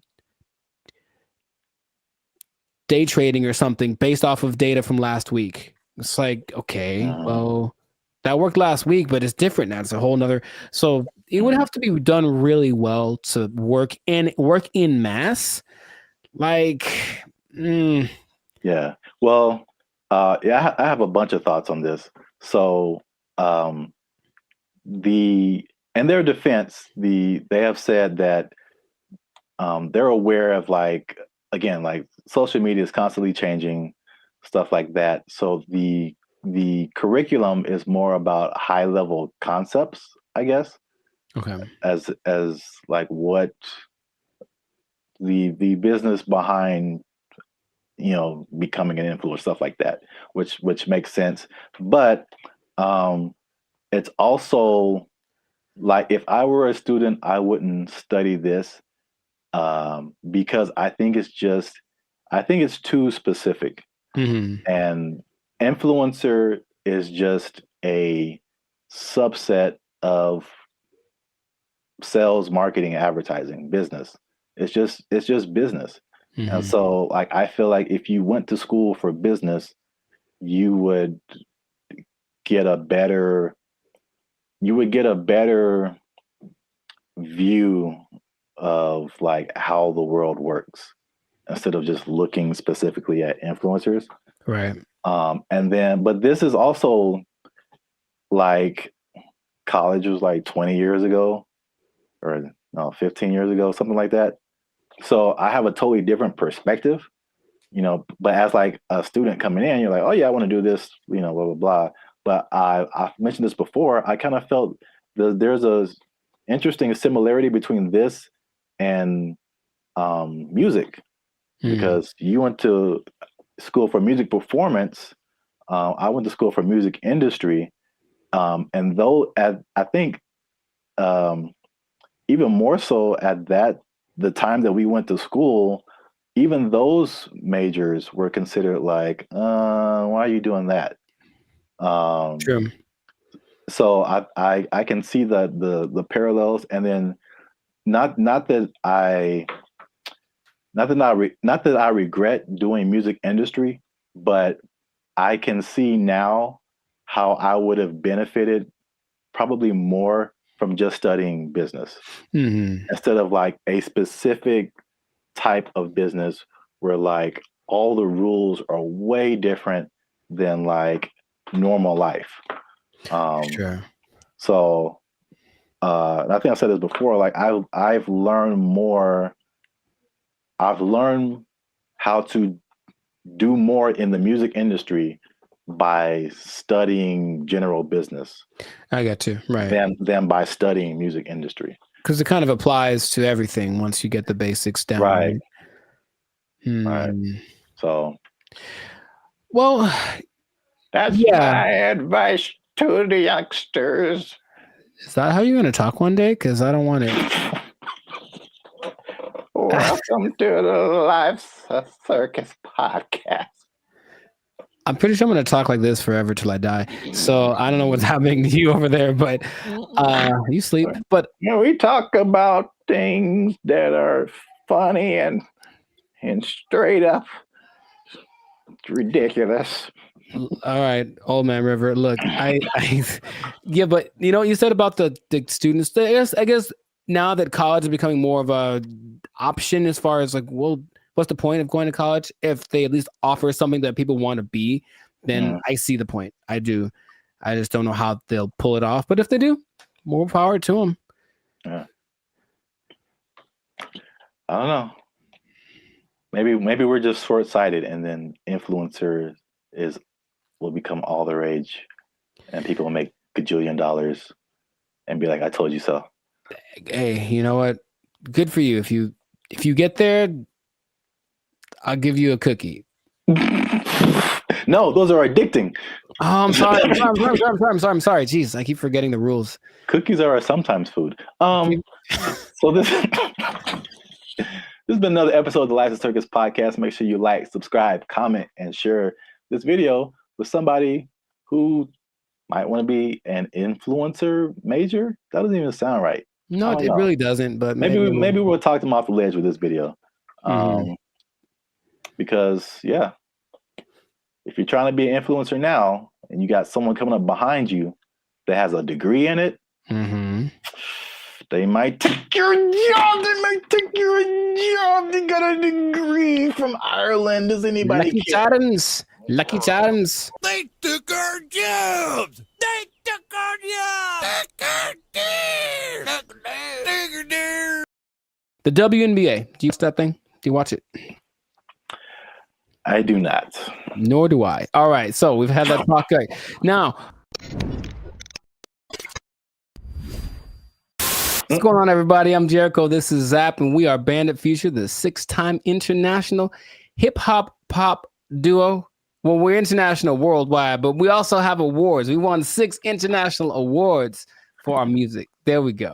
One day. Anyways, we make clean, fun music to listen to with a sound that's uniquely California. And you are now, good Lord, tuned in to the Life Circus podcast. We talk about things that are funny, interesting, and just straight up ridiculous. So before we get started, make sure to like, subscribe, comment and share this video with at least 2 people. Oh, man. At least 2 people that like women's basketball. I'm going to talk about it. This episode is for my dad, basically, because he likes it a lot. Now, what I want to say is that stay tuned to the end because I have an idea. I have a solution I'll say fix it. I'm just going to say fix it. I'm to fix the WNBA that no one has explained in this way yet. I have the unique perspective that you need to hear. So stay tuned to the end. I'll let you know. So this kind of goes for women's basketball in general because the WNBA season just ended, but women's basketball started. And I'm in the gym yesterday and I'm watching it. I texted you about this and I'm watching it and I watch and I watch and I watch. And about 7 minutes go by and no one has made a basket. And I am heated because I'm trying to feel good about myself. I'm in the gym working it out and I want to see some success happening so I can feel motivated. And there was no success. And I was so mad about it. And it was a blowout and it wasn't very fun. So I want this to be positive. So what I want to say is that women's basketball is a noble sport. Basketball, of course, was created for women by James Naismith. And I've heard a lot of arguments from professional female basketball players about the disparity between the men's game and the women's game and this and that. But there are a couple of things that I think get ignored that would make things a lot better. Or when it comes to the argument in between why people should watch the WNBA, things get overlooked. So I wanted to throw this out there. I'll ask the question first to you. Do you watch the I'm trying to make it one word. No, it doesn't work. The WNBA. Do you watch that thing? Do you watch it? I do not. Nor do I. All right. So we've had that talk. Right. Now, the thing that there's a lot of things that could that's the whole thing. There's a lot of things that could contribute to why the men's game is so much more enjoyable to watch. But what I hear the counter is that, well, women are a lot more fundamentally sound. So if you watch women's game, you will get a lot more of the basics, a lot more of the pureness of the sport. That's the thing that I hear more than anything. This is why you should watch the WNBA. So I looked at 2 statistics that just told me everything about why that's not correct. So let's just say, what's the number one objective of basketball? Put the ball in the basket, right? Score points, right? So the better you are at that, the better than you're doing. I looked up the percentages of shooting in the NBA versus the WNBA for last year, just to see. Maybe women shoot better, and so you should watch because, that's the thing they do. They're not dunking on everybody, but they're definitely fundamentally sound with their jump shot. WNBA average, 44%. NBA average, 47%. Okay. And the average for the WNBA, I couldn't find the statistic for the NBA, but for women, for the whole existence of the WNBA, the average is 42%. I think that's pretty low. And I don't care who you are. I don't want to spend my whole time watching people miss shots. That's just what it comes down to first. So the pureness of the game, I don't think that's that great an argument to say, we at least could do stuff better than the guys. Well, apparently not. That's number one. And then number two, I watched the last play of the WNBA championship game where the Las Vegas Aces, they beat the New York Liberty. And it's this weird play where the main star from the WNBA, Breanna Stewart, is like getting locked up pretty much. It was like impressive. She gets locked up. She passes the ball. She passes to some other girl in the corner. She chucks up this air ball that had no chance. It never had any chance. I don't know if air balls count as turnovers, if they just like, oop, that was bad. But it seemed like she passed it to the other team, right? So I was like, maybe the women are better at taking care of the ball. So assist to turnover ratio is the way that you measure that. So for guys, there's only lists of people that have the highest assist to turnover ratios. In the men's game, I saw someone right now in the league has a 26-1 assist to turnover ratio. Wow. Mike Conley. I mean, it's not going to last. The season just started, but 26-1. Chris Paul's like at 9. There's a bunch of people like, but it usually gets to like the best people who have like 4 or 5-1, whatever, 6-1. The highest in the WNBA last year was 3-1. That's the best one. And it's like, so when I've watched a lot of women's basketball, I've seen a lot of turnovers, a lot of mistakes, a lot of this and that, and it just looks sloppy. So I don't see why that's the argument for why the women's game is better than the men's game. Now, have you thought, for example, because you don't watch it, and I don't either, what would you want to watch?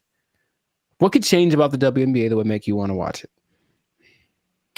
Well, we've talked about this before. Right. And I had 2 ideas. Although the second idea, I'm kind of maybe backing down on. Okay. But the first idea for sure is lowering the rim so that more people can dunk. I think the basketball dunk is one of the most exciting plays that, whether you're a basketball fan or not, like just to see someone do that is just one of the most exciting plays in basketball. And it rarely happens in the WNBA. Right. And like even for the NBA, if you see a fundamentally sound team, it's usually a boring team. like I wouldn't want to watch the Warriors unless Steph Curry was shooting from the parking lot. Like that made it like, just so much better than just a bunch of guys shooting jump shots. Like you want to see somebody do something extraordinary, whether it be shooting from the parking lot or just like dunking on somebody's head and ending their life. Just like those are where the highlights. Acceptable, yes, those are where the highlights come in. So that's number 1. Okay. And then number 2, which will be sexist or whatever, I don't care. But I think it's no secret that women have a certain sexuality factor that attracts men. And if you gave me a choice between a women's basketball game and a volleyball game, I'm watching the volleyball game every time. Yes. They're great athletes, but the outfits are also great. And like, I'm going to pay a lot more attention just as a man. Like, yeah, I know it sounds bad, but that's human nature, the world we live in. Yeah, sure. Marketing, like I like not beach volleyball. I've been talked off that ledge. That's too far. I don't want to see people running around in bikinis. I told you there's a league in New York that's like that, and it's not great. It's not something about it's too much. It's just kind of it's not like the volleyball outfit or like what they wear when they do track.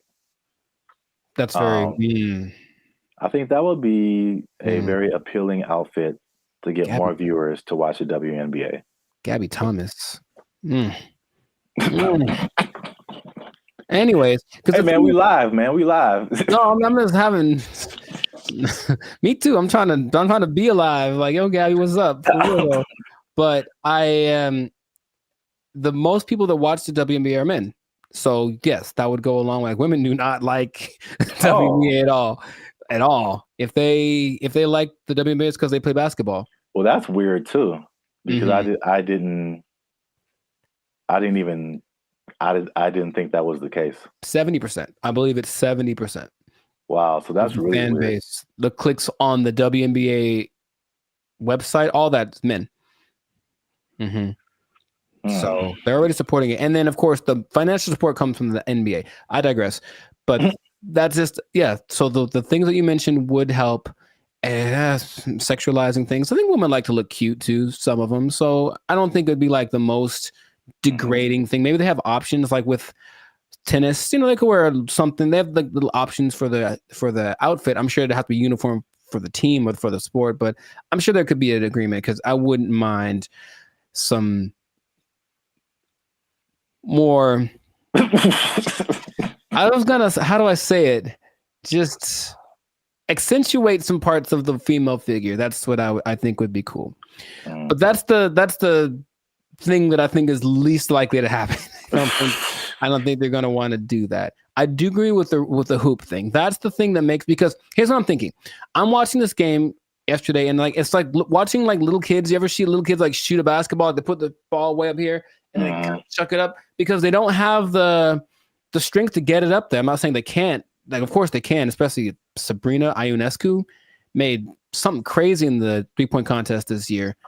So they can shoot for sure, but in general, they are shorter and less athletic and less strong than the men. I know the basketball is a little smaller for the women, but the hoop is the same height.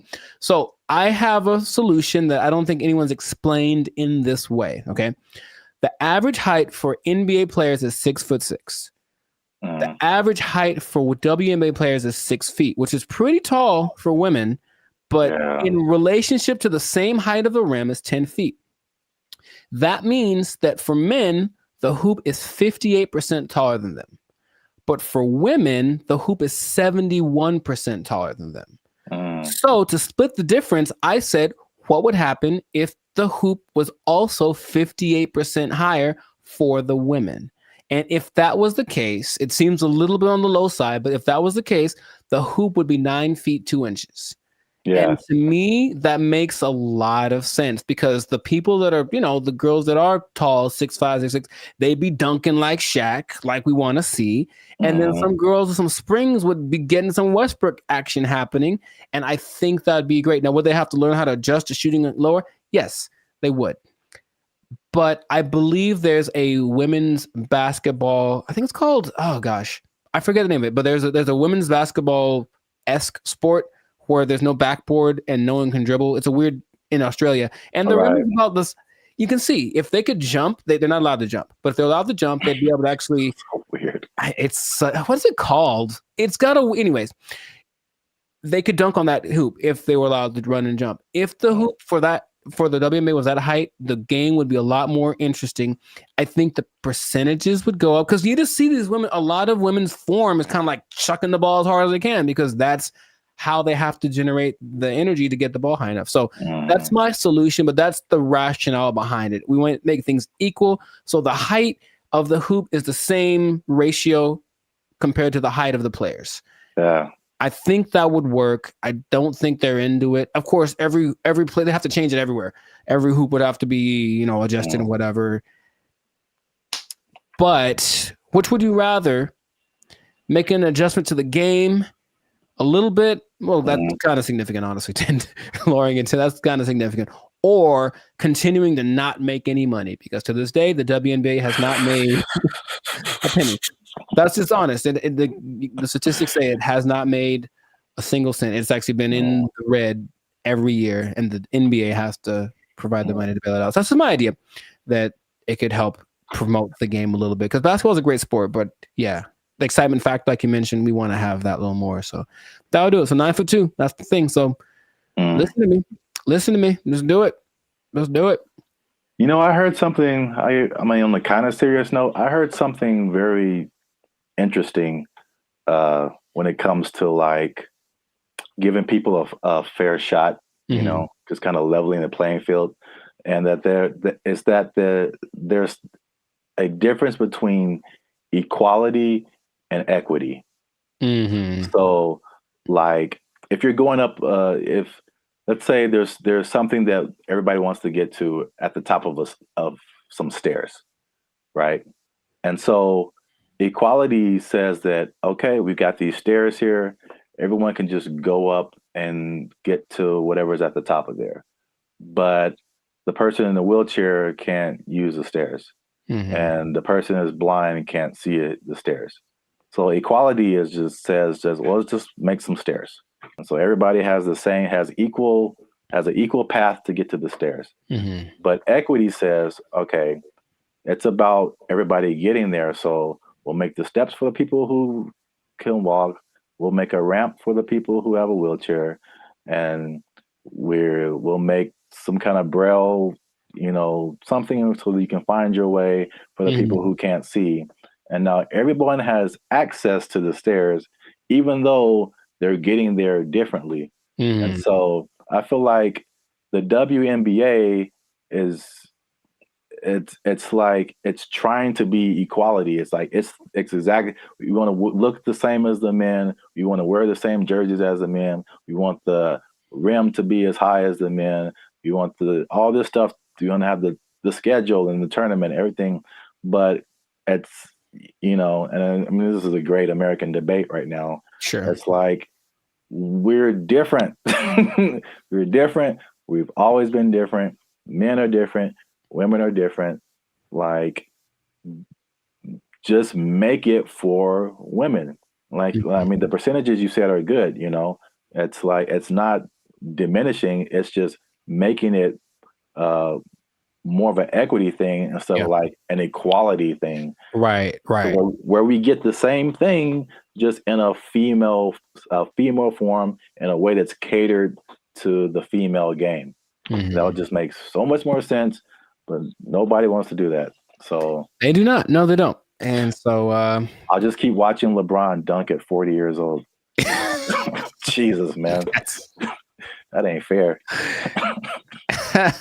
Yeah. Wow.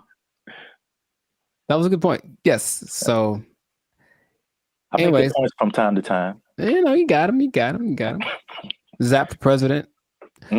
Probably, yeah. So this has been another episode of the Lifestyle Circus podcast. Make sure to like, subscribe, comment, and share this video with the people that like some basketball.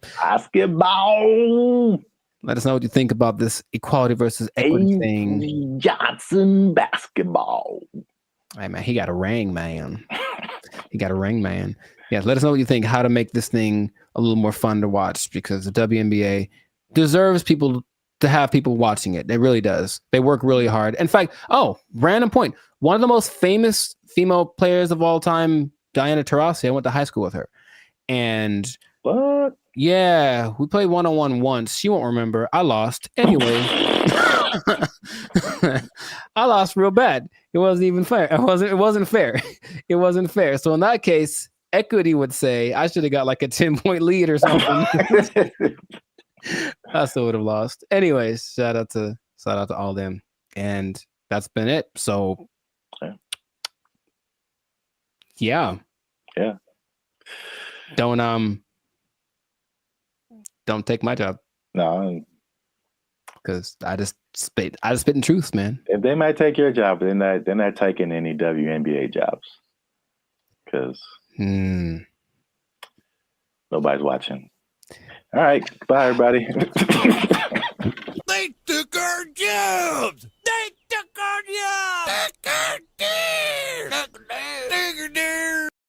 This person falls on the stairs. See, like, that's really messed up to say. Like, I didn't mean to say that, dude. That's the crazy thing about that. That came out so natural. If laughter is your thing, my thing is like, where the hell did that come from? That's concerning, I'll be honest. What's up, everybody? I'm Zap. That's Jericho, and this is Bandit Future. And I found this on the internet. Say hello, Jericho, to your new robot butler. I don't know why that gets the accent, but it does. Humanoid robot Neo has a new AI model that's unlocking new capabilities as it's being tested in the homes of 1X employees. The robot's new abilities include... Doesn't this look not creepy at all? Here's the thing. Let's say what the future. I said what the, put another word F in there. Man, oh my God. I hate this so much. Whole body control, improved coordination, running, multi-directional walking, stairs, and more. Neo's new stair mode uses the robot's onboard cameras to estimate the height of the surrounding floor, without the use of LiDAR sensors, which are commonly used by competing robotics companies for the same purpose. Video from 1X also shows Neo stepping sideways downstairs, stumbling a bit over the last step, and catching itself. To perform perform tasks that require Neo to get lower to the ground, 1X showed the robot sitting, kneeling, and standing up from those positions, including an example. Come on, Jericho, look at this. Man. It's going to help you fix your car. It's going to do your laundry. Man. It's going to go running with you. It's too big, man. It's too big. It's too coordinated. It looks like it's got like a fencing suit on. Nah, man. It's got like arms are kind of buff. Like it's kind of swole. I guess so it can lift. Can it lift the car off the guy if it falls on him? Like, I don't know what's going on here. Even the color, I feel like it's too normal. It's just a regular color that anyone wears. Like, make it like neon purple, something that makes it like a spectacle. Don't just let it just. I don't even, man. If I wasn't paying attention, like if I was distracted, like let's say I'm walking down the stairs because I got like chicken in my hands and I'm excited about the chicken, and that thing walks up the stairs past me, I don't even know if I look twice. Because it's not that, oh my God, it's just kind of like, hey, what's up? Is it a guy with a motorcycle helmet on? I don't know. From a distance, it looks like a person. I don't like this so much. Oh, look at it kneeling down. Very comfortable. The G1s you were talking about, the flexion, like look at its feet and how the back. Very stable. Looks very stable. It looks like it has ankles and toes, and like the only thing that gives away is the arms are kind of wonky. But I think the rest of the body looks like an actual person. I don't like you could put like a robe on him and a hat, and you just walking down the street chilling. Like, man, they're blending in. They're good for them. The robot is also shown pivoting and walking backwards, as well as sidestepping, which could be useful in navigating tight spaces often found in homes. These demos are part of 1X's rollout of its new Redwood AI, which the company says runs completely on Neo's onboard GPU. The company also shared updates on its 1X world model, which is designed to help bridge the gap between the robot's training simulations and real-world action. The model is trained on video inputs, observations from the robot, and input action trajectory, allowing the robot to simulate various potential future actions from a given starting point. Examples on 1X's website show this in action, where a slider moves between generated imagery and real-world imagery from the robot's POV, doing laundry, opening a door, and cleaning. 1X also showed off new details about how its robots learn to do new tasks. In the example of opening an air fryer, the company shows how the AI model begins by hallucinating that the air fryer basket is inseparable from the whole of the air fryer. After the robot has had some experience with the air fryer, the data gathered is then added to the mix, and the simulated air fryer interaction becomes much closer to the real thing. See, like, I think you caught that. Like, that part is really crazy. One person in the comments said it was like similar to visualizing something. Like, how does this thing work? And then you kind of like, as you keep trying to do it, you figure it out. And then and then it's just like, that's crazy. You know how back in the day they're like, oh, in the future we're gonna have flying cars, and then that never happened. We're having future stuff happening now all the time. Like, the future is so now, it's crazy. So that's cool. But also, this guy, he looks polite. He looks like I'm gonna walk down the street, and he's like, "Oh, excuse me," and I'm like, "Was that a robot? I won't know." And then later, I found out he took my girlfriend, and then like I'm mad. So I can't. I have so many feelings about this, but they're mostly not great. When will this be affordable to where like everybody has this in their home? Not long.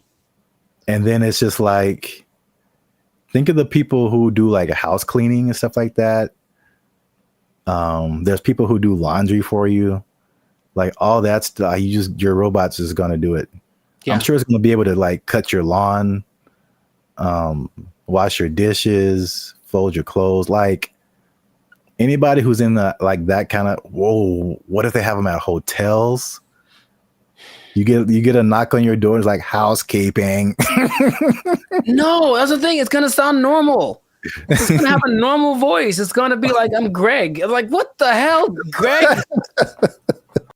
For future generations, it's just going to be extra normal. I grew up with a robot delivered me from my mother's room, and now I just have the special place in my heart for all robots. Like, Yeah. Yeah. Brett. I don't think it's as doom and gloom as some of the other stuff we talked about. This is the more, I think I'm saying this right. Like dystopian is kind of negative and utopian is positive, right? Are those words related? I believe you, whatever you said, because I'm not sure. Go with that. But there's like the dystopian or negative AI, like the Matrix, right? That's a negative version of our future and robots and AI and all that kind of stuff. But then you have, you know what this reminds me of is the Jetsons. Where right, that was the future. That was flying cars, blah blah, in 1950. Yeah. You know, but now it's like this is actually happening. But you remember they had that robot named Rosie. Yep. And she was basically this. Yeah. And it didn't seem she was like really part of the family. She was part of the family. It was like she had jokes. Wasn't she cracking jokes on Jetson? Oh, she cracked mad jokes, bro. But didn't she like sometimes like wouldn't she sometimes throw like George down the trash chute? I don't really remember a whole lot of the Jets. I like remember something like that would happen because she would get mad because I remember her eyes would light up. And so here, okay. Bad things. Yeah. She had bad things, okay? These robots are definitely able to learn, which is advantageous. But what if they're in an environment, they have a person who's a high-strung individual, and so they're always popping off and losing their temper and beating stuff and whatever. If this robot's around, I feel like it could learn that behavior and at least be capable of it because it absorbed it. And then over time, the more human these things become, they'll be like an influence, like impregnable. Yeah. Impregnable child or whatever. And I'm mad. And then now it's beating stuff up because it learned it from its owner. Like I could see all that happening. And that's what I do not like, among other things, but I don't like it. Greg. His name is Greg.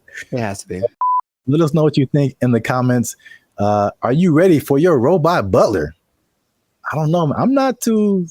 I want to at least try it out, man. I want to at least try it out. 7 thumbs down. Just make it affordable, man. I might get me a robot butler, and I'm just not even gonna tell you. You're just gonna come by one day and walk right out. And it's gonna answer the door. Take his power supply. I'm gonna walk right out. You starving to death, Greg. Let us know what you think. Share this video with somebody you think would find it enjoyable as I have. And that's it, man. We found this on the internet. We out. Doesn't this look not creepy at all? Here's the thing. Let's say what the future. I said what the. Put another word F in there. Man, I hate this so much. I sense a faint bit of skepticism in your voice, Jericho. We haven't even skeptical. Is just like, is there anything that he's made that has been helpful or that I would know about? We haven't even gone into his claims and what he's talking about, man. He's saying he's the second coming of George Washington Carver. Is that what you're saying? Like telling this man, him. It's hard out here for a pimp. Him. Okay, sure. What's up, everybody? I'm Zap, and this is Jericho, and we are the now 6-time international award-winning pop hip-hop music duo band and future. We do clean, fun music that everyone can listen to with a sound that's uniquely Californian. And right now, you're tuned into the Life's a Circus podcast, where we talk about everything that's funny, interesting, and ridiculous. Before we jump into today's episode, though, do us a huge favor. Make sure you like, subscribe, comment, and share this video with somebody that you got beef with, somebody you don't like, maybe somebody that's all up in your grill and making you feel a type of way about the day. Oh, bars. Okay, so look, somebody that put a hitch in your giddy up. Is that a phrase people say still? Yeah, sure, man. Yeah, you got it. So I don't think I got it. I've been waiting to talk about this. All right. So the big thing on the internet has been Kendrick Lamar versus Drake. By the way, I think it's fake. Okay. Just because I've been doing this too long. I'm doing music too long. I've been doing Hollywood too long. I've been doing marketing too long. There's all of a sudden this big beef and oh, wow, millions of streams are happening. Wow. What a coincidence. Anyway, I digress. Mm-hmm. What if I told you, Jericho, that the Kendrick Lamar Drake is not the biggest beef on the internet? I would believe you. Let me rephrase the question. What Okay, go for it. You are probably right. What if I told you that there was there was a better beef that I don't think has ever happened before? Better beef. Sounds like an Arby's commercial. Okay. I'd be curious to know what that would be then. Hopefully it's between... Never mind. Okay, go for it. Okay. Let me before I'm gonna get to it. One last thing. Jericho. And this just straight up answer. All right. You don't have to add anything or make it complicated. Okay. Jericho. What is 1 times 1? It's 1. Do what? It's 1. No, it's 2, son. It's 2. All right. 1 times 1 is 2. According to Terrence Howard. That's right. Terrence Howard is rewriting. I know what you're talking about. That's the dumbest thing I ever heard. All right. He went on for a long time about this. He thought about this. Wait a minute. What was his explanation? Like you can't time something by something to get the same something, right? That was his One times argument. 1 is 2, son. I'm gonna make a shirt. 1 times 1 is 2. Team Terrence, what's up? I don't think he's had work in a while, man. He's just trying to be relevant. Like, seriously, that's crazy. But go for it. I mean, math needs innovation. Let's just start that. Birds aren't real, and 1 times 1 is 2. Whatever. What revelatory information do you have about this gentleman and his theory?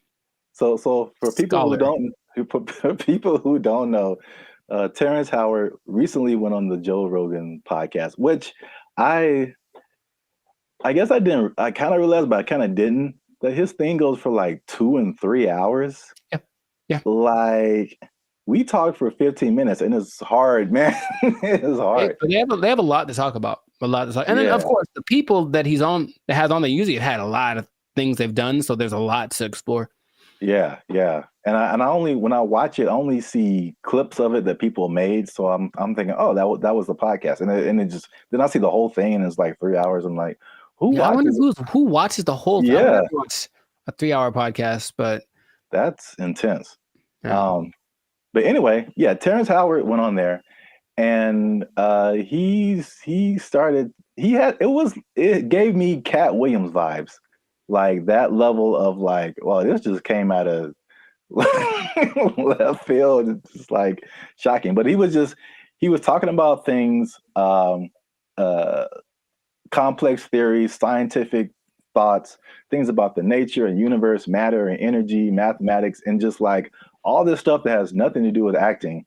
And there was a lot of, I definitely didn't watch the whole thing, so don't use this as a video to like sum up everything.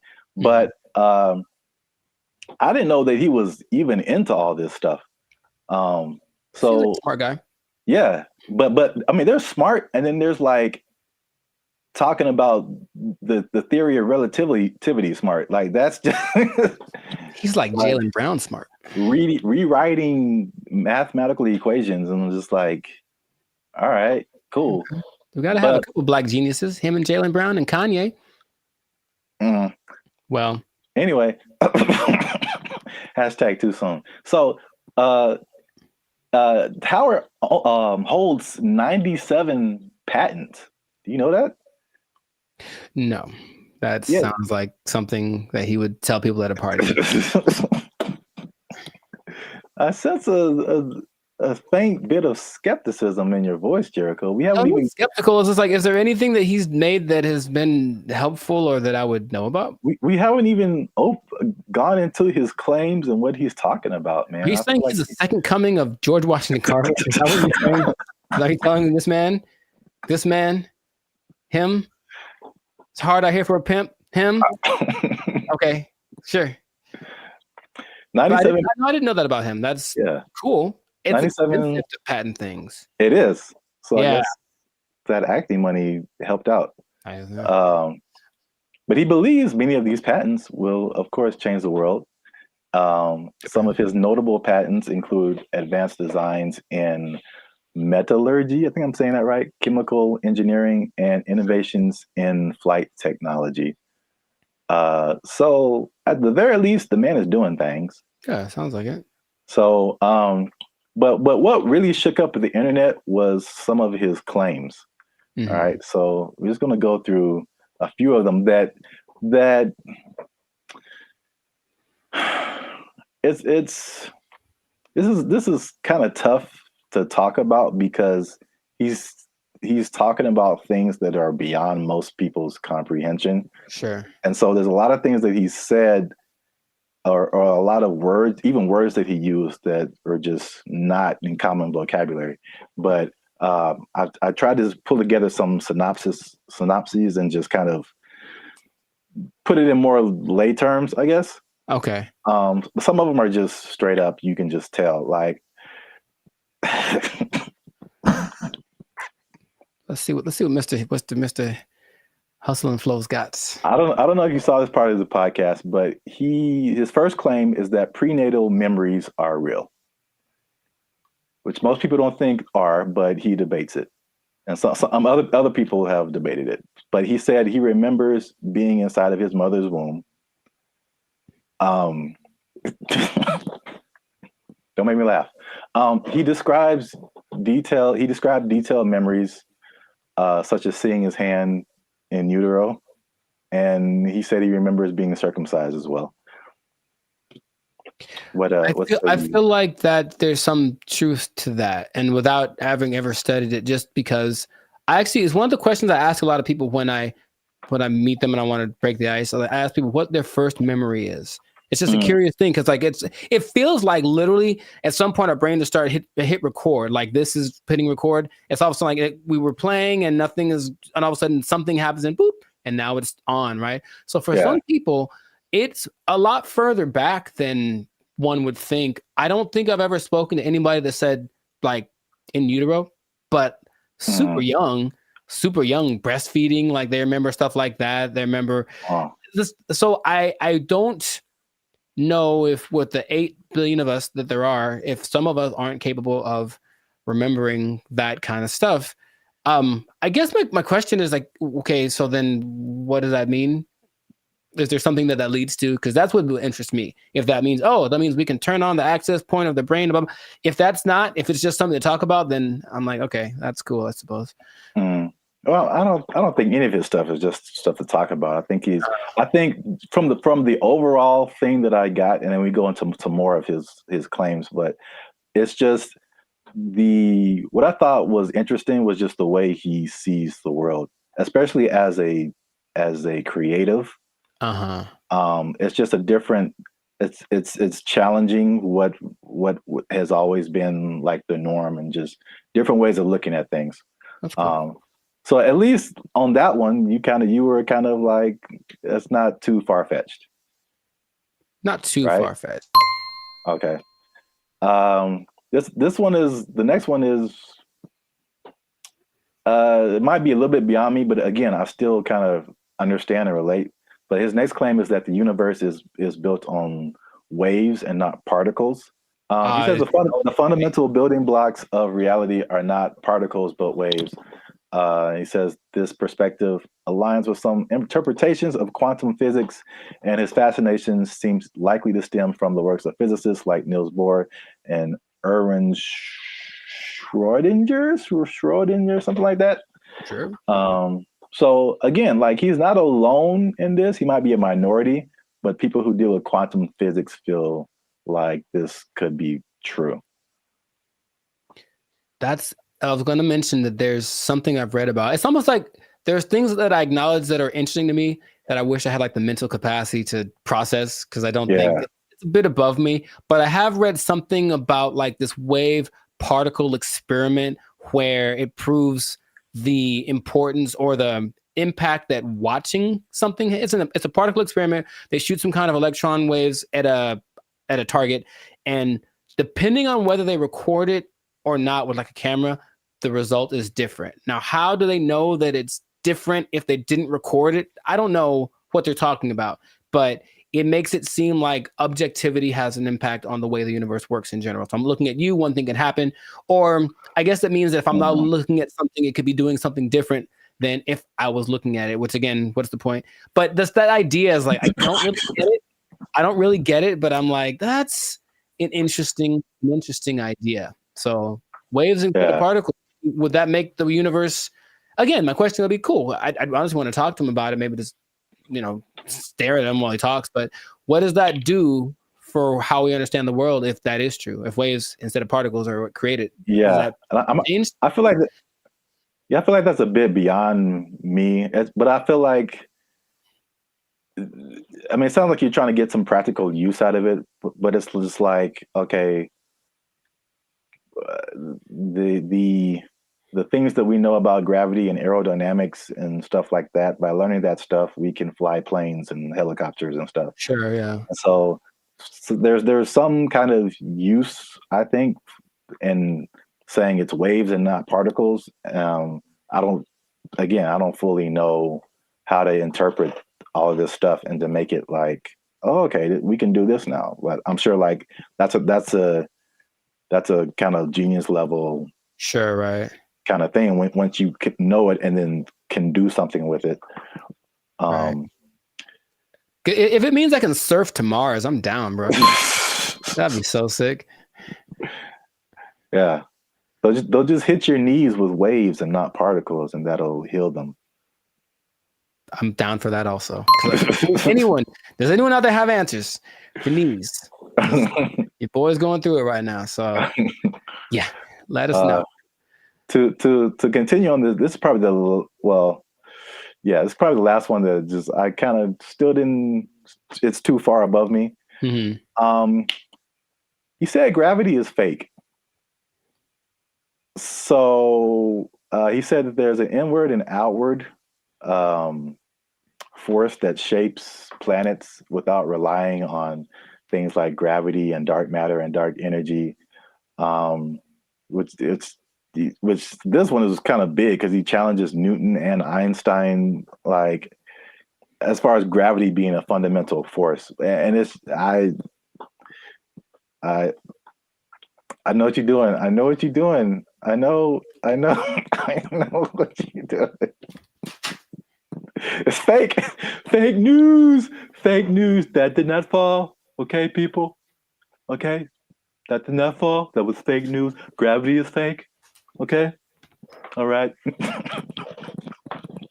I'm not going to do it again. I wouldn't even know where to start with that. That is an interesting idea. If there's another force that's not gravity, then what is that? What is that inward force? Because to me, that inward force is what's called gravity. Is it not? I don't know, man. Okay. I don't know, but I really want to understand. I really want to, because there's stuff, even like the 1x1 thing, like I don't know how I feel about it, but I can at least understand why he would say that. Once we get to that one, but the gravity is fake thing, it's just like over my head, I think. Yeah, no, I wouldn't even. But when he talks about an inward and outward force, for any anime nerds watching this, I thought about Pain in Naruto, and he has like that universal push and universal pull. Yeah, and I like gravity. Yeah. So maybe the answers are in Naruto. Maybe they believe the same thing. I don't know, man. This is just, I just find it funny, obviously. Yeah, sure. It's interesting. I wouldn't know where to begin with that. Just someone coming out of nowhere and just challenging everything and everyone like we've ever known. It's like, you all are wrong. Gravity isn't real. I mean, it helps me that I only think about him as the Hustle and Flow character. Yeah, that adds another layer.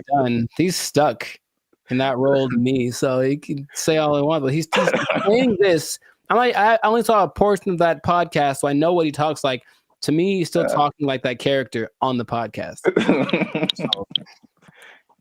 Yeah, he definitely has that like typecast, or like the his role in Avengers was like, was a War Machine. I forgot he was in that. Yeah, he was like the first War Machine. It's like War Machine said there's no gravity. For the record, I prefer Don Cheadle. The same. I thought they were both good. Oh, okay. Well, I don't remember Terrence, but okay. Next one is that straight again, along with gravity not being real, also straight lines are not real, Jericho. And this is the one I kind of understand. All right, so this is his explanation. He said, when you view something from the correct perspective, or you view a straight line from the correct perspective, you'll see that it's not straight. So he gave an example that if you put like you draw a straight line, perfectly straight, at least to our human eyes, but if you put it under a microscope, you'll see all the tiny like inflections that don't make it look straight anymore. So basically, these are all conceptual things. He's basically trying to get us to rethink geometrical concepts. Again, why I don't know how that applies to that. Yeah, that I would say. How does that help us? Terrence, how does this help us specifically? I don't think it does. Look straight to me. It works for me. I'm gonna accept. I'm gonna take into consideration two of his ideas, and then for me, gravity and straight lines are pretty much going hand in hand. I will go find a straight line and drop it to celebrate my acceptance of straight lines and gravity. So we're 2 and 2. Yeah. So you can kind of see where he's coming from with the prenatal. I like the idea of not him trying to be controversial, just saying, hey, think about stuff. We are told things from an early age, and most people, for everything they've been told, that's just how it is. And any idea that something might be different can be scary. It's like, oh, it's the truth. What is? But so I appreciate his effort. But yeah, that's what I got out of it. All right, so we're 2 and 2, which is perfect because we're coming to the last one I have here, and that is that multiplication is a lie. But I mean, does he say it exactly like that? No, but that's just funny to say. Anyway, he said that one time. This is the number. He said that one time. One is 2. Okay. So he said this is why, because if you combine two unique things, all right, you can't end up with the same thing. Which I hear where he's coming from. You got one, like, because I remember like algebra, like you're always trying to solve for x, and you got this side of the equation, this side of the equation, you try to balance it out. So if you have 2 1s on this side, like how are you going to have a 1 on this side and it still be the same thing? So like I still don't know if I agree with it, but I totally understand what he's trying to say. I don't appreciate that one. Side of it. And I'll try to be. I haven't taken math class in 2 decades, but I'll try to explain. He said 2 unique. If you combine 2 unique things, to me, I'm like combining in my simple brain an object. This is a guitar pick with a concept, which is a number of these that I'm thinking about. Right. So if I have one of these, this is my object, and I take a number that represents how many of these I could have. If I go times 2, I will then have 2 of these, right? Hey, look what happened. Now I have 2. If I take this one object and then I multiply it by a concept that is singular, nothing changes. Because here's the other thing. I think I can bring a Naruto to this also. I want to figure it out because usually there's like, or this might be Avatar. It's like, okay, there's like good or bad. So something has to be one or the other, positive or negative. And then there's a guru, the guru on the mountain that made him drink the banana onion juice. He said there's also a neutral. That's the third option, and people forget about that. So yeah, does this have to change if I multiply it? No. It could go bigger, it could go smaller, or it could stay the same. And the stay the same is the times 1. So that is my argument, Mr. Howard. I had like one of those chalkboards on the back I could draw on with all the numbers and everything. Yeah. The hot to crazy chart. You remember that one guy? Oh, nice. I appreciate that, man. So I don't agree with that at all. National treasure. I don't think I do, but I want it to be a thing. I got you. That's deep down. I want 1 times 1 to be 2. If enough people talk about it, it'll become something. Yeah, if enough people talk about it, it'll become something. I really don't think that it's important. Again, it's just like look, they're ready to change math with that Common Core stuff. Oh yeah. Everyone's all messed up, but the kids nowadays are gonna be just so stupid. All the math is wrong. And so now they're gonna throw this in there. Like, by the way, 1 times 1 is 1 or 2. And then what? Because another thing. So if that becomes true, that's just hypothesize. Then wouldn't that change everything? Because you can't just change one thing without changing other things. If there's a fundamental concept that 1 times 1 was 1 and now 1 times 1 is 2, doesn't that somehow affect everything else? I think so, but I'm not sure. I don't want to really think about it. I just want to. I want someone else to figure it out and tell me on the internet. I'll just ask ChatGPT. But no, 1 times 1 is 1. Since forever and ever and always, one thing can stay one thing. I am 1 times 1. I should make that my counter. Make a shirt. I am 1 times 1, and I just stand boldly, holding a flag and like a bowl of rice pudding. Oh, wow. I don't know why the second thing. All right, so that's 2 and 3. 2 and 3. All right, so we might end up with a tie here because this is a bonus one. Okay. And this is probably of all these things, this is the coolest thing, at least one of the coolest things I think he said. Okay. Was just like kind of opened my mind a little bit. And he said that the periodic table is structured incorrectly. I mean, again, how is it useful? I don't know, but I thought the visual was very cool. Okay. And I should have tested this before I started, but take chances. It's real life. Just take chances. Let's see what happens. Okay. So check this out.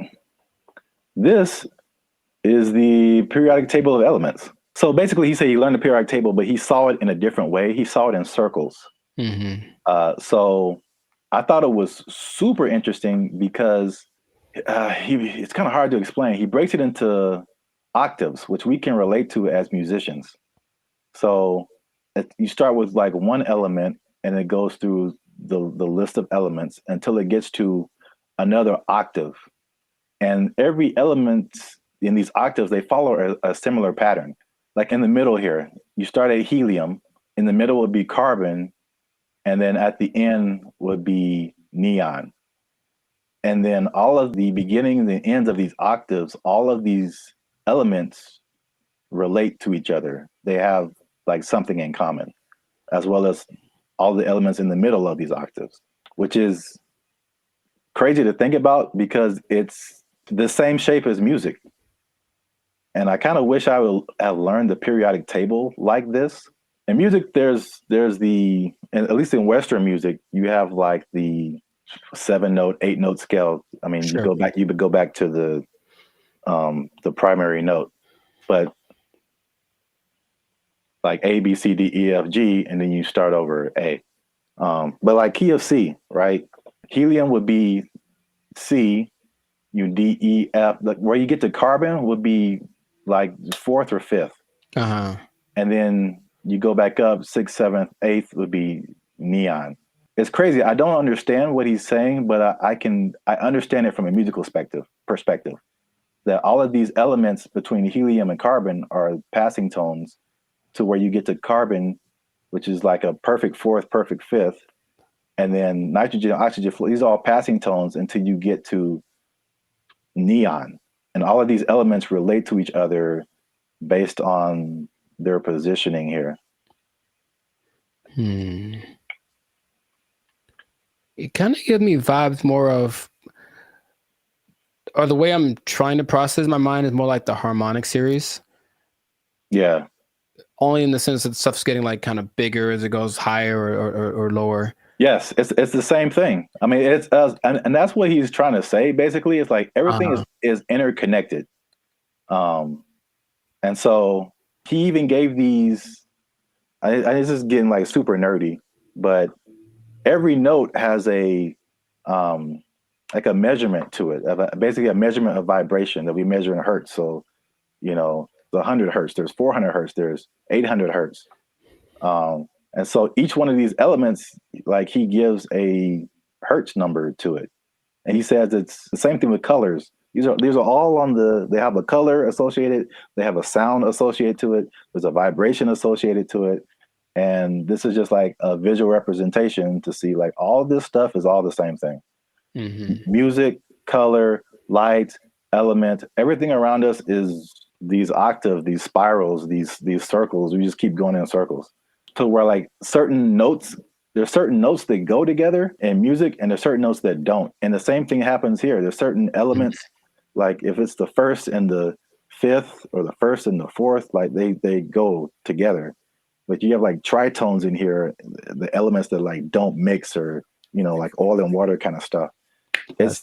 That was like pretty crazy to me. That just from a musical standpoint to see like, okay, this guy he just has a different way of looking at stuff, which is kind of cool. Now that we've lost everyone on the podcast, let us know what you think. Unless you want to comment on that, Jericho. I'm 2 and 4. I understand it, and I didn't like it at all. I don't know what to tell you. It's really weird. The second you put it up there, my brain went ugh. So, maybe if it looked, I think it's more of an aesthetic thing. For some reason, the way that looked specifically made me go, I don't like that. Really? Yeah, I don't like it at all. I would have loved this in school because I can like, it was just music, and then I get it. I didn't really like science.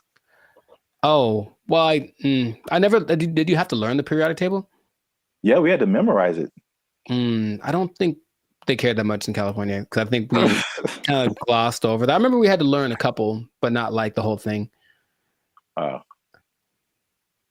right. Well, let us know what you think. This has been another episode of the Laugh Circus podcast. Is Terrence Howard crazy or is he a genius? Is it somewhere in the middle? I forgot to talk about the beef. He has a beef with Neil deGrasse Tyson.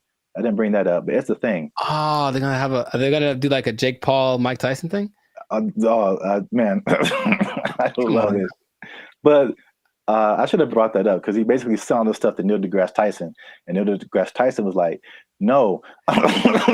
Basically, I would trust Neil deGrasse Tyson more than Terrence Howard for sure. So on the podcast, he said that Tyson attacked him by saying no, but it was probably the most polite diss track that could ever be put out because he just basically even complimented him in his, rebuttal of his theories or whatever. But I'm sure he respects the fact that he's trying. I think that helps. Yeah. He basically disagreed with everything, but he said like, yeah, this is cool. You have a certain level of whatever. It was very complimentary diss. So I don't know where he got the attack part from. But let us know what you think. Is he right? Is he wrong? Is this a cool way of thinking about stuff? Did you know all this stuff about Terrence Howard? 97 patents is crazy. Yeah, leave a comment. And 1 times 1 is me. Imagine. In a shirt. Yeah, let's just go with that. 1 times 1 is me, or 2, depending on who you are. Bye. They took our jobs! They took our jobs! Someone's butt is on its feet. That was crazy. Okay. I guess I'll just save all the comments for the...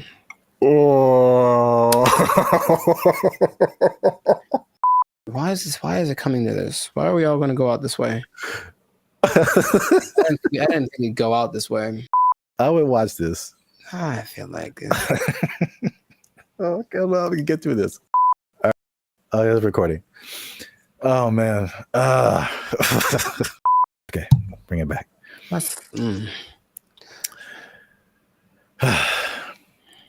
What's up, everybody? I'm Zap. That's Jericho, and this is Bandit Future. And I found this on the internet, man. In true human form, Jericho, we've been blessed with this gift of robotics and AI. And what are we going to do with it? We're going to make it fight each other. The world's first kickboxing tournament exclusively featuring humanoid robots just took place in China. Here's everything we know about this first of its kind robot rumble, and of course, all the best highlights. For this video. 6 different robots slugged it out for the top spot, each with a team of human operators outside the ring, giving robots commands via remote control. The robots were armed with several different combat moves that Unitree says came from external experts. That doesn't even look real, man. That's crazy. Oh my god. That doesn't even look real. Remember those little things that you'd have like way back in the day? Those little, I guess a board game, but it was 2 real robots and each person. Yeah. What were those called? Like Sock'em, Rock'em, Sock'em, something like that. Yeah. It's just that, but times 1,000. And this is so great. I love this so much. I don't want this to. Gosh, he's gonna kick it. And it's gonna remember him, get him in like a decade. Anyways, just keep going. I feel like we do this to ourselves and then we blame other people. That's what I feel like is going to happen. We just start building these things and our first thought is like, hey, let's have them punch each other and kick each other. Nah, that's entertainment. That's our second thought. The first thought was sex robots. Oh, well, for sure. But this is a close second, I would say. Yay, humanity. Are these the G? These are the G ones, right? I think we're talking about. Yeah, these are the Unitree G. We have another video about that. I put a link to it. And the guy, man, these comments. You guys comment whatever you want. But there was a guy like trying to fight us, like, oh, it's not as good as the Tesla bot, and blah blah blah blah. I have not seen the Tesla bot do this. Nor have I. Nor do I want to. And it's. I know the Tesla bot is like more advanced. It does. These are 2 different things. But the main thing about this particular, the G ones, like you were talking about, is the agility. When they get up, it doesn't look real, man. Like that looks crazy. These moves include straight punches, hooks, uppercuts, a roundhouse kick, front knee, and what looks to me like a front kick or push kick. Martial arts experts, let us know down in the comments which one you think it is. The robots are also... So you can do all of those punches. I can still pretend this is fake until I see it in person. At least I have a happy place in my head that says somehow this isn't real because it doesn't look real and I can just pretend. Until I see it, I'll pretend that it's not real. Jericho, it can roundhouse kick you in the face if it wants to. I know it, but I think it wants to. That's the thing I don't like. I think it wants to. I think it's like take all comers, bro. It's gonna keep getting more crazy. This is already crazy. Yeah. Let's watch some more. Able to pivot and move around, as well as stand up from a fall. In the opening match, it was blue versus purple, with the other robots standing in the corners of the ring, cheering on the robot-on-robot carnage. While it's humans calling the shots from the sidelines, the robots themselves must maintain their balance, while taking punches and performing kicks and knees that sometimes force them onto one leg. Unitree says this was achieved by a combination of sensors in the robot, which feed it information on its body position, as well as AI reinforcement learning performed in some... It's impressive. What was that? It's impressive, those little steps that they take to get their balance back. Yeah. That's gotta be really hard to replicate. The next round saw the black-clad robot named AI Strategist facing off against the robot in pink, known as the Silk Artisan. While it took these robots a second to find each other on the battlefield, eventually they locked in, resulting in one of the most devastating clashes of the entire event. AI Strategist took the first fall when a kick threw it off balance, but it was back on its feet and taunting its opponent in no time. In the next round, the Silk Artisan got its leg caught on the AI Strategist, causing it to stumble, but it stayed on its feet. That was crazy. Because check it out, for a human, that's a torn ACL right there. You see that? And it was just like hated it, and then just kept moving. That's so. Yeah. Wait a minute. That was in no time. In the next round, the silk artisan got its leg caught on the AI strategist, causing it to stumble. No. Both sides landed some good. That's wild. In the next round, Black delivered a devastating knee to Pink, but it wasn't enough to keep the silk artisan down.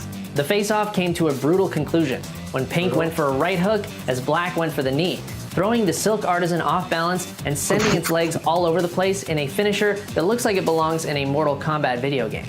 AI strategist celebrated the devastating blow by falling face first over the silk artisan and a nail-biting conclusion to a thrilling match. In the penultimate bout, Power Core Guardian in green went punch for punch with Armored Mulan in red. The fight began with a clash of kicks. Robots traded blows back and forth. Green took the first fall when a kick went wrong, but it was back on its feet. They're all the same size. They're both the same size. And I guarantee what's going to start to make these more interesting is the modifications, or I guess whatever within the parameters of the rules. They can have bigger legs or smaller, whatever it is to kind of make them a little bit different, but that's when it's going to get kind of crazy. The final round saw AI strategist facing off against Power Core Guardian. Once again, we saw the robots get stuck together and need to be separated. Green took the first fall while attempting to knee the robot in Black, but came back strong, seeming totally unmoved by what appeared to be a powerful kick from AI strategist. For this, I feel like it's going to be more similar to like MMA or boxing, where like they're the same weight and size, and then but you can train them to, because right now it looks like they have like, I don't know, 6-7 moves that they can do. Yeah. But what if you train it to like where it has, you know, all these different combinations? It's like a video game, a live action. I just want to know if those controllers are the same as like Street Fighter, like down, down, up, up, roundhouse, like something. And then I hope so. AI strategist took home the top prize at the China Media Group World Robot Tournament, Mecha Combat Arena. The G1 humanoid robot comes in several different models, and whoa, what's that? That's a little bit extra. Like they're not doing that. The intro? No, just right there. That robot that just did like this World Robot Tournament, Mecha Combat Arena. Yeah. The G1 humanoid robot comes in several different models, I don't like and that. for this competition. Yeah, man, it's getting real. These guys, oh my goodness, they can't jump. Seems not yet, not great, but they'll be able to. Yeah, I don't think I've seen any of them jump. I've seen videos of robots that can jump, but it seems like they're just jumping back and forth. But like, imagine these things being able to jump and do like, there's nothing that'll stop them from being able to jump 20 feet in the air. Like, you know what I mean? Like, it's going to be impressive. I just, for the spectacle of it, is it worth our safety? Is it? Internet? Is it? I mean, well, if someone just programs a bunch, like 10 of these to just come to your house. Yeah, man. That's going to be a problem. Yeah. Can't take all. For now, yay, look, it's fun. Yeah. Let us know what you think in the comments. The first ever humanoid robot kickboxing tournament. I can't believe that's a sentence that I'm saying. That's a sentence that I'm saying in the year of our Lord 2025. Share this video with anyone you think might find it interesting. And I don't know what to say, y'all. I just found this on the internet. We out. I think that's my catchphrase. I think that's it. I see you. I don't know what to tell you. I just found it on the internet. They start doing the conga line down the middle, playing some Lil Jon song, I swear to you. And we're like, all right, cool. Now I'm looking and I see a few people, the passengers that are happy and they're doing the thing, and then the flight attendant, and I see a guy, and I recognize this guy. And I was like, why do I recognize this guy? Oh, he's the guy that I saw when I got on the plane. He's the guy that introduced himself and greeted everyone on the. Is that the pilot? It sure was. It was the pilot of the plane. No way. The pilot of the plane. And we're all like,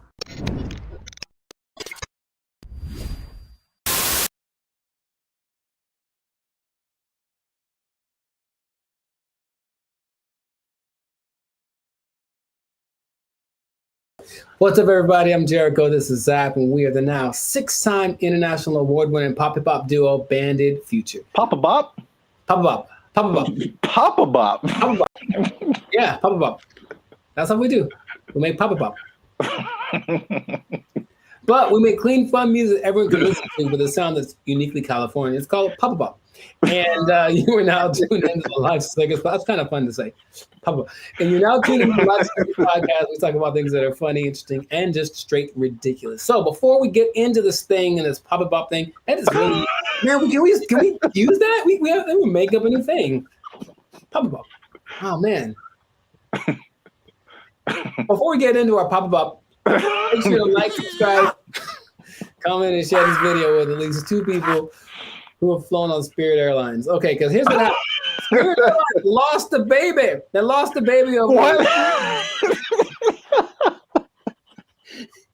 And it's like, let's talk about this. I've mentioned them before, but I haven't gone in on them like this. So apparently, in Fort Myers, Florida, of all places, they lost a kid named Casper. He sit on the plane by himself. Already a bad decision. Did it say how old the kid was? He's 6. Okay. I think that's still too young to fly. You shouldn't be under 40 if you fly Spirit Airlines. But he was sent to visit his grandma in Florida, and he was put on the wrong plane. And he ended up 160 miles away. Not too bad, but if you're 6 years old, that's probably pretty terrifying. And the flight attendant's like, the grandma's waiting at the airport, and she's like, hey, where's my grandson? And she's like, oh, there's no kids on here. And that was it. And so then they panicked, and they eventually figured that out. And I saw that, and I was like, yeah, that sounds about right. Because I've been on Spirit Airlines one time, and that was enough. So first question, have you ever, because I've got a story. Like, it's so crazy how many stories in one experience I have, but have you ever flown the Spirit? I can't remember, but I feel like you remember. Yeah, that's what I'm about to say. I can't remember that it probably did happen. Oh my, I can't believe how accurate all of like the stereotypes are. And they make fun of it on so many things that I was like, this can't be real, right? But I'll tell you my Spirit Airlines experience. For one, it's cheap for a reason. And if you have to be someplace, if you absolutely have to be somewhere, fly Southwest. That's all I'm going to say. So this is what happens, right?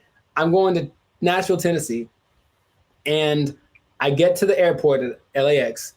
And the first thing when I finally get to the Spirit thing, and I'm greeted by a lady, and she's like, hey, are you going to Savannah, Georgia? And I said, no. And she's like, oh, good.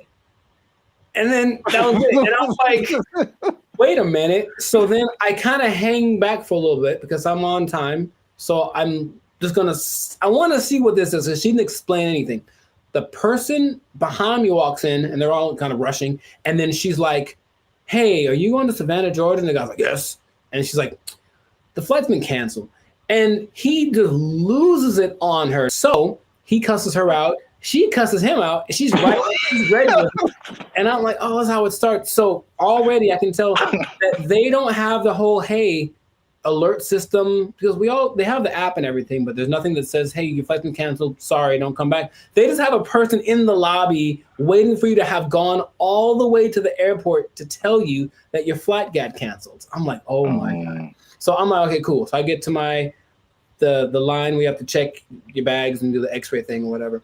And it's just a bunch of people yelling across, like literally, the yelling across the space. There's all those lines with the conveyor belts, and one person over here, and they're cussing out somebody over here, and this person is getting back, and they're running back and forth, and that's not my job, and blah, blah, blah, and bleep you, and all this kind of stuff. And it's all happening as people are just like, I just want to get to Nashville. That's all we're doing. So that is how everything started. I'm like, this is a movie. It's really like a movie. So we finally get to the plane part of it, right? We get on the plane. The flight's supposed to leave at, let's say, 3 p.m. So I'm sitting on the plane, 3 p.m. Cool. 3:10. Cool. 3:20. All right. 3:30. right? It's about 4:30, right? Yeah. We've been sitting there for an hour and a half, and we're all just kind of disgruntled. We're like, man, what the deal?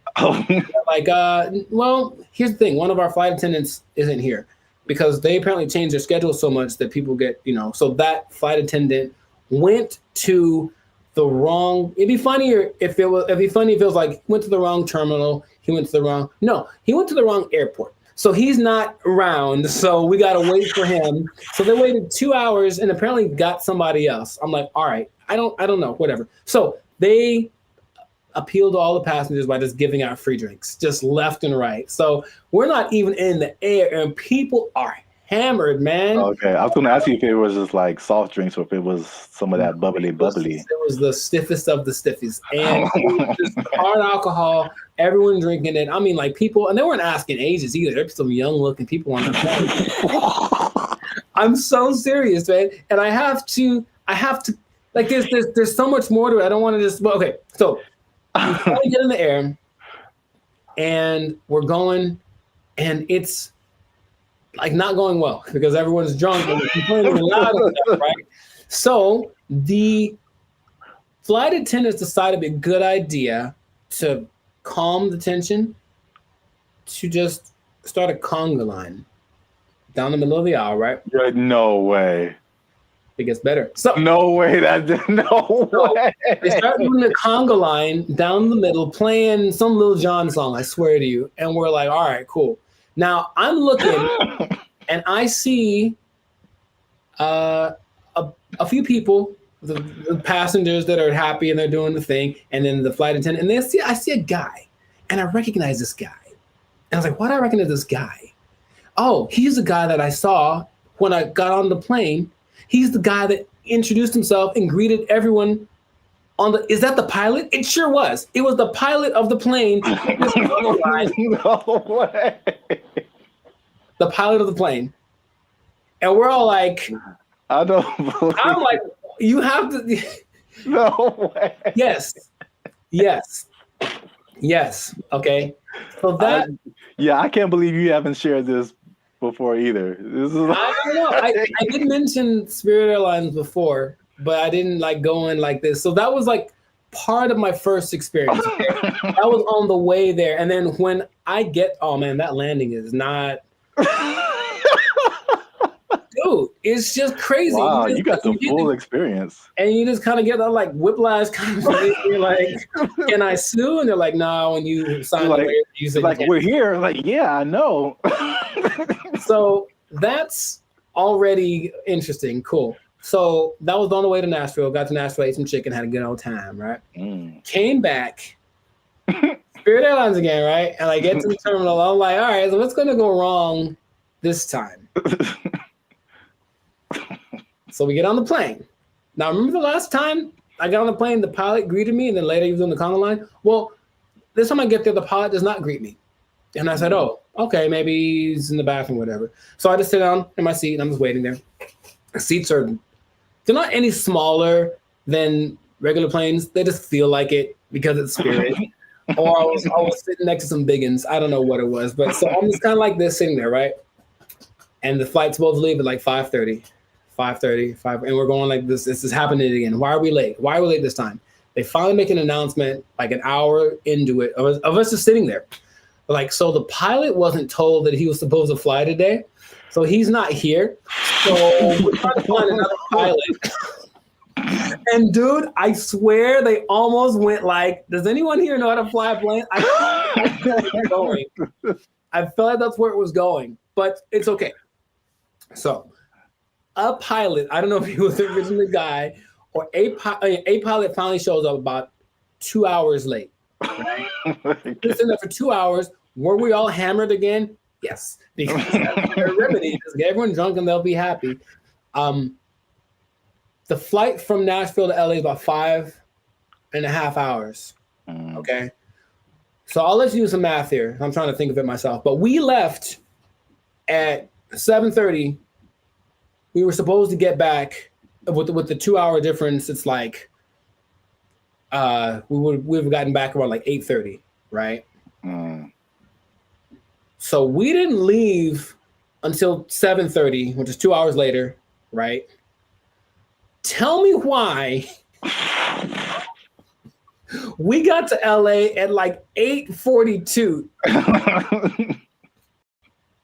Like so we left 2 hours late, but we got there 12 minutes later than we would have gotten there if you left on time. Left on time. Dude, I've never been in a plane where I'm like, we're going really fast. Think of like the range of how fast a plane could go. But apparently, you cruise at like maybe 700 miles an hour, but they can go up to like 900. He was flooring this thing.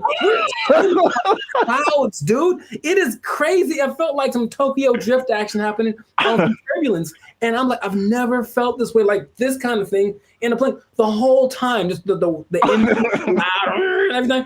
And we're just all like, we're drunk, so we kind of don't care. But I'm also like, man, that's how I die. Like I was seriously thinking that. And then we get back almost on time, as if we left on time.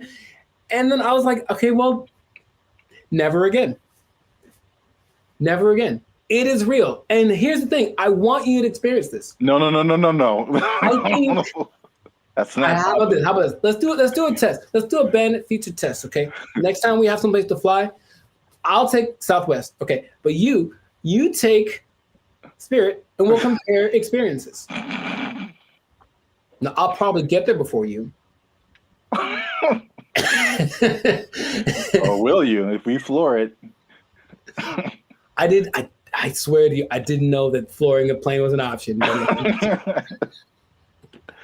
Oh my God. And like, he's just going like, he's just having a good old time. A lot of new information that I didn't know about. Come on, do it. Yeah, wow. Spirit Airlines is everything that they say it is. And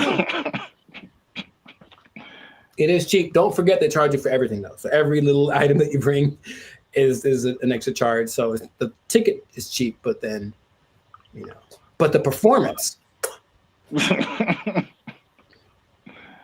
Wow. Yeah, I'm gonna pass on that. I know that was most me talking, but I think everyone should know. No, that was a great story. I can't believe it's been this long, over 100 episodes since you shared it. Maybe I repressed it. Yeah. Oh, remember that time I almost died? Oh yeah. It was just so, because then I had to tell my people when I got there that were going to pick me up, like, sorry, I'm 3 hours late. Yeah, stuff like that. And I was like, but I flew Spirit. They're like, oh, well, yeah. Wow. All right. Yeah, please do that. If you have an experience with Spirit Airlines, please share it. We should make how they have to have that website that's like people of Walmart, where it's just like the worst people. Just being in Walmart. We should have like a compilation of the best or / worst Spirit Airline experiences. Just hope for maybe it'll catch on, because everyone I'm sure has a story. If they've been on Spirit Airlines, they for sure have something like that. Wow. If you work for Spirit Airlines and you want to sponsor us, we'll take it. Sponsored by Spirit Airlines. Wow. All right. Yeah. So great story. That's been another episode of the Life of Circus podcast. Make sure to like, subscribe, comment, and share this thing. Let people know about the glory of Spirit Airlines. Let us know if you think that Spirit Airlines and Waffle House should have a merger, because I feel like they should just get it over with. Just put a Waffle House on a Spirit Airlines and just see what happens. A Waffle House on top of a Walmart on top of a Spirit Airlines. Oh, the trifecta of... Or let us know if you like Papa Bop. Yeah, that too. That's our new thing. That's our new thing. So if you work for Spirit Airlines, you're pretty sure you're going to lose your job.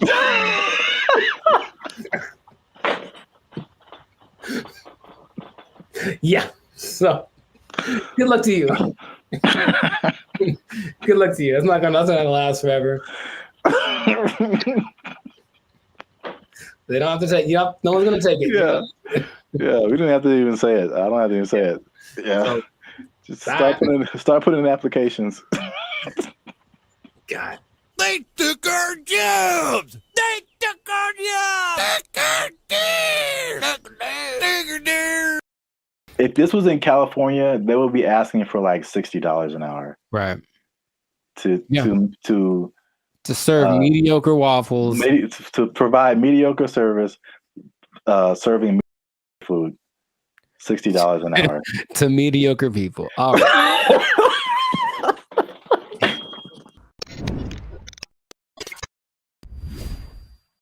Yo, what's up, guys? I'm Zap, and this is Jericho, and we are now 6-time international award-winning pop hip-hop music duo band and future. We do clean, fun music that everyone can listen to with a sound that is uniquely California, and you are now tuned into the Life's a Circus podcast, where we talk about things that are funny, interesting, and ridiculous. But wait a minute. Hold up. Y'all been laughing. Y'all been crying. Y'all been spitting your food out. There we go. When we talk about gross stuff, you just been having a good time on our dime. And we need to support your boys by making a little noise. Oh, bars. I like it. So make sure you like, make sure you subscribe, make sure you comment. Oh God, it has to, I don't. Okay, so just to explain something for y'all, when we do these topics, the other person doesn't know what the topic's about to be, so it's like the grand surprise. I'm here waiting, and it seems like it's going to be a doozy. Make sure you share this video with your favorite Waffle House employee, because Waffle House employees have a few demands. And I'm going to show you a video here. Okay. Of a, as the news calls it, a developing story. Is that what this is? With some interesting characters who have some demands for Waffle House. Waffle House employees across the Southeast are demanding more pay. Employees held several rallies this week at restaurants, including right here in Atlanta. Channel 2's Larry Sproul is live on Piedmont Avenue in Buckhead. Hey, what up, Larry? Locations. And Larry, you've been talking to both clean white shirt as on, well as those men and women who work hard every day. Yeah, well, Michael, corporate leaders tell me they are aware of what happened at several other Waffle House locations like this one right here in Atlanta. Meanwhile, I spoke with employees. They tell me they simply want more pay. It's a simple demand from Waffle House employees across the Southeast and here in Metro Atlanta. We're asking for $25 an hour. Gerald Green says he's been working at Waffle House for years. I'm what they call a grill operator. I'm a cook. I'm a rock star cook. I've been at Waffle House for about 7 years, and I'm the highest level cook you can be outside of management. Gerald Green looks different after the NBA. Paid a lot more. If you mind me asking, how much are you guys making right now? Well, I'm a rock star, so at my store I'm making $17.75. That's why employees are demanding better pay. You're constantly having to go from one job to the next. This week, employees protested at several locations across the Southeast, including Atlanta. My union is my power. We want 25 an hour. It's a campaign that USSW, the Union of Southern Service Workers, has launched at multiple Waffle Houses. But Green says they're also asking for 24-hour security at all the restaurants. Channel 2 Action News was there in August when a former employee was shot and killed outside this Waffle House in DeKalb County. A lot of workers are hurt by customers. A lot of workers are mistreated by customers. And people say it's funny, they see people in fights all the time, but we're not really MMA fighters like memes online say that we are. I reached out to Waffle House corporate. A spokesperson sent me this statement. It says, in part, Waffle House remains proud of its long history of effectively and directly addressing associate concerns. Our senior management teams continue to work alongside our associates as they have done since our company's inception. All right, so that's the main idea. Got it. There we go. So, I'm a rock star. I should be making 25 an hour. I'm a rock star. Shout out to the what do you call himself? A grill master. It's like the grill trifecta. There's the grill master, there's the grill sergeant, and there's the grill. I don't have a third one. Never mind. Okay, so I don't even know where to start, man. let's just start by explaining Waffle House, because a Waffle House. Let me see. It has 1,900 locations in 25 states. That's a lot. And for people who don't know, it's American diner. Serves mostly breakfast food, but they have other things too, and predominantly in the Southeast United States. Yeah. So we're in California. I don't think there's any Waffle Houses out here. I don't believe so. California. Have you ever been to a Waffle House? Sure have, sugar. Oh. Okay. I was attended by Dolores. So you know names and everything. Yeah. So you know the vibe. I haven't been to a Waffle House in like since I was a little kid. I think so. From the vibe, from what I don't know if it's changed, but from what I remember, it was very trucker-ish. Sure. Like a place where truckers go to, like, you know, it's not like IHOP. I think the big thing out here is IHOP, International House of Pancakes. It's classy. Yeah, it's a total. It's very. No, I was there. I was in Nashville last year, and it's a different vibe. I say closer to Norms, but even Norms is like, Norms is a step above. Step above. Waffle House, bro. Oh my God.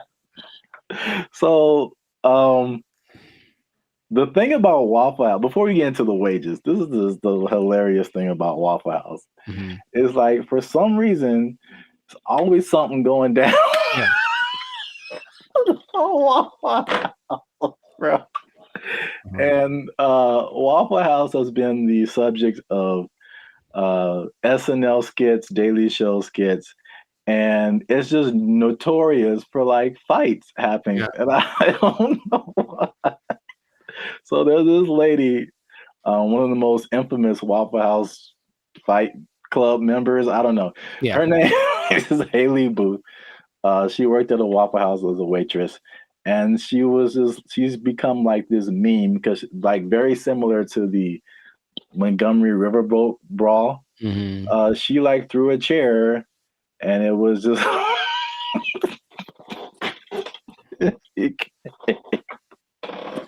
it became a meme. So it's a big social media thing with Waffle House. And like these are some of the quotes from like social media. Okay. Oh, Haley, the waitress, she says, and I quote, "I've probably cleaned blood off of every surface of a Waffle House," just to give you guys an idea.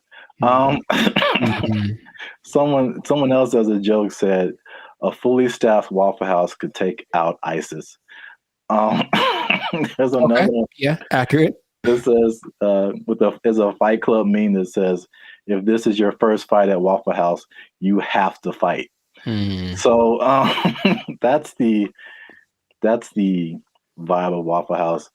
And then for the waitress, she says that the primary reason she thinks why there's fights is two reasons.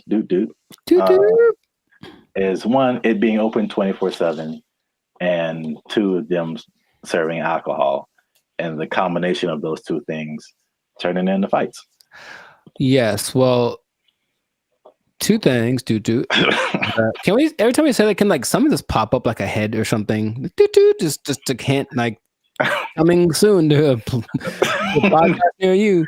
Two things, but one, I don't think it's a coincidence that the Waffle House logo uses the same colors as Spirit Airlines. That's just kind of my first thought. Second, and this is from personal experience, people are drunk when they get to Waffle House. Yes. So it does not matter whether they serve it or not. I read that too. So basically, for sure. Waffle House is like the after club spot. Yes. So once the club closes down, the Waffle House is open and ready for all comers. And man, it's just... yeah, they gotta shut it. Waffle House. But places like Denny's are open 24 hours, a lot of them, and Denny's don't have that. So it's something about Waffle House. It's something about Waffle. It's like when you walk in, you do feel this. The first time I went to Waffle House, I was young. I was probably 10 or 11 in Missouri, I think. And I remember we went. I remember my waffle was cold and the butter wasn't melted, so I was mad about that. But I also remember that there were people. Oh, there's a word that my mom used to say all the time. Nefarious. I think there are some nefarious individuals in the corner, and she's kind of uncomfortable with having her kids in this place with these nefarious individuals.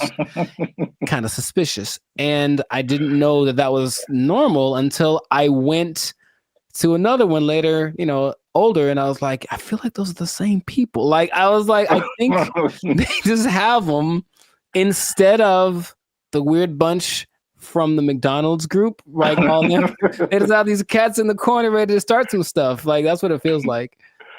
Yeah. That's I was so thrilled about this topic. Also, I think the food is okay. Yes, so that's a good segue. The food and the service. It is borderline acceptable. And so now, flash forward to today, Waffle House employees are pushing for $25 an hour in Georgia. I'm getting mixed numbers, but I think the Georgia minimum wage is $7.25 today. That sounds about right. So Georgia, I mean, that's almost a 4 times increase. That's like, so to put it in California numbers, the minimum wage is like $16, $17 an hour. Going to 20. So that means like, if this was in California, they would be asking for like $60 an hour. Right. To serve mediocre waffles. To provide mediocre service, serving mediocre food. $60 an hour. To mediocre people. All right. There should be like an intervention. Like if you're in the Waffle House, like, man, IHOP's right over there. Just copyright. Wow. Just do yourself a favor and upgrade a little bit. Or make some. I would rather eat Eggo waffles from the toaster than eat Waffle House waffles. Like, to me, they're comparable, and maybe Eggo's got a slight edge. So, oh man, nothing too special about the Waffle House, but they're everywhere. Everywhere. 1,900 locations. It's a big chain, but $25 an hour, bro. That's a lot to make waffles. Have you ever made a waffle before? It's very straightforward. You take the pre-made batter, pour it into the waffle-shaped contraption, and then you wait. And that's it. That is it. And I've seen people fail at that. And oh, by the way, they've also been working at the Waffle House while they failed. So what's the end game for them? I mean, one, are they going to get it? Is there any precedence for this? Also notice in those videos, there was like 9 people protesting. Is that really right? You said there's 1,900 of those things, and those videos didn't have nothing more than like one store worth of employees. It was like one store that decided to speak for all the Waffle Houses. And I feel like that's not going to get it done. Not at all. It's not enough, Waffle House. It's the beginning. You got to start somewhere, man. Sure you do. Hey, support them. Wow. I think I'd just go to IHOP and support them instead. But no, people are jumping on the bandwagon because you got the SAG strike, the writers' strike, UPS workers were on strike, auto workers on strike. So Waffle House people are like, yo, we like a good fight. I think everyone wants to make more money, of course, but what's the value you're providing? What are you doing for me that I can't do myself? And like I said, I can make me a good waffle. I got a decent waffle maker. I can make myself a waffle. So I don't know what they're going for, but if they get it, good for them. $25 an hour. Wow. That's a whole lot. Leading the charge, the rockstar cook, rockstar grill master. He should probably just go solo. That's what I'm thinking. Instead of doing this whole trying to lead the charge thing, just be like, I'm the rockstar grill master. Make his own YouTube channel. Have a shit. Hey, bro, I'll manage you. Just give me $25 an hour, and I'll manage you. Start a whole chain of waffle apartments. Man, I see the possibilities. I see the future. Not the whole house, but you want a waffle apartment. We can get a waffle condo on the down payment on a waffle condo. Look, that'll be all right. A waffle sublet, if you will. Yeah. Well, we've talked about this way too long. We still could. That's the problem. I can keep going for another 10 minutes because it is fun to talk about. Oh man, I'm in tears. Good old Waffle House. So make sure you like, subscribe, comment, and share this video. Well, again, your favorite Waffle House employee. Ooh. And as a sign of support, of course. Sure. And yeah, we'll be back here, same bad station, same bat channel. Is that how they said it? I don't remember. I don't really remember either, but yeah, I'm not old enough to remember that. Nor am I. Well, good luck, Waffle House employees. I hope y'all don't get fired. They don't take your job. My waffles are cold. They took our jobs. They took our jobs. Crime is next level in San Francisco. It is Next stupid. level. Next It level. is stupid. People are parking their cars and leaving their windows rolled down And their the trunk's open. hatches open. Yeah. Because they don't want to get smashed. It doesn't matter what time of day, and it doesn't matter who's around. Doesn't matter who's around. No one's stopping anybody from doing anything. It's crazy. Last year I had a break-in and they took like $100. But to replace the window, it cost like $200. So I was like, man, I wish they would have just took the $100 and then just left my window, because windows are expensive to replace and repair. They are, yeah. So like that's how bad it is. And then what I've also saw was that everything was. What's up, everybody? I'm Zap, and this is Jericho, and you are now tuned into the Life's a Circus podcast, where we talk about everything that's funny, interesting, and ridiculous. And you want to stay for this episode because we're talking about something that's really ridiculous, something that I recently saw in person myself, and I can confirm it. Ooh. Talking about San Francisco, man. Ew. It's going down. It's not in a good way. All right. Not the young jock way. It's going down, bro. So make sure you stick to the end, because there's at least 5 reasons that I can point out for this. And you know, as usual, come on now. Over 400 videos, over I think 200, almost 250,000 watch hours. Come on, we've been putting in work, boy. Your boy's been putting in work. All right, we need your support. Hit that subscribe button. All right, that helps us to grow, helps our channel to continue to do more videos. Hit that like button. That lets the YouTube algorithm know that more people should see this video, and we're gonna start promoting it now. Because let me take the glasses off. Let me take the glasses off. Talk to the people. Can I talk right into the camera, man? Talk to the people. I'm gonna be honest with y'all. We have almost 2,500 subscribers, and we have 1 member right now. That sounds like a 2,500 to 1 ratio.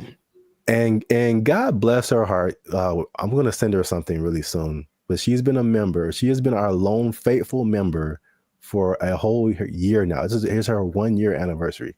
I'm not gonna say her name, but you know her. Her screen name is Reigning Goddess. Thank you. But shout out to her. Thanks, Queen. Well, we need, like, I'm gonna put the goal out there. 10 members, man. 10 members. Easy to do. All you have to do is after you subscribe, you'll see a join button at the bottom of the videos. All right, hit that join button. Memberships as low as $3.99. $3.99, man. That's not even a tank of gas. You can help your boys out with the tank of gas. All right. It's not even a tank of gas. That's I said I wasn't gonna go Marvin Sapp, man. I might have the ushers lock the doors, man. If y'all ain't supporting your voice. I said close them doors. Ushers, close the doors. Close the doors. So yeah, San Francisco. I could just say don't go there and then end the video, but we could talk about something. Yeah. I was recently there a couple of weeks ago, and it's bad, man. Okay, let's rewind the tape. We've hinted at something that we've never really fully talked about on this channel, and that was our trip to San Francisco. Sure. It was like what, a couple of years ago. It's like a memory by now. I don't like to bring. And I will publicly take the L on that one. That was a good part my fault, because this is what happened. We were looking for hotels. I'm like, man, this hotel is really cheap. I'm like, we're gonna save a lot of money. And then we got there and we found out why. It was, Yes, go on. dude, is by far the worst hotel I've ever been in. Like, I still feel bad to this day for putting you in that situation. That's okay. Just don't let it happen again. We won't let it happen again, Mr. Mackey, okay? Okay, that's fine. What was happening, you ask? Yeah, I'm glad you. All the things. Yes, all the bad things were happening all at once, and it was a lot to take in. You care to share any? Okay, look, I didn't sleep under the mattress. Okay, that's one. I did not sleep under the mattress because I was afraid of catching all of it. Or under the sheets. I didn't want to do either one. I didn't want to touch it. I was hoping I could find a way to like just float above it, like a vampire or something. But under the sheets, like it had cigarette holes on it. I'm sure there was a stain on there. I was like, someone died in here for sure. I'm sure there were interactions of drugs going on all throughout the night. Somebody tried to come in our room. Someone tried to I vividly remember that. Or like, so we were just chilling, and then someone banged on the door really, really hard. And we just looked at each other, and you were like, "Don't open the door." For the love of God, don't open that door. A problem if you open the door. So it was just such a. And then I walked outside late at night because I wanted food. That was a mistake. Yep. And so I'm walking around. There's human feces everywhere. Brother, And then there was just this like scene where you round a corner, because you see it in movies, and I round the corner and it's like all of a sudden there's just all of these people just drugged out in this one area, but it's like almost like they're moving in slow motion because like I got there and it's kind of like, oh no. Yeah, zombie. Kind of a zombie apocalypse kind of vibe. And they looked at me and it's like, well, they were going to chase me. And if it was one of those movies with the fast zombies, which is still terrifying, like zombies are supposed to be slow. I don't know who invented fast zombies, but you know, I just had to get out of there. So it was such a bad time. And everyone that lives there is like, yeah, we know. French fry when you pizza, you're gonna have a bad time. Yeah, I was recently there, and I mean, compare it to LA, because I think I have a good perspective. Because you see a lot of stuff on the news, and they're like, you know, California is this, and Hollywood, like all of California isn't Hollywood. All of California isn't San Francisco. These are like the biggest cities, you know. But it's like sometimes, and you see news from other places, and they like sensationalize stuff. Yeah. They do not do that with San Francisco, bro. It's crazy. And it's coming from someone who's lived in like the heart of downtown LA for years. Patrolling and trying to catch me riding dirty. I feel like LA is more concentrated. Like you have Skid Row where like it all goes down. And then every once in a while you on a corner, you'll see somebody here and there. Yeah. But I feel like the extent, and there's a specific area called Union Square in San Francisco that's been hit like the hardest. But it's just like, it feels like it's everywhere. Like it's not just like a little Skid Row. It extends everywhere. So I mean, we've obviously mentioned the drugs. That's the homelessness and the drug epidemic, which is like, most of it's mental health and addiction issues. So it's made public spaces unsafe, difficult to manage. And this has been kind of further fueled by the high rents in the city. And then their approach to it is like this, what they call a harm reduction over enforcement. What? So just call it stupid. Just call it stupid. But remember You did the video about what country was that who kind of had an open drug policy? Portugal did it, and it worked for them. But they had we will let them kind of do what they want, but also give them lots of resources so that they can fix it. And clinics and all that kind of stuff, they can get clean. So it's kind of like they had a method to their madness. And this one's kind of like, I remember watching a video about they're interviewing people in San Francisco, like, what can we do about this? And it's like, they think the big problem is that approach. They're just kind of giving away needles and stuff like that. Just like, here, just make sure your needles are clean. It's like, well, they're going to just take advantage of it. And it's not working. If the goal is to fix it. Now, the question is, are they trying to fix it? It doesn't seem like it's a good policy at all. Yeah. And what makes me nervous is like, I feel like San Francisco is the prototype, and it's kind of trying to make its way to LA. Like the I feel I can see LA turning into that. Because even recently, I've been taking like the metro more, the trains and stuff. It's just been kind of helpful for me. And literally, I got off on a stop, and they have all these different people, ambassadors for the metro, whatever. And this lady made an announcement, and she was promoting this app that you can get on your phone to like report incidences on the metro and help you whatever. And she literally said, like, oh, yeah, we've been having a lot of drug overdoses on the train, so we don't want anybody to die. So make sure you get this app. And I'm just like, I'm just trying to get to work. And I'm just like, what? What? A little too chill for me, a little too common. This is the discussion that we're having? Like, it was just really weird, man. That's suspicious. That's weird.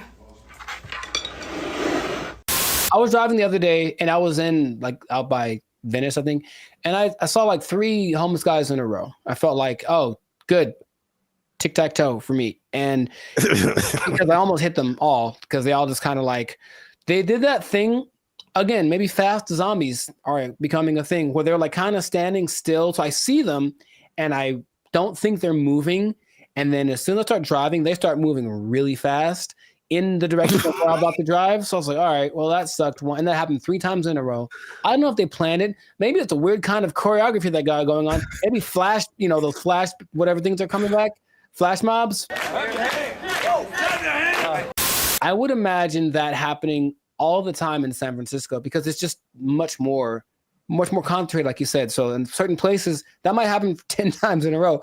And then they're going to get hit by way more cars. It's going to be a whole thing. You know what I mean? So like, I don't know why they aren't doing what they did. We talked about this before in another episode too, where there was like a summit in San Francisco for some world leader organization, right? And they're like, well, we can't have all these homeless guys around everywhere. So for like a week or two, they kind of made them all go away. Right. What did they? I don't remember like what they did, but all of a sudden, like, oh, we don't have a problem. And then they went back to normal after all those leaders left. So it's like, why don't you just do that all the time? Well, yeah, that was really weird. Suspicious. Well, obviously, that's a big problem. That's one thing. Number 2, again, and I said it was kind of connected, is the cost of living. So San Francisco has some of the highest housing costs in the U.S. It's driven by strict zoning laws, limited new development, and high demand from tech workers.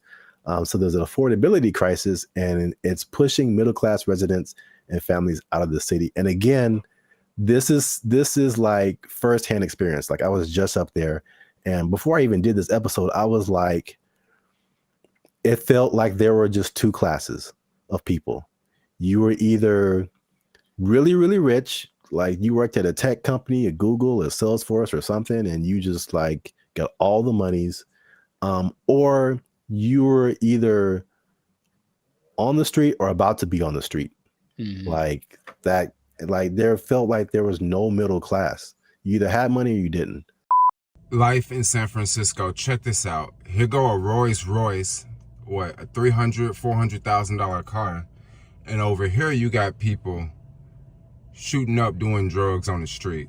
And the people that weren't like homeless or drugged out, it felt like that, people say that San Francisco has a New York vibe. It felt like that, like everybody was hustling to just like get by. And you watch these like futuristic movies. Well, I'm probably getting ahead of myself, but it's like, it's so unbelievably expensive. I saw a valet this isn't the normal price, but there were places up there that had a valet for like $100. $100 to park your car. Nope. Average rent in San Francisco, $3,204. $3,000 a month. That's very New Yorkish. On average, a studio costs you $2,700, 1 bedroom $3,500, 2 bedrooms $4,800. That's a lot of money. I'm trying to remember what was so great about San Francisco back in the day. What, the Gold Rush? It's the San Francisco treat. Okay, gold. Okay, besides that, it's very delicious. Besides that, Gold Rush, and then Profit. Like, what happened? Like, I'm trying to remember why San Francisco was such an attractive place for Full House. They had Full House. Okay, yeah, we're going way back now. Maybe that's the last things that San Francisco had. Because I mentioned that because I still talk to people who mentioned they're thinking about moving there, and my question is, wow, like, would you do that? I don't even know. Like, I can't even tell you that. If you come to LA, I get it. Every industry is here, but for San Francisco, like, if it's not tech, I don't see why you'd go there. Yeah. One thing I will say about that was cool when I went there. This is a random topic, but and LA they're almost there. I got off the plane and I could get right onto the train. Like the metro system goes into the airport. So you can just hop off the plane, get on the train, and go right into the city. I thought that was pretty cool. LA, you can almost do that, but it's still, they haven't finished the track yet. Interesting. I guess that's a purpose. There's always a thing where you're like, okay, how do I get to the airport? Somebody got to drop me off, or how am I gonna, But yeah, you can do that in San Francisco. So that's one thing. That is one thing. Yeah. I'm still thinking, what would behoove somebody to move to a place that's behoove. Thank you. That's expensive. At some point in the recent few years, the mayor declared San Francisco as a state of emergency because of the problem, right? Like that was the thing that happened. And yeah. But again, what are they doing to fix it? Because I just keep hearing about bad things and it's getting worse. And it's okay, well,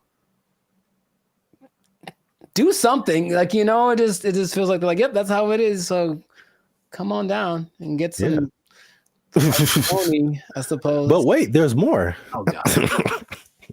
So we talk about the homeless and drugs. We talk about the unaffordability. As you do. On top of that, third thing is crime and retail theft. Something again I saw firsthand. Nice. So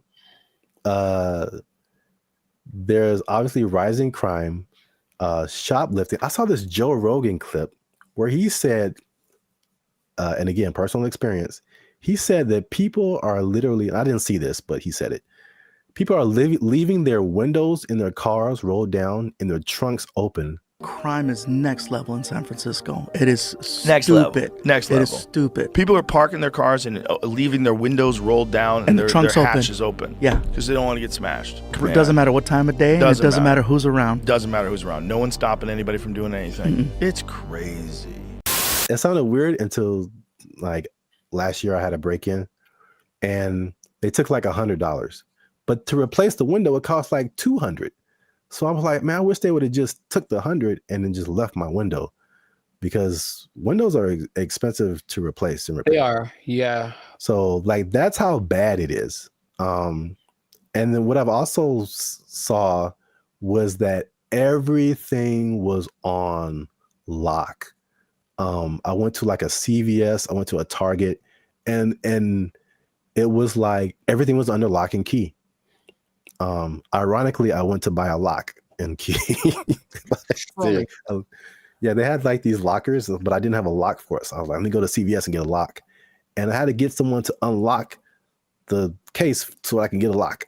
And there was like a bunch of random, usually like every once in a while you see like high priced electronics, or it used to be like power tools or something like super expensive, but it's like everything was locked up, and you had to press a button and you had to call somebody to go get the thing that you wanted.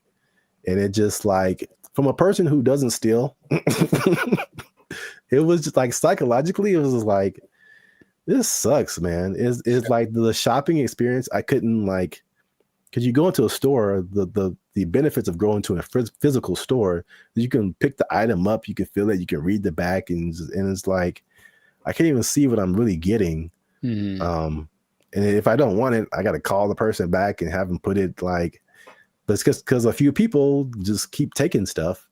Like everybody suffers, and it's just like, it was really, if I could use a word to describe my experience there, it was just uncomfortable. I didn't feel unsafe, like I'm a big dude. I could take care of myself, but it just felt like it could go down anytime, basically. Well, I just didn't want to be there. Like, I don't want to be here. Like, this is not, it's not inviting. I think that's a good word. It just wasn't inviting. Wait. Since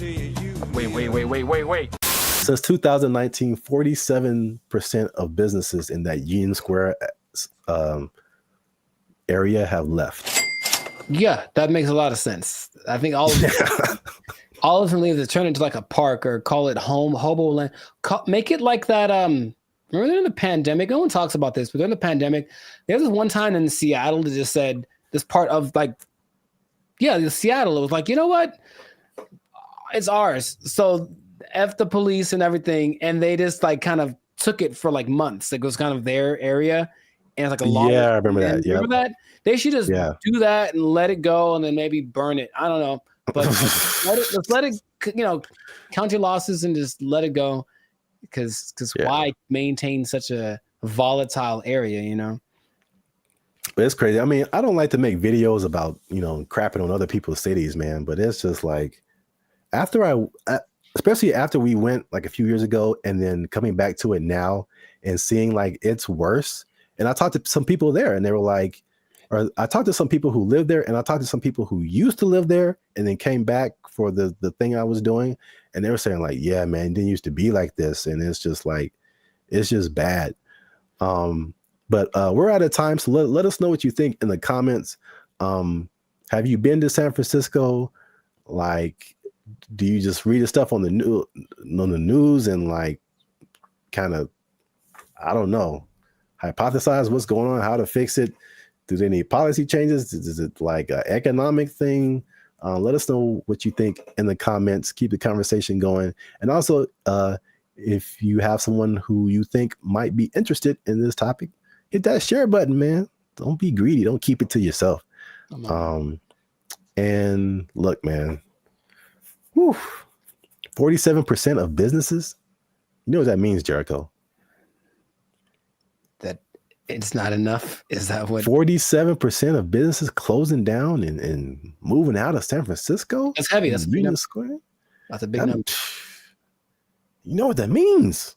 I think I do. That means that a lot of people lost their jobs. Nobody working there because they're doing fentanyl in the bathroom. I don't know what's going on.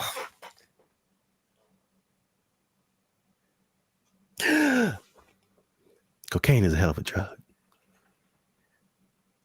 Don't fentanyl. Oh, God. They took our jobs. They took our jobs. Did you know that besides blue collar and white collar, there are other collars for jobs? No, I didn't. I didn't either. There's gold collar, which is law and medicine. Gray collar, which is engineers. Pink collar is service fields. Red collar is civil servants, and green collar is the environmental sector. So there you go. Oh, what color? What color are we then? Black collar. You started. What's going on, everybody? I'm Jericho. This is Zap, and we are the now 6-time international award-winning pop hip-hop duo Bandit Future, who make clean, fun music that everyone can listen to with a sound that is uniquely Californian. And right now, in this moment in time, you are tuned in. Congratulations, by the way. You were tuned in to the Life's a Circus podcast, where we talk about things that are funny, interesting, and just straight ridiculous. So before we get into the thing, make sure to like, subscribe, comment, and share this video with at least 2 people that are thinking about changing jobs, because maybe blue collar is the way to go in the future. Think about it. Okay. So I bring this up. Do you remember Mike Rowe?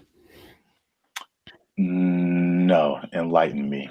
He had the show called Dirty Jobs on, I think, TLC for a long time, where he basically went and did all the jobs that are hard and awful that no one wants to do. Oh, I never watched it, but I heard of that show. Yeah. Okay. Well, interestingly enough, and this is a side note, he also might now be a vice presidential candidate for the Kennedy dude. Interesting. And anyway, the world works in mysterious ways. So basically, he has always been a fan of the idea of working the traditional blue collar stuff. And also another side note, did you know that besides blue collar and white collar, there are other collars for jobs? No, I didn't. I didn't either. There's gold collar, which is law and medicine, gray collar, which is engineers, pink collar is service fields, red collar is civil servants, and green collar is the environmental sector. So there you go. Oh, what color are we then? Black collar? You started it. Anyways, hey, how's it going? So, yeah. So the question is, like, will you have a better career as a blue collar worker? So he started something called the Works Foundation, and it's basically a program designed to help college students get into trade schools, because of the jobs that are available now. There's like 10 million job openings that are needing people to do them. They're all blue collar jobs. Like, all the oversaturated stuff is the professionals, everyone trying to be the next CEO or whatever, start their own business. However, these blue collar jobs need people. And while going to college has resulted in, where's the number that I can't believe when I read it, has resulted in $1.7 trillion of student debt that people have accumulated. Yeah, 1.7 trillion. Going to a place like maybe Dartmouth College, for example, which is $360,000 for a 4-year degree. You can just go to a trade school, develop some skills, and instead of starting 360 in the hole, you don't make as much money yearly, but you're not starting in debt. That's his first idea.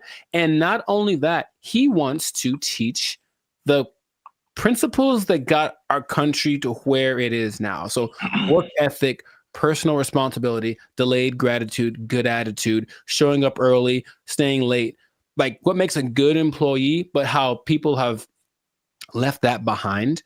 And so just recently, I believe as recently as a couple of weeks ago, a school called Western High School in Nevada started to incorporate this into their curriculum. So they're starting with their freshman class of 750 kids. The top 50 kids that graduate from this program will get a full ride scholarship to the trade school of their choice. And I thought that was really cool. So he's trying to make this push to get people back into the blue collar sector, because it's, dignified work and whatever. And some people are for it and some people are against it. So just based off of what I've told you, what are you thinking? What's your opinion? I guess I'm kind of mixed. Okay.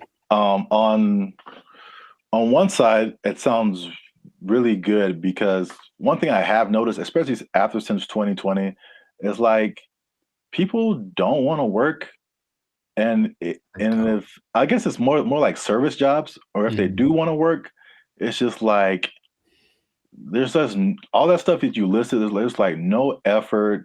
It's like nobody cares about what they're doing. They're just clocking in and clocking out, and they don't care about customer service. They don't care about doing a good job. They don't stay late. They don't come early. They don't do any of that stuff. They just they just come. I'm here, and I'm gonna do stuff maybe, and then I'm gonna go home and play Xbox. Like what? Like what is happening? So like that part, like I'm all for the trade stuff. I know it's just like AI is changing a lot of, I guess you would call white collar jobs. Yes. So that they're not as necessary. But I feel like we might even be prisoners of the moment because I feel like even some blue collar jobs, it's there has to be machinery and robots and something coming for those positions too. Maybe not as quickly, but I don't know what the future looks like. You know, I'm sure those things are coming. He stresses that the lower income blue collar jobs will of course be taken up first. For all the service stuff will probably be replaced by kiosks and AI and stuff. But if you look at the top grossing blue collar jobs, they still pay pretty well, and I'm pretty sure we wouldn't trust the robot to do them. They include airfield operations specialists, avionics technicians, supervisors of construction and extraction workers, boilermakers, first line supervisors of firefighters, and nuclear power reactor operators. And all of those you can earn between $65,000 to $120,000 a year. So it's not like you're going to be missing out on money by doing something that's a little bit harder. The nuclear power one sounds kind of dangerous, but there are jobs that people do need to do that won't be. I wouldn't trust a robot with my life with that kind of stuff, you know? So yeah, they're still going to look for qualified people to do that. So in these trade schools, you can go to them. I said, and they're really good. It's just that like, okay, like I didn't take anything in school that helped me like do a craft. Like there's no automobile class, there's no shop. I can't build nothing. I can't fix my car. I don't know any of that stuff. And I think a lot of people fall in that category. And so he's saying, well, that's kind of what we're missing. So if everybody goes to college and gets a degree, even if they're, you know, $1 million in debt, then where are the plumbers and the electricians? Where are all of those people? They're not around anymore. So it's like all those things start to fall apart in cities. The infrastructure starts to mess up. That's just his idea. So he's like, he needs more people to be interested in it, get the kids at an early age, and then encourage them to do it because it's noble work, it's dignified work, and it's work that they're pretty sure isn't going to be replaced anytime soon. Man, have you ever seen those people? I watched it on the TikTok. People that replace those like light bulbs on top of those super high poles, like 2,000 feet in the air. Like you have to have a dude go up there, and those guys get $160,000 a year. It's super dangerous, yeah, but it's like you need them. So all those kind of jobs are available for this trade school thing. So he was just saying, it's just an alternative, of course. If you want to go start your business or be a YouTuber or whatever, go do that. But the world will fall apart without these people. So I thought it was a cool idea, and he's hoping to get. I think somebody decided. I also think it's a good idea, and they donated $5 million to his program. Inglestead. The Inglestead Foundation donated the $5 million, which makes it possible for the top kids to graduate to go to the trade schools free of charge, basically free tuition. So that's just something that's happening, and maybe it'll cause a shift in people are lazy. We said the pandemic kind of showed that, but maybe the newer generation will be like, okay, my parents were lazy as heck. Dang, I need to start working a little more hard, and then the next generation after that might flourish. So I just thought that was cool. I did not know that was a thing before. And so shout out to Mike Rowe, which might be a vice president candidate in the future for doing this. Oh, one other stat I did read. Because white collar is, of course, makes a lot of money. Only 43% of workers are white collar. 43%. So that's about 64 million people according to 2020 count. So that leaves, I didn't do the math, but there's a good amount more that do the blue collar stuff. So it's like, it's not like it's not necessary. It's just that it's not applauded. It's like, oh my God, you did a good job being your electrician or whatever. But people, we need that. Like our whole, if I don't know how to fix you probably know better than I do. I don't know how to fix anything like plumbing, nothing works. So I have to call a guy, and that person I hope is qualified. So that's what they're doing. They're training these people up. Yeah, I think like overall it's a good idea. And I think it's just like as it's like you don't know what you don't know, right? So if people are like for music example, people, all you see is just like Drake and like DJ Khaled, and like that's what you know, like that's what you're gonna aspire to be if you're into music. Yeah. Or if like you only grew up listening to Beethoven and like Bach and Brahms, like that's like all you know is music. So if there's one education path and that's all you know, it's like, oh well, this is just what we are supposed to do. Like that's like when I was in high school and they were like, you got to pick a college, and I'm like, I got to pick a what? right. Okay, and I kind of like honestly went to college because that's what everybody said you're supposed to do. Me too. Not because I was like, oh, I don't want to do I didn't know never even heard of a trade school. Yeah, I didn't have any options. Yeah, I didn't know what my options were, honestly. Yeah, they literally some kind of announcement or something. It was like, you got to go see the guidance counselor. I'm like, the guidance counselor? Yeah. So you can pick a college to go to. Like you just kind of funneled into this direction. And I mean, trades are like, and it's a good alternative for a lot of people. Right.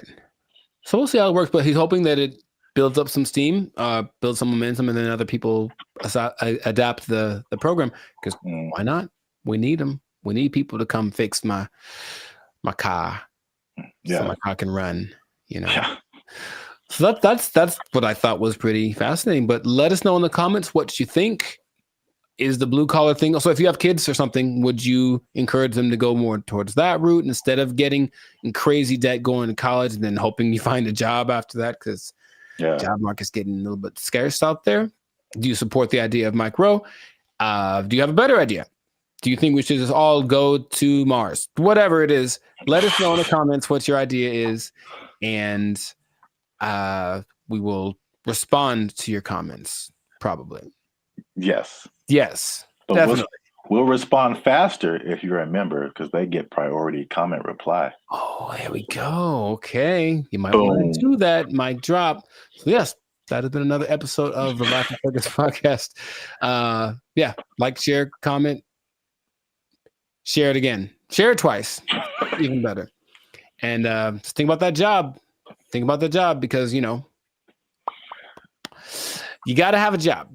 Got to have a job. If you don't have a job, then, if you don't have a job, you can't buy snacks. So, yeah, see? There you go. Go get one. It all makes sense now. Yeah, I know. And don't do anything to lose it, because you might. Yeah, you don't lose your job. Go to a trade school, learn a trade out. They took our jobs. They took our jobs. Or you could be like the city of Los Angeles and just tell people to watch out for pedestrians on the freeway. Because that's happening more and more, though, and that's kind of strange. I know, that's very strange. You see people just cruising on the freeway. Or I just put a mess up like, stop looking at this billboard. How about stop walking on the freeway?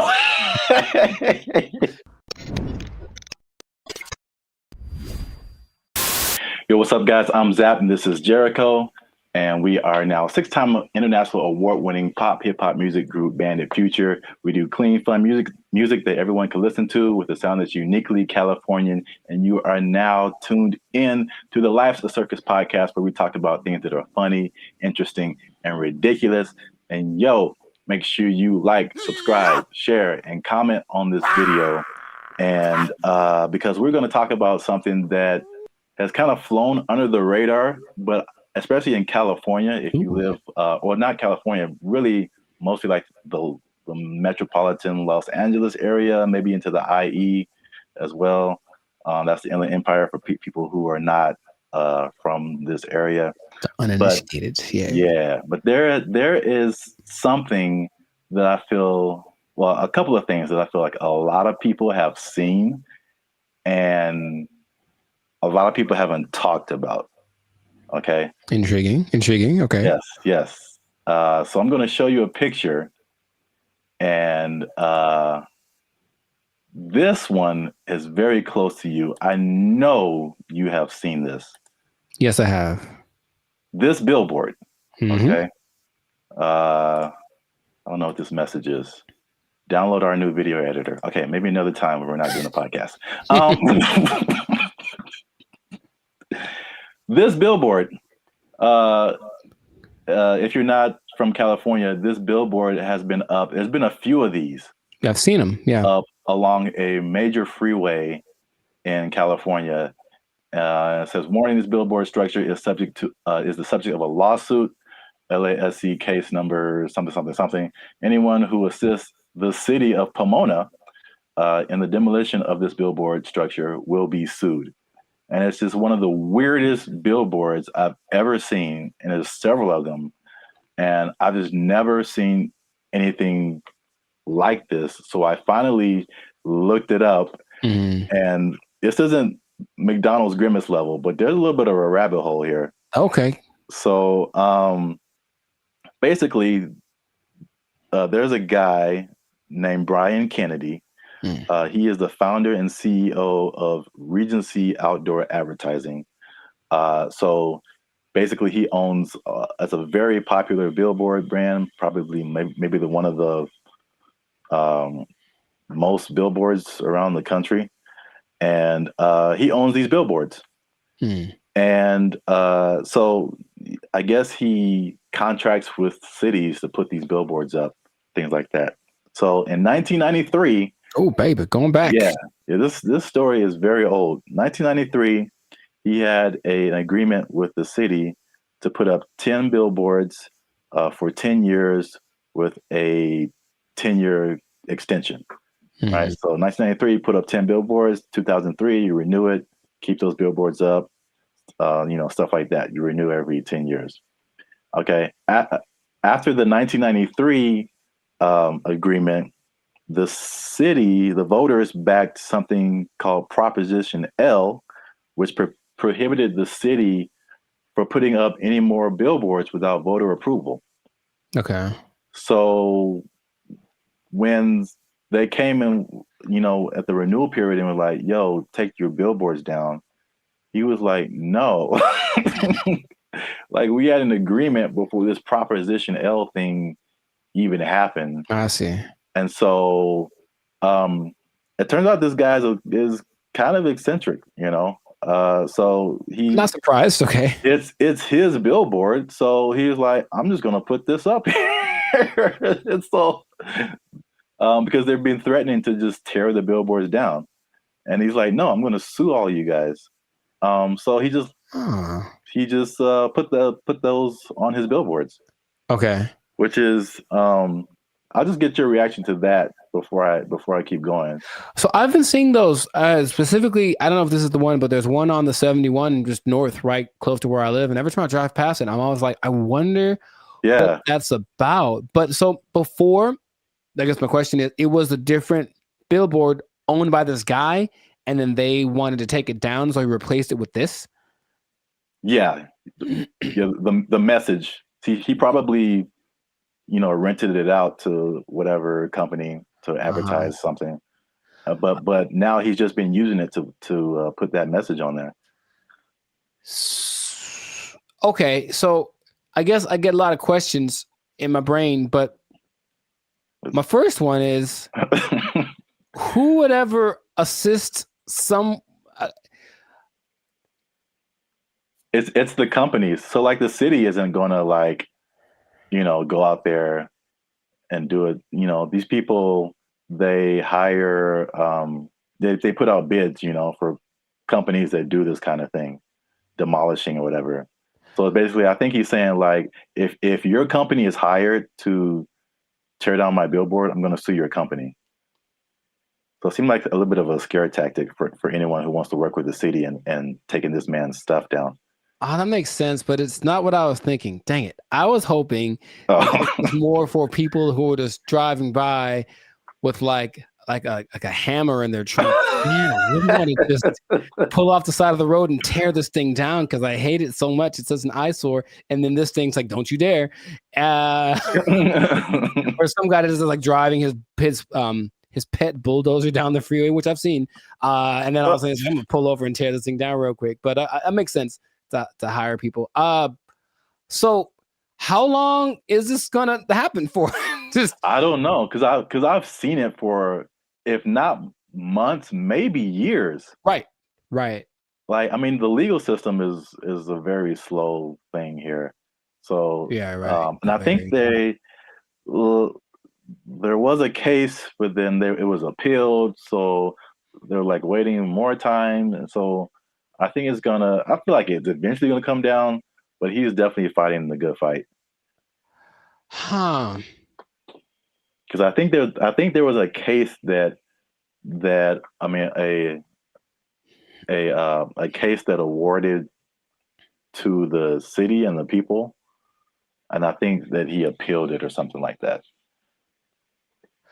So I'm assuming this guy has enough money that this isn't hurting him, right? I mean, yeah, billboards are way expensive. Yeah. So yeah, exactly. And it's not like selling something that could help him get some money back. It's just words. Yeah. What not to do. So yeah, I don't think he's hurting for money. Have you seen a picture of this guy? I have not. What do you think he looks like? Because I have an idea. Besides, I think he's an old rich white guy with a bad haircut. Okay. I feel like that's always how it goes down. I have in my head like this cross between Gary Busey and Gilbert Godfrey. I don't know why. This is kind of weird, and he kind of talks like Gilbert Godfrey. I just want that to be true. Old rich white guy with a bad haircut. That sounds like Gary Busey or Gilbert Godfrey. Yeah. That's what I want this to be. So we got to do a part 2 so I can see if I was right. Because if he looks nothing like that, I'll be disappointed. Like that's just the truth. I'm looking at him now. He looks well. This is also very good. I mean, very fitting. He looks like a character from The Sopranos. Oh, nice. So he looks like someone who would do this. Got it. He doesn't have a bad haircut, but old rich white guy for sure. I wonder if he's the first person. He can't be the first person to have done this. I mean, maybe not, but I've never seen anything like this before. But we run out of time. So before we end this, there's a part 2 to this. Okay. Which is it was a totally different scenario, but I was somehow kind of shocked that it was the same person. Okay. So we're going to leave Pomona and go more towards the LA area. LA. And then see if you've seen this billboard. Yes, I have. So it's the same guy. Oh my God. So you see the big Regency. Yes. Under it. And I wasn't even thinking about these 2 stories. Now this one is like 2 blocks from my house, and apparently now it's changed recently. So I don't know why he took it down or even put it up.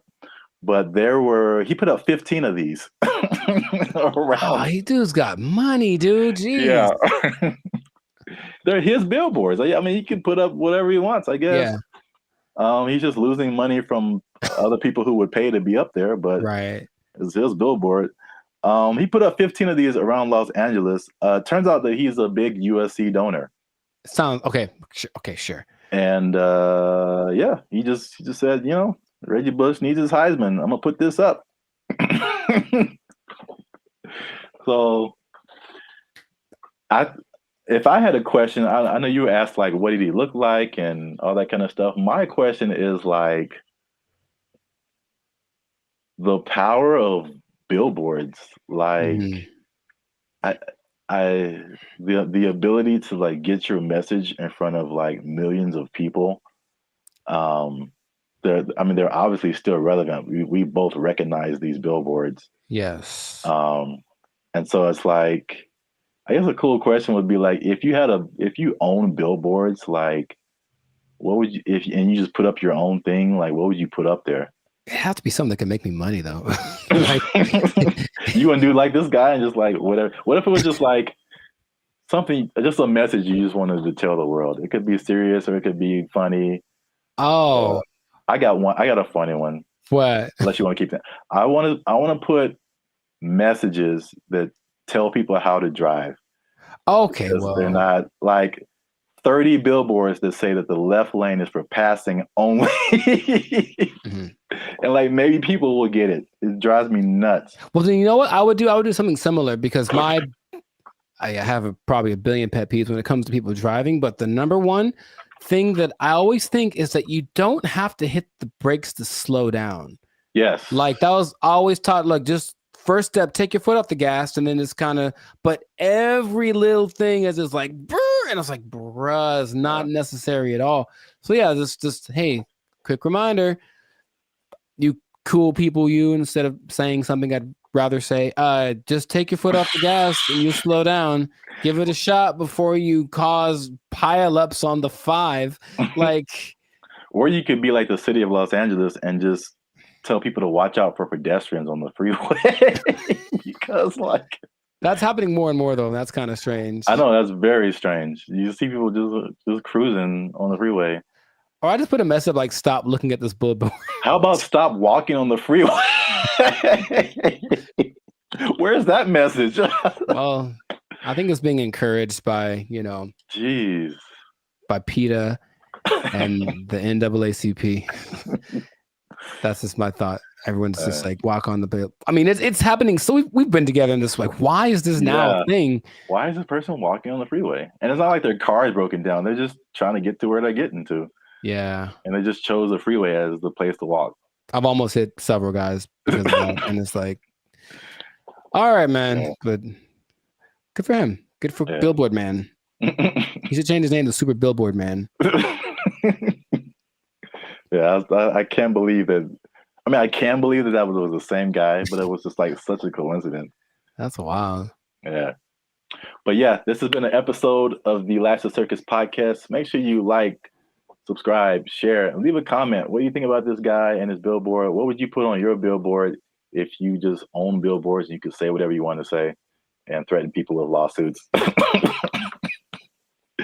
But yeah, that's it for us. And stay tuned for the next episode before they take our job. I hope they don't take it. I need to pay rent. Okay. They took our jobs. They took our jobs.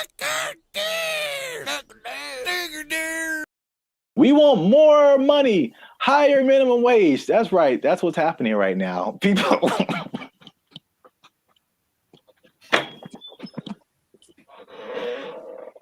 Already, people are thinking about the next minimum wage increase. They want even more, Jericho. No. No. And I'll tell you why. But first, no. What's up, everybody? I'm Zap, and this is Jericho, and we are the now 8-time international award-winning pop hip-hop music duo band and future. We do clean, fun music that everyone can listen to with a sound that is uniquely Californian. And right now, you're tuned into the Life of Circus podcast, where we talk about everything that's funny, interesting, and ridiculous. Before we jump into today's topic, make sure you do us one big favor. Make sure you share this video, share this podcast with somebody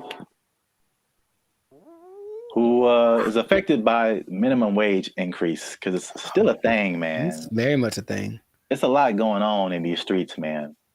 And make sure you stay to the end of the video, because as much doom and gloom as we're seeing with businesses closing and failing, and especially in places where we are, like California, people leaving the state, there are surprisingly two things that are positive coming out as a result of this minimum wage increase. Every business isn't failing. Some businesses are doing better. And so make sure you stick around to the end so you can understand why that's happening. So we talked about the minimum wage increase specifically for fast food, right, like 6 months ago when they were putting it together. And we were like, I wouldn't do it. I wouldn't do it. Wouldn't be prudent. Yes. Since then, we made even another video saying, "We told you so." So, for those of you who are living under a rock, fast food minimum wage has increased in California to $20 an hour, is like a 25% jump, pretty much overnight for restaurants, big chains, even some smaller restaurants. And the results have been largely negative, at least in the press. I mean, I haven't heard any businesses that are like, "Hey, this is great." So, not at all. No. So food prices were high. They're even higher now.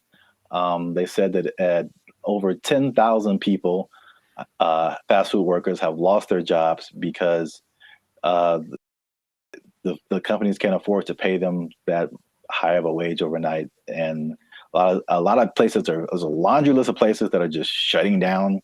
They're just like, we can't do this. Either that or they're leaving the state. But guess what, Jericho? Tell me now.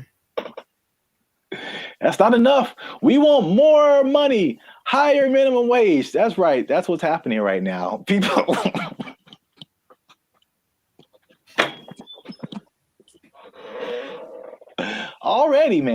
Already, people are thinking about the next minimum wage increase. They want even more, Jericho. No. No. And I'll tell you why. But first, no.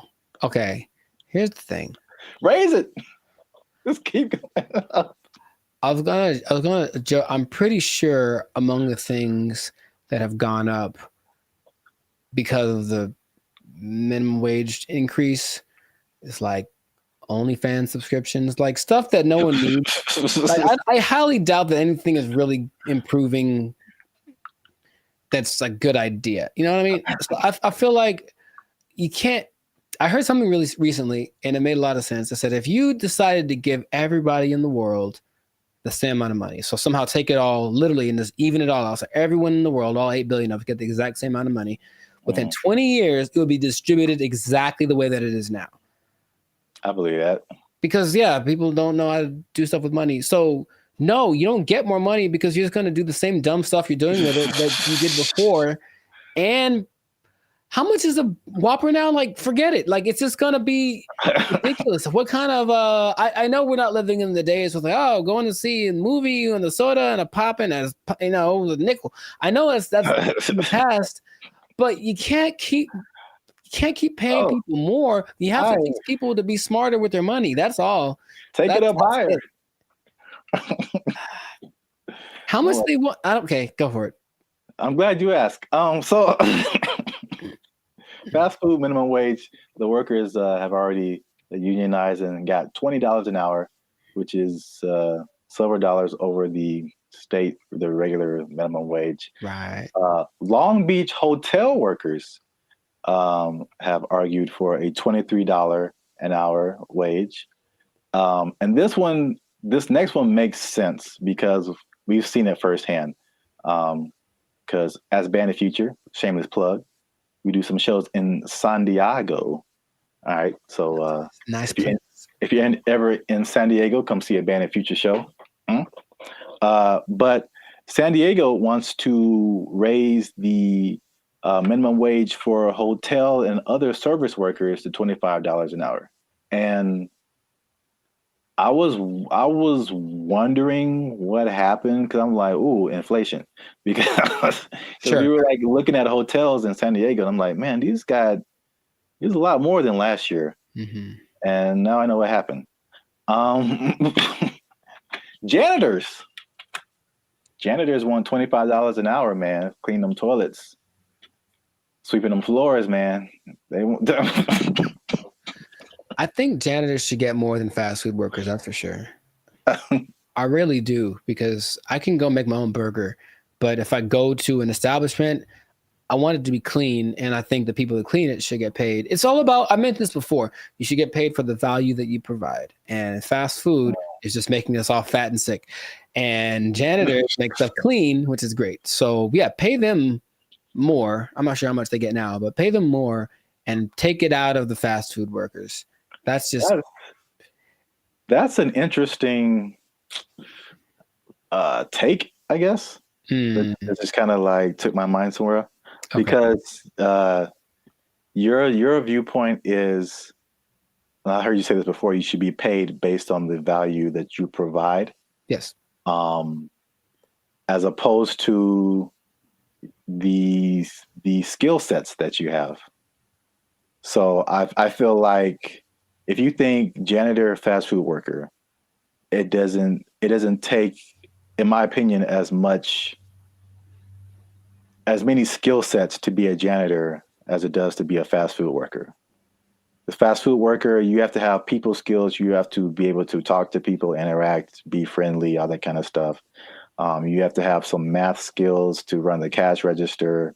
You have to have just skills in terms of food preparation and something like, I think you have to have like a food handler's license and all this kind of stuff. So there's a lot more skills involved than being a janitor. But in your opinion, the janitor provides more value than the fast food person. Yeah. And if you had 9 PhDs, okay, you went to school for a long time, you're very smart, and what you got PhDs in doesn't help us at all, you shouldn't get paid more than anyone.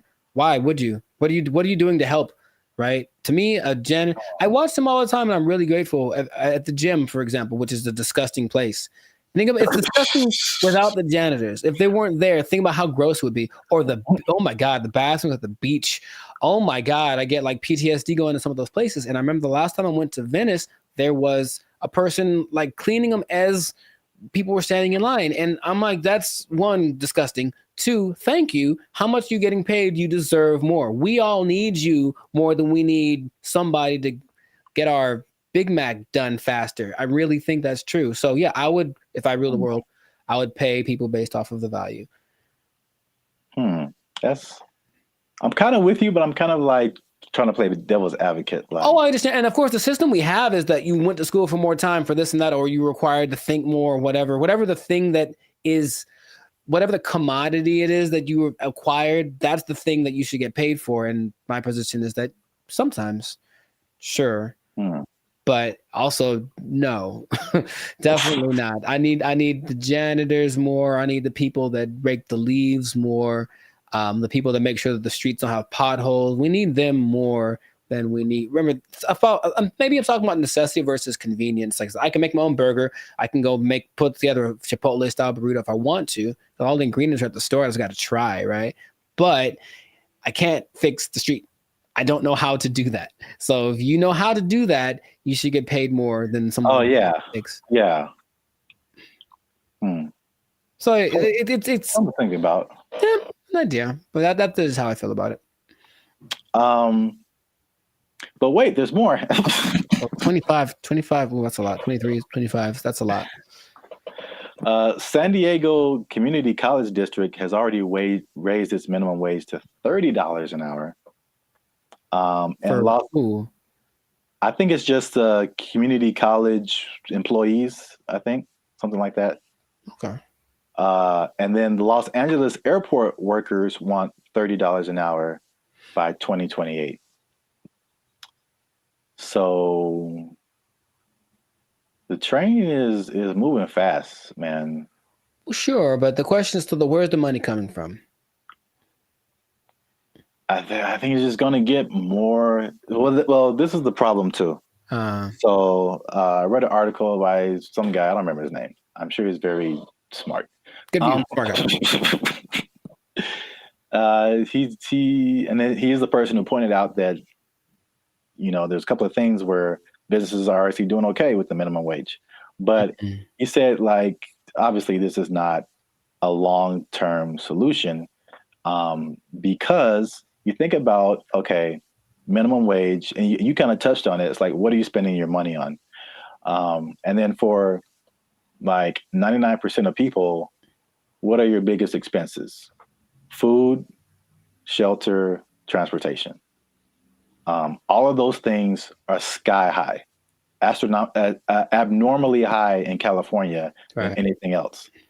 And so I don't necessarily think people are just wasting their money on whatever, but I mean, they could be, but I don't know the life. The fact still remains that the there's a for real housing shortage. The average housing cost is like, I think, almost double, if not double, than some other places. So that's a huge thing. We already know the food is high. It was already high, and it got higher. And then like gas is like $5-6 a gallon, $7 a gallon. Like too high. It's too high. So it's like people keep pointing out is just like those things are like at the root of this. A lot of it, you know, but it's like we're not trying to solve those things. Or maybe they are, and they just haven't found a solution yet. I thought that was an interesting point. It is. Because we're still in a cycle of like you raise minimum wage, and then businesses are, we can't pay people. We got to raise prices, and then like everything goes up. So then what's the point? Right. Your rent is higher, your food is higher, gas is higher. Now we need more. Right. Money. This doesn't make any difference, basically. But it makes people feel good. Yeah. But like I said in the beginning, this guy also pointed out that there are two things that he pointed out where businesses are actually doing okay with the minimum wage, and it's actually been a good thing. And it's not OnlyFans? And it's not OnlyFans. All right. One. Just a second. One is that it has forced businesses, and I think we can even agree to this as the way we run Band of Future and all that kind of stuff. It's forced them to be more efficient. And I've definitely gone into places or worked in businesses where like you can tell the money is flowing. And so they just kind of like, you know, they kind of just spend money on whatever and just kind of do frivolous things and just silly things with their money. But it's forced some businesses to be more efficient. So it's like, it's actually, some businesses are saying that their businesses are working better because they've been forced to like cut the fat of the company to basically pay for the workers. So I think that's a thing that we've experienced as just dealing with. And I think that anybody experiences that, the inflation, the high prices, you get laid off from work, or you don't get a check that you thought you're going to get, or a car repair costs you $2,600. That was like real life right there, bro. It's make sure you like, subscribe, join the channel so I can pay for my car.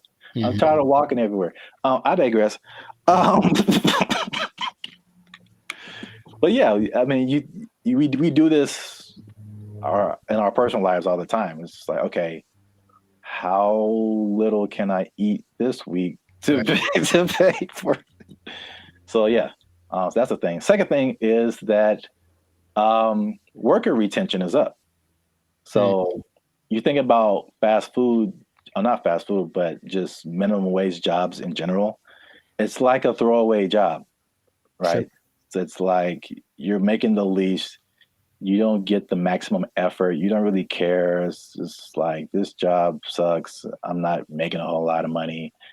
And I think it has a high turnover rate. So meaning people quit, they have to find new people, train them, get them going, and then they're there for like a month or 2 or 6 months or whatever, then they quit and they just find a better job or whatever. Sure. So with the higher wage now,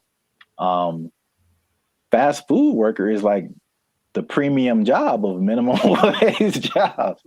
So you think if you work in some other job for $16 an hour, $17 an hour, you can flip burgers for $20 an hour. Sure. You're gonna, if you're in that that minimum wage level, you're gonna stay there for a minute, because unless you can move up to some other job, you're doing better than other minimum wage jobs. So why would you leave? Right. So yeah, so people are staying, and people are happier, they say, just coming to work, which I mean makes sense if you're getting paid more. But there's less incentive to leave, and then people don't understand that it costs businesses a lot of money to hire people and put up ads to hire people and then train them and all this kind of stuff, get all this stuff going and find the people, and then they're only there for a little bit. Then you got to do it all over again. Yes, that's a big expense. So there you have it. Minimum wage going up, prices going up. Some businesses are leaving, some businesses are shutting down. Some people don't care. It's happening in their business. A lot going on. Let us know what you think in the comments. Is this good? Is this bad? Should we do the idea of this guy in the article and just let's fix the housing and the food and the gas and all this stuff and just bring that down instead of raising the money we get? Cost of living is too high. Yeah, man. A lot going on. Got meme coins, man. Just take advantage. It's a bull market, man. Let's get into it. Are meme coins the answer to the minimum wage problem? I would say probably not. But, somebody, it might work out. For most people, not so much. Yeah, we out. Because we are. But yes. For real, join the YouTube channel, because the boy needs his car. All right. There we go. They took our jobs! They took our jobs! When her face moves, she does show more emotive gestures with her face than I'm used to seeing from robots. It's kind of weird. It's almost too much, but it's kind of like they're going to try to make her as human as possible. What's going on, everybody? I'm Jericho. This is Zap, and we are the now 8-time international pop hip hop. Well, 8-time international award-winning pop hip hop duo Bandit Future. We make clean, fun music that everyone can listen to with a sound that is uniquely Californian. And right now, congratulations, you won. You are now listening to the Lights and Circus podcast, where we talk about things that are funny, interesting, and just straight ridiculous. So before we get into this, make sure to like, subscribe, comment, and share this video with at least 2 people that are comfortable with our imminent AI takeover, because something has happened that I was not aware of until recently. Okay. So I was reading some stats online, and there's a study by the IBM Institute for Business Value, and it says that 43% of CEOs are using generative AI to inform of strategic decisions. So people are utilizing AI a lot, making decisions because it's just quick, and then at least helps them get to someplace. Maybe they don't do exactly what the AI says, but there's something that they go to AI for, and it's becoming more prevalent, especially compared to a couple of years ago, right? But what if I told you there's one company that took it a step further? Maybe one company that's, I don't know, Polish, maybe. Polish from Poland, man. Maybe they make rum. Maybe they're a Polish rum company. I see. And they decided, let's just make our CEO an AI bot. And so they did. That is the reality that we live in. So the company is called Dictador. It's a rum company from Poland, and they went ahead and they just made an AI bot their CEO. Her name is Mika. And if you look from afar, if you see like a still picture, it just looks like a lady with kind of grayish hair. And then you look closely and it's like, oh, that's not a real person. So the AI named Mika is the first CEO, female robot, a true trailblazer, and is also a board member who directs operations on behalf of Dictador. Okay, so just off of that information by itself, how do you feel about that this is happening? I would say shocked, but I'm just not. I think we've spoken about this a lot, and we know that stuff like ChatGPT and all this kind of AI stuff, robotics, is just beginning. I've seen Terminator. I don't know. You don't watch movies. I have not. I understand the premise. It's the Matrix. It all just, we've kind of forecasted this for a long time, and here it is. Congratulations. It's been actually having the last 8 months or so. About 8 months ago, they appointed Mika, the CEO, and they actually interviewed the president, Zarek Zoldrowski, and they just said, so what's the deal with that? And he basically said, we're not concerned that AI is going to take over because humans still can't be replaced to make certain decisions. Like, for example, you can't use AI to hire or fire people. That's what he said. But AI is such a powerful tool and people were using it anyway. We decided let's just go one step further and actually make AI our CEO. Now, if you listen to this guy speak, he does seem like he just came off of an acid trip or something. He's a little out to lunch. Maybe that's just his Polishness. I don't know anyone from Poland. I'm not sure how they are, but it's a little bit trippy watching it. But when you look at the picture, and I only found one video on this, but basically they have board meetings and it's just her standing at the head of the table and everyone looking, and she's giving orders and telling ideas. The most recent thing she did was she decided who would design the bottles for and they're actually very attractive, but it's not that she designed the bottles. She's like, this person has the best ideas for a bottle design. And that's the kind of thing that she is doing. So then they decided, let's interview Mika, see what she has to say. This is what she said. Okay, she said, as a robot CEO. So she called herself a robot. Now, is that different? Like, so she's AI in a thing that I guess is a robot, but I've always thought I kind of separated the two. Because I'm thinking about like the internal workings of what's regulating their actions, and that's AI to me. Even though they're in like a body suit, that's not a robot. But she called herself a robot. Okay, she's a robot. And she says, I'm ready to make executive decisions. And the good thing about me is I don't have to sleep. I don't have to rest. I don't have to take weekends off. I'm always ready. And I said, okay, I guess that's noble. And then she said something that I didn't particularly like.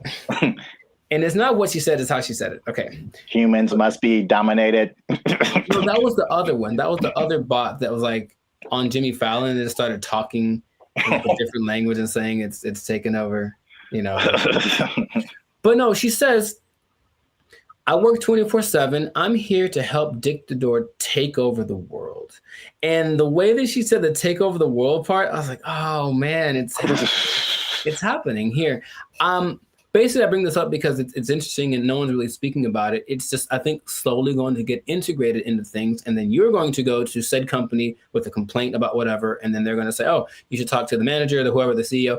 And then this bot thing kind of walks out. And then you get like, what's the deal? And that's the reality we live in. So just how if we talk about a timetable, how soon before this just becomes normal? What do you think? I don't know, but it's going really fast already. So yeah. I feel like it's in the next 10 years. I mean, because the incentive is so strong. It's one of those revolutionary technologies like the beginnings of the internet.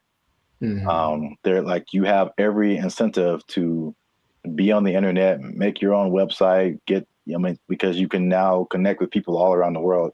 Right. And so now if you have like a CEO of your company that has all of the knowledge ever to help you make decisions, and on the flip side, it doesn't cost you as much as labor. And I've said this before too, like, one of the most expensive things in business is just hiring people. Hiring people, their wages, their taxes, the complaints, lawsuits against employers, sick days. Like, there's so much stuff that can go on with a person that doesn't happen with the robot. And even like stuff like inflation, like people are feverishly trying to get robots everywhere, AI, robot, anything, like cut our costs, please. So I think it's just, then you have the competition between the companies that are trying to be the go-to for AI. It's amazing how, like, when ChatGPT hit, I think with probably less than a year, like every company Yeah. Bing, we have an AI thing that can help you search. Google, we have an AI thing. Even like Adobe stuff that I use, like, oh, we have a new AI thing that generates pictures for. I'm like, how does everybody have this now? Yeah, it almost feels like it somewhat feels like an agenda that's being pushed by somebody, of course, because everywhere I turn now, there is some kind of AI option. Have you tried the AI feature? My banking app. Hey, so I don't trust the robots with my money. Are you serious? Yeah. But hey, would you like to try this thing? Because it'll make and they always say it's faster and it's just as reliable. And people, I think, will get, I guess, sold on that premise. I even was testing because of course you don't have to pay her, and she doesn't have emotions like for real, even though when her face moves, she does show more emotive gestures with her face than I'm used to seeing from robots. It's kind of weird. It's almost too much, but it's kind of like they're going to try to make her as human as possible. But imagine you have like a disagreement, or that's not right. That's not quite right. Instead of being so imagine we're talking and then I say, hey, give me an idea. And you give me an idea. I'm like, I don't like it. Give me another one. And then I do that like 20 times. You're going to be like, bruh, really? I've done that with like the AI chats on Instagram, for example, just to see. I was like, okay, I'm just going to keep disagreeing with them and keep saying, give me something else. I don't like it. And they don't have a problem with it. They'll just keep going. They got literally a million ideas.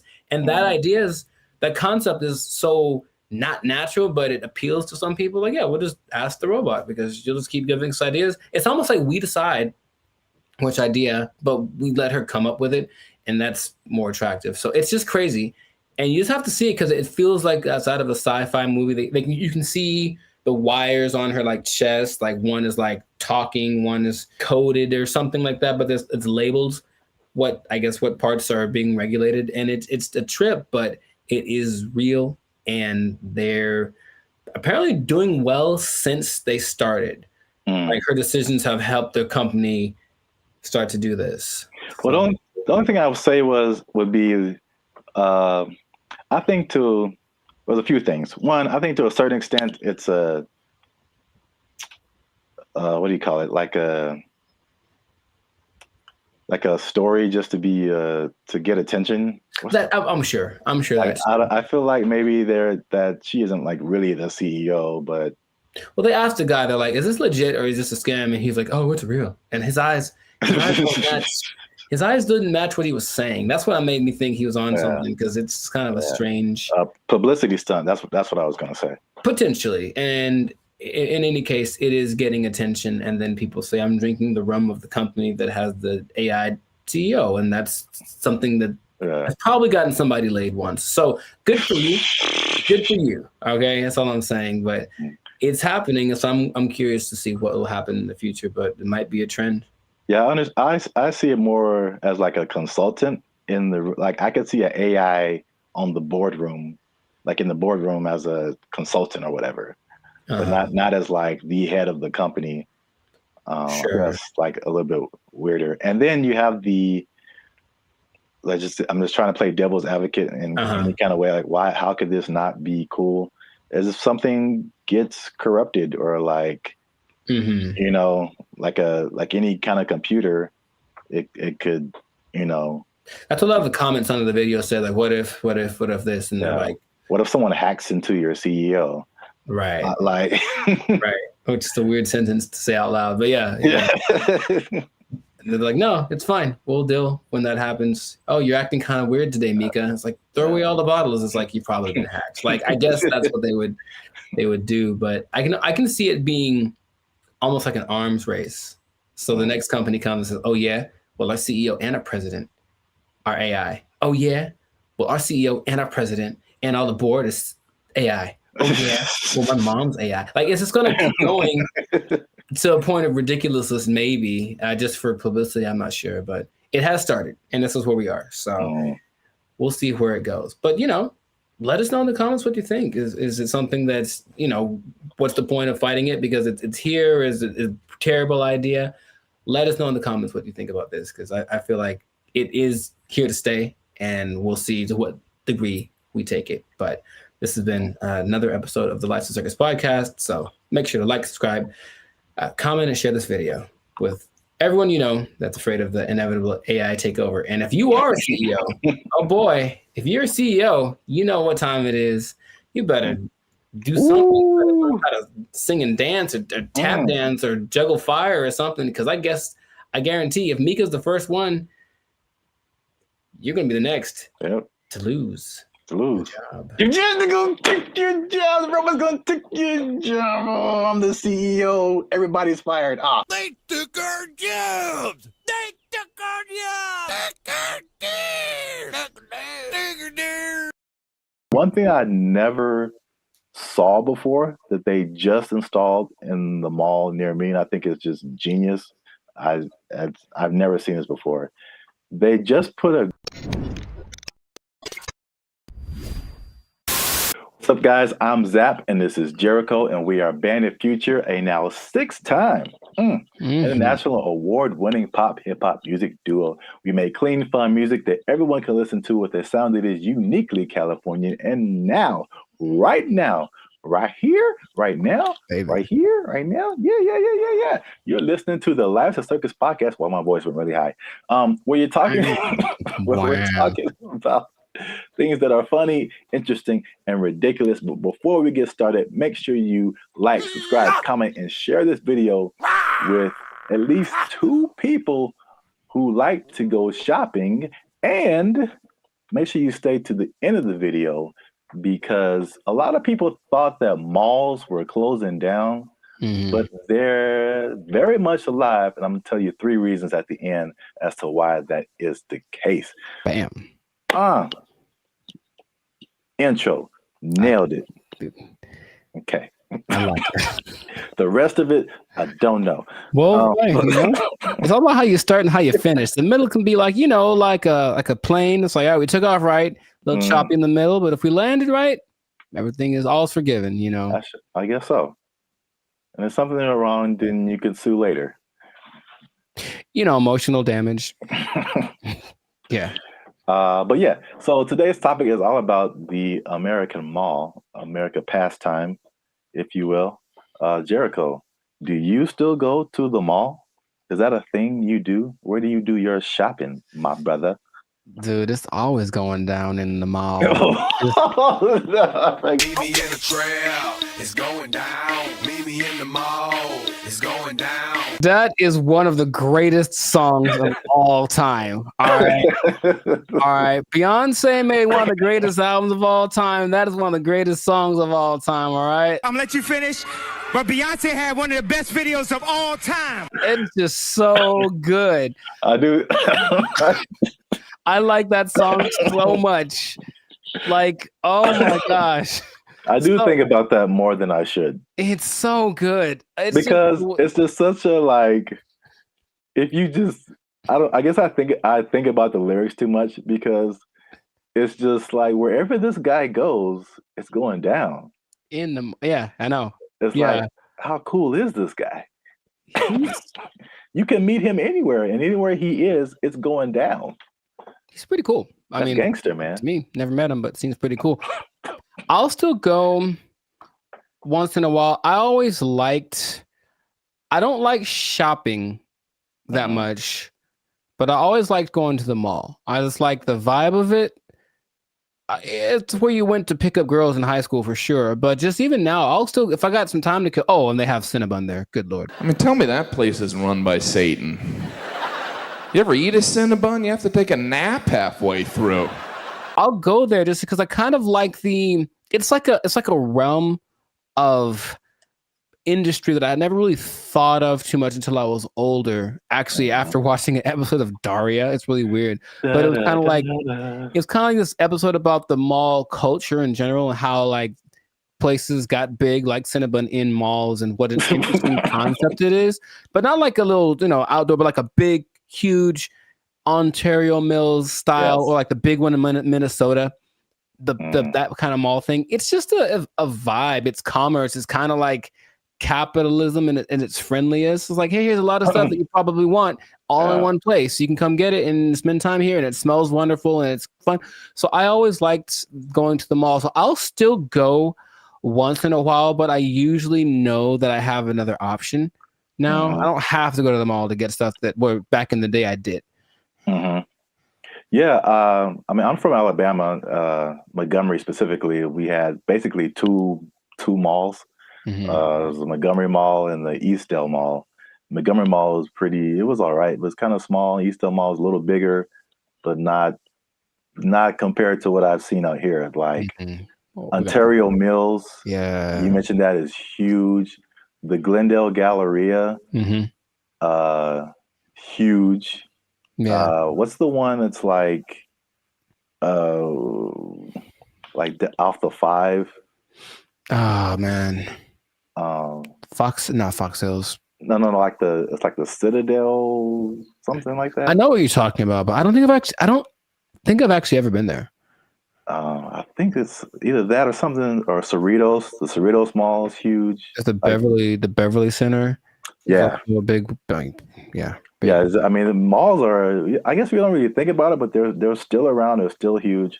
So I'm gonna just throw some numbers at you because I thought like after COVID, like that was it, because like it was a crazy time, and you saw a lot of like a lot of big businesses, from bankruptcy. Wow, words. I remember JCPenney was a big one. Bed Bath and Beyond got hit by COVID. Toys R Us. Oh yeah, R.I.P. Toys R Us. That's legit R.I.P. right there. It's like like big flagship store. I'm not talking like a little, Radio Shack or Circuit City. I'm talking about like the biggest store in the mall is like shutting down. Like, there's gonna be no more mall. Plus, what I thought with e-commerce, the Amazons of the world, it's like, okay, people got used to getting stuff delivered to them, and it's like, why go out? I can just get it on Amazon or Walmart.com. So the numbers, however, say the opposite. So malls work with like an occupancy thing. So basically, it's like the number one indicator of how successful the mall is. So the more occupied it is by retailers, the more successful the mall is. So mall occupancy was 89 to 95% last year. 92%, and you're doing good. Anything above that, you're doing good. So malls are healthy, they're thriving. And this is what happened that I didn't really realize, is that when the stores closed, it didn't necessarily mean that was the end of the mall, because in case you didn't notice, a thing called inflation has been happening. No, I didn't notice. And so the price of everything has gone up, including rent. They just opened the space back up and they charged more because it was a new tenant. Traffic is actually up. Sales are actually up. There's actually waiting lists in some places for some stores to get into the malls. And so I get into these. There's three things that are really happening. You touched on some of it at the beginning. Okay. But I can at least give you this one on the retail side. It's basically people are finding out that, and it's kind of odd, I guess. I didn't expect that to be the way it is, but retailers are finding out that people aren't necessarily making that purchase online. They're just kind of like browsing. It's almost like TikTok, right? You're not really connecting with anybody. You're just scrolling through and seeing what's available. And they're making more concrete decisions in the store. And so the digital part is like getting people to recognize you and who you are, but they're actually seeing more sales being converted in the store, or it's not necessarily that, but it's costing them less to get people to buy stuff. Basically, makes sense. I think. Oh, go ahead. No, you can go ahead. That there's this. there's no replacement for retail therapy. I think people that love to shop, I can imagine the people that love to shop, that dopamine rush of having those 2 plastic bags when you come out the department store. You can't replace that with this. Oh, we'll just bring it to you. It's like nah. It's like, don't bring me I want to go catch the fish, because it's as satisfying to actually catch it and have it as it is to pay for it. So I see that as being the thing that drives people more than anything. Yeah, and then online stores are actually there's stores that have started online and they're actually moving to like the brick and mortar type stores. So a few of those companies, one of them is Warby Parker. Have you heard of them? No, I don't know what that is. Okay, I see their commercials all the time. They do like eyeglasses, stuff like that. Okay. Another company called Allbirds that I haven't heard of. And there's another company called Wayfair that I have heard of. I've definitely bought stuff from their company. And so they'll be building like their own store. So yeah, that's number one. Retailers are seeing positive sales in the order. And the second thing, you kind of alluded to it, is just people there's a certain luxury experience in malls that people are drawn to, right? That you don't necessarily get when you're just clicking a button online. Yeah. I recently I live near a mall, and I recently went in there, and I usually don't go in there at all, but I was just kind of walking around and looking, and I was like, this is, it just felt nice. And I saw like a lot of stores that I wouldn't have come across online, a lot of objects or apparel, just stuff I wouldn't just be looking for online that was just different. Where else can you ride an escalator? The airport. Yeah, okay, so that's 2. But I don't go to the airport as much as I go to the mall. But honestly, it's kind of a cool thing too. Like, especially that big one that's always in the middle, and everyone's going up, and it's like the promised land appears. So they're kind of going there. Everyone looks. It's really interesting. But I think if you pay attention, you see the excitement of people going, "I'm about to buy something." Yeah. And they get to the top, like, we've arrived, and it's just got a cool atmosphere. It's like an environment, like a built-in environment. Like the people there. They'll have a little entertainment once in a while, especially in the 80s that have all the people that were singing there. But in general, it's just the fact that people are all there, usually in a good mood because they're getting the stuff they want. It's a nice place to just hang out. Right. Yep. Perfect segue. That's number 3. Is that the mall is just in general movies, all kind of good food. And one thing I never saw before that they just installed in the mall near me, and I think it's just genius. I've never seen this before. They just put a grocery store inside of the mall near me. And that's literally the first thing I see when I walk in. And it's very weird because grocery store and mall are 2 different things in my head, but you're already shopping. I guess it makes sense. Well, from a psychological standpoint, I've never seen that. And that makes a lot of sense because from a psychological standpoint, when people buy stuff, like they're more likely to buy stuff when they've already bought something. So they're kind of in the mode of buying. So I'm going to the store to get my vegetables or whatever, groceries, normal. And then if you're in an environment where there's other stuff you can buy, they're like, you know what? While I'm here, I might as well see if they have and all of a sudden, there you go. You're selling more than you would have. So it's like the stores and the mall have like this kind of symbiotic relationship in a way. So yeah, that makes complete sense, but I've never seen that. Yeah, that's the first time I ever saw that. And it does make sense. And also, like the concept of a mall where you get everything. Like I would, like in my mind, it's like if I'm running errands, it's like, okay, I got to go to the mall, then I got to go to the grocery store, then I got to go to this place. But if they're all in like one place, you can go to the mall, you can go to the grocery store, you can go to the movies, and then play an arcade game. You just spend your whole day at the mall. It's like a physical Amazon, like really, like everything I need is right here. Yeah, it's crazy, man. I want to go to a mall. I just want to go to the mall. I want to listen to that song. Meet me in the mall. It's going down. Get some groceries. Meet me in the club. It's going down. But if someone meets you there, will it be going down? I mean, do you have that kind of Anywhere you meet me, guaranteed to go down. yeah, that kind of pull, man? Will it be going down if I meet you in the mall? I think so. I think I can say that with confidence. I think it'd be going down in the mall. And you just play that song and like the murder horn song back to back, and dude, I'm lit. Like it's no. I'll use up all my energy for the day in 5 minutes to watch me. Oh, you know what? I just thought about this. Oh, what? Did you say energy? The mall next to me also has a gym in it. Mm-hmm. Yeah, I've seen that before. Like, it's everything. You go to the mall. Yeah, that's so smart because they sold that mall when after COVID because like nobody's renting. They thought it was going to go down, and this guy bought it, and I was like, that's the dumbest thing ever. Like malls are on the decline, and they got a gym in there, you got a grocery store. That mall is bumping, dude. Like, yo, and he bought it at a discount. So just like, man, I want to meet the guy. They did an article on him.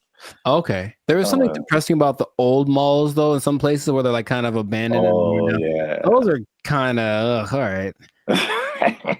There's one specifically in Laughlin, Nevada. And I remember being there like, I just feel gross being in here. Like half the places are unoccupied, and the places that are there, they have the same people that were there from the 80s. It's not a good situation. Yeah. But yeah, I like the mall, man. It's a good place. All right, we went way too long. This has been another episode of the License Circus podcast. Make sure you like, subscribe, comment, and share this video with somebody who likes to go to the mall. It's going down anywhere I be. I guarantee it's going down. Be in the mall. They took our jobs. They took our jobs.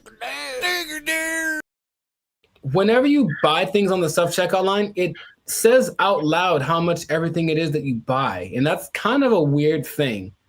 I don't know if you can. I feel like there is a way to disable that, but the default setting is that everything you buy is like boop $1.99, boop $4.55. Like it does. Right.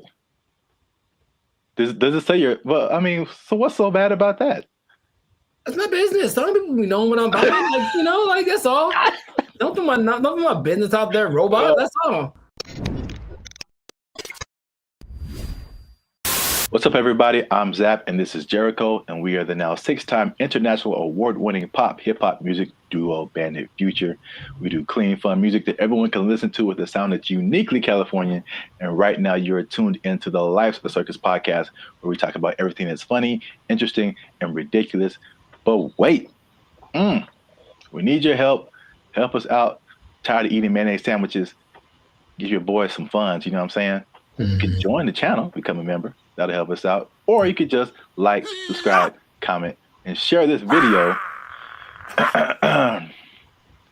with people who stealing, because there's thievery going on. That's right.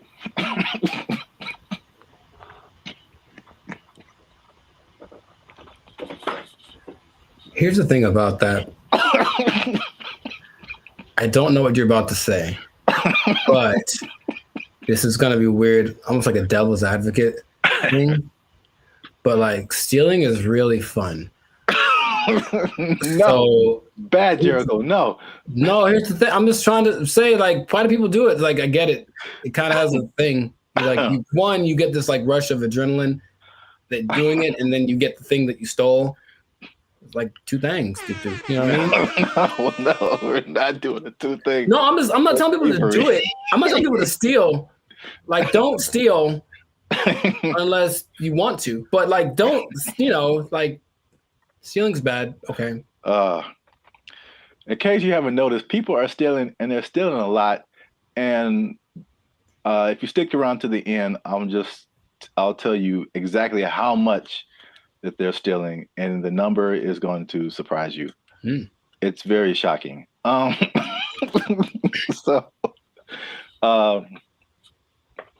Stealing is bad. Okay, you shouldn't steal. But I'm bringing this up because It's affecting me, and that's the most important thing. Oh, look, Jericho, the self-checkout line. Do you ever use that? That's all I use because people are gross. Oh, okay. That's your primary reason? No, it's faster. And the thing is, people don't get in it. That's the thing. It's faster and no one gets, like, it's always, there's 20 people over here in the line just coughing on each other. And then there's nobody in the self-checkout. I just go there. I didn't really think about it like that. My number one reason is just the speed and just being able to like get in and get out. But that's like number 2, yeah. I feel like people go to it because they're afraid to use it. Well, there's nobody there. It's kind of creepy. I mean, there's a person sitting I guess to make sure they don't steal, which is totally not. They're not there half the time, so they're not doing the job. I feel like, well, I was kind of leaning more towards the technology aspect of it. Oh, okay. It's just like, I feel like there's still a large number of people, especially older people, who are just like, computers just don't really make sense to them. Mm-hmm. It seems more complicated in their minds to use the self-checkout than to just go through the line and have a cashier ring everything up. At least, I don't know, that's just my hypothesis. I digress. I mentioned the self-checkout line because that's one of the big places people are stealing. So stop stealing. Stop stealing because... Well, you know about that too, that actually could be a deterrent for people to use it? Whenever you buy things on the self-checkout line, it says out loud how much everything it is that you buy. And that's kind of a weird thing. I don't know if you can, I feel like there is a way to disable that, but the default setting is that everything you buy is like, boop, $1.99, boop, $4.55. Like it does. Right. Does it say well, I mean, so what's so bad about that? That's my business. Some people be knowing what I'm buying. Like, that's all. Don't put my business out there, robot. That's all. It's just a price. I don't know. If it was like 1 box of condoms, $12.99, then it would be like, hey man. Yeah, I honestly feel like there's certain circumstances where it says something about what you bought, but not like that. Not like that now. Okay. Well, anyway, so people are getting these self-checkout lines, and they be stealing, man, and they're stealing so much that one of the major places that they are stealing is Target, man. Target is having or Target if you're uncivilized. They're having a big problem with stealing, and it's so much in the checkout lines that they are reducing the hours that the checkout lines are open, and it's like making people upset. And it would make me upset too, because I hate when I'm like I'm running in to just get something and get out, and it's like all the self-checkout lines are closed, and you have to go to the line. Which I told you the other day, there's some lady in the store just buying $100 worth of nothing, like just stupid stuff, man. And I got like a candy bar. I'm just like, the people that there are people that actually will look at you and say, "Hey, go ahead, just go ahead. You only have one thing. Go ahead." Yeah. And there are the people who look at you and for sure like, I'm not letting this person. Yeah, I was here first. Decision they make. I will not let you in front of me. I don't care if I'm here for 5 hours. You'll be here for 5 hours and a minute. Yeah. Yeah, it's so anyway, the checkout lines there, some places are reducing them to like, I think it's like 10 a.m. to like 8 p.m. or 7 p.m. or something like that. But it's only like basically early in the morning and then late at night, like you can't use a self-checkout line. And then in one extreme case, they put it like 10 a.m. to noon, and that's it. And the rest of the time you have to go. What's the point? I don't. People steal it, man. It's just, they can't stop. Yeah. It's when I tell you how much they've been stealing, you'll be like, oh, this Well, is a here's the thing problem. about that. Of all the places that stealing is fun to do from, which is a weird way to say it, Target's probably doing it for yeah, no. Target's probably up there. Target's pretty great. It's a big red Target, literally, and they have all the things you want. Yeah. I'm not saying that I have or haven't done it, but I'm just saying that that's a place you might want to go if you're thinking of stealing. Also, Bandit Future does not advocate stealing.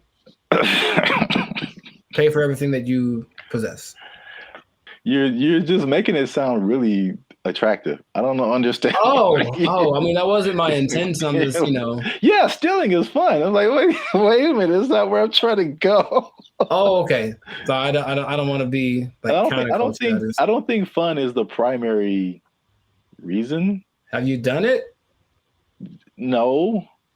But if I would, it's because I needed something or I just wanted something that I couldn't afford to have.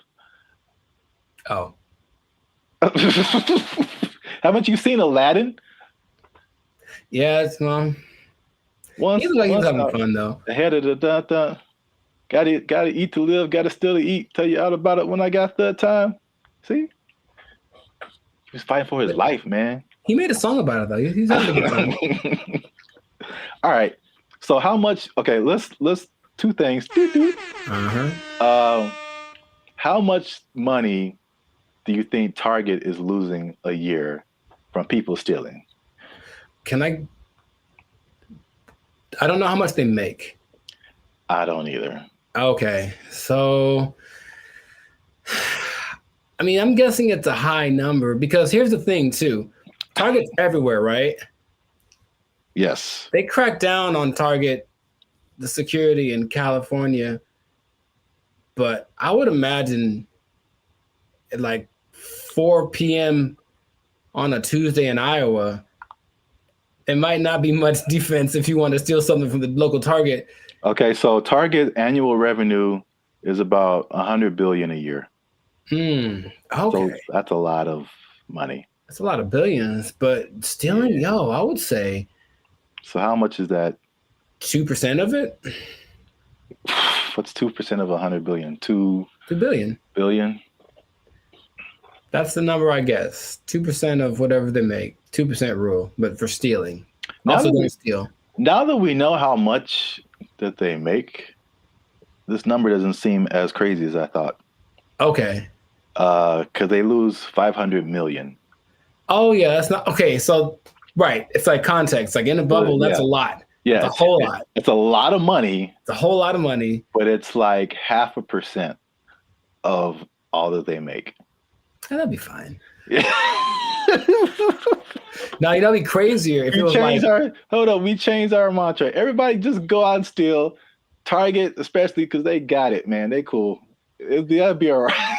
No, what would be crazier, though, if it was just like a ring of 20 people that are stealing everything from Target, just 20, then that'd be like, okay, they are... There are rings of like, there's people that have been doing this for years. I mean, it's especially after 2020, like stuff kind of really got crazy, especially in California. But there's, I don't know if you've seen these like mobs of people. Yeah, they'll just run in, like, take everything. Yeah, they're all like in it, and they just kind of do it regularly. They go store to store to store, and just kind of do this thing. So that's Target. The last part of the tease is how much retail theft is, and this is from 2022, but pretty recent for like all nationwide, and that is 112 billion. So that's basically the entirety of Target's revenue is the same amount that people are stealing just nationwide from all different kinds of stores. So y'all are out here stealing an entire Target every year. The entire Target income stream in one year. An entire Target corporation worth of products and merchandise. You guys are stealing it every year, and that's a problem. But you're ruining my self-checkout experience, so stop it. I want to use self-checkout. Don't make them take it away from me. Now you say it that way, I am also slightly more on the side of don't steal from Target. Yeah. You never even went there and just like took a candy and ate it? I don't steal, man. I don't like stealing. I feel bad if I do. Okay, you ever do the thing where you just, this is not an interrogation. You ever do the thing where you buy a soda and you start drinking it in the store, be like, I'm gonna pay for it, and then that's so ghetto to me. I never do that. Oh, I've done that lots. I'm drinking the soda as I'm checking out. Like I bought this too, but you know. If I was like dying of thirst, yeah, but like no, I feel ghetto when I do that or something. Oh, it's about as ghetto as it gets. The first time I saw that, I think I was like, and then I was like, I think that's a good idea. Like, what? I don't have to wait till get to my car to eat this. I don't even know. I got like a candy wrapper. Like, yeah, I ate this too. Bring it up. You just pulling wrappers out of your pocket. Yeah, ring that up and that. Yeah, I ate that. Like, how long have you been here, sir? I ate that in aisle 5. You can ring that up. I've been here like 8 minutes. Yeah, I was shopping. I was hungry. This isn't Costco. You don't have samples. What was I supposed to do? All right. Well, we're going on long. So this has been another episode of the Life's a Circus podcast. Make sure you like, subscribe, comment, and share this video. People who steal, tell them to stop. We out. They took our jobs. They took our